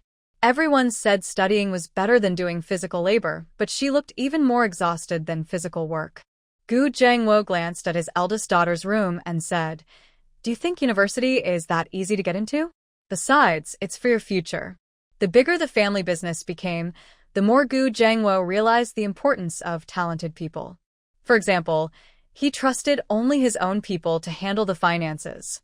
Wang Yueju sighed, "I'll go make some fish soup to boost Yimin's energy." Gu Siqing was actually worried that her older sister might not pass and would be disappointed. The main reason was that in this era college entrance exams were very difficult. Also, her older sister was attending night school, which, although taught by high school teachers, was still different from full-time high school. Yimin didn't think much about it and focused on studying. Whether she passed or not would be decided after the exam. Soon, it was the day of the pre-exam for the college entrance test. In this era, students had to pass a pre-exam before taking the main exam. The pre-exam eliminated 40% of the students, and only 30% of those who took the main exam would be admitted to college. This 30% included both vocational colleges and universities. Basically, just getting into a vocational college was already considered very good in this era. The night before the pre-exam, Yi Chi called to encourage her. As a political instructor, motivating students before exams was easy for him. After Yimin hung up, she still had a smile on her face. The next day, Wang Yueju fried some fried dough sticks and boiled eggs, then told Yimin, "1 fried dough stick and 2 eggs can get you 100 points. Eat quickly." Yimin. Xiao Si, Yimin could get 100 points just by eating eggs. But that was her mom's good intention, so she obediently ate. "Mom, later you and Dad each wear a yellow vest, okay?" Gu Siqing said. Wang Yueju swallowed her porridge and asked, "What do you mean?" Gu Siqing, "To succeed immediately." Wang Yueju turned to look at Gu Zhangwo, who quickly said, "I won't wear one." Xiao Si is joking. You shouldn't believe her. Wang Yueju looked at Gu Siqing and asked, "Why didn't you say this earlier? Where can I get yellow vests now?" Gu Siqing, "I was just joking with you." The pre-exam was almost the same as the main exam. If she didn't pass this, she wouldn't be able to take the college entrance exam. Gu Yimin first wrote her name on the test paper, then roughly looked through the questions before starting to write. She worked smoothly, finishing the questions 10 minutes before the end, and then carefully checked her answers. After submitting her paper, she felt quite relaxed. The next few exams were the same. She really should thank Yi Chi. Without the materials and key knowledge points he provided from the professor's circle, she wouldn't have found the exams so easy. A few days later, the results of the preliminary exam were released, and she scored 452 points. Her family was as happy as if they were celebrating the new year. What does this score mean? Last year, the passing score for the undergraduate level was 440, and the key score was 463. This means that, based on last year's standards, she could have entered a university with this score. Originally, Gu Yamin was worried about even getting into a technical college, but now, with this result, she was pleasantly surprised. Of course, this was just a preliminary exam, but the questions are usually about the same difficulty as the real college entrance exam. As long as nothing unexpected happens, maintaining this score should be fine. Gu Yamin immediately called Yi Chi and asked, "Guess how much I scored on the preliminary exam?" Her voice was cheerful, and it was clear she did well. Yi Chi said, "It's going to surprise me anyway." 452 points, Gu Yamin said happily. "Thanks to your review materials." Yi Chi was a bit stunned. He really didn't expect her to get this score. Since Gu Yamin was preparing for the college entrance exam, he had studied past admission scores and knew this score was quite high. "So, I have half the credit for your success?" Yi Chi asked with a smile. Gu Yamin blushed a little at his words. In the song, it says, "Half the credit belongs to you," referring to soldiers and their spouses, but she wasn't one of them. "Anyway, thank you," she said. Yi Chi stopped teasing her and said, "Next, you need to choose your colleges.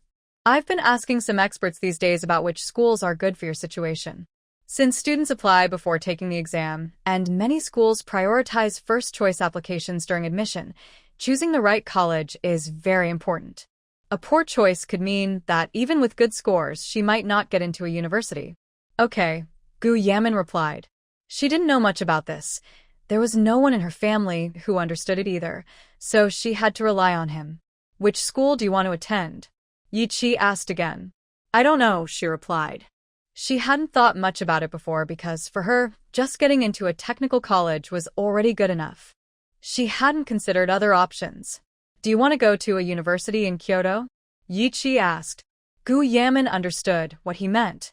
If she went to university in Kyoto, they would be closer to each other. But, of course, she couldn't decide that herself. The most important thing was whether she could get in or not. "I also need to be able to get in," she said. Yi Chi smiled and said, "All right, I understand. I'll check on the details right away." Gu Yamin wondered, what does "I'll check on the details" mean? After hanging up the phone, she thought for a while but couldn't figure out the reason, so she stopped thinking about it. Anyway, it was fine to leave things to Yi Chi. Whether two people can get along well depends on their personalities being complementary. Gu Yimin has her own opinions, but isn't very strong-willed. She doesn't always need to stand out or control everything herself. Yi Chi, although outwardly gentle, is actually quite assertive and prefers to oversee the big picture. So, they are a good match. After hanging up, Yi Chi started researching universities in Kyoto and then drove back to the city. He also visited a few university professors to analyze Gu Yimin's situation. The professors, who had often interacted with him over the past year, found it strange that the Yi family didn't seem to be preparing anyone for the college entrance exam. Yi Chi was gathering information and asking them to highlight key points. Who was this all for? One professor, curious, asked about it. Yi Chi smiled but didn't answer, and the professors could only wonder silently. After visiting the professors, he drove home. Feeling good, he hummed a military song. Yi Xingjian saw this and asked, did he mean do well on her exams? That was probably the only reason for his good mood. Otherwise, his son wouldn't be so openly happy. Yi Chi nodded. She did well. She'll probably get into a university in Kyoto. Yi Xingjian was surprised for a moment and then smiled. That girl really is hardworking. In less than 2 years, she had improved her grades so much. She must have worked very hard. Yi-chi still remembered when Gu Imin raised her chin and told him, "You're 8 years older than me." Who knows what I'll be like 8 years from now? He guessed she was probably pretty angry when her older sister said that. Just then, Yiling arrived. The siblings had some disagreements with Gu Imin before, and even though those issues had passed, they still felt a little awkward. "I just met Xiaoying," Yiling said after sitting down. "She's really a good girl. Why don't you like her?" Yi-chi was annoyed when he heard this. He said, "My matters are none of your business now. You can't control it either. You're always in the military camp. How many girls have you met? How do you know who's good or bad?" Yiling said confidently, acting like the older sister. Yi-chi stood up. "But I know who I like." He then went upstairs, still saying, "I won't eat dinner tonight." "Dad, look at him," Yiling complained to Xingjian. Yevingyan Sikit. "He's grown up. I can't control him anymore." Can you? "I'm just trying to do what's best for him. If you truly care about him, then don't interfere." Yi Xingjian said sincerely, "You are married now and have your own small family. Focus on your own home, and don't worry about Yi-chi anymore. He's grown up and is now a proper officer. Think about it, can you really control him? Besides, you'll need his help in the future, and a strained relationship isn't good. I raised him since he was young." "Yes, you raised him, but even a mother can't control her son completely." Yiling felt helpless and disappointed. "I'm just trying to do what's best for him, so his future will go smoothly. How do you know he will be successful just because he listens to you? He's a professional soldier. Doesn't he know what path he should take? Between you and him, who understands the military career better? Can I just watch him make mistakes and do nothing?" Yi Xingjian knew that marriage could bring benefits, but it also had risks. When two families marry, they become connected. If one family has problems, the other can be affected. Yi-chi is talented and has a good path laid out for him. There's no need to create a hidden danger for himself. Gu Yimin and Yi-chi like each other, and the Gu family is sensible and hardworking, no messy issues. In the future, with a stable background, he can focus fully on his career. Thinking carefully, Gu Yimin is very suitable. Seeing that she couldn't convince the two men at home, Yiling got up and left. Yi-chi was upstairs watching her leave before coming downstairs. Yi Xingjian saw him and said, "Your sister wants what's best for you, but she's taken a wrong turn." "I understand," Yi-chi said calmly. He wouldn't blame Yiling, but he also wouldn't let her influence him. "A few days ago, Tao Yong contacted me." Yi-chi changed the subject. "He wants to start a project, but he's short on funds and asked if I want to invest." Tao Yong is his childhood friend, but he didn't join the army. He went to college instead. A couple of years ago, he even went abroad for a while. "What are your thoughts?" Yi Xingjian asked. Yi-chi leaned back in his chair and said, "We trust Tao Yong's character, but we need to check out the project first." "Are you short on money?" Yi Xingjian asked. "Otherwise, why consider investing?" Yi-chi replied, "I'm not short on money, but Yimin has more than I do now. You can't always use your wife's money when the family needs a large sum." "What kind of project is it?" Yi Xingjian asked. "A pager, which is a kind of wireless receiver." Yi-chi explained the principle of the pager. Yi Xingjian understood. Wireless radios are used in the military. Check it out, and if it looks good, go ahead and invest. Yi Xingjian does not care much about money. At his level, the best clothes, food, housing, and transportation are provided by the country, so he doesn't need to spend money. "Okay, I will investigate," Yi-chi said. If Gu Sihong knew that Yi-chi planned to invest in a pager company, he would definitely be amazed. Having resources makes a big difference. The people and projects he contacts are all high-end. After the pre-exam, studying became even more intense. Gu Yimin still studied tirelessly. Soon it was time to choose universities. Yi-chi suggested several schools, all located in Kyoto. The purpose was obvious and clear. Gu Yimin discussed the suggestions with his family. Although Gu Sihong was reborn in his previous life, he took the college entrance exam many years ago and was unfamiliar with the current university admissions. So, he decided to follow Yi-chi's advice, since Yi-chi had guidance from several university professors. In the end, Gu Yimin chose Kyoto Workers' University as his first choice. It is a college that offers undergraduate programs, but compared to other Kyoto universities, it is less famous. Still, it has a long history and good faculty. After submitting his application, Gu Yimin focused on studying again. His family tried not to disturb him. When Gu Erwi was chatting on the phone with Zhang Zijuan, she mentioned that Gu Yimin applied to a school in Kyoto. Zhang Zijuan was surprised and then scolded Yi Qi for being untrustworthy. Didn't they agree to plan together and move the Gu family to Kyoto? What does it mean that he already arranged for Yimin to go there? After hanging up, Zhang Zijuan drove to the military camp to find Yi Qi. Seeing him, he angrily said, "Didn't we agree to plan together and move the Gu family to Kyoto? What are you doing now?" Yi Qi looked at him calmly. Yimin going to Kyoto for school is a step closer to moving the Gu family there, isn't it? Zhang Zijuan. If you can't wait, then let Gu Erwi also take university entrance exams and go to Kyoto, Yi Qi added. Zhang Zijuan. I'm just a poor student, encouraging my crush to become a top student. Yi Qi, you're just an old fox, Zhang Zijuan said angrily and left. He knew Yi Qi was right, but he was just jealous. Yi Qi leaned back in his chair, watching Zhang Zijuan's angry figure, sighing. Friendships can break easily. The college entrance exam was coming soon. Gu Yimin was not nervous this time. He carefully completed his test and checked his answers. After the exam, he waited for the admission letter. The most anxious part was waiting, but it didn't take long. When the letter arrived, it was from Kyoto Workers' University. Gu Zhengwo laughed for a long time when he saw the admission letter and said, "In a few days, I will go back to the village to burn incense for our ancestors and let them see that our family has a college student."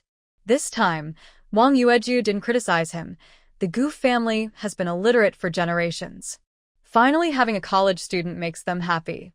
Also, the store is having a promotion. Every day, we give away 50 packs of candy for free for a whole week, Gu Zhengwo said confidently. Gu Xiqing thought, Comrade Gu Zhengwo still hasn't changed his flashy ways. All 4 Guangming supermarkets are holding a promotion, giving away 50 bags of candy daily, first come, first served. The reason for the event is that the boss's eldest daughter got into college. Look at how they're living, running such a big business, and their child is so promising. Exactly, they're really lucky. Did you hear? The Guangming supermarket owner has 4 daughters and no sons. So what if he has 4 daughters? They're all successful. Look, his daughter got into college. I hope his daughters keep getting into college every year so they can keep getting free stuff. People in line for candy were chatting excitedly, while Gu Zhengwo and Gu Yimin returned to the village with the admission letter.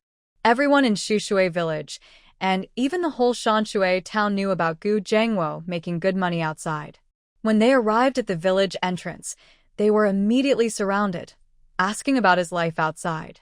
People are proud. Even though Comrade Gu Zhengwo is modest and reserved, he felt a sense of pride returning home. In the midst of their questions, he casually mentioned that his daughter Yimin had been admitted to a university in Beijing and that they came to burn incense for their ancestors.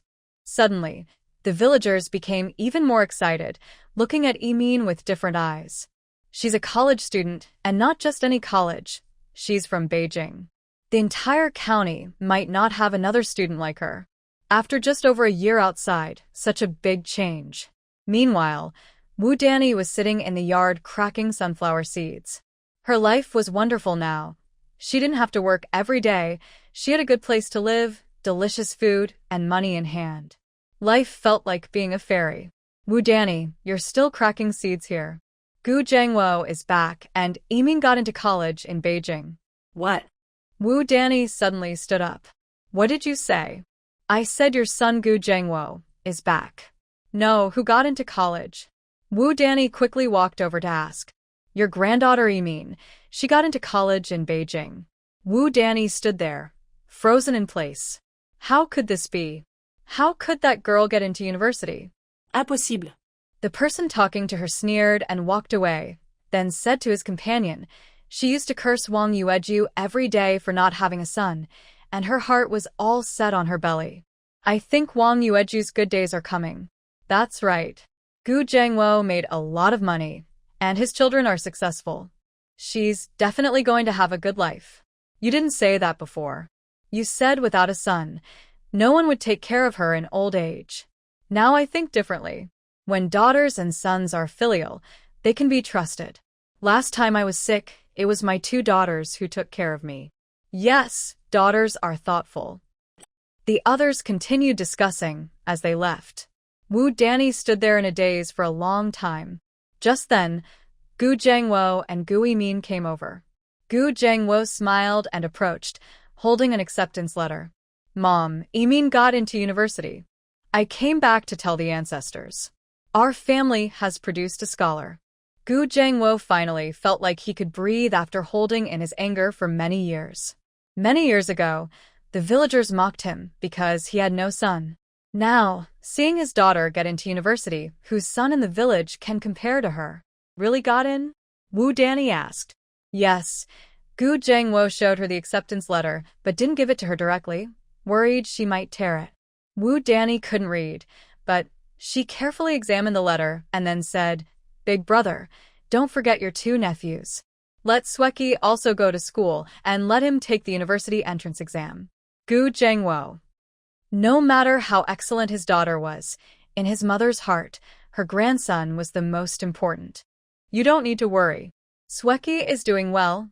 Gu Sweki hadn't told his family about opening a company, so Gu Jiangwo naturally wouldn't mention it. But his second sister-in-law's personality was such that if she found out, she would definitely go straight over. Big brother, Gu Jiancheng ran over quickly, followed by Zhang Chuntao. Big brother, Yimin really got into a university in the capital? Gu Jiancheng was a bit out of breath, staring at the acceptance letter in Gu Jiangwo's hand. Gu Jiangwo, let him look at the letter. Yes, she got in. I came here to burn incense for the ancestors. Gu Jiancheng looked proud and said, yes, yes, yes. I should tell the ancestors so they can be happy too. Standing nearby, Gu Yimin thought, why does that sound so creepy? Zhang Chuntao lowered her head and looked ahead, her eyes fixed on the admission letter. Her face showed a hint of sourness, but she said nothing. People are like that. When someone you envy reaches a level you can't reach, even your envy fades away. In the past, Zhang Chuntao always compared herself to Wang Yueju.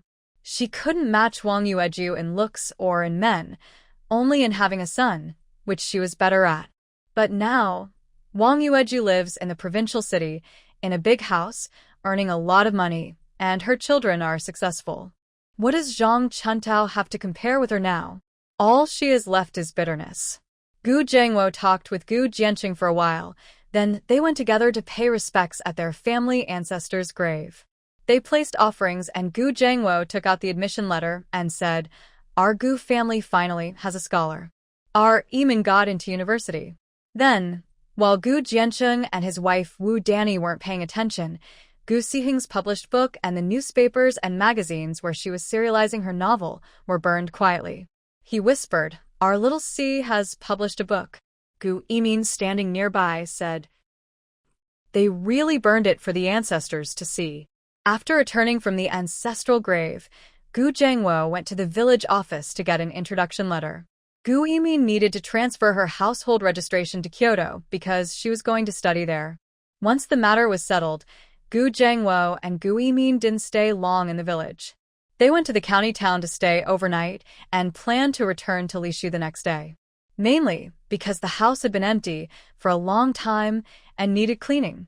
Staying at Gu Jiancheng's or Wu Danny's place felt uncomfortable, so they preferred a hotel in the county. The father and daughter took the bus to the town. Before getting on, they heard someone shout, Jiangwo. Gu Jiangwo turned his head and saw 2 men, one tall and one short, who turned out to be old friends from the army. He approached them and said, Jiong, Defei, it's been so many years. It's been about 10 years, said Chao Zhiyong with a smile. Exactly 10 years. Gu Jiangwo looked at their luggage and asked, What are you 2 doing here? Chao Zhiyong and Su Defei looked a bit awkward. Su Defei said, We heard you're doing well with De Yi's business, and we want to come join you. Gu Jiangwo heard they wanted to go to join him and Han Dei, so he quickly took them along and booked 4 rooms at the county hotel. Gu Yimin went to rest at her room, while Gu Jiangwo, Chao Zhiyong and Su Dafei sat together talking. Although life has improved in recent years, the two of us still need to go out and earn more money. Our families, wives, children, and everyone need to eat, Chao Zhiyong said. I heard you and Dai are doing business in Lizhou, so we want to come see how things are there. We think having someone to guide us is better than us two wandering around blindly, Su Dafei added. Gu Jiangwo is currently short of people. His store in Lizhou is doing well, and he wants to open another branch outside Lizhou. But opening a branch outside is different from doing so inside Lizhou. He can't be there all the time, so he needs trustworthy people to manage it. Now that Chao Zhiyong and Su Dafei want to come and join him, it's perfect. Although he thought about this, Gu Jiangwo didn't show it. Instead, he told them about himself and Dai, then said, "Come with me to Lizhou first. We'll see how things go once we get there." Su Dafei and Chao Zhiyong were surprised to learn that Gu Jiangwo and Dai were making good money from their business, running 4 supermarkets and a clothing wholesale store. They couldn't imagine how much money they must be earning. Gu Jiangwo didn't say much more. When he was in the army, everyone got along well, and he felt they were honest. But people can change over 10 years. Who knows what they're like now? It's best to observe carefully. They rested in the county for one night, then all took a car back to Lizhou. Once there, Gu Jiangwo took 2 comrades to find Han Dai, while Gu Yimin went home. Recently, he bought wool yarn to knit sweaters and pants for Yichi. School was starting in about a month, so it was a good time to give them to him. Gu Jiangwo only returned in the evening, a little tipsy, with Chao Zhiyong and Su Dafei. Wang Yueju arranged for them to stay in the backyard. After settling in, the couple went back to their room. Wang Yueju asked Gu Jiangwo, "What's the story with those two?" Gu Jiangwo leaned on the bed and said, "They said their family is having a hard time and came to find me and Dai to work." Wang Yueju poured him a glass of water. Gu Jiangwo took a sip and then said, "Zhiyong's family has 5 sons. Dafei's family has 3 sons and 3 daughters. The expenses for marriage and school are high." Wang Yueju sighed. Although the costs in the village aren't high, with so many children, just feeding them can drain a person. All 5 sons are big eaters. That's right, Gu Jiangwo said. Zhiyong's family is too afraid to make dumplings. His wife starts making them in the morning and works until noon, tired and with sore back, and it's not enough for their 5 sons to eat. Wang Yueju chuckled.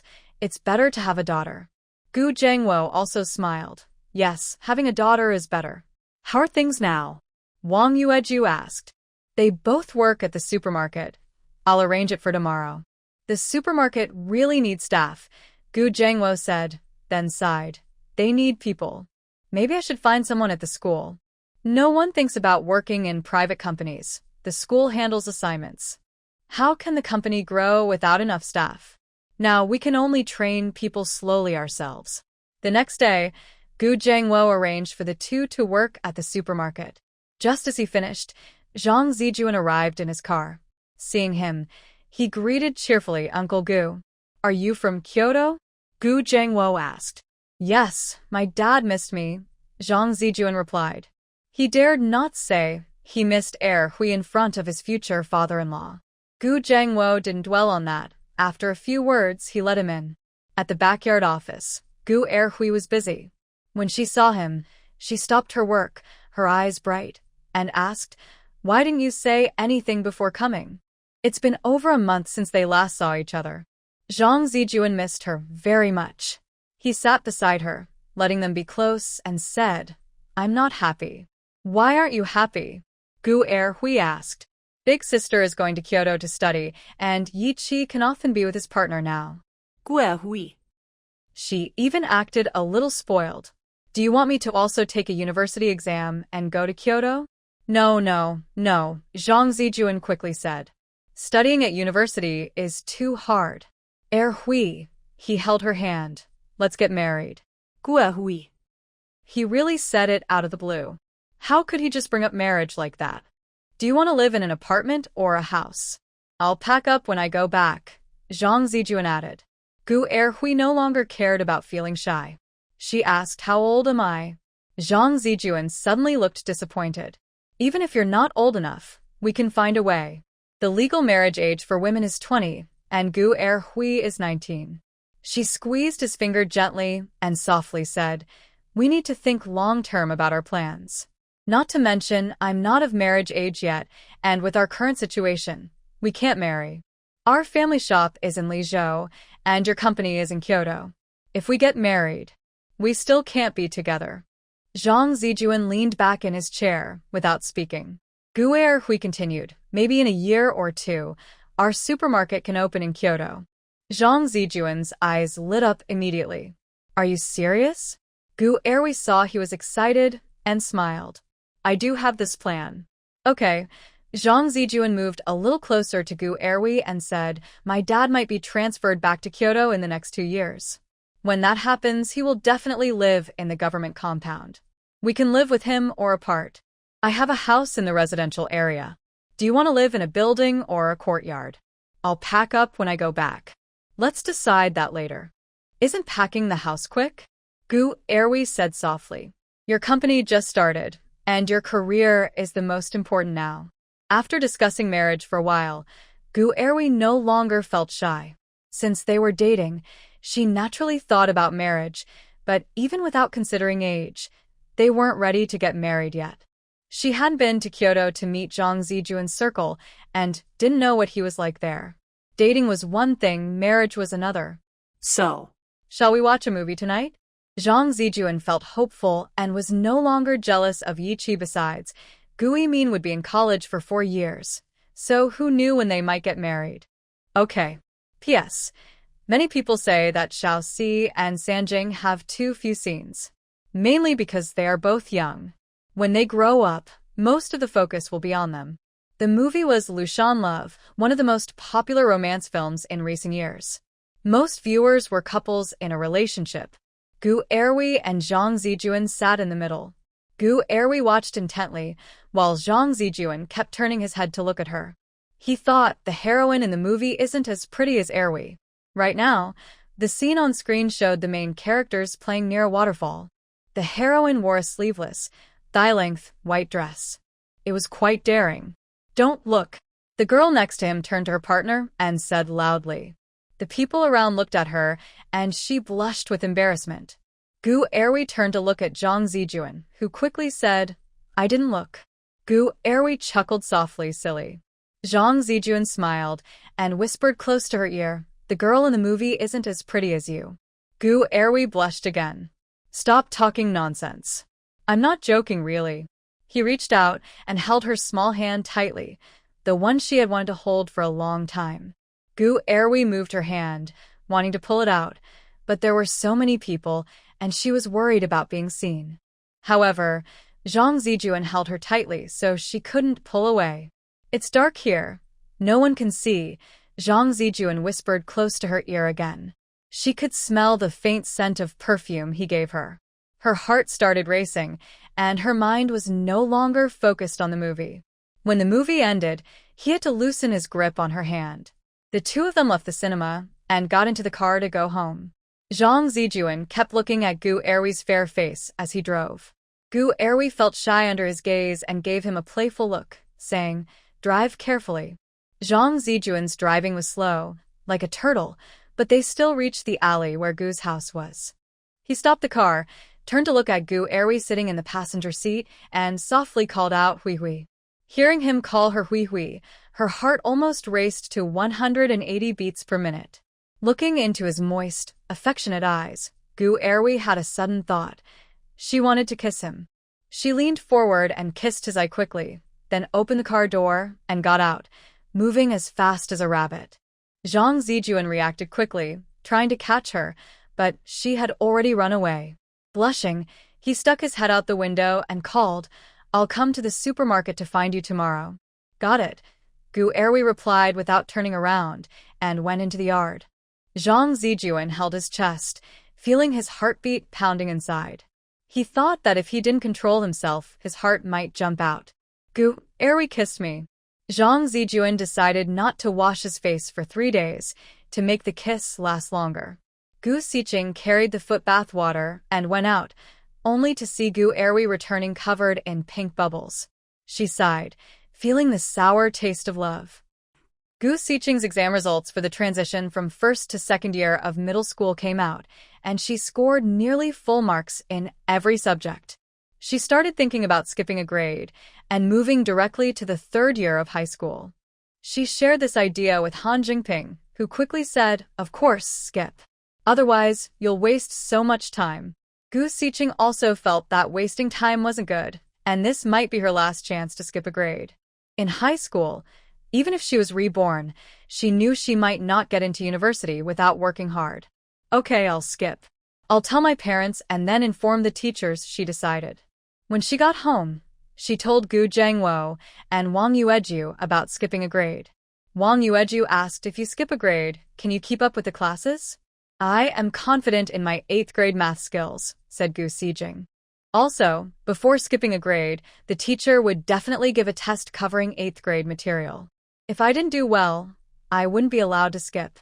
Wang Yueju felt relieved after hearing this. Gu Zhengwo was much more decisive and said, "Just do your best." His young daughter was very smart, not only in studies, but she also helped quite a bit with the family business. After discussing with the family, Gu Xijing approached her homeroom teacher about skipping a grade. The teacher wasn't very willing because with her grades, she could definitely get into a good high school, and that would be his achievement. But Gu Xijing insisted, and he couldn't do much. Even if he didn't agree, the principal would likely approve her because of her academic record. "All right, I'll apply to the school, and then you can take the test for skipping a grade," the homeroom teacher said regretfully. The test for skipping a grade covered 8th grade knowledge, which was easy for Gu Xijing, so she passed the exam smoothly. The school then informed her she could directly enter the third year of middle school after summer vacation. Han Jingping signed up for the math competition. To prepare, his mother, Kong Xiuwan, found a tutor in Haisher to help him study, so he would stay in Haisher during the summer. "Why don't you come to Haisher with me?" Han Jingping asked Gu Xijing, who was eating ice cream in the back seat of his bike after dance class. "I don't want to," she replied. "You're going to study, not to play?" "I prefer to stay in Lizhou. It's too hot outside. I'll get tanned." Han Jingping couldn't help but laugh. "Even if you get tanned, you can come back white." "Then I don't want to go either," Gu Xijing said firmly. She was fair-skinned, but not the type that wouldn't tan. She believed in starting skincare early. Seeing she wouldn't be persuaded, Han Jingping gave up, since it was only for a month anyway. Gu Yimin's school started on September 2nd. Gu Zhengwo thought about going ahead to prepare a house he bought so that Gu Yimin wouldn't have to stay at school if she didn't want to. She could live at their home instead. Also, when Yi Qi called Gu Yimin, he wanted her to come early so they could spend a few days together before school started. It had been a year since they last saw each other. After considering everything, Gu Zhengwo decided to take the whole family to Kyoto again, both to prepare the house and as a trip. When they arrived in Kyoto, Yi Qi and Zhang Zijuan were waiting at the train station exit. One was dressed in a military uniform, looking calm and noble, while the other wore a white shirt and jeans, looking bright and handsome. When they saw each other, Zhang Zijuan ran over first, took a quick look at Gu Erwi, then greeted Gu Zhengwo and Wang Yueju, and took the luggage from their hands. Gu Xijing saw how eager he was and thought, he's only handsome for 3 seconds. Yi Qi then came over casually, took the luggage from Gu Yimin, greeted everyone, and led them to the parking lot. Both of them drove, and the group was comfortably seated without feeling crowded. They arrived at the largest house the Gu family had bought last time, which was requested by Gu Zhengwo. This house was close to Gu Yimin's school and a bit bigger, so it would be more comfortable to live in later. The house covered over 700 square meters, facing south, with about 10 rooms. The main feature was a spacious courtyard in the middle, making the entire area look bright and cheerful. Previously, Yi Qi and Zhang Zijuan had arranged for someone to do a quick cleanup, so the house was temporarily livable. The Gu family preferred living in courtyards rather than high-rise buildings, feeling that apartments were too cramped. After everyone sat down, they started chatting about the house's decoration. One reason they came was to tidy up the yard, but decorating it wouldn't be done in a day or two. They would mainly choose materials, decide on the style, and then leave the work to someone else. For now, that person could only be Zhang Zijuan, since Yi Qi was too busy. Zhang Zijuan agreed quickly, saying, "Uncle and Auntie, just tell me what style you want. I'll find someone to do it." Gu Zhangwo didn't mind and said, "Keep it simple, similar to the house in Lishu. If you're free tomorrow, take me to choose the materials." Zhang Zijuan was available, as Gu Erwi had time during her stay in Kyoto. After chatting for a while, Gu Zhangwo and the others, tired from the long train ride, went back to rest. Gu Siheng and Gu Sanjing, the two children, were already sleepy and went to sleep in their rooms. The remaining couples drove out for dates with their partners. Gu Yimin got into Yi Qi's car, and he said, "Let's go see the Workers' University?" Gu Yimin nodded and asked, "Is it far?" Yi Qi started the car and replied, "Not far, about 5 or 6 minutes by car. There's a bus from the school to here. But you should still stay at the school often. Living alone in that house isn't very safe." "I know. My dad wants to renovate that house because he's thinking about living there when he comes to Kyoto," she said. Thinking of Zhang Zijuan's earlier suggestion about moving the Gu family to Kyoto, Yi Qi said, "Kyoto is the capital, so its development is definitely better than Lishu. You might want to consider asking Uncle Gu to think about moving here for work."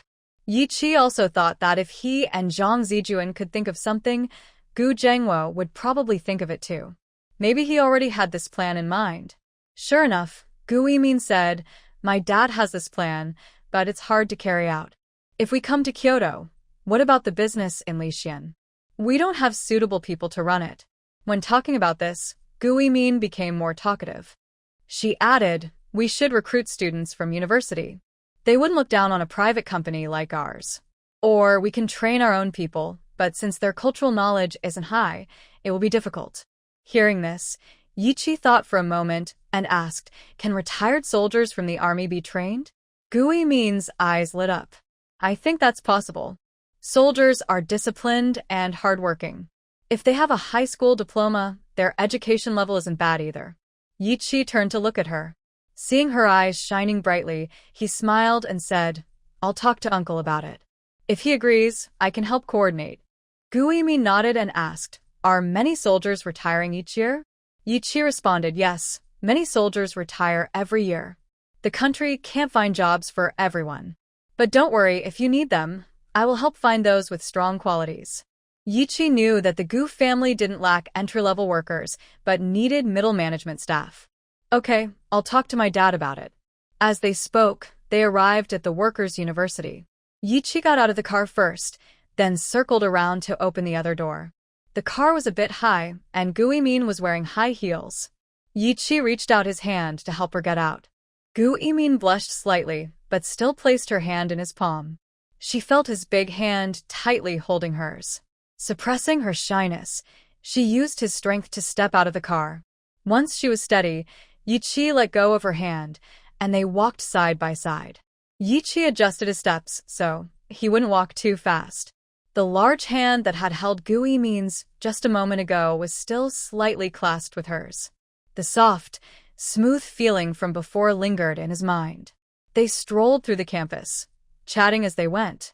After walking around the school, Yi Qi took her to a Western restaurant, and then they watched a movie together. By around 8 p.m., Yi Qi drove her home. At the Gu residence gate, he stopped the car and said, "Tomorrow, I'll take you to the military camp. You can see where I work." Gu Yimin was quite curious about the military camp and wanted to learn more about him, so she nodded and agreed. Yi Qi watched her go through the gate before starting the car and driving away. Gu Yimin entered the yard. The whole family, except her, was sitting around the stone table, eating watermelon and chatting. When Gu Siheng saw her, she smiled and asked, "Guide, you finally decided to send someone back." Gu Yimin felt a bit embarrassed from her words, glared at her, sat down, and picked up a piece of watermelon to eat. Gu Siheng, Gu Erwi, and Gu Jingjing giggled nearby. Gu Yimin glared at the three of them again, then said, "Yi Qi said that if we need people, he can help coordinate some from the retired soldiers in the army." Gu Zhangwo and Gu Erwi were both a bit surprised. Then Gu Zhangwo said, "That's a good idea. Let's talk to Yi Qi about it." Gu Erwi also thought recruiting from the army was a good plan, mainly because it's too hard to find people from universities. Gu Siheng thought Yi Qi was very clever. He always knew what you needed most. When the supermarket opened, he sent a painting with the words "Great Ambitions" to comrade Gu Zhengwo. Later, when the eldest sister took the university entrance exam, he sent materials and even found professors to help her. Now he knows the family needs talent and is trying to find a way to solve this problem. The next morning, Yi Qi arrived early. He ate breakfast with the Gu family and then went alone with Gu Zhengwo to a separate room for a talk. After sitting down, he said, "Uncle Gu, I have some personal reasons for introducing someone to your company." Gu Zhengwo was surprised and asked, "Go on." "Back when I was in the Lishu military district, I had a comrade and partner. He was a battalion commander, and I was a guide. During last year's military exercises, he was unfortunately injured by a stray bullet, and it was very serious. He lost a limb. After he recovered, the organization arranged a job for him managing the warehouse, but he felt he wasn't suited for the military anymore and insisted on going home to farm. But how can he farm with his condition? I can vouch for his character. Honest and loyal. You've also been in the military, so you should know that someone capable of being a battalion commander has no problem working at a higher level. Also, he lost his left arm, but it doesn't affect his daily life or work outside of physical labor. Plus, he's been in the Lishu military district for many years and has connections there." Gu Zhengwo was surprised by Yi Qi's big news, a battalion commander. Even with a lost limb, he was still a talented person. "Would he be willing to come here?" Gu Zhengwo asked. "I spoke with him yesterday, and he's willing," Yi Qi replied naturally. He had to confirm with the other side first, otherwise, he wouldn't have mentioned it to Gu Zhengwo. "All right," Gu Zhengwo said straightforwardly.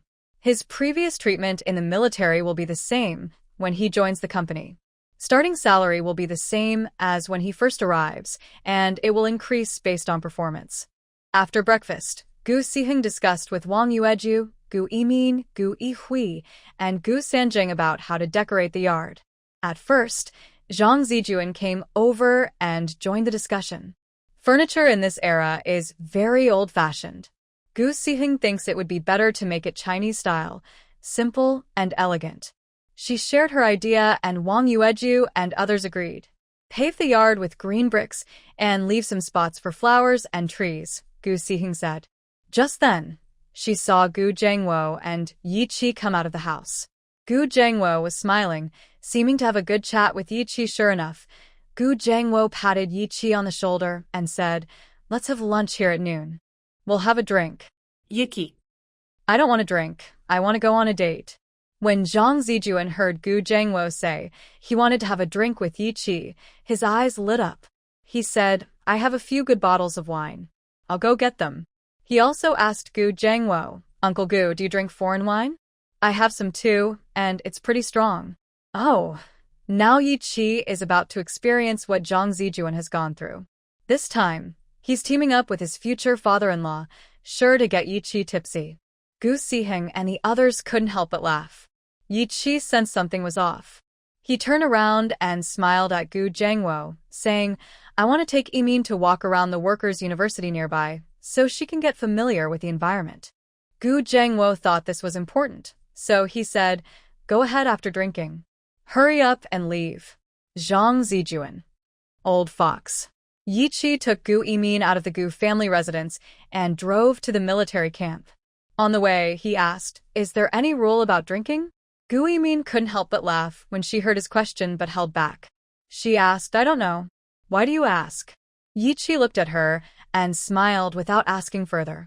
There must be something going on inside. Otherwise, Zhang Zijuan wouldn't be so eager.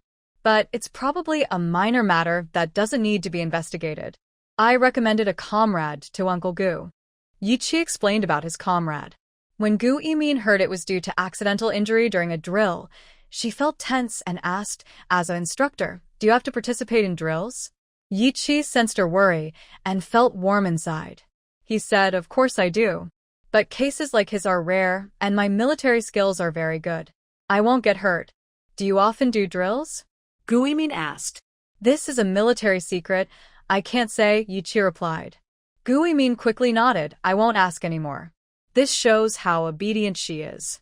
Yichi couldn't help but reach out and touch her hair, feeling its soft texture. Gu Yimin's face turned slightly red. Yichi withdrew his hand and said, "The military camp is about an hour's drive from the city. Usually I have Sundays off, but often I have tasks. Still, whenever I have free time, I come to see you in the city." "No need. You do your work," Gu Yimin said, feeling a bit shy after his touch. Yichi then added, "It's because I want to see you." Gu Yimin's face reddened even more. Why is he so direct when he talks? When they arrived at the military camp, Yichi drove straight in and parked in the lot. He then led Gu Yimin toward his dormitory. As they walked, he said, "The south side of the camp is the military family area. Married officers of certain ranks can apply for housing. I live in a dorm now, but once we get married, we probably won't stay here." Gu Yimin didn't respond to that. She hadn't thought about marriage yet. They reached the dorm area, and just at the gate, they saw a soldier standing straight and tall, looking down at two other soldiers squatting on the ground. Each of the squatting soldiers had a brick in front of them, and they were scraping their fingernails on the bricks. Curious, Gu Yimin looked at Yichi. What are they doing? Yichi wasn't sure either. He walked over, and the standing soldier immediately saluted. "Hello, Instructor Yi." The two squatting soldiers also stood up and saluted. "Hello, Instructor Yi." Yichi nodded and asked, "What are you guys doing?" The soldier standing said, "Their fingernails grew too long and weren't cut. Our squad leader saw it and told them to file their nails down." Gu Yimin, standing nearby, was speechless. What kind of situation is this? Yichi wasn't surprised. His squad leader was always unpredictable. He said, "Keep going." But none of the three soldiers moved. They kept glancing at Gu Yimin, making her feel a little embarrassed. Yichi knew how these young soldiers behaved. Since they rarely see young women in the camp, their eyes tend to wander when they see one. He explained, "That's my girlfriend." Hearing this, the three soldiers immediately saluted Gu Yimin and shouted in unison, "Hello, sister-in-law." Their voices were loud and startling. Gu Yimin didn't expect them to act like this. She was momentarily at a loss for words. She wasn't his sister-in-law, but if she didn't respond, both she and Yichi would feel awkward. So she just said, "Hello, everyone." It was just a title, not a big deal. Yichi couldn't help but smile, thinking that the three young men had good judgment. He turned and walked to Gu Yimin's side, speaking to the three soldiers. "You can continue your duties." "Yes." The three soldiers stood guard and continued their tasks. Yichi led Gu Yimin inside. His dormitory was not in the same building as the soldiers, so he took her to the officers' dormitory building. He lived on the second floor. As soon as they went up, they saw a tall man in a military uniform standing in the corridor, loudly shouting, "Today my wife is coming. No one is allowed to walk around shirtless or only in underwear." Gu Yimin. The military camp was really different from what she imagined. After shouting, the man turned and saw Yichi and Gu Yimin. Yichi introduced him, "This is my girlfriend, Gu Yimin." Then he added to Gu Yimin, "This is Captain Zhang." "Hello, sister-in-law." Captain Zhang smiled at Gu Yimin, showing a row of big, white teeth. "Gu Yimin, didn't you hear? I'm just his girlfriend." But what could she do? Should she explain her relationship with Yichi? She could only smile and say, "Hello." Captain Zhang's wife was visiting only rarely, and he was eager to spend time with her, so he didn't talk to Yichi anymore and turned back to his dorm. Yichi took Gu Yimin to his own dorm door, took out the key, unlocked it, and they went inside. Gu Yimin looked around the room, which was about 10 square meters. There was a wardrobe, a desk, and a bed, nothing else. Everything inside was neatly arranged, and the blanket on the bed was folded sharply. "Sit down," Yichi said, pulling out a chair for Gu Yimin to sit. He then poured her some water and said, "Do you think the military camp is different from what you imagined?" Gu Yimin nodded at Yichi's question, took the teacup from him, and listened as he continued. "The stories about soldiers in movies, newspapers, and TV are just part of our lives. We are ordinary people, so we also have an ordinary side. But it's pretty fun," Gu Yimin said. Watching soldiers file their nails on bricks and shout in the corridor about not walking around shirtless was quite interesting. Yichi also smiled. We spend every day together, so we get used to things. In the future, you... Knock, knock, knock. The door was knocked on. Yichi went to open it and saw the 2nd Battalion commander standing outside, eyes constantly looking inside, saying, "I lost my pen. Can I use yours?" Yichi knew what he meant. It was his first time bringing his girlfriend over, and everyone wanted to come see. "My pen is also lost," Yichi replied. The 2nd squad leader saw what he wanted to see and quietly said to Yichi, "You're really lucky, you look good." Yichi ignored him and closed the door. But as he turned around, someone knocked again. He opened the door to see the 2nd Company commander standing there, peeking inside and saying, "Instructor Yi, I lost my pen. Can I borrow yours?" Yichi asked, "Have you finished?" The 2nd Company commander nodded. "Yes, I finished." Yichi said, "You can leave now." Yes. Reluctantly, Yichi closed the door. Just as he sat down again, someone knocked. He opened the door to find the 3rd Company commander. He heard him say, "Instructor Yi, I lost my pen." Gu Yimin chuckled when she heard this. Can't he find a different excuse? He told them, "Tell them that we're having lunch together at noon. I'll treat. Don't come one by one." "Okay." Yichi closed the door and, feeling helpless, said, "When they first come, they're curious." Gu Yimin smiled. "They're quite interesting. Join them for lunch. I'll have the married soldiers bring their families." Yichi wanted Gu Yimin to understand his life and become part of his world. The soldiers are stationed in the army all year round, and now that Gu Yimin is in Kyoto, they won't see each other often. He wanted to seize every chance. Sounds good. Gu Yimin didn't refuse. She also wanted to learn more about Yichi and his life. They sat in the dorm for a while, then Yichi took Gu Yimin around the military camp. At noon, they all ate together in the cafeteria. A big table was full, with 3 people bringing their families. Gu Yimin greeted them confidently. The meal was lively. Gu Yimin started to understand what Yichi meant. These people are also ordinary, with simple lives. She even thought that compared to outsiders, these people are more sincere, warm, and lovable. After eating, Yichi took Gu Yimin back to the dorm. They sat and talked for a while. He held her hand and said, "Yimin, my life is very simple, training and carrying out missions. I have ambitions and want to go further and climb higher, but I will achieve all this through my efforts. When we're together, just be yourself. We'll build our home together." He mentioned the difference in social status. People without confidence often rely on family connections to strengthen their influence, but I don't need that. Also, your family status puts a lot of pressure on me. You have more money than I do, and probably will always be wealthier. Gu Yimin's hand was tightly held by him. At first, she felt a little shy, but Yichi's seriousness gradually eased her shyness, replaced by her being touched by his sincerity. She could feel that Yichi was trying to get closer to her and maintain their relationship. People's feelings are mutual. Since she wanted to be with him, she no longer backed away. She turned her hand to hold his fingers and earnestly said, "You are older than me and more experienced. If I do anything wrong, you can teach me." Yichi chuckled softly, "As long as you don't mind that I'm so much older than you." Gu Yimin shook her head, "I don't mind." Yichi gently pulled the girl he liked into his arms. When he felt her body stiffen for a moment, he softly patted her back and said, "Yimin, you are really wonderful." Gu Yimin relaxed her body and leaned lightly against him. "You're also very good." Gu Sicheng and the others stayed in Kyoto for nearly half a month. They bought materials for decorating the house and had some fun in Kyoto before returning to Lizhou. Gu Sicheng was about to start school, and Gu Sanjing had to hurry to school for training. Within a couple of days after arriving in Lizhou, Han Jingping returned from Haishur with many things. Not only did every member of the Han family receive a gift, but everyone in the Gu family did too.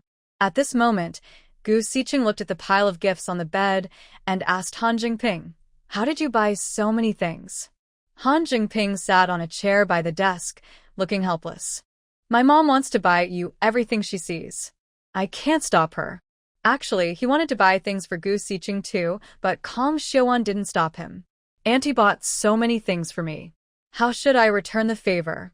Gu Siqing felt a little embarrassed to receive so many gifts. "You're a kid, no need to return the favor," Han Jingping said, not wanting to discuss this. He changed the subject and said, "Hurry up and see if you like them." Gu Siqing sat on the bed, looking at each gift one by one, and said, "Honestly, Annie has the same taste as me." Han Jingping smiled but said nothing. Gu Siqing didn't mind and asked, "When is your math competition?" "In 2 months, there will be a city-level competition, then a provincial one, and finally a national level," Han Jingping said, fiddling with one of Gu Siqing's hairpins. "Don't put too much pressure on yourself," Gu Siqing said. In her previous life, she was bad at math, and math competitions were especially stressful for her. Han Jingping hummed softly. Actually, the teacher Kong Xiuyan hired told him that his current level was enough to participate in national exams. But since the exams hadn't happened yet, he couldn't say that. 1 week after Gu Sihing started school, the comrade introduced by Yi Qi came to visit. Gu Sihing saw him at noon when he finished school. He was tall, with a square face, dark skin, and looked to be in his 30s, someone who seemed very reliable. He had a prosthetic arm and was sitting in the living room talking to Gu Jiangwo. Gu Sihing approached the kitchen and whispered to Wang Yueju, "Is he here to register?" Wang Yueju nodded and was cutting vegetables.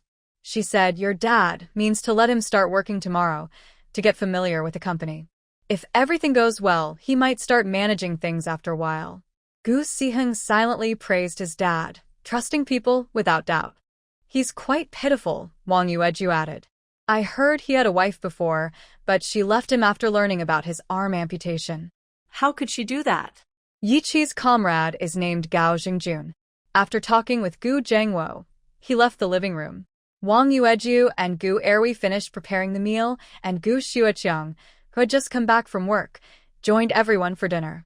Gu Sihing was very curious about Gao Xingjun, a former battalion commander who had lost his arm and had to leave the army. He secretly observed him. A man in his 30s, rising from humble beginnings to become a battalion-level officer, was outstanding in the military. Without that accident, he might have stayed in the army for life or even risen higher. But during his prime, he had an accident, lost an arm, left the army, and got divorced. His life suddenly hit rock bottom. How would most people react to such a thing? Probably struggle for the rest of their lives. But Gao Xingjun, despite losing an arm, showed no sign of self-doubt. Because Gu Jiangwo had served in the army, they talked about military life, and Gao even laughed happily when he was excited. He seemed very strong-willed, Gu Sihing thought. After dinner, Gao Xingjun left. Gu Jiangwo saw him off at the gate. When he returned, he said he looks pretty good now. Even though he lost an arm, his spirit is still intact. Where does he live? Wang Yueju asked. He's temporarily staying at a friend's house, planning to find a place to rent soon. Gu Jiangwo replied. I told him to stay at the company for now. I'll arrange a place for him later. Gu Sihing heard this and said, Dad, the company is getting crowded. Maybe buy a house to use as a dormitory. Gu Jiangwo also had this idea. He said, the office is squeezed behind the East City supermarket. Once more people come, it won't be enough. I'm thinking of buying a house and building a small building to serve as both office and dormitory. Gu Sihing gave her father a thumbs up in her heart, thinking that this building would be worth a lot in the future. How many floors will it have? Wang Yueju asked. Since we're building it, let's make it 4 or 5 floors. There will be offices and dormitories. Gu Jiangwo had already planned this. Gu Sihing thought about the future development of Lizhou and said, the 4 shops are in the east, west, south, and north. Let's build this building in the middle. In the city center, houses are valuable, and land is even more valuable. I think the same. I'll look for a place in the next few days and settle this early, Gu Jiangwo said. Next, everyone was busy with their own tasks. 2 months later, Gao Xingjun started managing the 4 shops. Gu Jiangwo bought a house in the center of Lizhou to prepare for building a new one. Gu Sihing's serial story, whose youth is unrestrained, finished and was ready for publication. Han Jingping began his first math competition exam. Gu Sihing didn't ask Han Jingping what he wanted to do in the future, but no matter what, knowledge is the most basic foundation. Even if he wants to go into business later, learning is very important. Although their family is now doing very well, if their father, older sister, and second sister don't study, they will likely be left behind in the future. However, their father and sisters already realized this. The older sister went to university, and their father and second sister read books whenever they had free time. Even Wang Yueju started learning. So, Han Jingping should keep moving forward on the path of a top student. The higher his knowledge, the more options he will have in the future. On Sunday, Gu Zhengwo and the others were busy, leaving only Gu Sihing at home. November's weather was getting cold, and she curled up on the sofa with a small blanket, making a phone call. It had been a while since Whose Youth is Unrestrained finished. Su Hongwen from Jingqing Xinqing Publishing House called to ask when they would publish it. They wanted her book to be published again. Gu Siheng, your previous book was very successful with us. Don't worry, we will promote this one strongly, Su Hongwen said. The last book, Whose Childhood is Troublesome, only had some impact during serialization, but later it sold very well. They estimated this new book, Whose Youth is Unrestrained, would sell even better because the name Sticky Bean Bun appeared in the headline of the Huagua Daily, which caused quite a stir.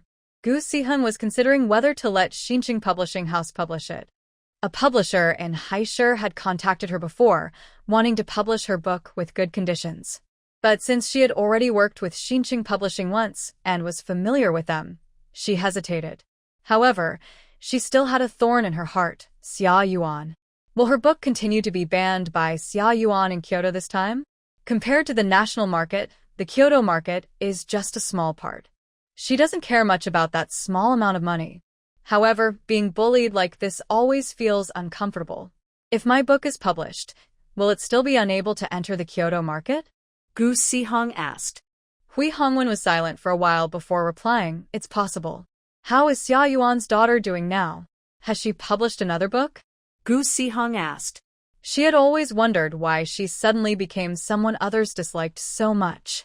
At this moment, Han Jingping came in from outside. Seeing her curled up under the blanket, he couldn't help but smile and sat beside her. Gu Siheng continued listening as Hui Hongwen talked about Xiao Yunhan, Xia Yuan's daughter. She participated in the Kyoto Youth Essay Contest this year and won first place. Also, I heard she's going to publish a collection of essays, and she has joined the Kyoto Writers Association. Gu Siheng pouted and said, I thought she would directly join the National Writers Association. She wants to, Hui Hongwen replied.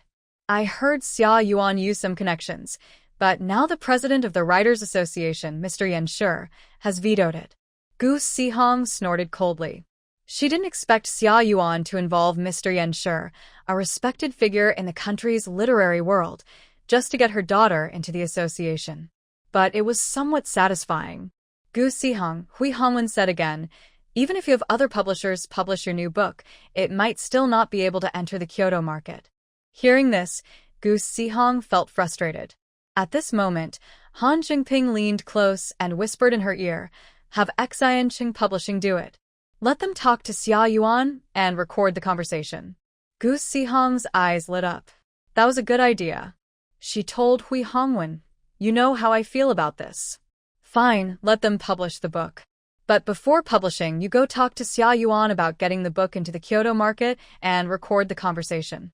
My main goal is to get the recording, not just the book, into Kyoto bookstores. Hui Hongwen, understanding her, knew she wanted evidence. Without hesitation, he agreed. He also felt frustrated about what Xia Yuan had done. After hanging up the phone, Gu Siheng shifted her body and felt her stomach was uncomfortably bloated today.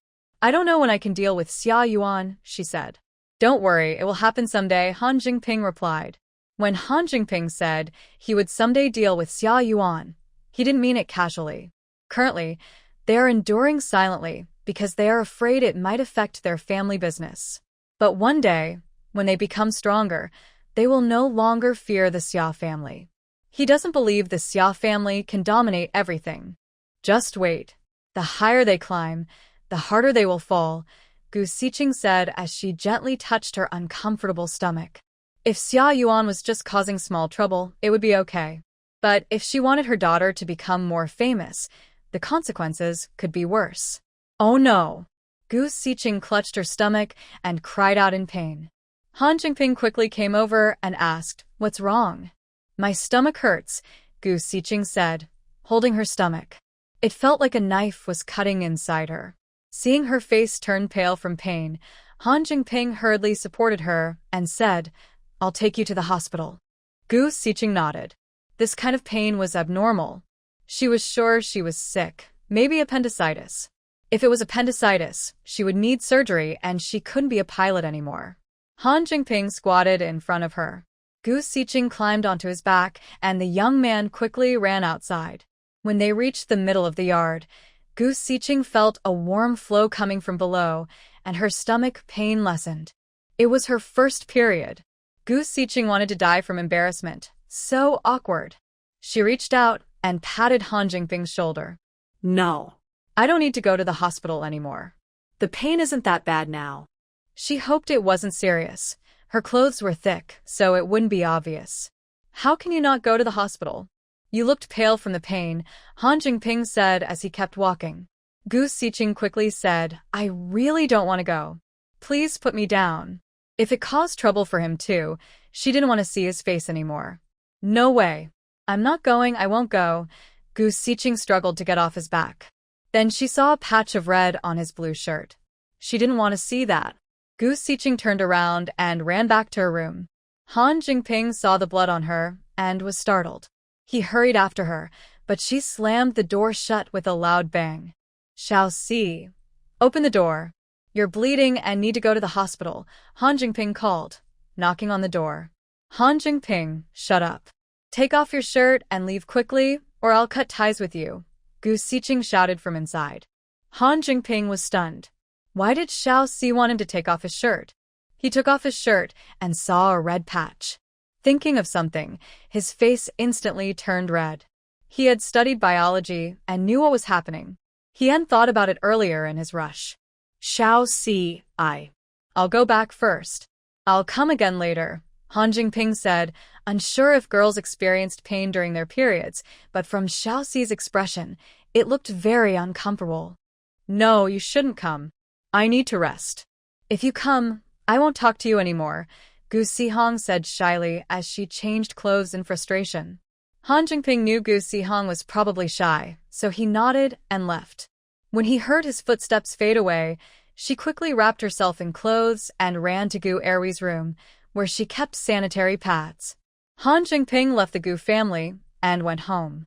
He sat in his room for a while, feeling worried but unsure what to do. In the end, he picked up the phone and called Kong Xiuan. When she answered, he hesitated, not knowing how to speak. Kong Xiuan thought something had happened and asked anxiously, "What's wrong?" "Did something happen?" "No, nothing happened," Han Jingping said with a frown, then paused before adding, "It's just. A girl has her period. What should she do?" As he said this, his face turned very red. Kong Xiuan was surprised and thought for a moment, realizing it was probably Xiaoxi having her first period. She couldn't help but laugh. She shouldn't be left cold. Make some and brown sugar water for her to drink.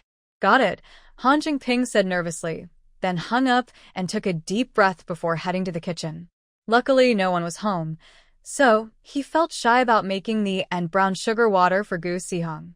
He was good at cooking. Back in the village, he often cooked during busy farming times. Soon, he boiled 2 bowls of and brown sugar water, poured them into a thermos, and took it to Gu's house. When he arrived in the yard, he saw Gu Xihong washing clothes. The water in the basin was steaming, probably hot water. Luckily, it wasn't blood, or both of them would have felt awkward. Put it in the washing machine, Han Jingping suggested. Let me scrub it first, Gu Xihong said, lowering her head to wash the clothes, too embarrassed to look up at him. She thought about his clothes, which also had blood, and said, "You should also bring your clothes to wash." Han Jingping was worried someone might see his clothes when he washed them, so he said, "I'll go get them. You drink this." He turned around to get his clothes and came back, then started washing his clothes with water. Gu Xihong washed the blood off her clothes and put them in the washing machine later. She squatted in front of him and said, "Let me wash yours." No need, I'll be fine in a bit, he replied. Okay, she said softly. Both of them felt a little awkward. Han Jingping scrubbed his clothes a few times and quietly asked, Does it still hurt? No, it doesn't hurt anymore, Gu Sihong replied. She felt they couldn't keep going like this, or they would both be too embarrassed. Watching his slender fingers wash the clothes, Gu Sihong asked, Do you think Su Hongwen and the others can get the recording? Turning on the recorder and putting it in the bag isn't hard, he said. Han Jingping spoke calmly. Gu Siqing sighed, wishing she had a voice recorder. When will your competition results come out? Gu Siqing asked again. After shifting the topic earlier, she felt much less awkward. They should be out in a couple of days, Han Jingping said, then looked up and asked her, Are you really not in pain anymore? Gu Siqing. Where did all her usual cleverness go? You still ask? Don't you think that's awkward? Gu Siqing said irritably. Just when she thought the awkwardness was fading, he brought it up again. I worry that you're in pain, Han Jingping said, looking embarrassed himself. I'm not in pain anymore. Don't ask again, Gu Siqing replied. Will it still hurt in the future? Gu Siqing, I don't know. What if it hurts again? Gu Siqing suddenly stood up. I've decided not to talk to you for 3 days. After saying that, she turned and went back inside. Han Jingping lowered his head and rubbed his clothes. He felt awkward too, but he needed to know, what if it still hurt as much as today in the future? He finished rubbing his clothes and put both their clothes into the washing machine. Gu Siqing listened to the sounds outside and felt relieved that she had thrown away her underwear earlier. Otherwise, it would have been awkward again. Such a smart person. Today she only did silly things.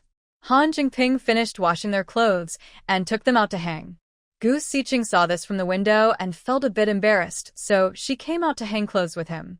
She even said, Stop talking nonsense, or I'll really cut ties with you. Han Jingping, okay. P.S. My high school classmate once got her first period and stained the bed sheet badly. She felt embarrassed, so she used scissors to cut out the bloodstain, leaving a big hole in the sheet. I laughed so hard back then. Han Jingping's math competition results came out, and he ranked first in Lee City. Everyone was naturally very happy about this. Han Dae even invited 2 families to celebrate at a restaurant. Even Kong Xiuwan came from Haishur. Missing out on her son's growth for so many years, she now didn't want to miss any important moments. Gu Siqing asked comrade Wang Yueju for 200 yuan to buy a watch as a reward for him. Her letter about bullying had been published in the Huagua Daily, and Han classmate had even received a gift in return. 200 yuan is quite a lot for an ordinary family. For the Gu family, it wasn't much, and for Gu Siqing, it was nothing. Comrade Wang Yueju didn't hesitate and approved it.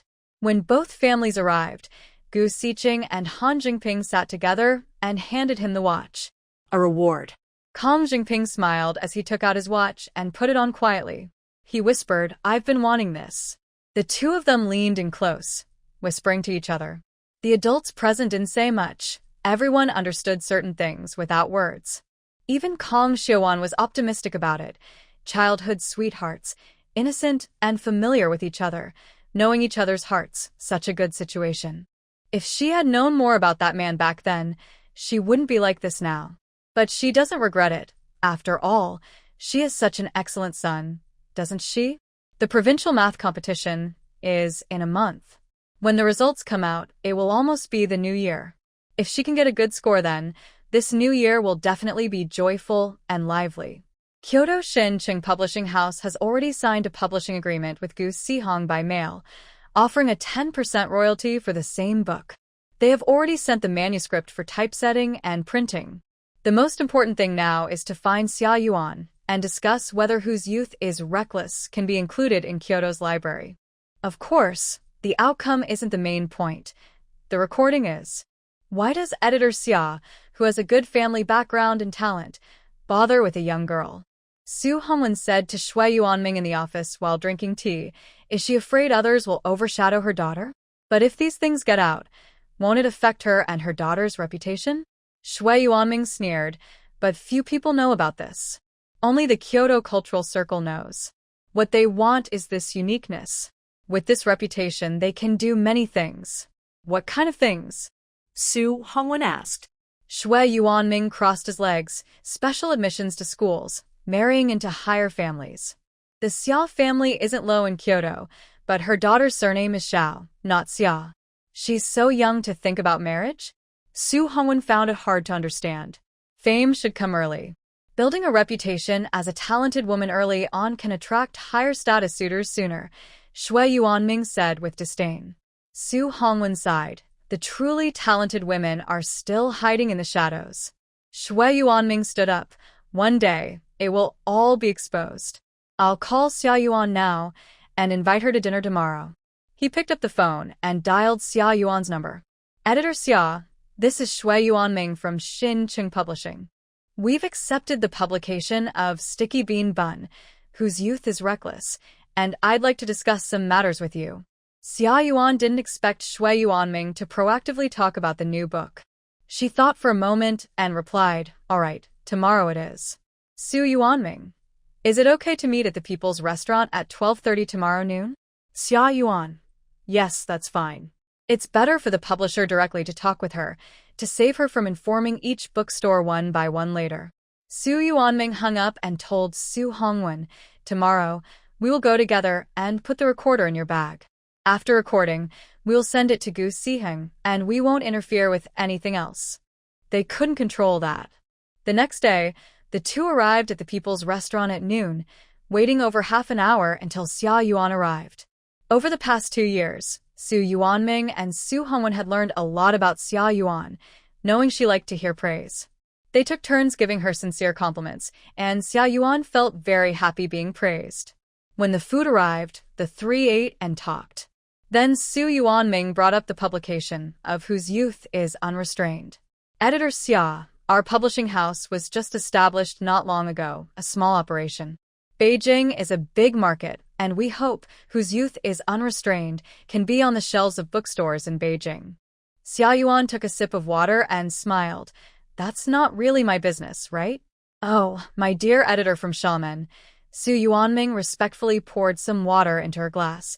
In Beijing, if you don't speak up, which bookstore would dare to put Zandabao's books in? Xia Yuan smiled but didn't reply.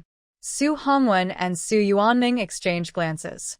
Su Hongwen said, Editor Xia, in this way, if you say you don't agree to Zandabao's books entering Beijing bookstores, we won't try anymore. Xia Yuan picked up her glass and took a graceful sip of water, looking pleasing. She said, since you asked, I'll be honest with you. As long as I am in Beijing, Zandabao's books won't be able to enter the bookstores here.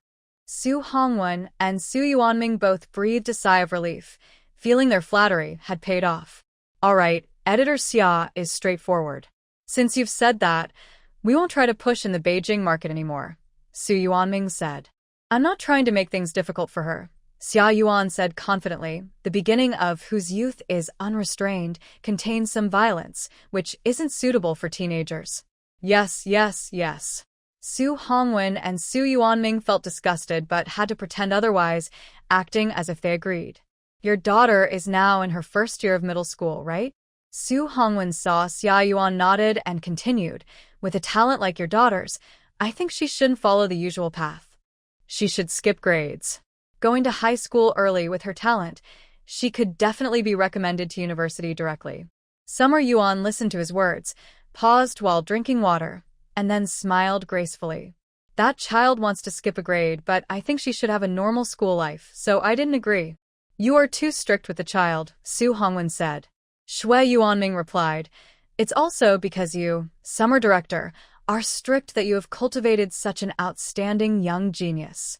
The two took turns complimenting each other, and everyone was happy. After Summer Yuan left the restaurant, Shui Yuanming asked Su Hongwen, why did you suggest her daughter skip a grade? I heard Gu Siheng skipped a grade. Don't you think it will be interesting when they both face the college entrance exam at the same time? Su Hongwen said. One is a real genius, the other a pretend genius.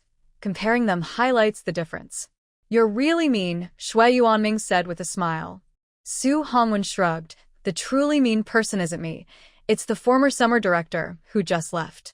Summer Yuan returned to her office after leaving the restaurant, spending the whole afternoon thinking about skipping a grade and guaranteed admission. P.S. I'm not very smart, so the supporting characters I write aren't very clever either, haha. 2 months passed quickly. Han Jingping's provincial math competition has already taken place, and now he's just waiting for the results. After the exam, Gu Siheng asked him how he did. Han Jingping simply replied, "I don't know," which made Gu Siheng want to scold him. These days, Gu Siheng kept observing his expressions, but the young man looked the same as usual, neither particularly happy nor unhappy. Gu Siheng couldn't figure it out and could only think to herself that he was secretly reserved. The results came out before the holiday, and Han Jingping was again first, the top in the province. Everyone was naturally happy again. After learning his results, Gu Siheng went to his room and asked, "Did you already guess this would be the result?"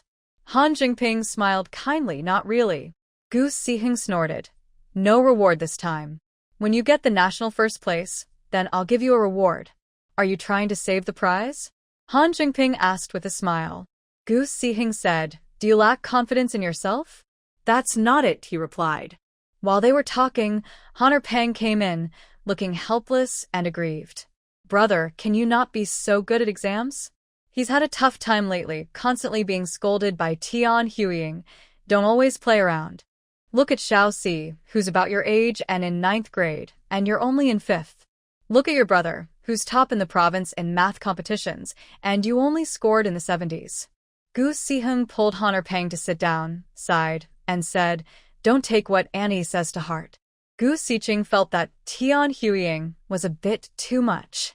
Heir Pang, although not an exceptionally outstanding child, was not bad either. Most people in the world are just ordinary.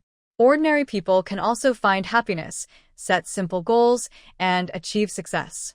Why compare your child to the most talented ones? A kind-hearted child who is happy and joyful is the most important, isn't it? I don't take it to heart. I think I'm doing well now. It's just my mom's nagging that's annoying, Honor Pang sighed as he leaned on the table.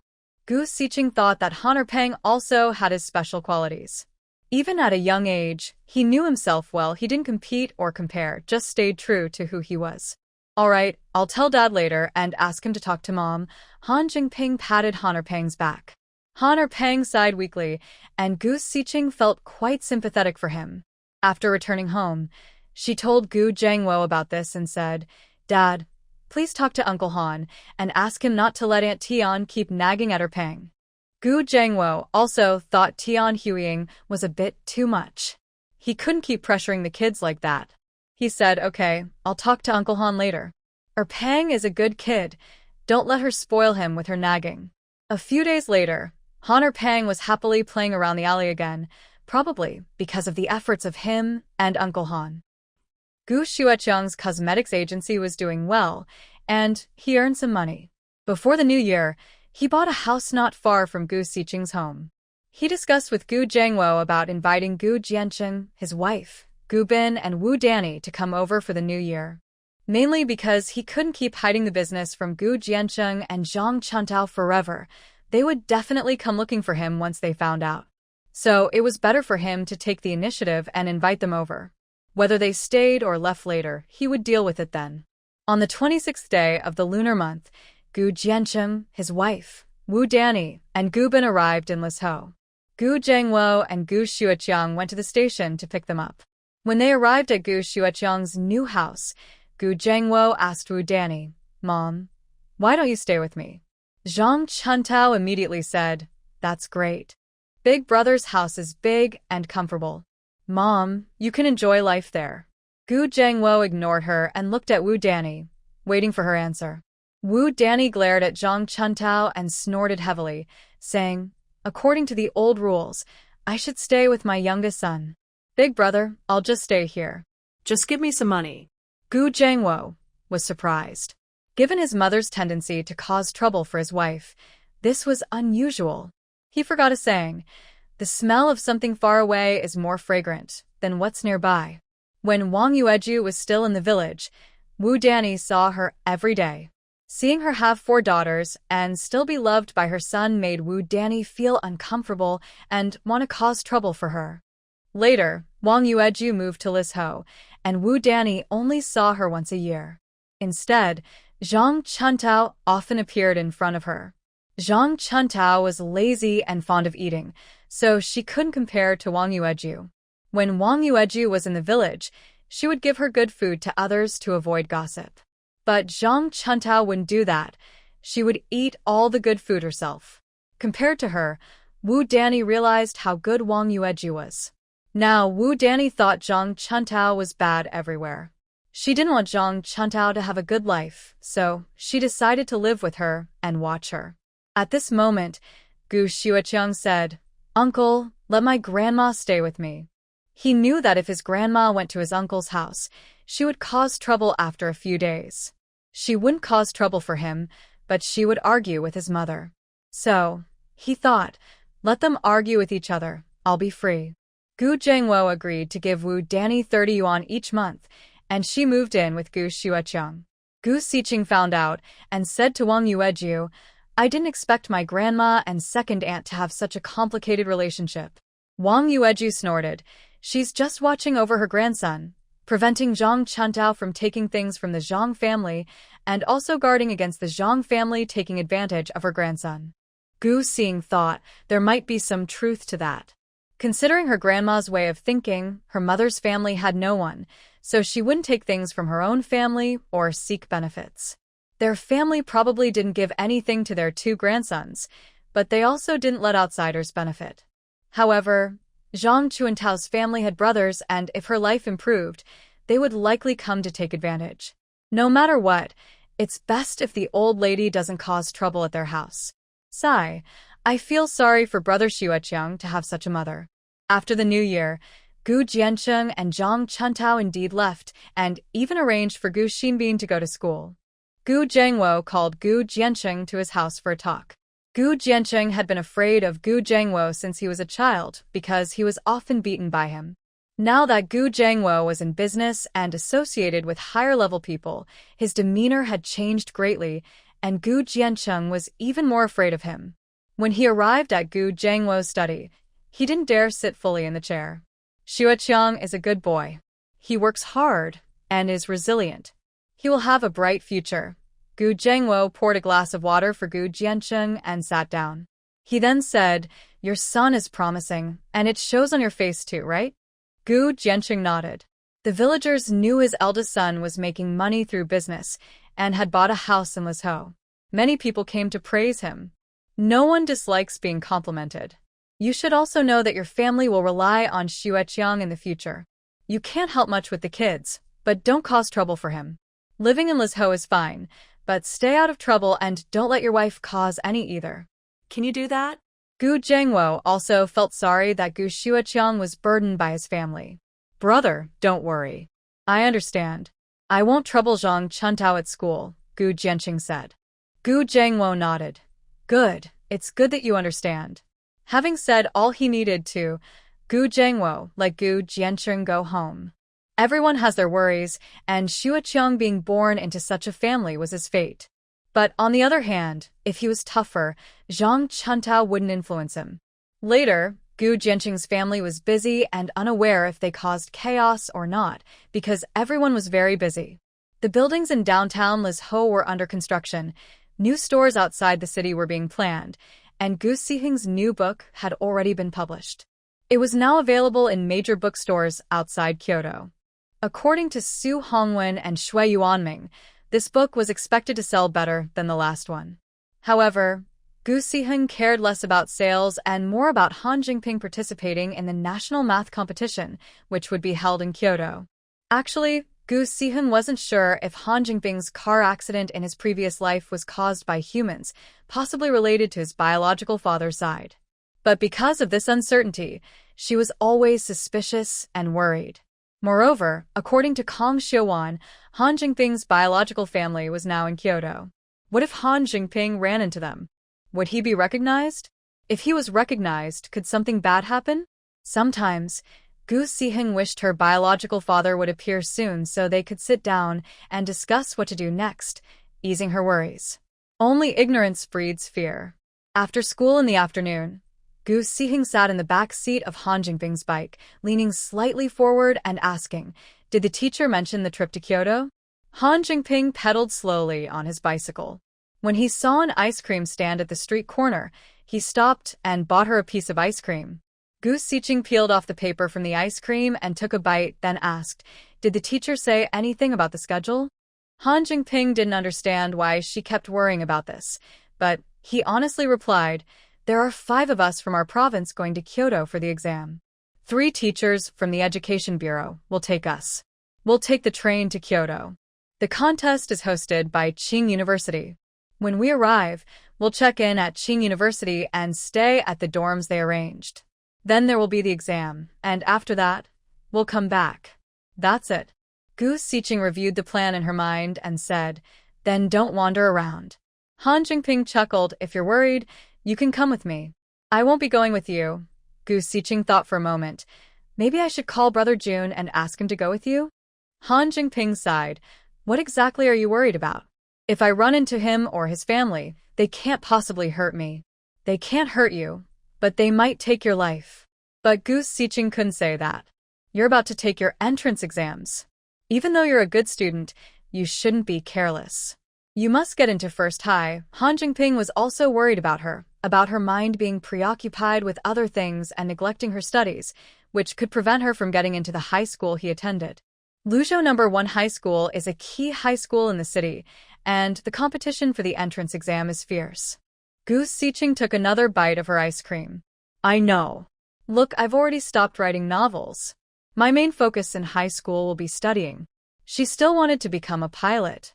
They arrived home after talking, and Han Jingping watched her go inside before pushing his bike back home. As soon as he entered, Tian Huiying waved at him. "Your mom called." Tian Huiying had now fully accepted her relationship with Kong Xiuan, similar to that of relatives. Usually when she mentioned Kong Xiuan to Han Jingping, she called her your mom. Mainly because Kong Xiuan had eased her worries, assuring her that Han Jingping wouldn't share their family inheritance. Han Jingping took the phone from her hand and answered with a sound. On the other side, Kong Xiuan smiled and said, "School's out?" Her voice was incredibly warm and familiar, and Han Jingping couldn't help but feel relaxed. Whether someone is truly sincere depends on the details, including their voice. "Just finished school. Are you off work?" Han Jingping asked. "I'm still in the office," Kong Xiuan replied. "I called to discuss you going to Kyoto for the competition. I want to go with you." Kong Xiuan also worried that when he met people from the Su family in Kyoto, Han Jingping, who looks very similar to Su and Shan, could be easily recognized. She didn't know how Su and Shan would react if he found out they had a son. She really didn't want her son to be involved with the Su family in any way. Han Jingping guessed her thoughts and knew she would worry if she didn't go, so he said, "All right, then you can go directly from Haishur to Kyoto." Ok, Kong Xiuan replied. "Have you thought about studying abroad at university?" Since she knew Han Jingping was a good student, she started considering this idea. The Kong family has some connections abroad, so sending Han Jingping to study overseas was completely possible. "Foreign education and social environments are much more advanced than here," Kong Xiuan said. "Studying abroad, you'll learn more and better knowledge." "I haven't thought about that," Han Jingping replied. He really hadn't considered it. Think about it. "If Xiaoxi wants to study abroad, that's also okay," Kong Xiuan emphasized. "All right, I understand. Let's talk about this after the competition and exams," Han Jingping said. He wasn't sure if Gu Xiqing was willing to study abroad. Her dream was to become a pilot, and studying overseas for that career might not be suitable. "Okay, we'll decide later," Kong Xiuan said. She was just making a suggestion. The final decision was up to Han Jingping. Of course, she also hoped he would succeed, but more than that, she wanted him to be happy. At the Gu family's place, the atmosphere was not good. The reason was that Wang Yueju met a customer at the shop today. His child also studied at a sports school and practiced diving. He said his child's retina had detached, and they had already taken the child home. Hearing this, Wang Yueju was extremely frightened and quickly went to tell Gu Jiangwo about it. Wang Yueju was shocked when she heard the customer say his child's retina had detached from diving practice. Her heart was pounding, and she hurriedly rode her bike to find Gu Jiangwo. She didn't care about her child's future success. She just wanted him to stay healthy. Gu Jiangwo was at the company discussing opening a new store with Gao Jingjun when Wang Yueju knocked on the door. Seeing her pale face, Gu Jiangwo immediately stood up and told Gao Jingjun, "I'll talk to you later." Gao Jingjun nodded, greeted Wang Yueju, and returned to his office. Having worked at the Gu family for a few months, he knew the family members well. He understood that Wang Yueju was not someone who couldn't handle problems. Now that she looked worried, he suspected something serious had happened, and he was a bit worried. After he left, Wang Yueju told Gu Jiangwo, "Today, a client came in. His child also trains in diving at the sports school. Do you know what happened?" Gu Jiangwo frowned and sat down, asking, "What is it?" She said, "He told me their child has a detached retina." Gu Jiangwo frowned again and asked, "What is the retina? What happens if it detaches?" It was the first time Gu Jiangwo heard about the retina. Wang Yueju was momentarily at a loss because she didn't know what the retina was either. After thinking for a moment, she said, "It seems to be something in the eye. If it detaches, the person can't see clearly." He also said that divers are more likely to have detached retinas because of pressure or something. She couldn't explain it clearly. Gu Jiangwo's brow furrowed deeply, and he clenched his fists. At this moment, Wang Yueju added, "Before Sanjing went to the sports school, the coach didn't tell us anything." Gu Jiangwo sighed helplessly. "Say what? That diving causes detached retinas?" Who would still want to train then? "Fine, we'll go to the sports school this afternoon and ask the coach." Wang Yueju was still worried, but didn't say anything more. In the afternoon, the couple went to the sports school. When they saw the coach, they expressed their concerns. The coach fell silent for a moment and then said, "Jigging's parents, it's true that divers are more prone to detached retinas. It's kind of a professional risk." Gu Jiangwo and Wang Yueju heard a new term. Wang Yueju asked, "What? A professional risk?" The coach patiently explained, "It means that doing this job can lead to health problems. It's quite normal. Not only athletes, but people in other professions can also develop occupational diseases. I remember you used to be in the military, right?" The coach looked at Gu Jiangwo. "You should know that some soldiers develop health issues because of long-term training." Gu Jiangwo nodded, acknowledging this was true. The coach continued, "Diving positions put pressure on the eyes, and when the athletes hits the water, it also puts strain on the eyes. This can cause poor vision or detached retinas. To put it simply, about 30% of divers have poor eyesight and around 15% experience retinal detachment." Hearing this, Wang Yueju felt almost unable to sit still. Their child's current situation meant that even if he didn't work hard in the future, life wouldn't be bad. Why should he pursue such a dangerous career? "Jiangwo, maybe. Listen to what the coach says." Gu Jiangwo interrupted Wang Yueju. He shared her concerns, but was more rational. Sanjing still needs to continue training, but now it's no longer their decision. It depends on Sanjing's own choice. "I understand your worries," the coach said, "but Sanjing is very talented. The school has decided that she will participate in the provincial sports meet next year. If she does well, she might be recommended to the national team. It would be a real pity to give up now." "Let's meet the child," Gu Jiangwo said. "Okay, I'll go call her," the coach replied, turning to leave. He felt quite nervous. If Sanjing dropped out just because of this, it would really ruin a promising talent. Meanwhile, Gu Jiangwo comforted Wang Yueju, saying, "Don't worry too much. Poor eyesight isn't a big problem. Look at the teachers at school. They all wear glasses, and after long hours of studying, their eyesight isn't great either." His words made Wang Yueju feel a bit better, but she was still worried. Among the children, Sanjing's path was the hardest.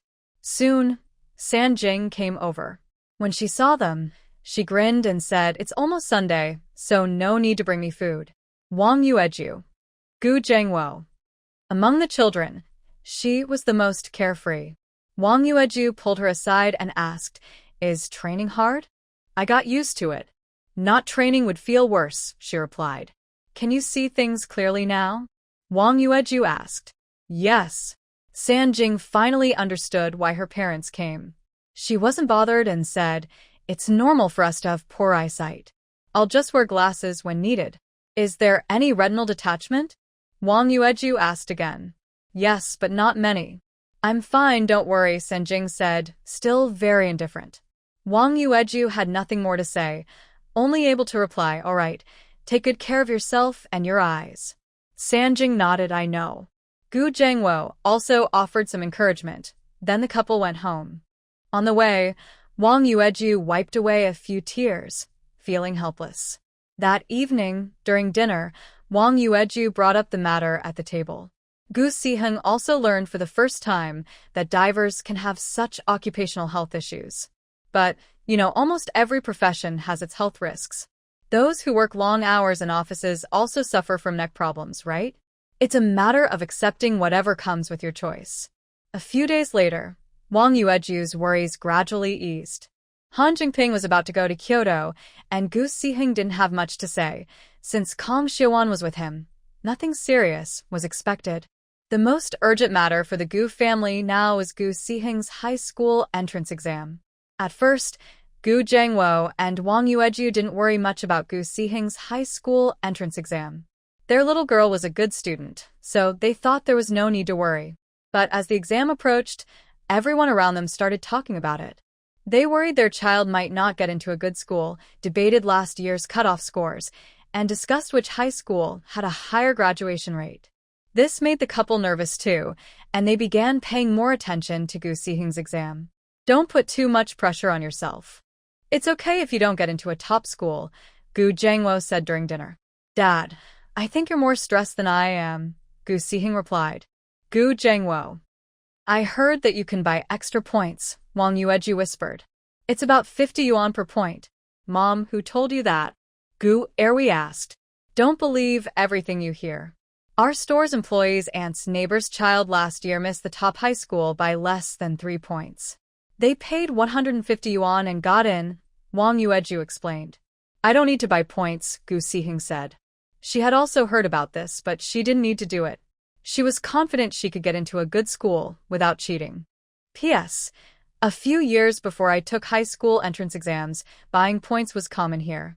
It cost several thousand yuan per point. Although Gu Siheng believed she could get into a good high school, she didn't slack off. She studied hard and practiced questions diligently. While she was focused on her studies, Han Jingping and Kong Xiuan arrived in Kyoto and met at the train station. Actually, parents weren't allowed to accompany their children for this exam, but Kong Xiuan didn't need the school to arrange her meals and accommodations, so the school didn't mind. The group took a bus to Qingda University. Before reaching the gate, Han Jingping saw a military vehicle from afar. Through the window, he saw a young man and woman inside. Gu Yimin and Yiqi. Han Jingping turned to Kong Xiuan and said, My older sister and her boyfriend are at the school gate. They're probably waiting for us. Kong Xiuan thought about the older sister Han Jingping mentioned and remembered it was Gu's eldest daughter. She had heard that Gu's eldest daughter got into university, and it was located in Kyoto. Then let's go over, she said. Okay, Han Jingping replied. He told the education bureau teacher, then they hurried over. Gu Yimin saw them too, got out of the car, and waved happily. When they reached her, she said, I only found out you were coming to Kyoto for the competition after I called home. Why didn't you tell me? We thought we'd tell you after the exam, Han Jingping replied. Gu Yimin smiled and greeted Kong Xiuan, then introduced Yiqi at that moment. Teachers from the Education Bureau and other students participating in the competition arrived, and Han Jingping had to follow them inside. After they went in, Gu Yimin asked Kong Xiuan, Aunt Kong, where are you staying these days? Kong Xiuan said she was staying at a hotel. Hearing this, Gu Yimin replied, Staying in a hotel is not very convenient. Why don't you stay at my house? I have a house nearby that I can prepare for you. Kong Xiuan knew that Gu's family had a good relationship with Han's family, and her son had special feelings for Gu's youngest daughter. She felt it would be too distant to refuse, so she happily agreed. Yiqi drove them to Gu's house. After resting for a while, it was time for dinner, so the three of them went to a restaurant together. The restaurant was chosen by Yiqi. It was a new, upscale place in Kyoto. As they entered, a waiter greeted them and led them to an empty table. However, just a few steps in, Gu Yimin was bumped by a beautiful woman in her late 20s. Yiqi quickly supported her, so she wouldn't fall. Are you blind when you walk? The woman looked up her chin and said in Cantonese, probably from Hong Kong. All three of them were surprised by how arrogant and unreasonable this woman was. She had bumped into Gu Yimin, and she hadn't said anything yet, but now she was blaming Gu. Apologize, Yi Chi said protectively to Gu Yimin. His tone was gentle and calm, but those two words carried a hint of firmness. The glamorous woman was stunned for a moment, then lifted her chin again, about to speak. Suddenly, a man in his 40s walked over briskly. He smiled and said to Gu Yimin and Yi Chi, "Sorry, she has a bad temper. Please don't mind her." He spoke Mandarin with a strong Hong Kong accent, indicating he was from Hong Kong. Recently, many Hong Kong people had come to Kyoto for business. Seeing his polite attitude, Yi Chi didn't insist further and simply followed the waiter with Gu Yimin and Kong Xiuan. Behind them, the man in his 40s squinted at their backs, then quietly said to the glamorous woman, "When will you change your temper? Do you think this is Hong Kong? This is Kyoto, full of high officials or their families. Did you see his military uniform just now? For pockets, he's definitely an officer. His demeanor suggests a high rank. Don't cause trouble." The woman, angry, stormed out, muttering, "I said I wouldn't come, but you insisted. The mainland is so backward. I can't eat well or sleep well." The man followed her quietly, saying softly, "I brought you here to meet two people." The woman paused and asked which one. "The older woman among the three just now, and she also has a son," the man replied. Hearing this, the woman quickly turned around and saw Kong Xiuan and Yi Chi, Gu Yimin already sitting by the window, smiling and chatting. Kong Xiuan was elegant and refined, with a delicate face. Although she was in her 30s, she looked just as young as a girl. The glamorous woman clenched her fists tightly, then turned and walked forward, asking the man, "How old is her son?" "About 15 or 16, the man said. The woman snorted coldly, and the man secretly smiled behind her. Gu Yimin and the others didn't know what the two were talking about. After dinner, Yi Chi drove Gu Yimin and Kong Xiuan to Gu's house. Gu Yimin arranged a room for Kong Xiuan and then came out to talk with Yi Chi. They hadn't seen each other for over a month. Although they were both in Kyoto, Yi Chi was busy, and the school was a bit far from the military camp, so they didn't meet often. Zhengping's background is quite complicated, Yi Chi said after they sat in the hall. Gu Yimin poured him a glass of water. "I only found out about this last year. But Uncle Han and Aunt Han get along well with Aunt Kong."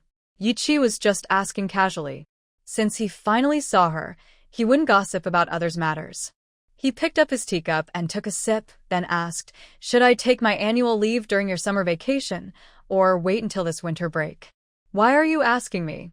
Gu Yimin replied. Yi Chi put down his cup and looked at her.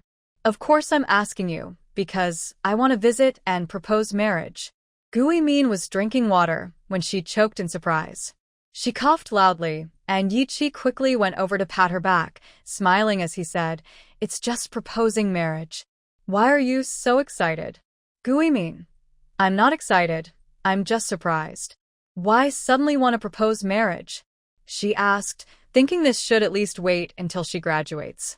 Yi Chi patted her back a few times, then put his arm around her shoulders and half-hugged her. "Once we're engaged, I can officially report for marriage." Gu Yimin stiffened for a moment when he held her, then relaxed and leaned into his arms, softly saying, "I'm still in school." "School doesn't affect the engagement." Yi Chi looked at her delicate face and said, "And I'm not young anymore. I need someone to take care of me." Gu Yimin chuckled.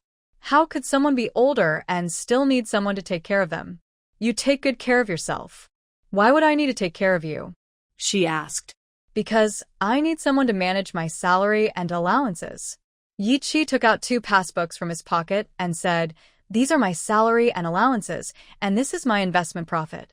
From now on, you can manage everything. Put the passbook here with me." "Why do you spend so much?" Gu Yimin asked with a smile. Yi Chi replied, "You give me pocket money every month, and I hardly spend anything in the army. I don't need much pocket money." His words sounded flirtatious and sweet, making Gu Yimin smile happily. Gu Yimin looked down at the 2 passbooks in her hand, feeling warm inside. Not to mention they are not engaged yet, but even married men usually don't hand over all their wages. Yi Chi was expressing his feelings through his actions. He gently stroked the 2 passbooks with his thumb. Gu Yimin thought for a moment and said, "You can take the passbook back first. I'll give it to you later." Yi Chi knew he shouldn't rush things, so he took the passbook from her and said, "Okay, from now on, it's all yours. So, When you have summer vacation, should I go with my dad to propose to you at your home? I need to discuss it with my parents first, and then give you an answer." Engagement was an important matter, and they needed to tell their families in advance. all right. Yi Chi understood this too, and he also wanted to discuss with his father how to arrange the engagement, including the ceremony and the bride price, which shouldn't be missed. "I'll file a marriage report, and then I can apply for a house in the military district." Yi Chi wrapped his arms around her, their faces almost touching. His breath was so close that it brushed her cheek. They were so close for the first time, and Gu Yimin felt a little shy, but also a bit happy. "If we live in the city military compound in the future, I won't apply for a house," Yi Chi added. "Where do you want to live?" "Let's talk about applying for a house after I graduate," Gu Yimin said, considering her future work. Their family's company planned to move to Kyoto, but the exact time was uncertain, so they could only take one step at a time. "Okay, I'll listen to you," Yi Chi smiled. Gu Yimin gave him a playful look. "You're pretty good at coaxing people." "I really didn't coax you, I mean," Yi Chi's voice became serious. "I'm a soldier. After we get married, I won't be able to stay with you all the time like other husbands. So, as long as we are together, I'll do whatever you want." He was spoiling her. Gu Yimin understood what being a military wife meant. She knew how hard life was for her mother when her father was in the army.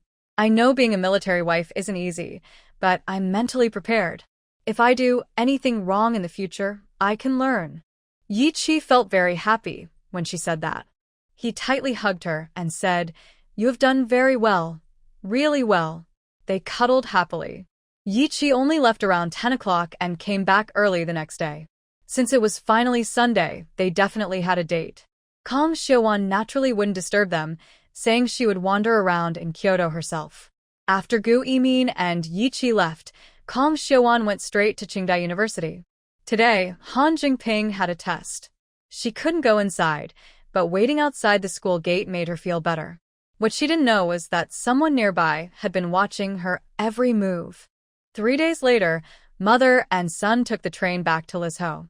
Gu Siheng knew Han Jingping had returned, so she ran quickly to the Han family.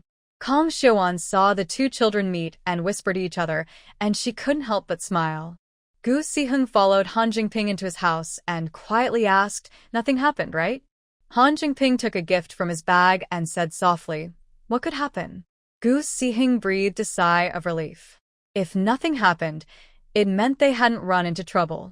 With such a big city like Kyoto, how could they just happen to meet?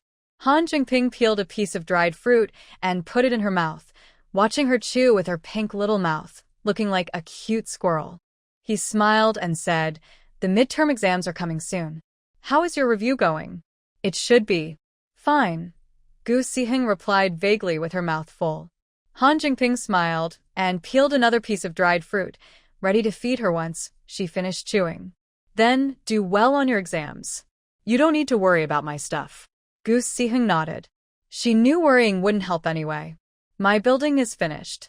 My dad said after my exams, he will move the company there. Then I will help." Han Jingping saw her finish the dried fruit and put another one in her mouth. "How can you help? Even if I can't do big things, I can help with small ones." "That's true." They started chatting about random things, talking about all directions. The results of Gu Siheng's midterm exams and Han Jingping's national math competition came out on the same day. Gu Siheng easily got into Lizhou No. 1 high school, and Han Jingping ranked first in the national competition. Both families were very happy. Gu Zhengwo and Han Dai walked with pride, their faces full of joy every day. Gu Zhengwo waved his hand and announced a promotion at the supermarket, giving out candies. This time, many people in Lizhou knew about it. The daughter of the supermarket owner had been admitted to a key high school. People looked at how well their children were being raised.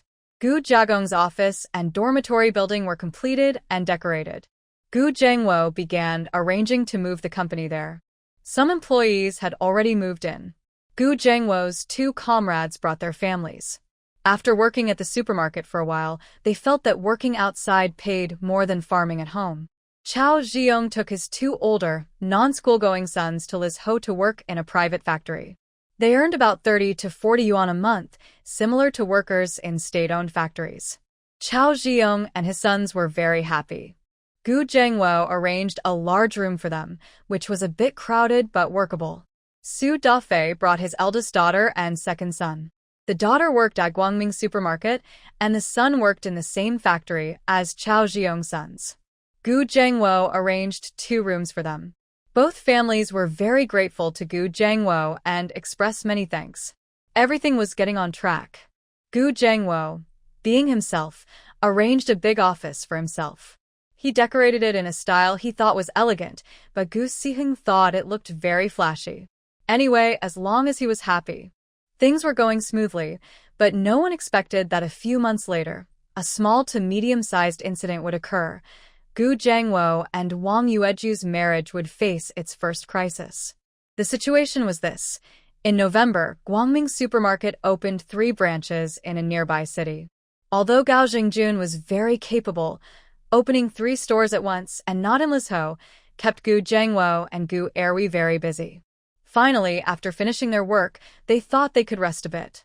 At this moment, Su Dafei's wife, Zhang Shimei, came to the house, saying her daughter, Su Qiaoqiao, was pregnant. The child was Gu Jiangwo's, and she wanted Gu Jiangwo to give an explanation. This news caused a big shock in the Gu family. Even more surprising was that when Zhang Shimei came, she spoke confidently and without shame, claiming her daughter was definitely having a son. Zhang Shimei said this in front of Wang Yueju, which made her almost faint with anger. P.S. Old Gu is in trouble. Su Qiaoqiao and Gu Siheng have met a few times, but she doesn't remember much. She didn't expect that such an ordinary person who leaves no impression would do something so disgusting. She firmly believes her father. Gu Jiangwo and Wang Yueju are very close, and no one knows that better than her sisters. Gu Siheng stands up and looks at Zhang Shimei, saying, I'm young and don't understand many things. Auntie, tell me, isn't it shameful for a girl of 18 or 19 to get pregnant without being married? Shouldn't her whole family be ashamed and hide away? Your family is different from others. Do you have some special tradition? Su Qiaoqiao. I remember her, says Gu Erwi at this moment, with a sneer. Small eyes, small nose, small mouth, like she hasn't grown up. Usually lazy at work, but I didn't think she was so scheming. Doing something so shameless. Their words are harsh, but do not include any dirty language. Still, they make Zhang Shimei furious. She slaps her thigh and acts like a rural woman throwing a tantrum, shouting, Are you unreasonable? You sleep with our daughter and deny it? Let's see what everyone else thinks. Gu Jiangwo, you're a big shot now. I want to see if you still have a face. Her voice is loud, and neighbors nearby probably hear everything. I'm not afraid if the whole world judges me, Gu Jiangwo says calmly. If I didn't do it, I wouldn't admit to it. You deny it? It was October 10th, exactly October 10th. You did it, Zhang Shimei insists firmly. Gu Jiangwo thinks for a moment about what he did on October 10th. He can't remember. Wang Yueju then says, on October 10th, you invited some people from the Industry and Commerce Bureau and the Public Security Bureau to dinner. Hearing this, Gu Jiangwo remembers. To open a new store, he needed to build good relationships, so he invited some officials for a meal. It wasn't bribery, just a way to get along better. That day, he drank a bit too much at dinner, and after it ended, he didn't go home but went to his office to rest for a while. He only got up around 10 p.m. to go home. He can swear that he only slept in the office that night and didn't do anything else. Although he drank, his mind was clear. But now, it seems hard to explain. He arrived at the office around 6 or 7 a.m. and left around 10 p.m. During that time, he could have handled some work. Go ask your daughter. The matter definitely wasn't me. Maybe she has mistaken someone else, Gu Jiangwo suggests. You're still denying it, right?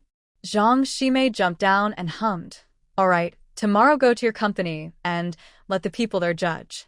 Gu Jiangwo didn't want to argue with her, so he said, have Su Dafei come talk to me.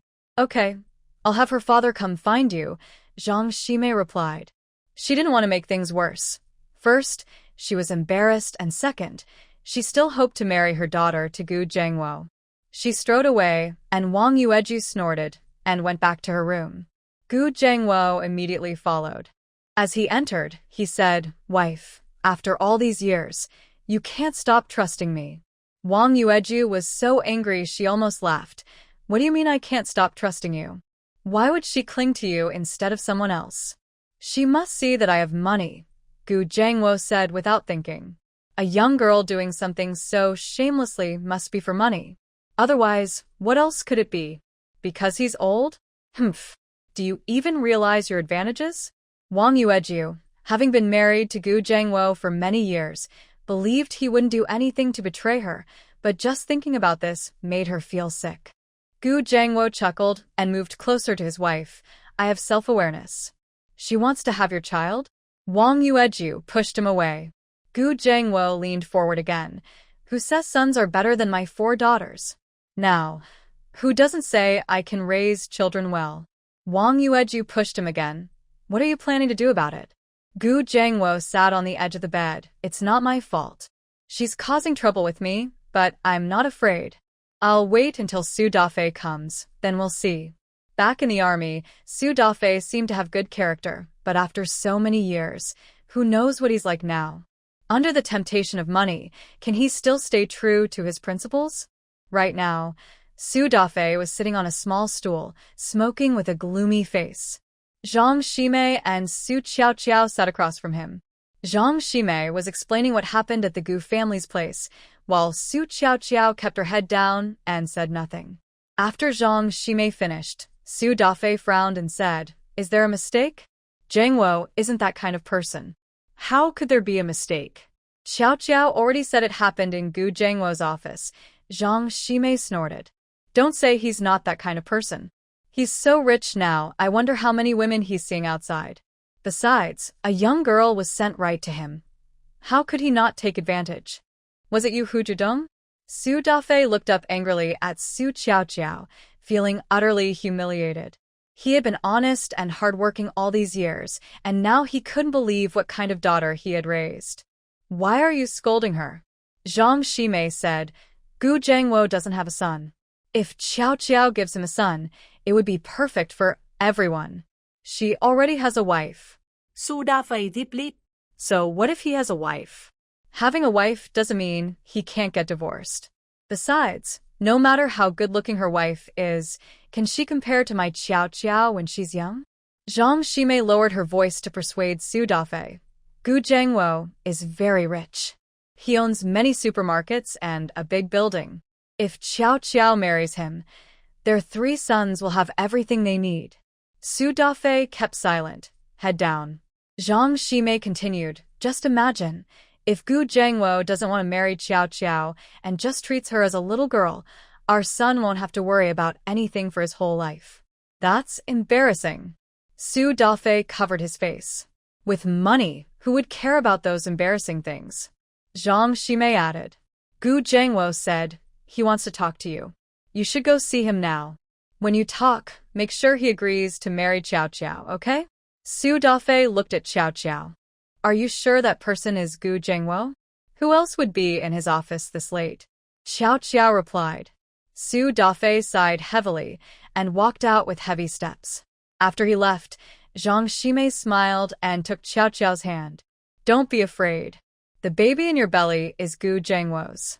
Whether it's a boy or a girl, you'll never have to worry about anything in your life. If it's a boy, the Gu family's big business will all be yours. She couldn't help but laugh after saying that. Su Dafei went downstairs and suddenly realized he didn't have a bicycle. Since coming to Lizhou, he's been walking to work and taking the bus when needed, so he didn't bring his bike. Big brother Su, where are you going? Asked Liang Yud, the security guard at the gate. He was in his early 30s, often free and idle, but he had a good brother working at the tax bureau. His brother had mentioned Gu Jiangwo, and he was assigned here as a security guard. Su Dafei didn't like him much, but didn't want to offend him. He forced a smile and said, I have some business with Jangwo. That's quite far. You can ride my bike, Liang had said with a smile, pointing to the bike shed. Su Dafei quickly thanked him and rode off to Gu's house. On the way, he kept thinking about how to talk to Gu Jangwo. He felt some resentment towards Gu Jangwo. It was his daughter who was proactive, but as her father, couldn't he refuse? Thinking about what Zhang Shimei said and about his 3 sons at home, he sighed again. Who doesn't want to live a good life? Suddenly, he arrived at the Gu family's house. He stood at the door and looked inside. The lights in the yard were on, and under the glow, the small courtyard looked clean, warm, and a bit elegant. When he was in the army, everyone was about the same level. He never thought that after more than 10 years, they would have such big differences. He clenched his fist, pushed his bicycle into the yard, and then saw Gu Jangwo come out of the main house. Seeing him, Gu Jangwo said, You're here. Come in. From Su Dafei's point of view, Gu Jangwo was backlit, making him look tall and commanding. Su Dafei immediately felt smaller. Okay. Su Dafei followed Gu Jangwo into his study. He didn't look around much. He wanted to keep his last bit of dignity. After sitting down, Gu Jangwo leaned back on the sofa and asked, What do you think about this? Su Dafei knew Gu Jangwo was different now. He didn't want to argue with him, but he still felt angry inside. He said, Jangwo, Xiao Xiao is my daughter, your niece. She's about the same age as your daughter. How could you do such a thing? So, you also think I did it? Gu Jangwo was still leaning on the sofa, looking relaxed, but his words made Su Dafei feel uneasy. Still, he said, Isn't that right? Gu Jangwo lowered his eyelids to hide his self-mockery. At first, he still had some hope for Su Dafei, hoping he was the same person as before, trusting each other. But some feelings change over time. Then, what do you want to do? Gu Jangwo asked again. Su Dafei opened his mouth but didn't say that he wanted her to divorce and marry his daughter. He knew that even if Gu Jangwo found another woman outside, he wouldn't divorce Wang Yueju. Not to mention their many years of marriage, but for the sake of their 4 daughters, Gu Jangwo wouldn't divorce. His eldest daughter got into university. The second daughter managed most of the company's affairs and was very efficient. The third and youngest daughters were also doing well. So, although Wang Yueju didn't have a son, she was proud of herself. You. What do you want to do? Su Dafei asked. Want money? Gu Jangwo's 3 words made Su Dafei feel ashamed. His daughter was taken advantage of, and he didn't go to fight the man or beat him up. Instead, he was here negotiating. Gu Jangwo, you. Gu Jangwo looked at him calmly, without speaking, waiting for him to finish his words. If he had just said he needed money, Gu Jangwo might have praised him for being honest. But Su Dafei didn't say anything for a long time. Gu Jangwo sneered, thinking he was trying to have both sides, wanting money and wanting to keep his pride. Truly a change of times. Things are not my fault, Gu Jangwo said. Go back and ask your daughter what really happened. I will investigate quickly. Also, you should go to the HR department tomorrow to handle your resignation. By you, he meant Su Dafei and his daughter, Su Xiao. You're sure you didn't do it? Su Dafei felt mixed feelings, disappointment and helplessness. If it wasn't Gu Jangwo, then who could it be? Gu Jangwo wouldn't do such beastly things, he said, standing up as if to ask them to leave. Su Dafei also stood up, then quietly turned and walked outside. In the yard, he saw Gu Jangwo's 2 daughters. His youngest daughter said, Once the baby is born, the hospital can test who the father is. This wasn't a lie. Now the hospital could do DNA tests, though not as accurately as decades later. But for their situation, it was enough. Hearing this, Gu Jangwo remembered hearing about something similar at a bar. He thought the name was some kind of letter in the alphabet, but he couldn't remember exactly. Still, he knew it was true. Then just let the baby be born, and when the time comes, do the test. That will clear things up, Gu Jangwo said. Su Dafei felt bitter inside. Gu Jangwo made it sound simple, just have the baby. But giving birth wasn't that easy. His daughter would face a lot of gossip. And if the baby wasn't Gu Jangwo's, what would happen to his daughter? A woman raising an illegitimate child with her father?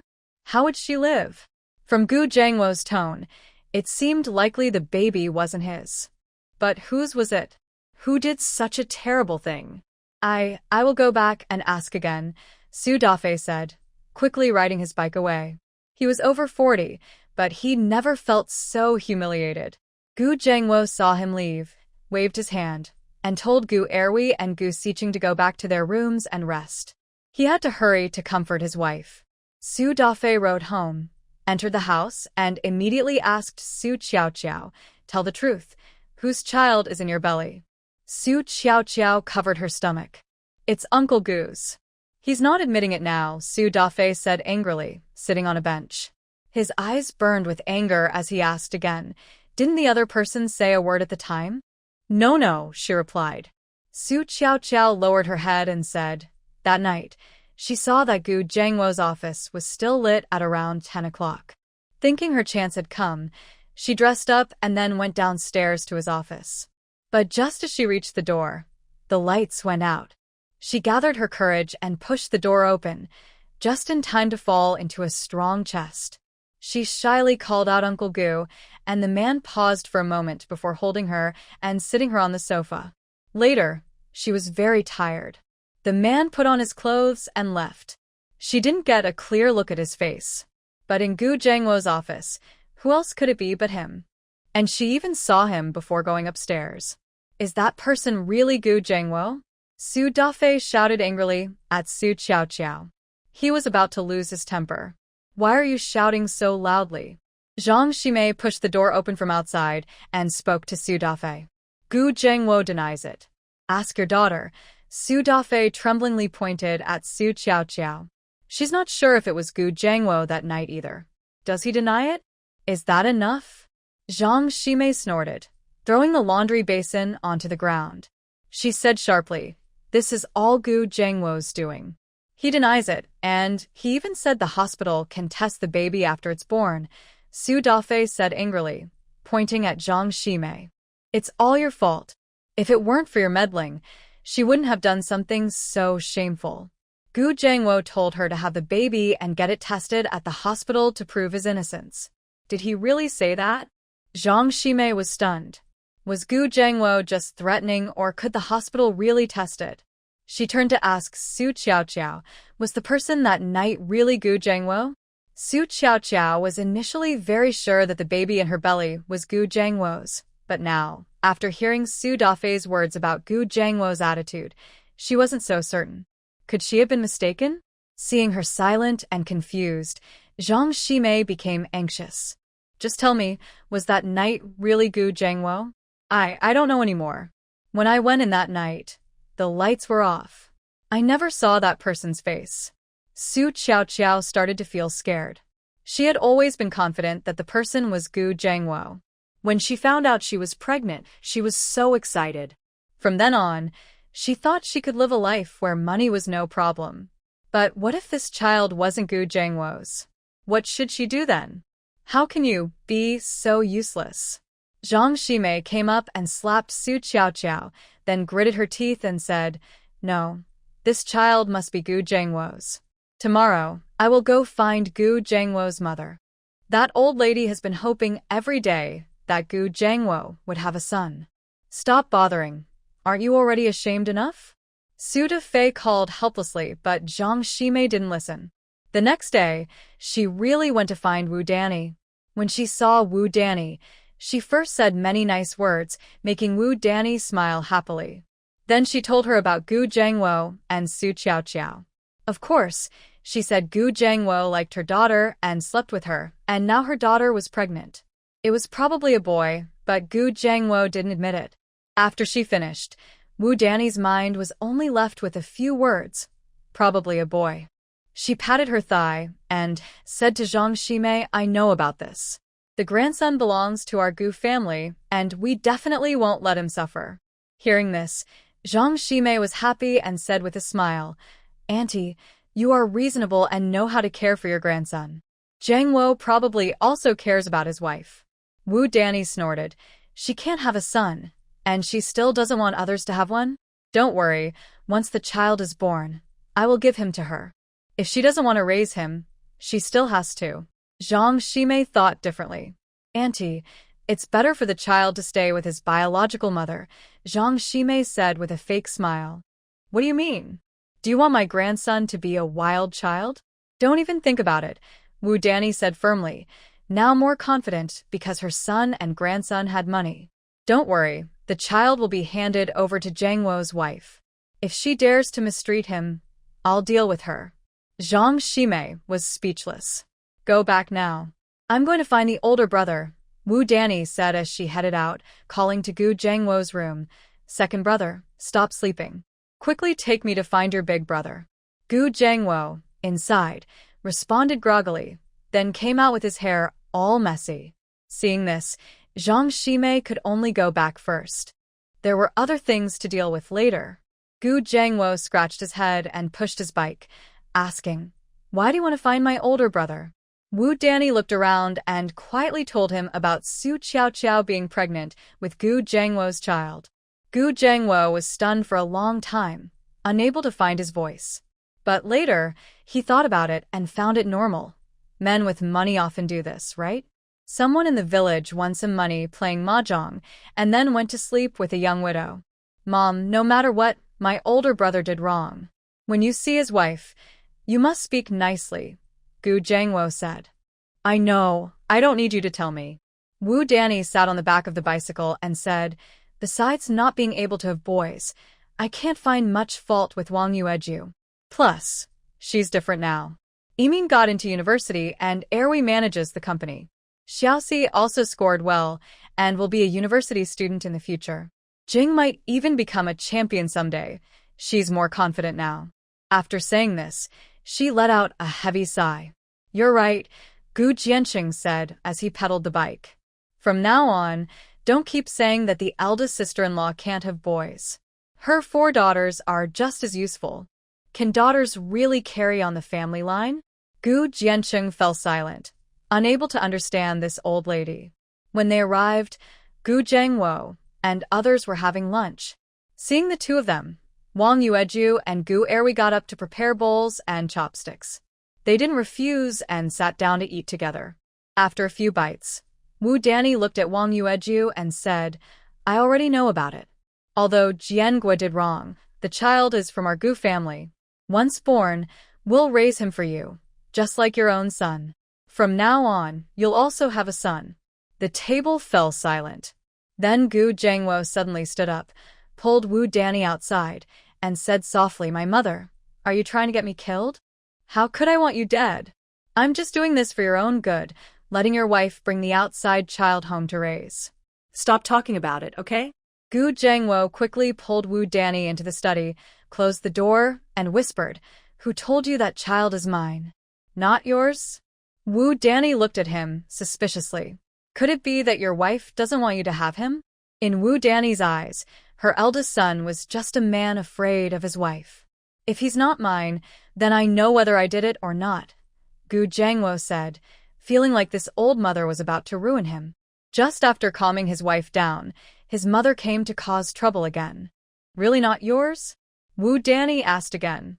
Gu Zhangwo repeated, Not mine, not mine, not mine, emphasizing it 3 times. Wu Danny gritted her teeth. Fine, you're fooling me now. I see. I'm leaving. She turned to go out. At the door, she stopped and looked back. Why don't you and your wife have another one? You have money, so you're not afraid of paying fines. Gu Zhangwo. All right, you can go now. After Wu Danny left, Gu Zhangwo quickly went over to his wife to flatter her softly. Wang Yueju snorted without replying and went back to her room for a nap. Gu Zhangwo hurried to follow her. Gu Xiqing and Gu Erwi watched nearby and kept laughing. Wu Danny sat on the back of her bicycle. The more she thought about it, the more upset she felt. She patted Gu Jianqing's back and said, That Zhang Shimei lives in the new building your brother just finished, right? Seems like it, Gu Jianqing replied. Let's go there, Wu Danny said through clenched teeth. She wants our Gu family to support her unplanned child. Does she think we're easy to bully? Gu Jianqing also thought Zhang Shimei was annoying. She blamed his older brother for her daughter's pregnancy, as if it was his fault. He agreed and pedaled his bike quickly to the office building. At the gate, the security guard stopped them. Wu Danny snorted and said, "Gu Jiangwo is my son." The guard, Liang Yud, looked suspiciously at Wu Danny and then at Gu Jiancheng. Seeing that Gu Jiancheng looked a bit like Gu Jiangwo, he smiled and let them in. Wu Danny and Gu Jiancheng didn't know where Su Dafei's family lived, but that didn't matter. Wu Danny held her waist high and shouted upward, "Zhang Shimei, come out. Your daughter is pregnant with a wild man's child and wants to blame my son. That's shameless. She wants us to support her illegitimate kid? Don't even think about it." Her shouting drew everyone in the building out. Zhang Shimei was the first to run out. Su Dafei felt ashamed and stayed inside, not coming out. Zhang Shimei lived on the 5th floor. She hurried down the stairs, reaching Wu Danny, gasping like a cow. "Aunt." "Auntie, what are you doing?" "What am I doing?" "Coming to settle the score with you," Wu Danny said loudly. The villagers all spoke loudly, and Wu Danny was furious. She said, "Your daughter was sleeping with some wild man, and I don't care. Why are you blaming my son? You think, because we're rich, you can cling to us? Look at yourself. Your daughter can't compare to my daughter-in-law." Annie, can we go inside and talk?" Zhang Shimei never expected Wu Danny to come out like this. She was still hoping to force Gu Jiangwo to acknowledge the child. "I won't go inside. I want everyone to see the truth. Why should your daughter's pregnancy be blamed on my son?" Just then, Gao Xingjun came over. With such a big scene happening at the company, he couldn't just stand by. "Let's talk inside the house. Discussing here isn't good," Gao Xingjun said with a smile. "Who are you?" Wu Danny asked, looking at Gao Xingjun. "I'm working for General Gu, handling some small matters at the company. With so many people here, it wouldn't be good for General Gu's reputation." Wu Danny listened carefully and asked, "Where are we going?" "To my office," Gao Xingjun replied, leading Wu Danny and the others inside. As soon as they sat down, Wu Danny recounted everything that happened, ending with, "Judge for yourself. She's just bullying my family because Jiangui doesn't have a son." How should Gao Xingjun respond? Besides, he couldn't really get involved in this matter. "Ma'am, I'll call General Gu and ask him to come and sort this out," Gao Xingjun said, picking up the phone and dialing. On the other side, General Gu was comforting his wife when he received the call, which gave him a headache. His mother was always causing trouble. With her stirring things up, outsiders would surely talk about him. This matter must be thoroughly investigated. Otherwise, his reputation would be ruined. He had initially thought that since he was involved, he didn't need to interfere, and that having Su Dafei and Su Qiaoqiao leave their jobs would solve the problem. But now, with this commotion, he knew he had to find out the truth. He rode his bicycle to the company and called Su Dafei's family, Wu Danny, Gu Jiancheng, and Gao Xingjun to the office. "Things have escalated. We must find out what really happened quickly," Gu Jiangwa said. "You used to be a battalion commander, so investigating this kind of thing shouldn't be difficult for you. I'm entrusting this to you." Guan Jiangwa spoke, and Gao Xingjun no longer hesitated. He looked at Su Qiaoqiao and said, "Tell us what happened that day." His tone was serious and businesslike, but Su Qiaoqiao still wanted to find a hole to hide in. Seeing her silent and looking down, Gao Xingjun said, "You should realize how serious this is. If we don't catch this person, you might face many dangers in the future. He could use this incident to threaten you. What will you do then?" Hearing this, Su Qiaoqiao became scared. She looked at Su Dafei, who sighed heavily and said, "Just tell the truth." Su Qiaoqiao clenched her fists, took a deep breath, and said, "That day I came back from outside and saw the light on in Uncle Gu's office. I went over to check and saw him sleeping on the sofa. I changed my clothes upstairs and went downstairs to find him, but as I reached his office door, the light went out. I pushed the door open and just happened to fall into someone's arms then." Everyone knew what happened next without her needing to say it. Su Qiaoqiao, Gu Jiangwo felt he needed to prove his innocence. He said, "We haven't had any inappropriate contact before. You're really. I just like you. Come on, Wu Danny interrupted Su Qiaoqiao. You just want to take advantage of Zhang Wo because he's rich. Her words were very direct, but they were true. Su Qiaoqiao started crying loudly. Zhang Shimei and Su Dafei sat silently. They now fully understood that Gu Zhangwo was not responsible. Otherwise, he wouldn't have openly asked Gao Xingjun to investigate. President Gu, tell us what happened that day, Gao Xingjun asked. I was drunk that day.